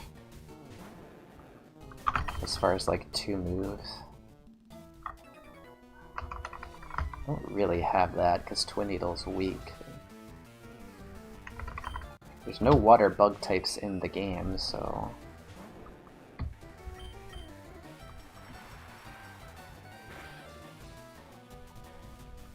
don't say Surskit. Surf attack order, is that special? Bug Buzz is which one is physical, which one's special? Then there's 2 90 power 100 act bug moves, right? And one is physical, one is special. Yeah, so like Surf Bug Buzz.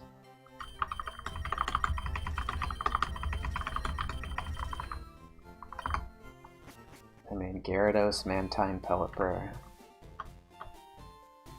I guess Dragon Flying is bad, but like Latis are covered, which is great.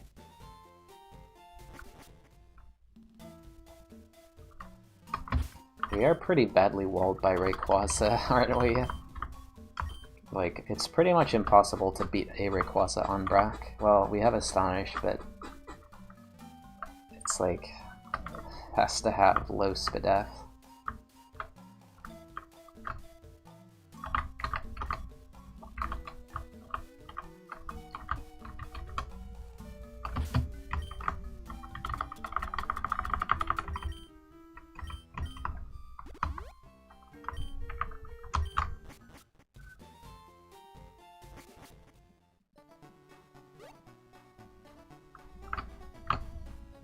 What? If this does get specifically Drill Peck, it does go in pretty hard.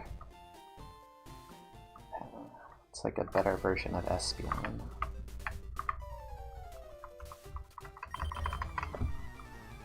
What else? What other... What's Cascade?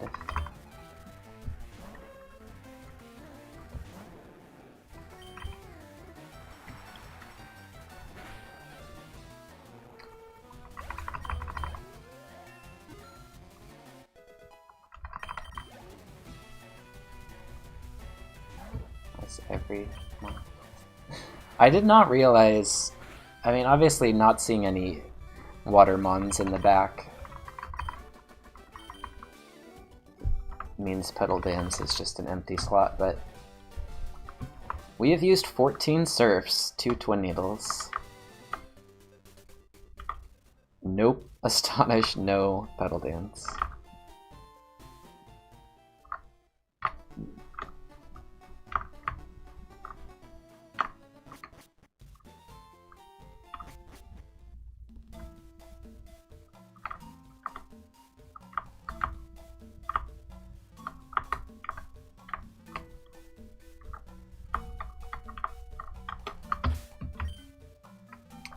Sad thing is, like, if this does get Drill Peck, it's still a lot worse than Fun Bro.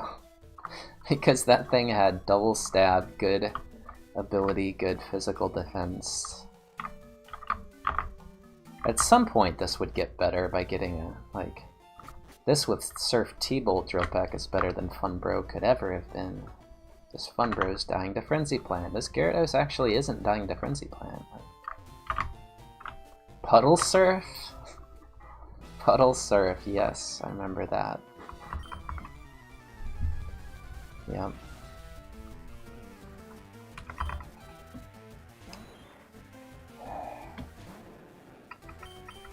Can't do it.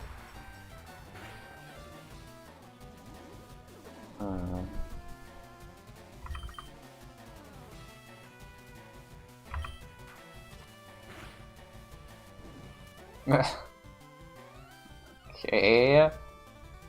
Try again. Cacti, you indeed.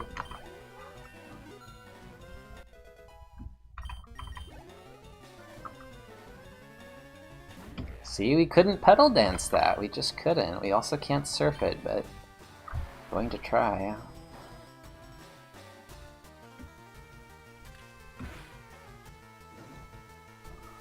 Flame body, dude. Might matter.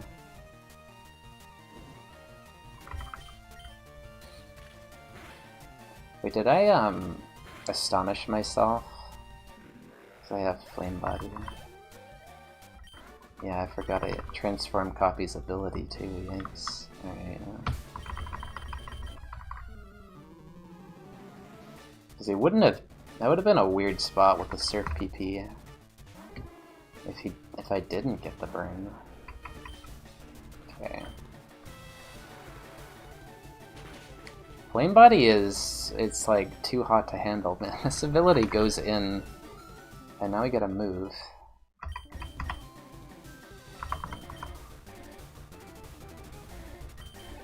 Okay. You get a surf, you get a surf.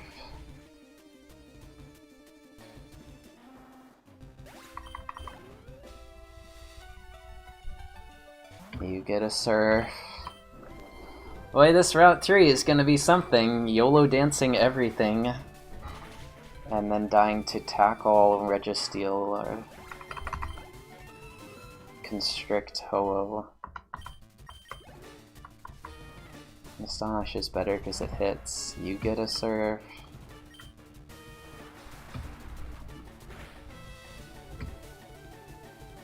That's fine.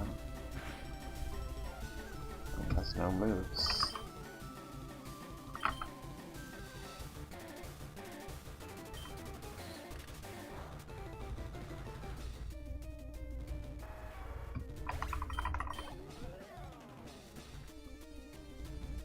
You get a surf. Oh, I have less health too. Get a move at 25. I think we need that or Brock's TM to be good.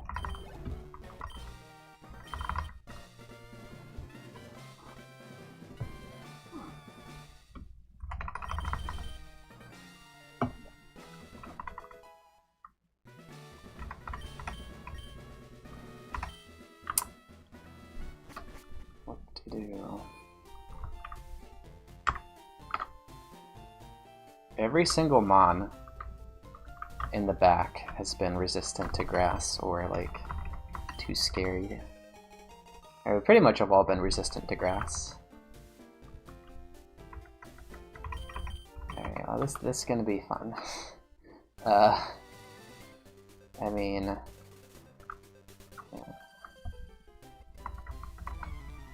wasn't a TM run, was it? Might need to do TGT. Oh boy. We can't actually... Okay. We can't pedal dance because we just kill ourselves in confusion. Crit! We have scope lens. Oh. Okay, that doesn't do anything. Next mon is Ho-Oh, get that EXP up to 25. Pretty much like impossible for this mon to be bad, right?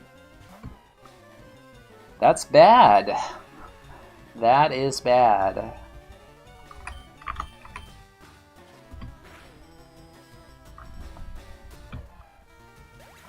We did it.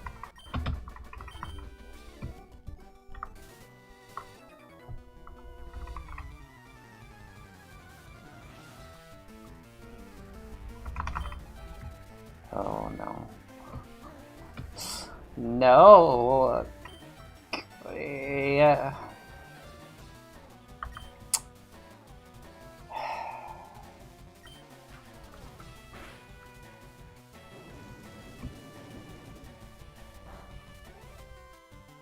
Just have to not get burned.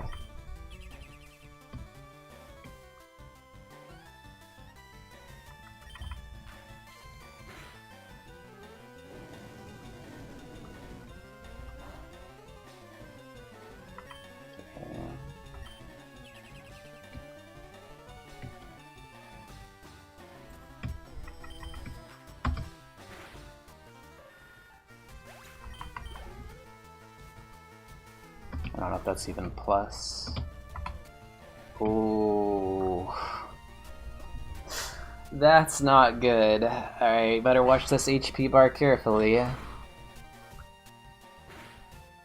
I don't know. No. Okay, I don't even care. Like, I have 2 surfs, and all I've been doing is clicking surf. I cannot afford to surf this. Run is not good enough to center yet.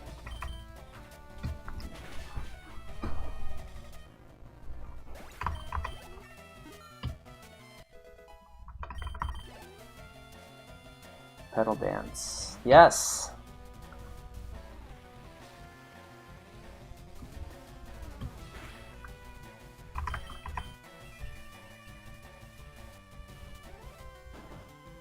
I feel like this run has a decent chance if it survives Route 3 and gets a 25 move. First, we'll just end up teaching the 25 move over Astonish, and then Shed is bad, so...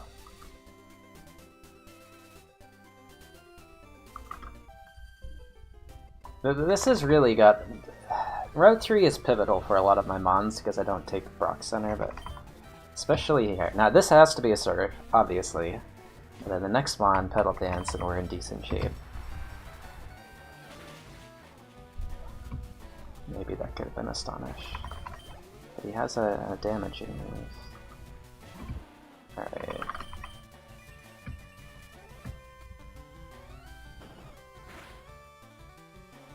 Okay, that's kind of high. I'm so scared of this fight, like... I don't need... We gotta just... Yep, we just gotta do it. The smoke? Oh shoot. No, I was gonna go out for a walk later. Air quality dot... Oh, this is really bad. Airquality.gov, what's the... Okay, there we go.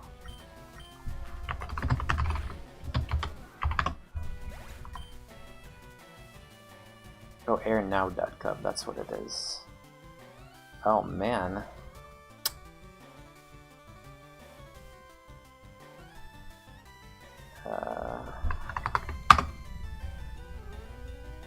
Oh man, that's bad. Shoot, where am I gonna go to the treadmill tonight? Gym isn't even open.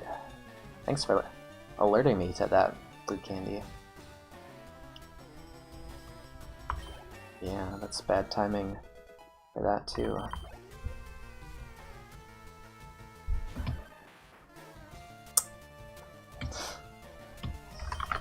Okay. It's fine. Okay. Okay. And now Blissey. Wait, no, what do we want? Yeah, that'll do. Oh, we got a YOLO dance! No, we don't have to, it's fine, fine. Yep, okay, one crit. One crit. This is how bad Pedal Dance is. One crit gets him, right? Oh, okay. Okay, we're a little bit vulnerable now, but last mon doesn't have an electric move. Still? Damn. Alright, now the Pedal Dance mon. Yes! And 25? Oh, I don't know if I get it. It's pretty big EXP though. Yeah, I get it. No! Do I fight a 1? No. Okay. This is a tough decision without knowing what the 25 move is. Okay, this is a... What? So I could teach over Pedal Dance, right? I could use Pedal Dance, but then I don't know what the second mon is. Thanks, Boldweezy, for the lot. I think we have to Twin Needle this.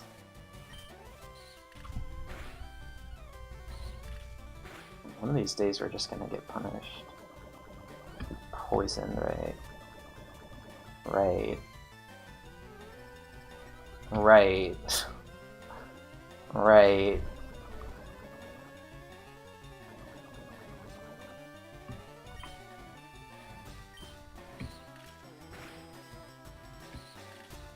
Well, I can't make it to the center, but I can just get Drill Peck here. Oh. And this is where we drop our shed coverage.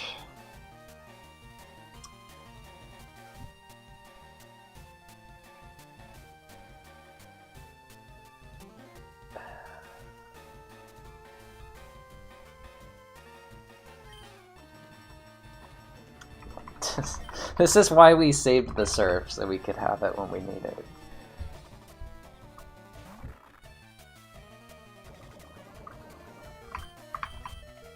Now we have to count steps, dude. Because we can't fight anybody. We don't have any moves.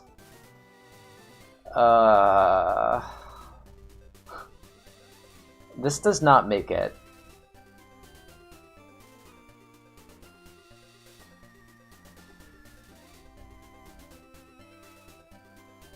Yeah, that center is far. The other center is far. The other center is closer, right? I'm pretty sure we don't make it.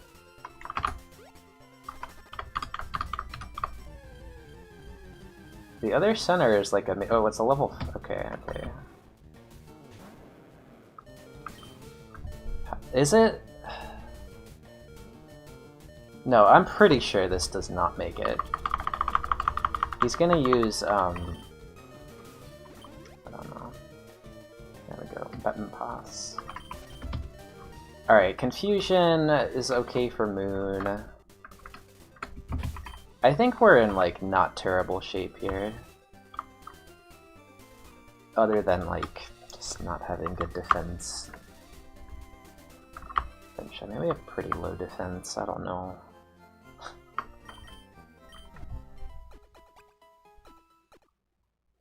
We have pretty high special attack speed. We don't have shed coverage, and I don't care.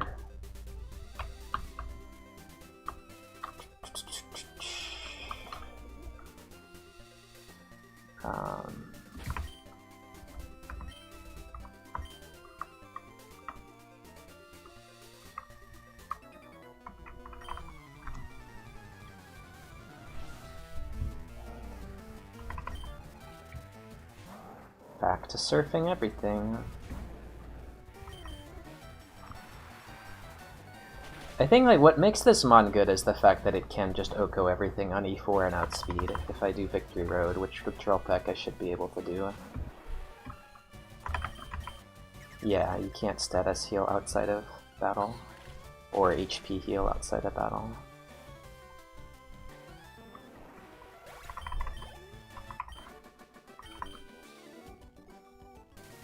And then like the defensive typing for this spread is pretty premium, and then the ability is good if I'm careful. 15, yeah. Like I didn't think it was particularly close enough to check. And then the Pewter Center might have been like slightly closer, but I knew that one wasn't. If we had been here instead, 1, 2. I mean, look at that. This is just really, this really far. It's like a whole anime episode with the movement. Like, it's just not happening. Low HP loses again, except it was fine. We healed and didn't lose anything. Big Pokemon. Dead Pokemon, okay, HP is... I don't know, like, how bad is this Pokemon? I knew, like, Surf was gonna go in.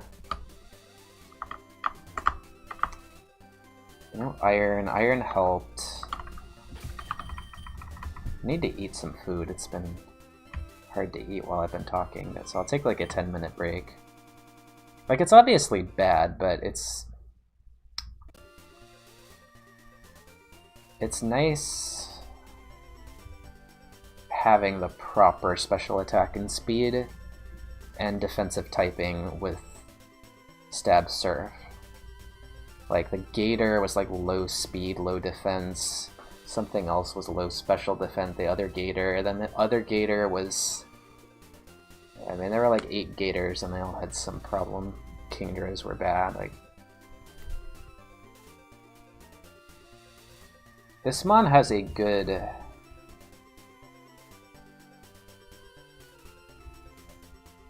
Does it have a good spread? It doesn't. It has a good spread if I get Drill Peck T-Bolt or Drill Peck T-Punch or Drill Peck Leaf Blade, I think. Yeah. Yeah, Drill Peck over Twin Needle. Good water coverage move over Pedal Dance. But it does have to specifically be Drill Peck to make this mon good. Or possibly Wing Attack and Aeroblast combined.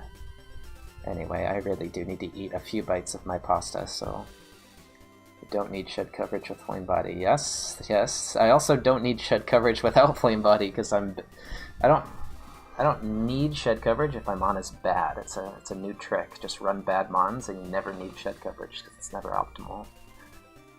Yeah. Flame Body is, you know, it's just, it's a net positive for sure with this defense, but we still don't have an answer to enemy Gyarados.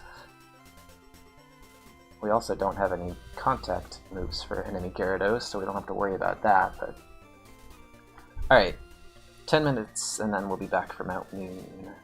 Swap HP and Spadef. That's a very insignificant swap, right? 68, 64. Or do you mean base stat? Because if you swap the base stat, then I have low Spadef. And I die to electric moves. But yeah, it is pretty low on the HP. If we could just take some attack and give it to HP, then it's not dead to electric moves or physical moves, and then it's still got the power for Surf, so... It's not perfect, but it has a chance because of the double stab. Right.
Okay, looking for drill peck, T-bolt, mainly. That's not quite it.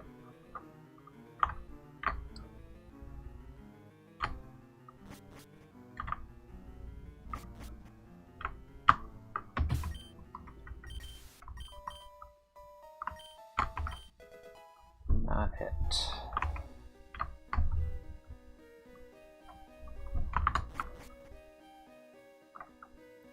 You can't swap, there just aren't any options in this game, and you've already used.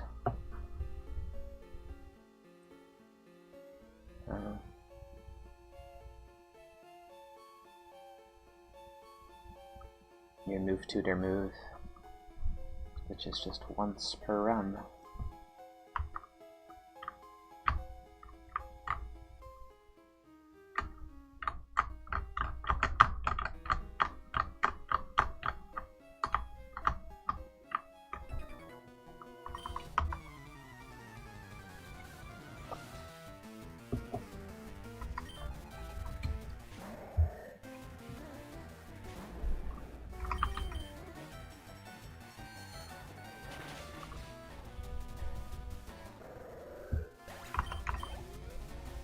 More of those, please.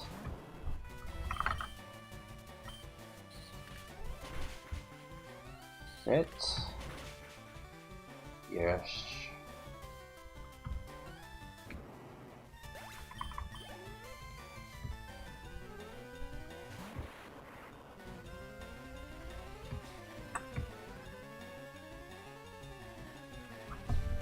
Good.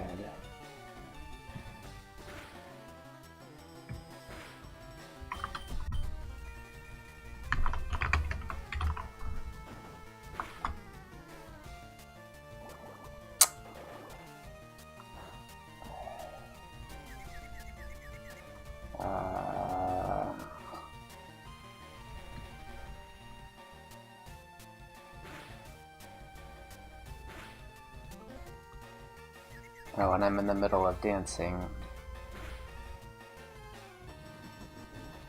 Okay, that's just as well.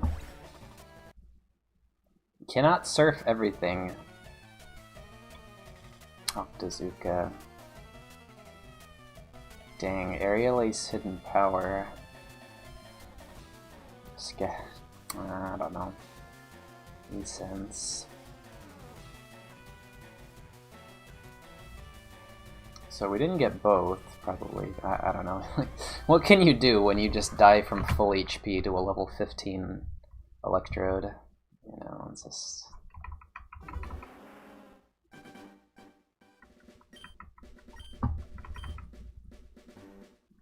Sand. Water Pulse Confuse.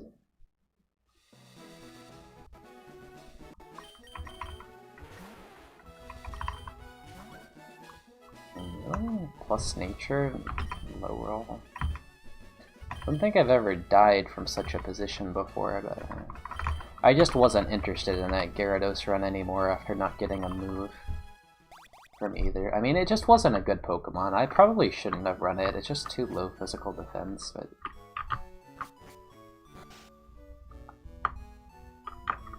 yeah, low HP problems. Because there was something else in the wild, right? This one? No, not here. No, it's here. Natu Zatu. Blastoise. Can't be worse than... maybe it was Route... no, Route 1 is where I caught it. Okay, whatever. I don't know. It's just,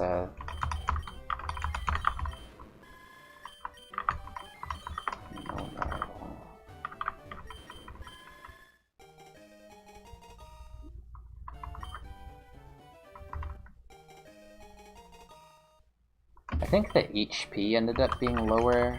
Yeah, I think I got like low HP for...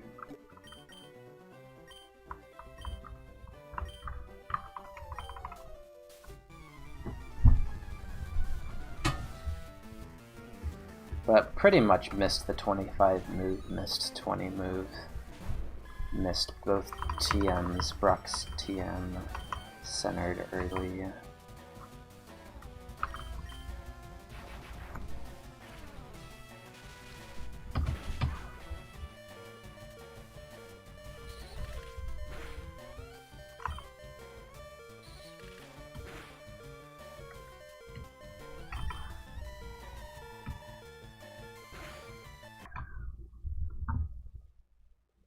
We'll get something better.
Hey, what's up, Cordos?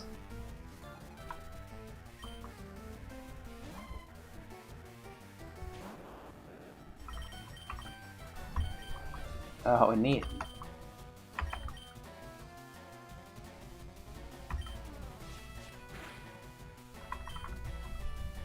Wait, what is the Calgary Stampede? So it's kind of, so this is a Pokemon. This is a Pokemon. That would have beaten the Rattata. Still could win.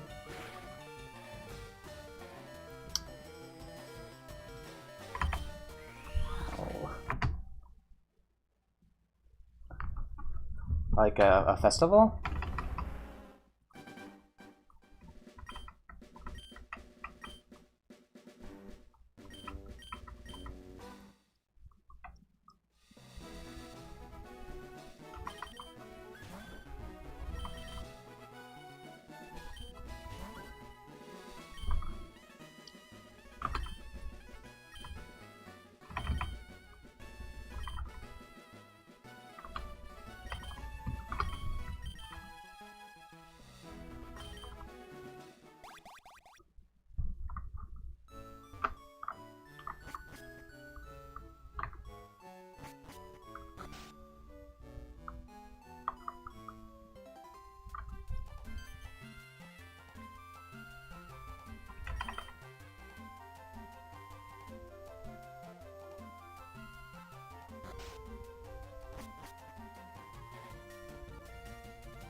Sure didn't.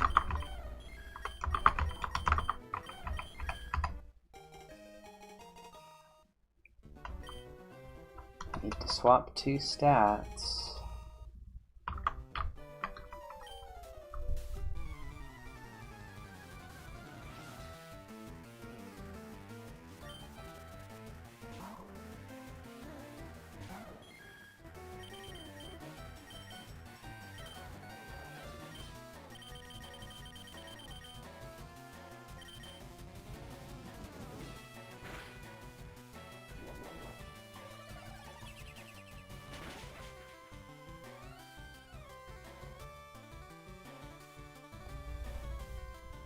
That's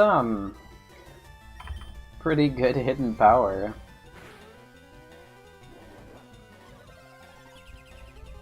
That's not even good special attack on this thing. It probably has some bulk, but we have hidden power 70 or something.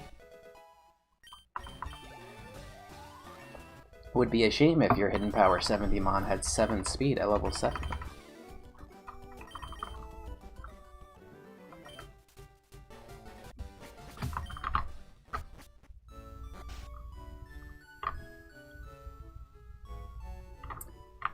Yeah, that's a pretty fitting name.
Like, imagine if this is HP Electric 70, and you swap attack and speed. That is just, well, dead to shed, but pretty good.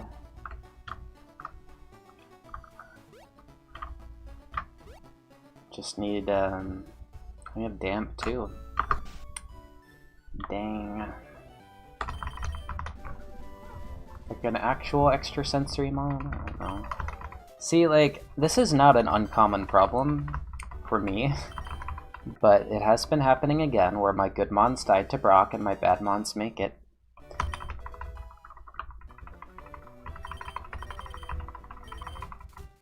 only to die later, of course. Like, Funbro did not deserve its fate. The Charizard from way back in skill, the unbeatable one.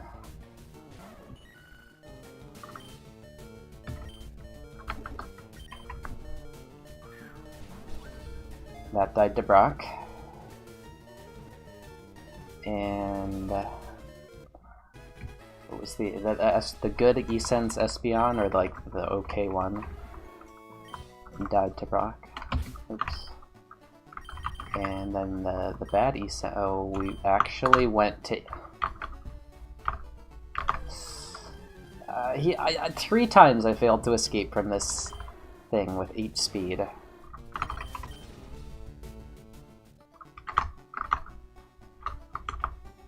We upgraded.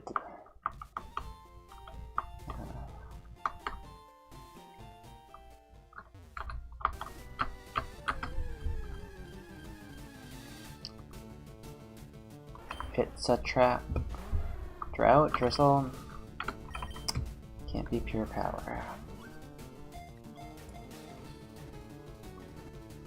Remember the Bayleaf Challenge Gengar? Shadow Ball Iron Tail.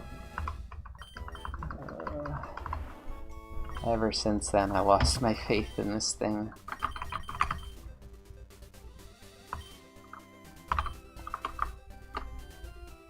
Yeah, it's a little too fast. Not saying Gengar can't go Glass Cannon, but we can't have 1/3 of our BST in speed.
Xatu is a prime pure power user.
Guess that's that.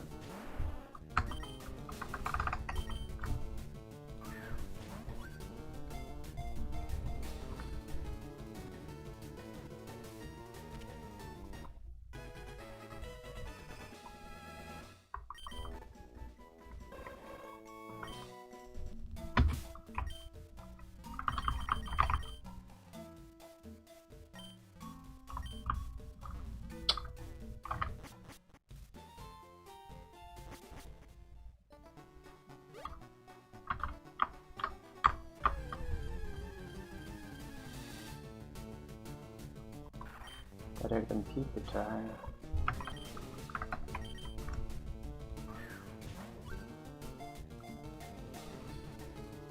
We gotta be getting close to 70 mons.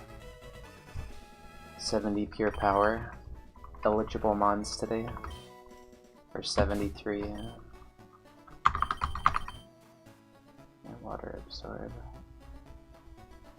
This is like a trap, right? Oh, this is terrible. One ice beam. I'm not running around for this. No, that's wait, what? Wow, we maxed out already.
This mon kind of has a Jirachi problem. And like a Lugia problem. There's nothing I can actually teach this mon, but...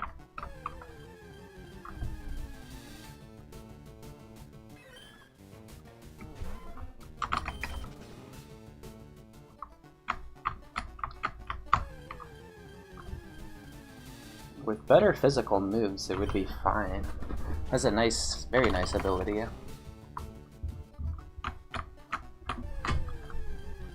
Good nature.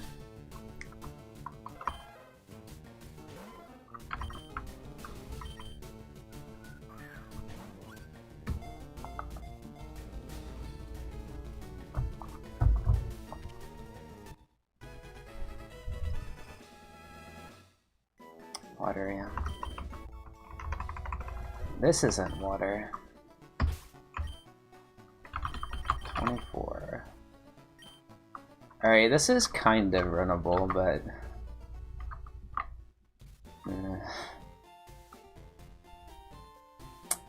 a little too slow, just a little.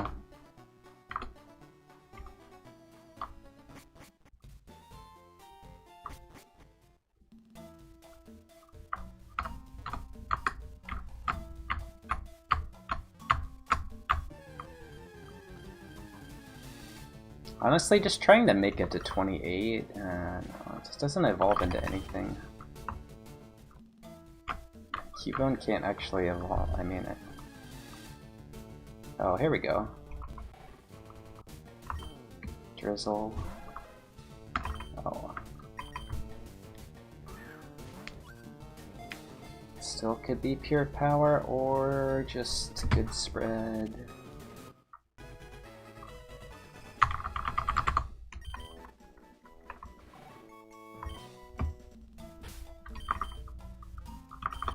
No.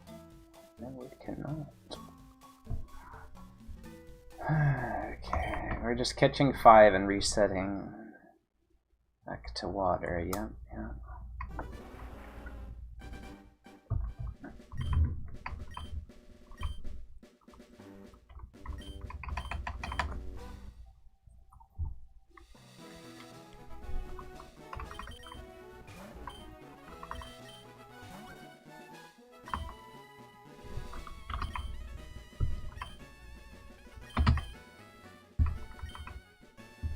This is the Suicune seed, right?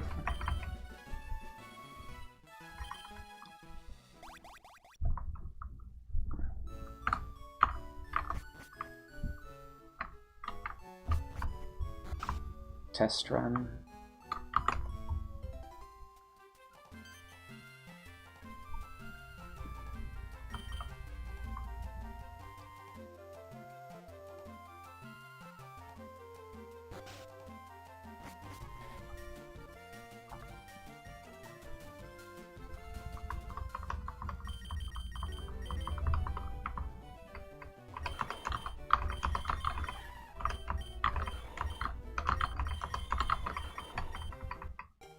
This is it. I mean, look at that spread. Just needs pure power, even with the nature. Can't have nice things. We don't actually beat the Hoppip, which is funny.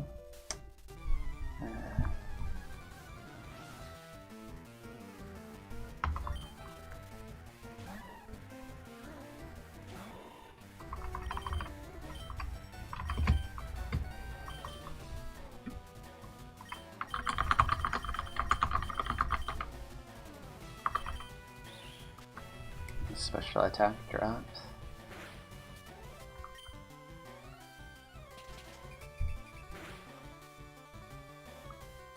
I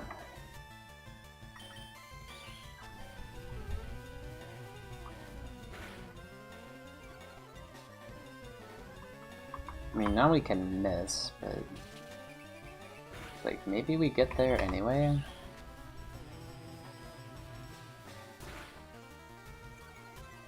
Is it a damage range?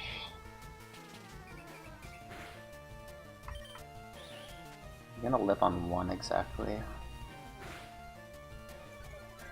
Don't know if this kills.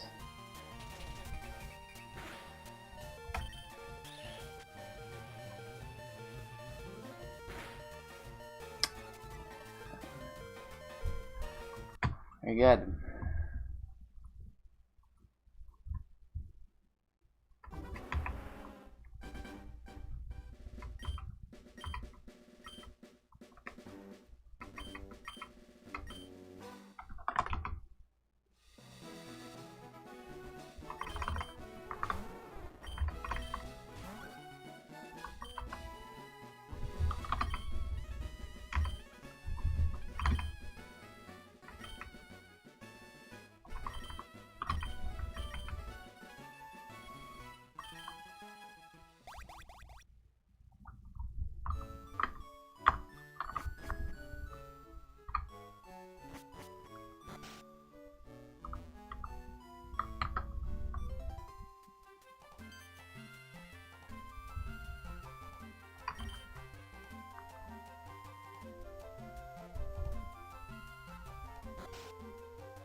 Worst Pokemon in the game.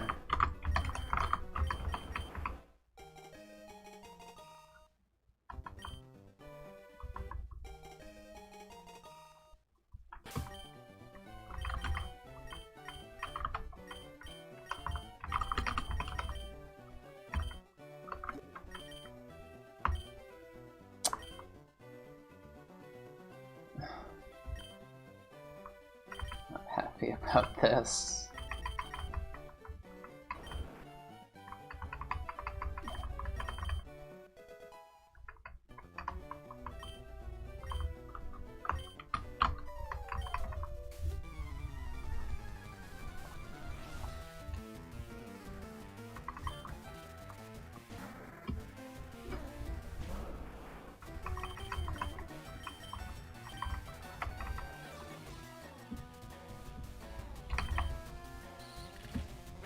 Need to run an electric type. I'll take Pikachu. No, it doesn't matter. Because I'm a water type. I'm dead. Probably should have used Focus Punch, I don't know. No, I shouldn't have actually. Even if Focus Punch hitting wouldn't have saved me. Just... yeah, I know, it's...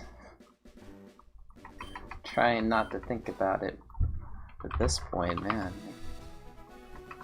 just have to will these fire types into existence. So there's Arcanine, Charizard, Typhlosion, Blaziken, Flareon, Ninetales, Rapidash, Magmar, Houndoom, which we kind of had.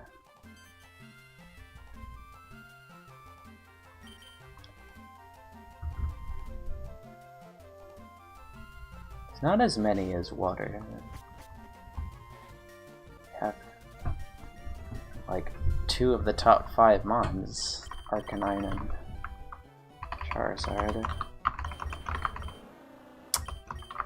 I mean, this could be the seed, but I don't mind giving it to rival either.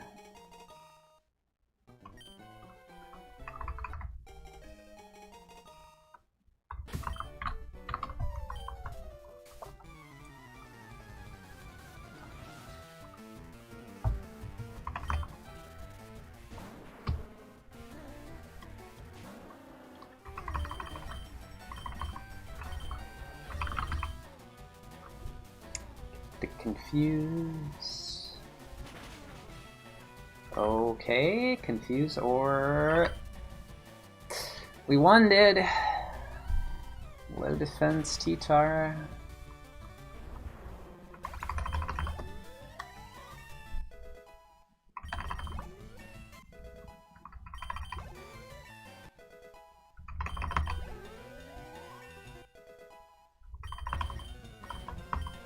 all stats above 20. No stats above 25.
Looking like an Eevee run.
Which one is...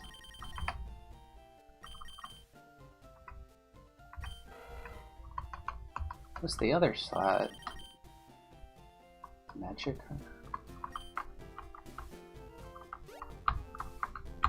No, it's just Eevee.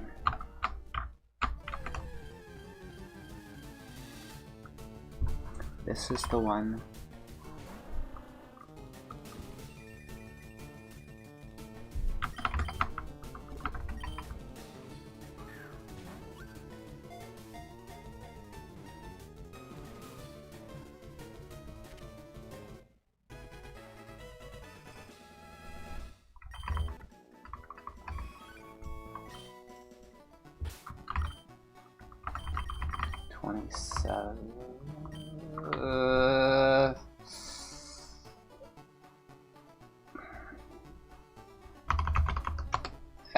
I think we're actually doing it.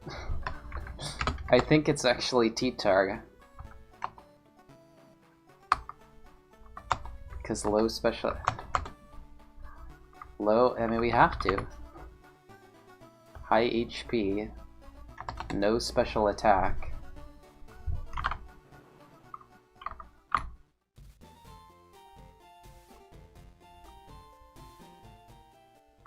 I mean, we could go...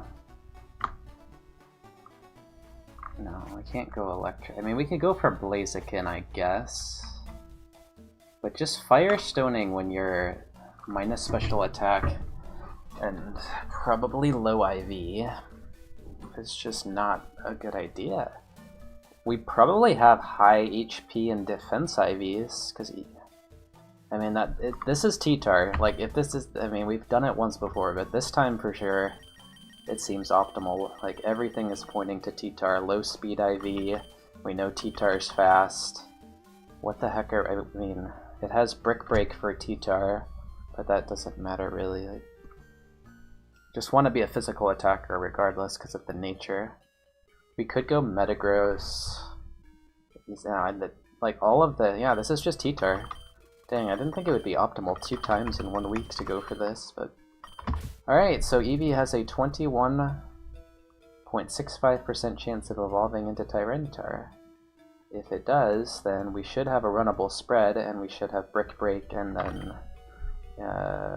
like, I guess Rock Slide we teach? Or Drill Peck.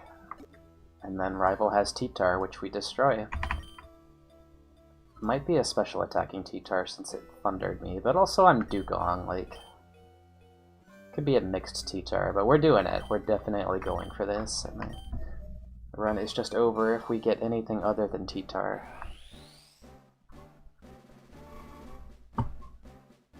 Yeah, okay. Still haven't done it. I just need pure power.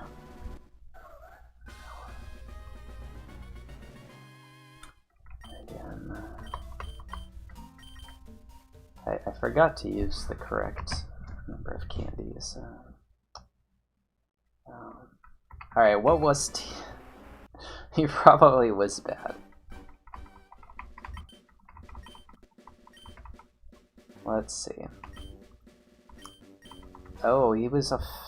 He was... I don't know. That's a little too fast, actually. That's a little too fast. That's not really what you want for T-Tar. It's kind of lower defenses than it looked too, yeah. Now, we could see what else Eevee evolved into, but, like, did it matter with that? I mean, Blaziken, I guess. Thunder and Drizzle.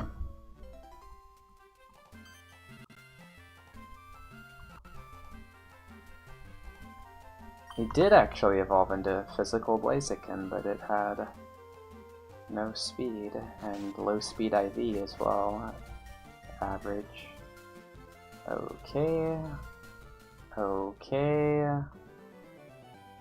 Okay. You were just a bad Eevee. On all fronts. There we go. Should Zapdos be bad? Okay, so this is fine to give rival. No.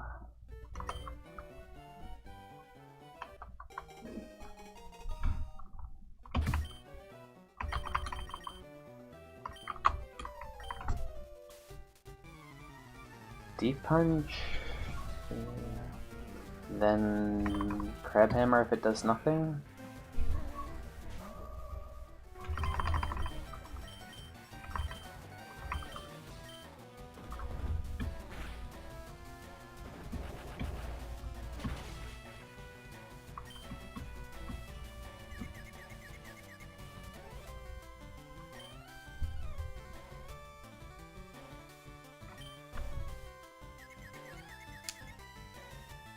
Who would ever think of something like that?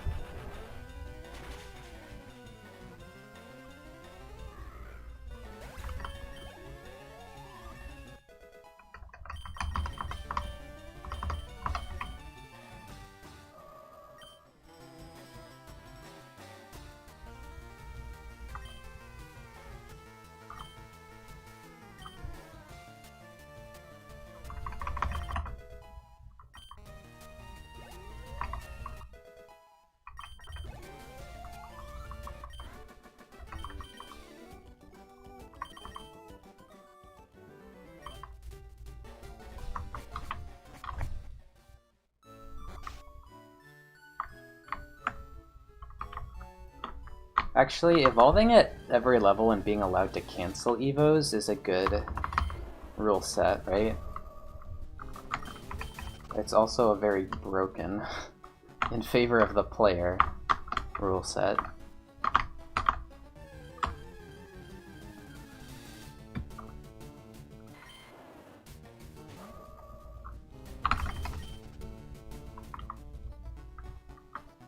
It's also just kind of silly, like a chaos super randomizer. You know? It's not a real serious rule set, I don't think.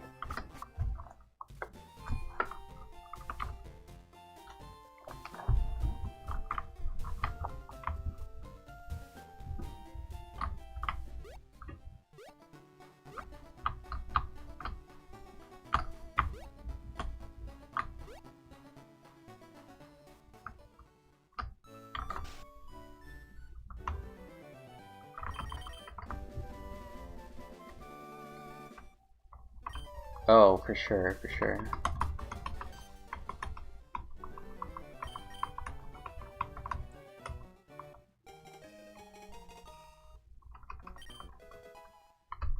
I feel like Pi just really likes pre-Brock, because like that's a rule set that, well,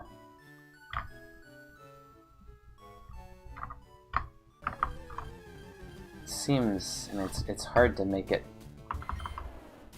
far into the game, but it seems like before Brock you're just likely to get walled by one of the levels being bad.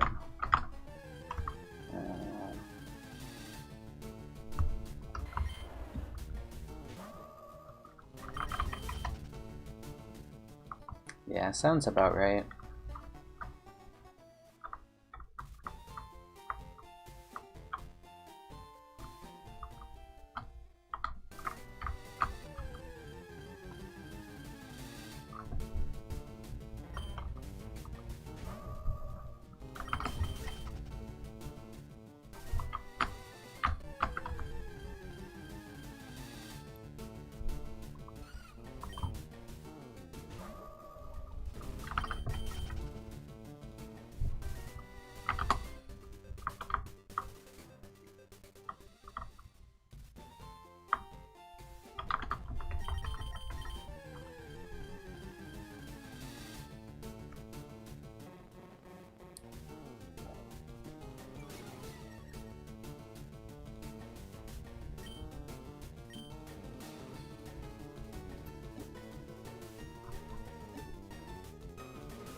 mean, it's not pure power, but Sunflora is not even good with pure power, so...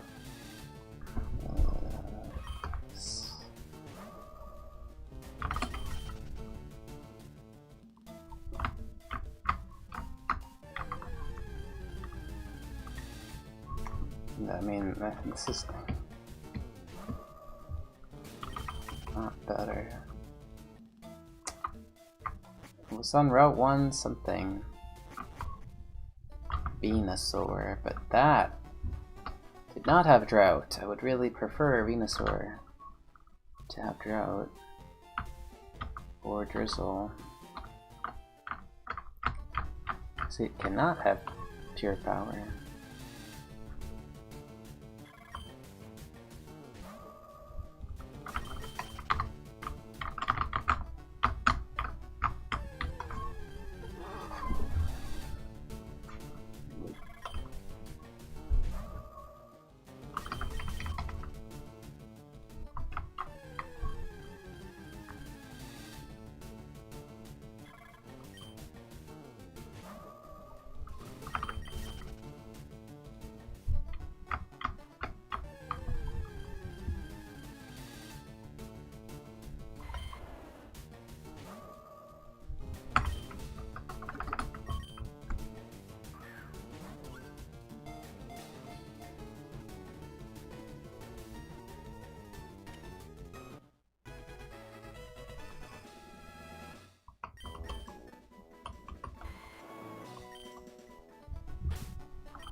That's one way to die.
This and this, huh?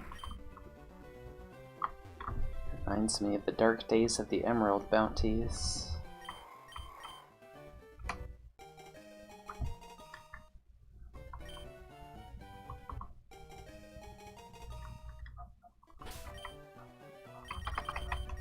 Now everything has no speed.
No, Oaksmon can't be.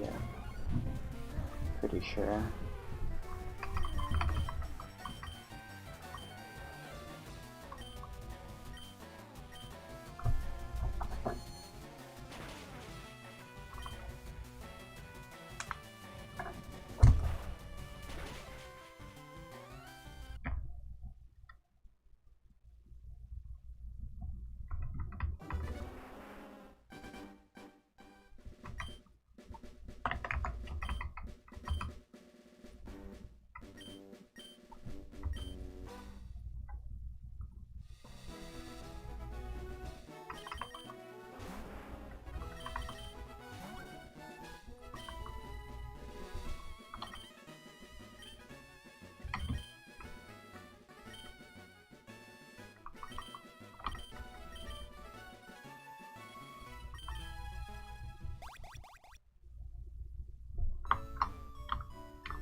Giving him a ghost, I don't know. Still no offense. 510 BST, I can't get 75 ace offense.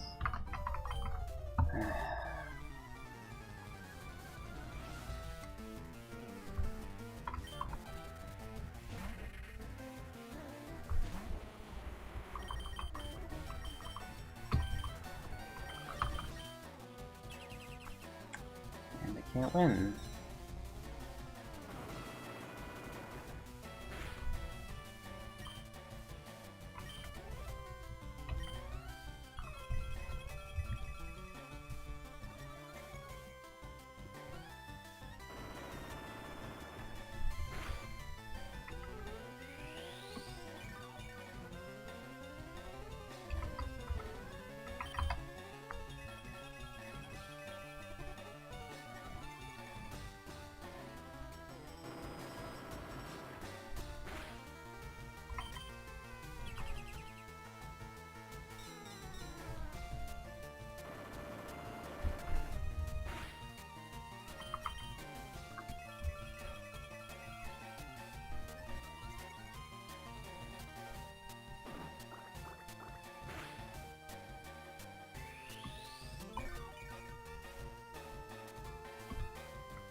I'll be here a while.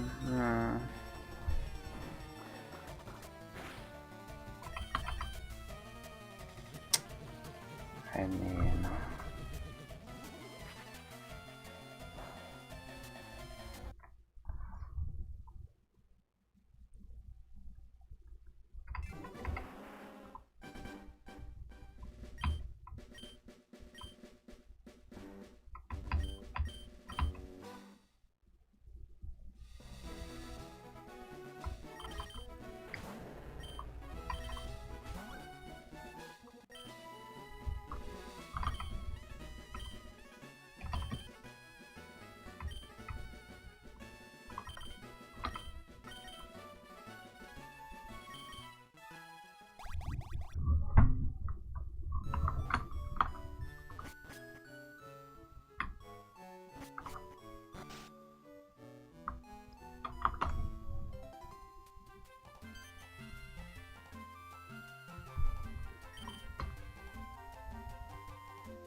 Yeah, don't want a dragon, so...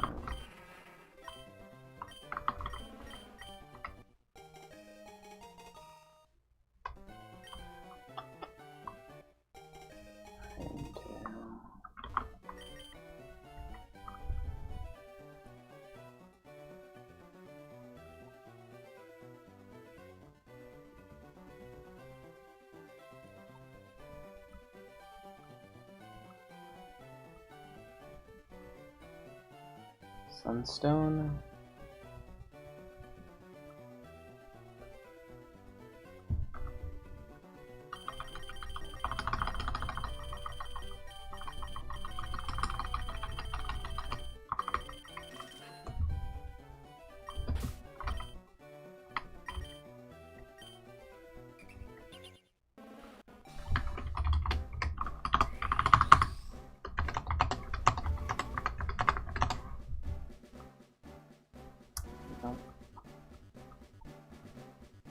I have low ideas.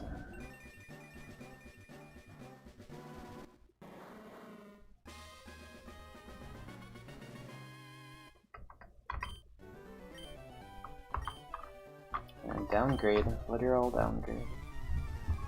24.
Oh.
I know, dude. It's...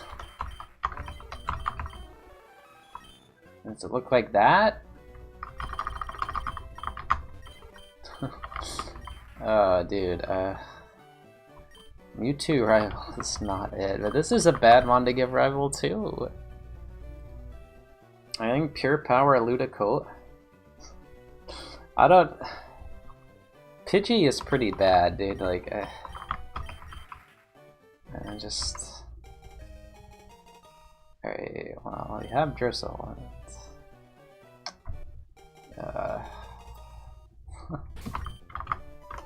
We also can win. Just, we can literally win against a Psycho Boost Mewtwo right here.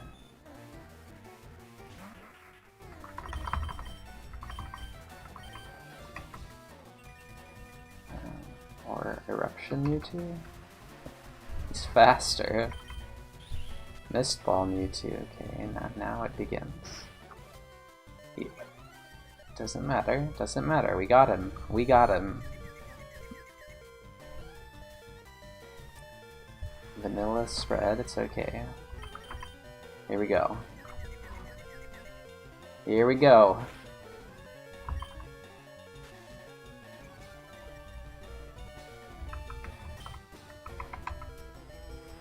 Now we're gonna miss Supersonic. We had to do it in that order. Anyway. Yeah, here we go.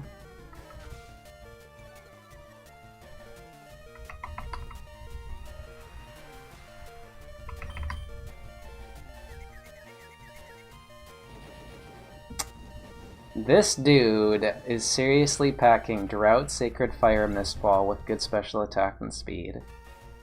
And we didn't run it. Why didn't we pick the Mewtwo? Oh my god, it's like actually the best Pokemon ever. It's actually the best Pokemon ever.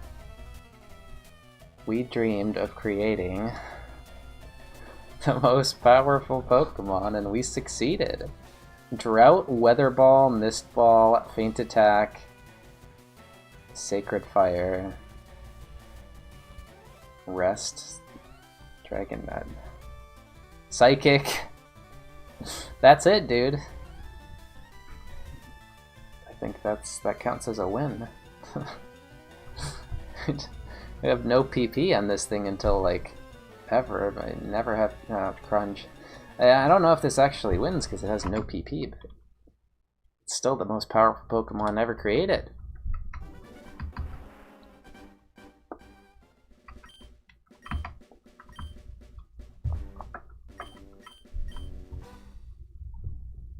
We almost beat it. We almost beat it. We were close. What's the... yeah.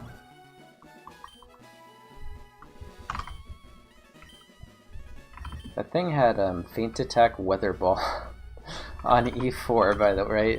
Yeah, Weather Ball's the 88 move. Like, what exactly... E-Speed is like the only way, right? Like, you have to have a normal type with E-Speed.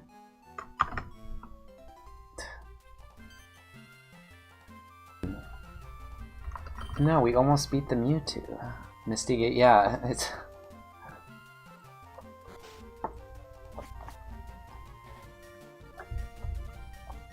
yeah, it's a pretty bad move. 5 PP.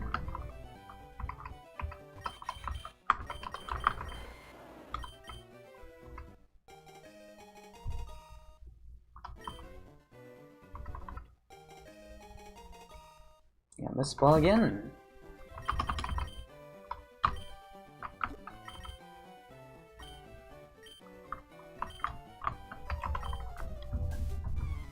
Yeah, and Luster Purge is Latios. Move. Same power and PP, but lowers special defense instead of special attack.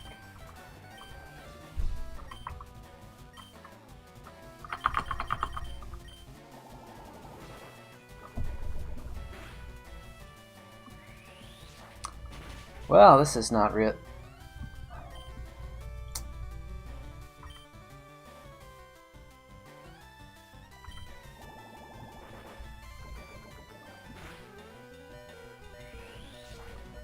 Yeah, so about that running it, stab E-speed on. We need to run something fast. Or something that has good defense and is not weak to Sludge Bomb. In other words, we need to just run something with good defense.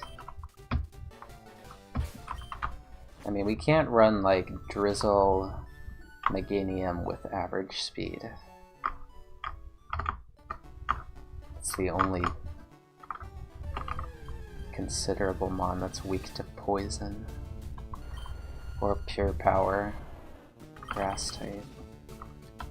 Pure power Parasect with Megahorn.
Yeah, so about this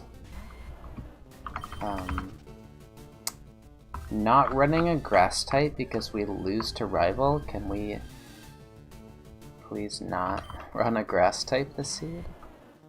Run a grass type the next seed, how about that?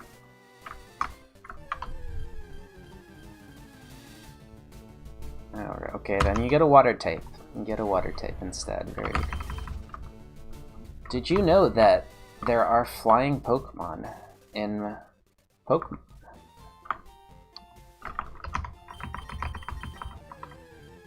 There are some Pokemon that can fly, and there are also quite a number of flying Pokemon that cannot fly, but,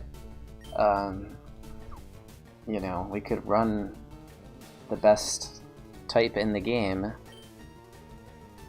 that is also, like, the most common type in the game, instead of every run being a water or grass type.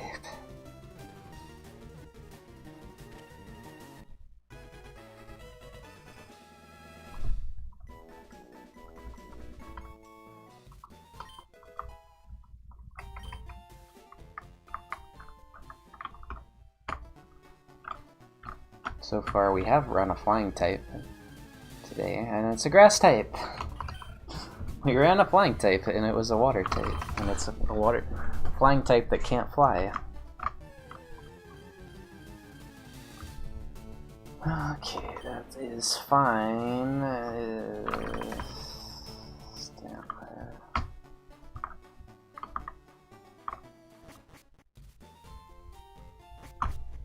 Needs to be fast.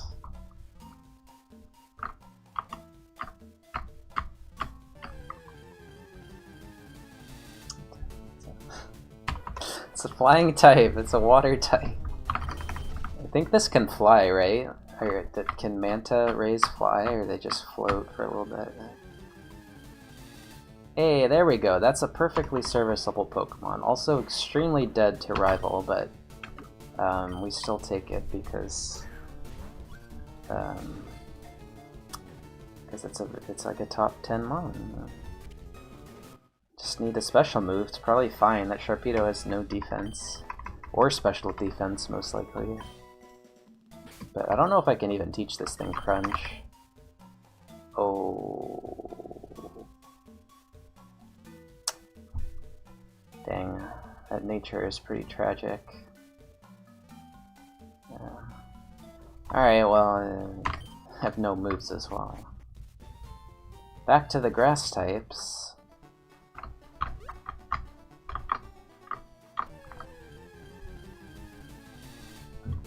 Or wait, this normal type. Drizzle? I mean, no, it's not pure power. Yeah, I mean, this beats Rival, it just doesn't beat anything else. Drizzle? Wait, is that... no.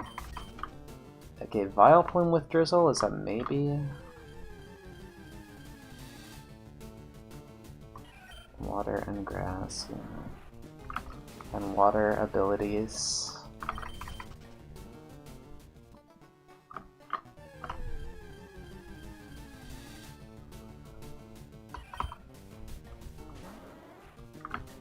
We've had Water Veil 2 times today.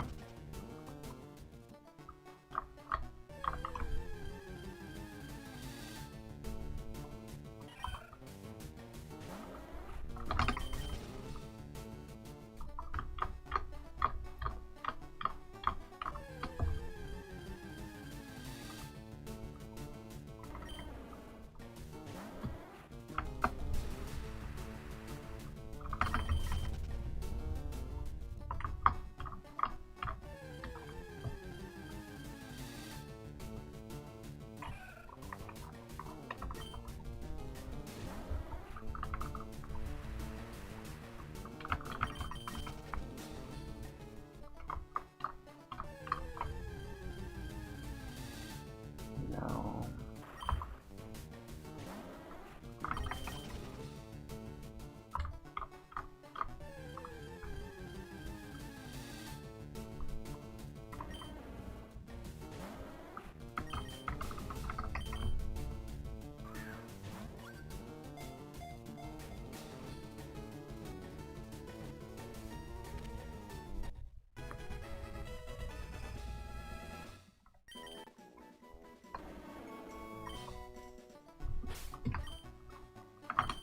No. No.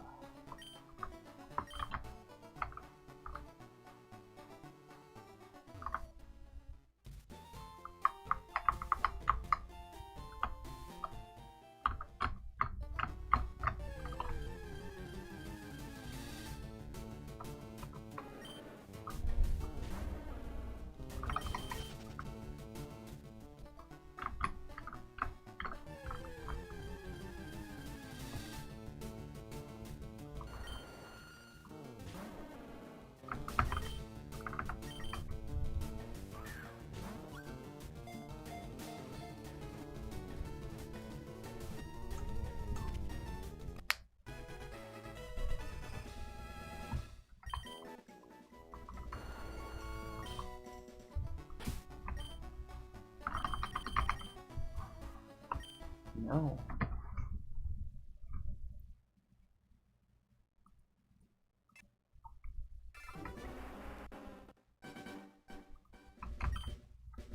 Wasn't even that fast. Did have Spadef. Plus nature on Rival 1.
this matchup, I mean...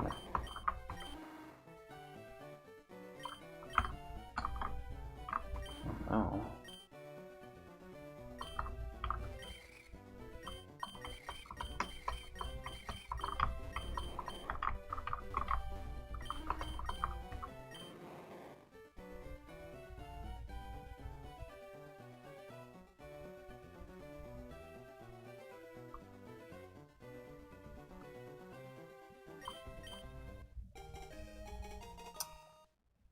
I mean, okay.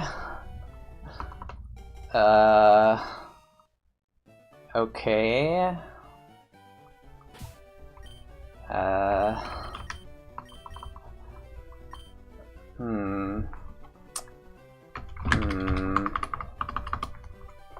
Boy, this is tricky. Extra tricky, 452. Well, I don't know how I beat this, so... He has to earn it? 9.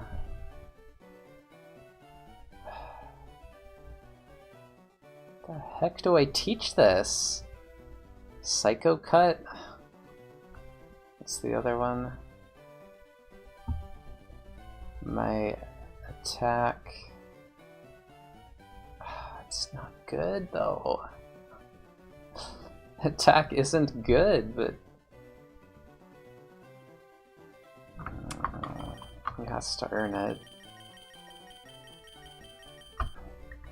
Because I need the two... I need a lot of help here.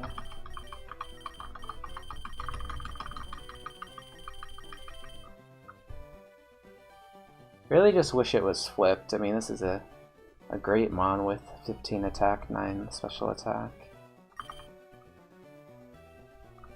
Just doesn't quite get there without 10 protein, and then the speed doesn't get there.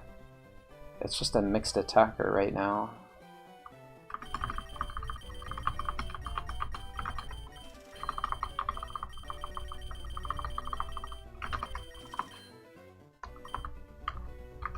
Gotta earn it, buddy. I mean, I can't really do much to help you on this fight anyway. I'm not teaching at Ice Beam.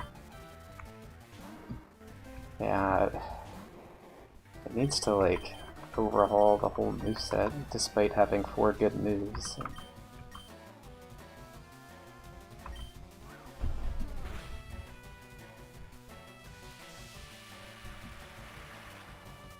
This needs to...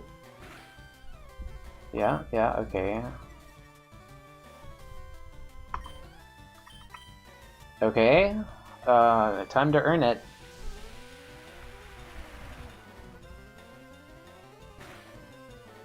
Oh, that killed.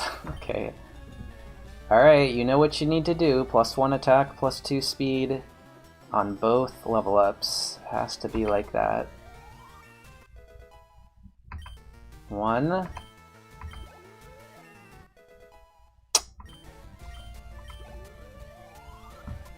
Mime has been dropped. +2 special attack as well.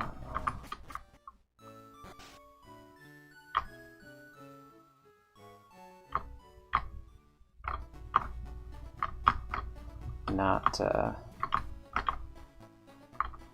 mean, we could do this. Oh, we don't have Pokedex yet. It's just low IVs. HP is 3 and 3. But Spadef was like 2 and 1. I mean, the Spadef was bad. The defense was what? Okay. Special attack bad. Speed bad. Attack bad. I mean,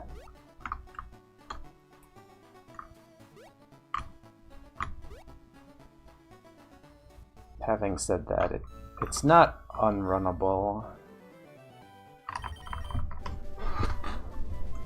It's just like, it's very confused. Like, what exactly do I want the moveset to be? Earthquake, Drill Peck, Thunder Punch, and Ice Beam would work. Like, we still haven't taught a move, and we're still, like, a lot of... It's like, what do we do? Not candy.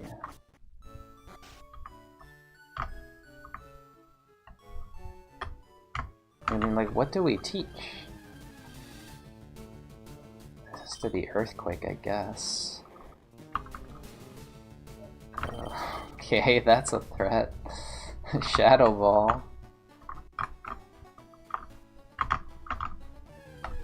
What is it?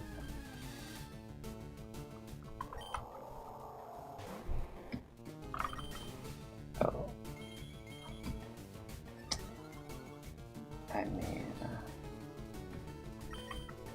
I mean, okay, that's fine. Let's catch and release. Not running fast blue whale. I feel like we might be fine here. Like, the defenses are just barely good enough for us to run low speed. The moves are good enough to get us somewhere. Just like, we basically have to 10 protein this. And then he's a mixed attack. I don't know. Should we just... Thanks. Good luck.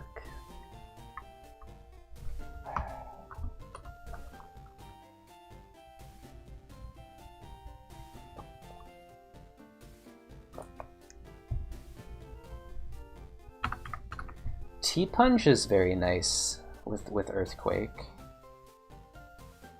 But then, like, Shockwave gets taught over, which is fine, I guess. It's not that much more PP. Luster Purge is... The coverage is actually really good with this.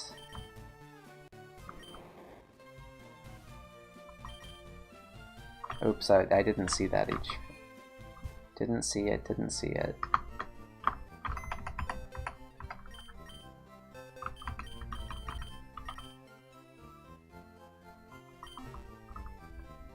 Yeah, it's just... My attack is 20, and so it would be 22. Like, the thing that this mon has that most Pokemon don't have is it has flying coverage. It's a physical attacker with flying coverage. And everything in the seed has pure power because... So we have to beat... Yeah, I don't know, dude. Chimecho and Flareon have it. Chimecho's low BST, Flareon's Earthquake. It's fine, right?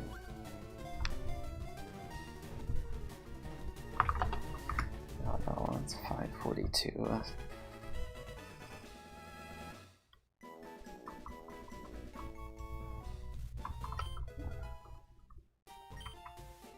I'm doing it.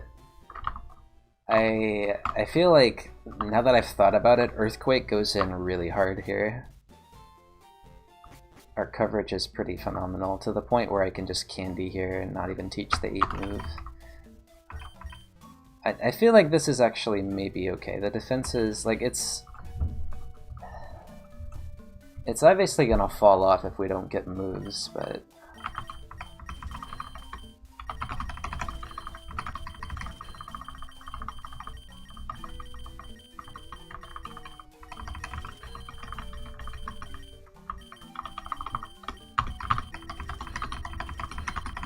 It's a real mixed attacker because it has pure power. It's not a fake mixed attacker like that Gyarados.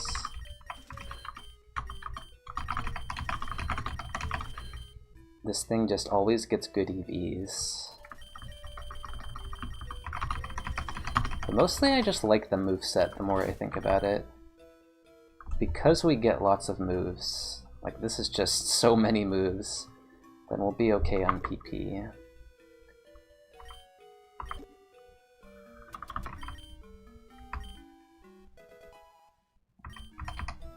It was a banned move anyway. And defense +1. What the heck?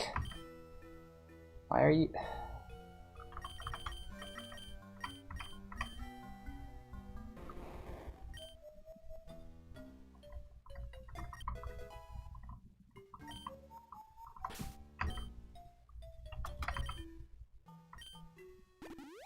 Just... No, stop. Stop! Why won't you go up?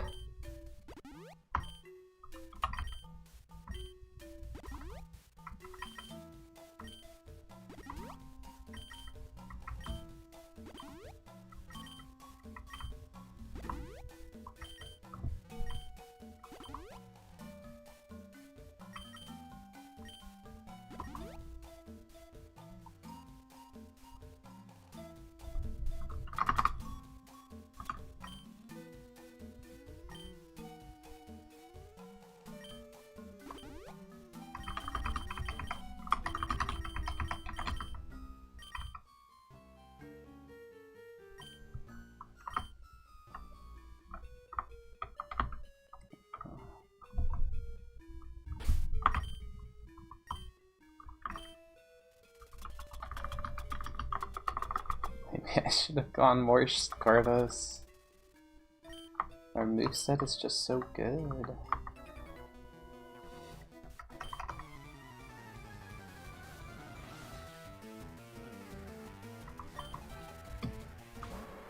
Bad mom.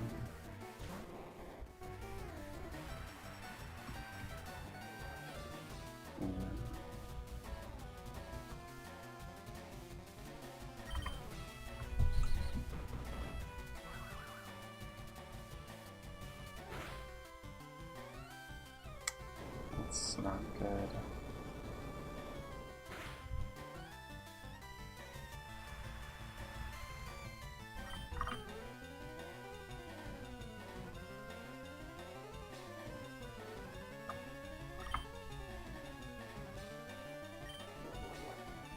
He's fast.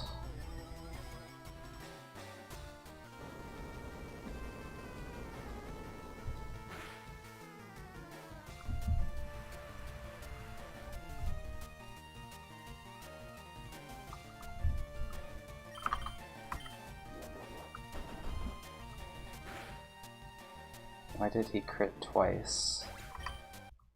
Oh, okay.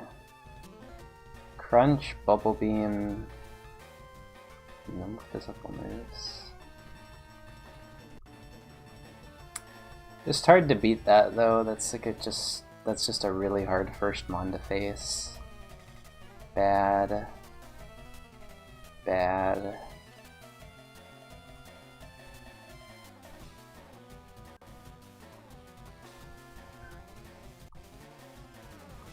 Bad.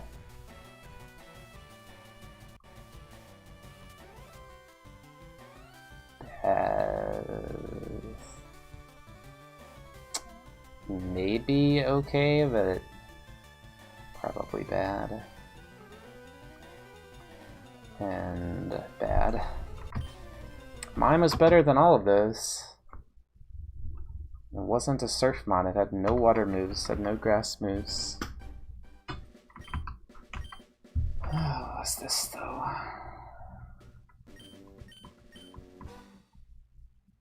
27. Very good.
Dead to a bubble.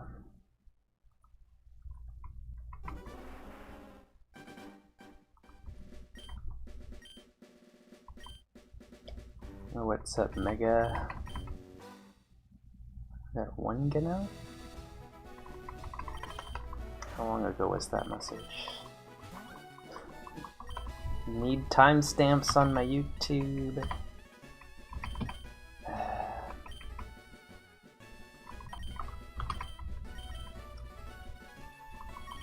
Kinda sad that that mime was not even. It was 540.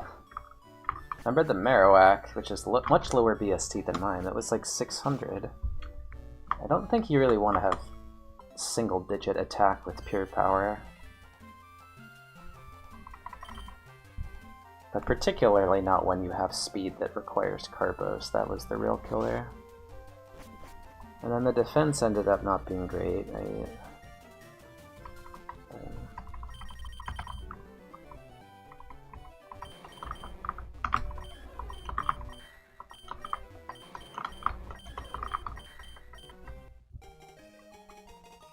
Well, that's a move for Rival. And a good Mon to give Rival. Very good Mon. Now I just need to evolve this into Pure Power Rhydon.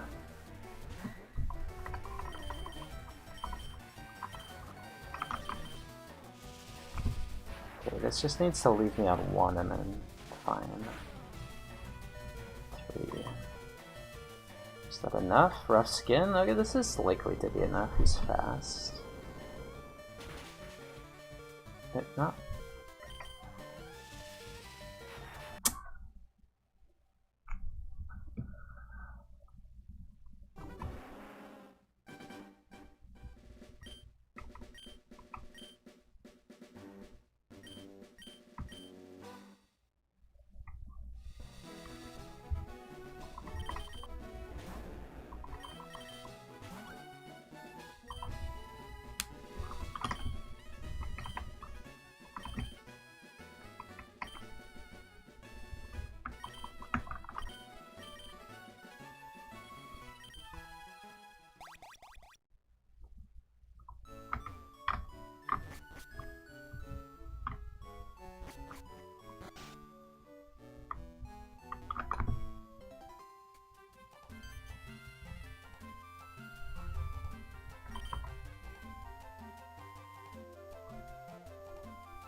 Except this time we...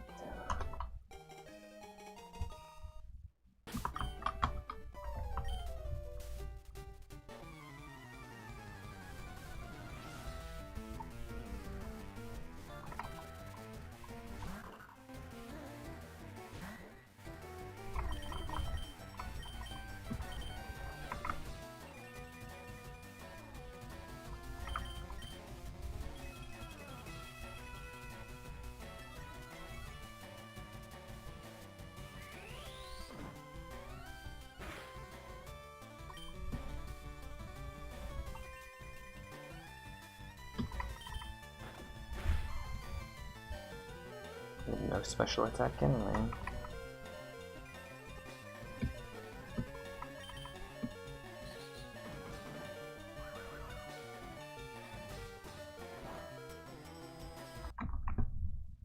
Had attack.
We could go Pichu, but I should probably try to win.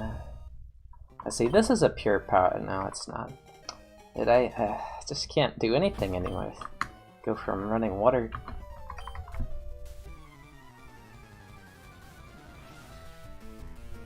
Mediocre water types to not running anything at all.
Good Evos, 18% Jolteon.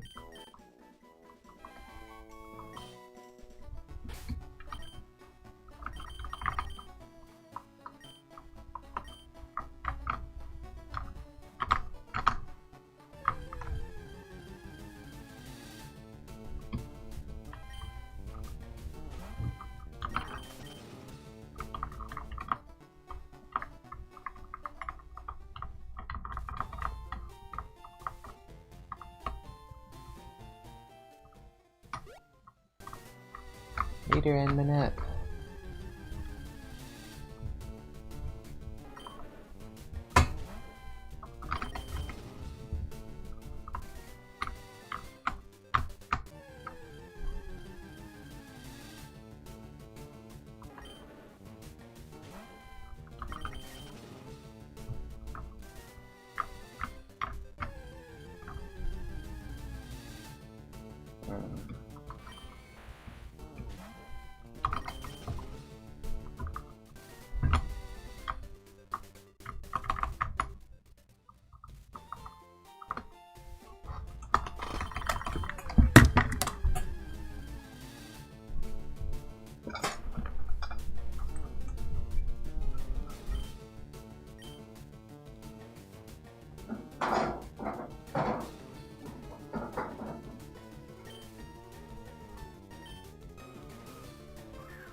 It's low attack.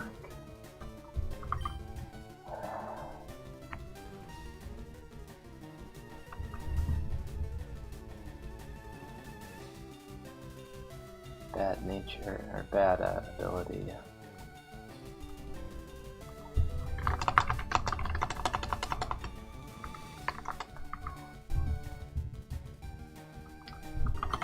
Can't run this as double stab. It does have pure power second ability though.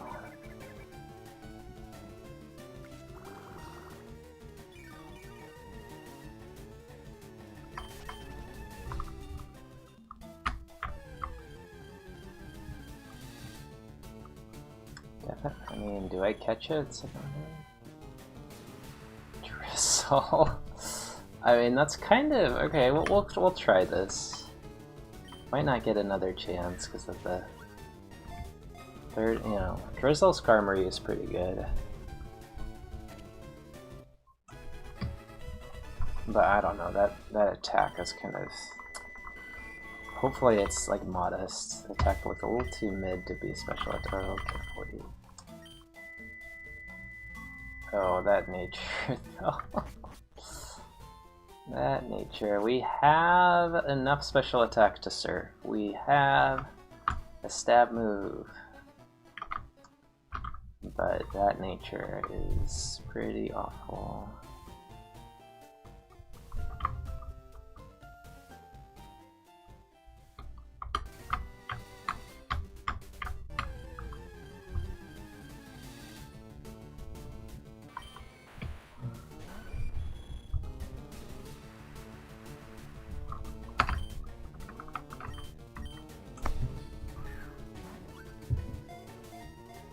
Yeah, that's about all we do.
Yeah.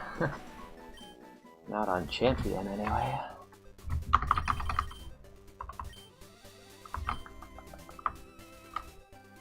Close.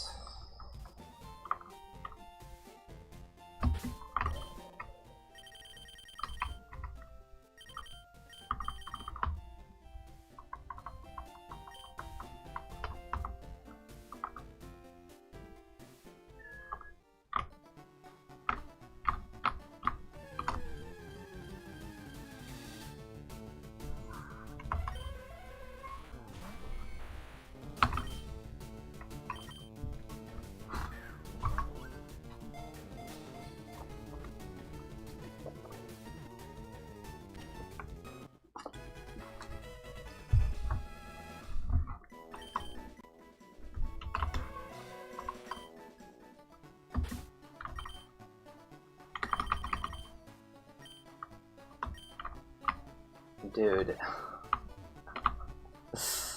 I think the SPDF is too low anyway, but yeah. Would be a KaizoMon if not for, you know, that. Caught this. Setting.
Alright, well...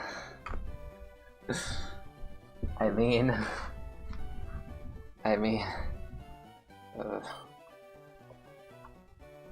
This is something.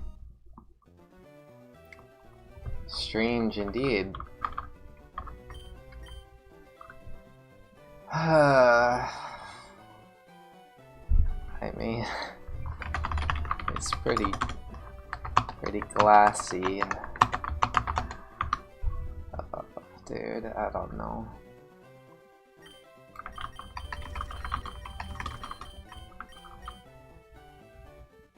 What to even do with this.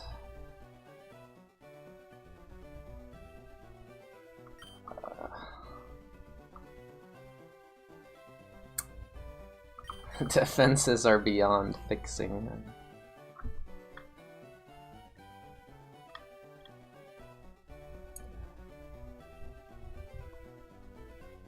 We could...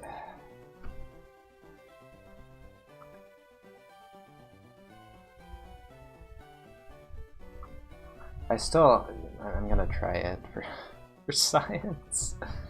It's just 157, 127, we'll see.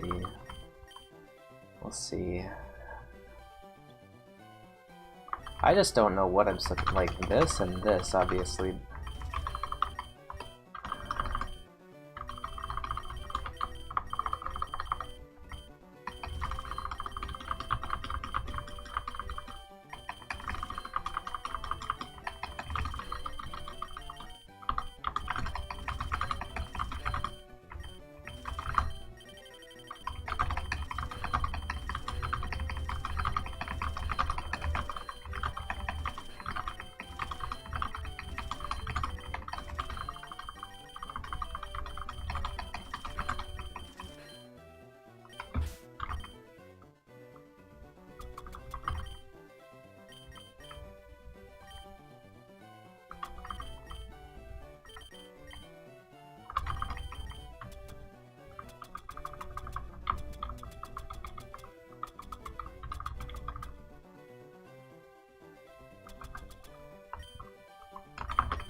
It's a good test a choice band drill pack again.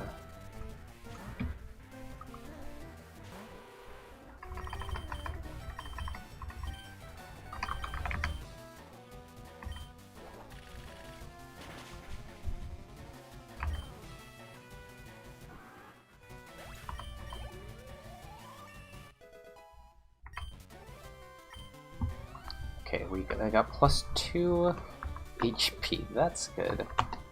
Everything else not good. Yucky ideas. Oh, that's better. That's very good.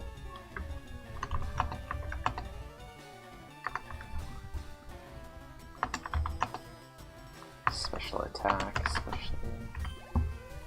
4? Where's the 4? I mean, it's still got +3 HP though, that's really nice. 2, 14.6.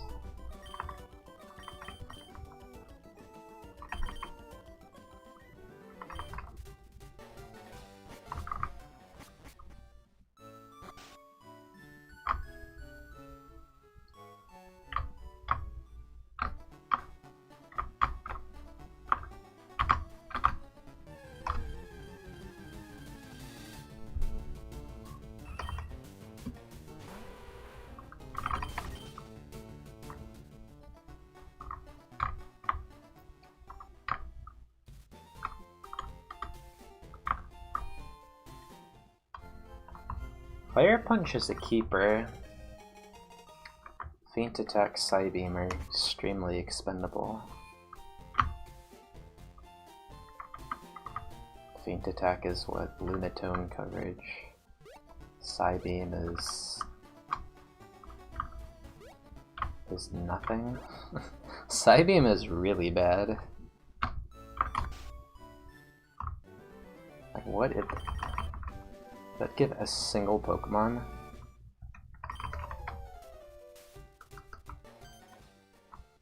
There might be 0 Pokemon that Psybeam is good against.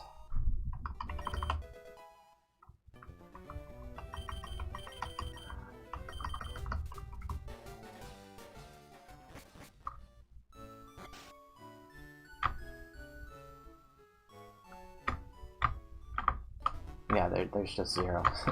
Okay, so we have a completely useless move for coverage, but it is still PP.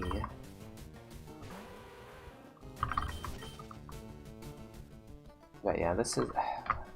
What is the right... Like, is it just... I mean, it's gotta be some Zinc, right?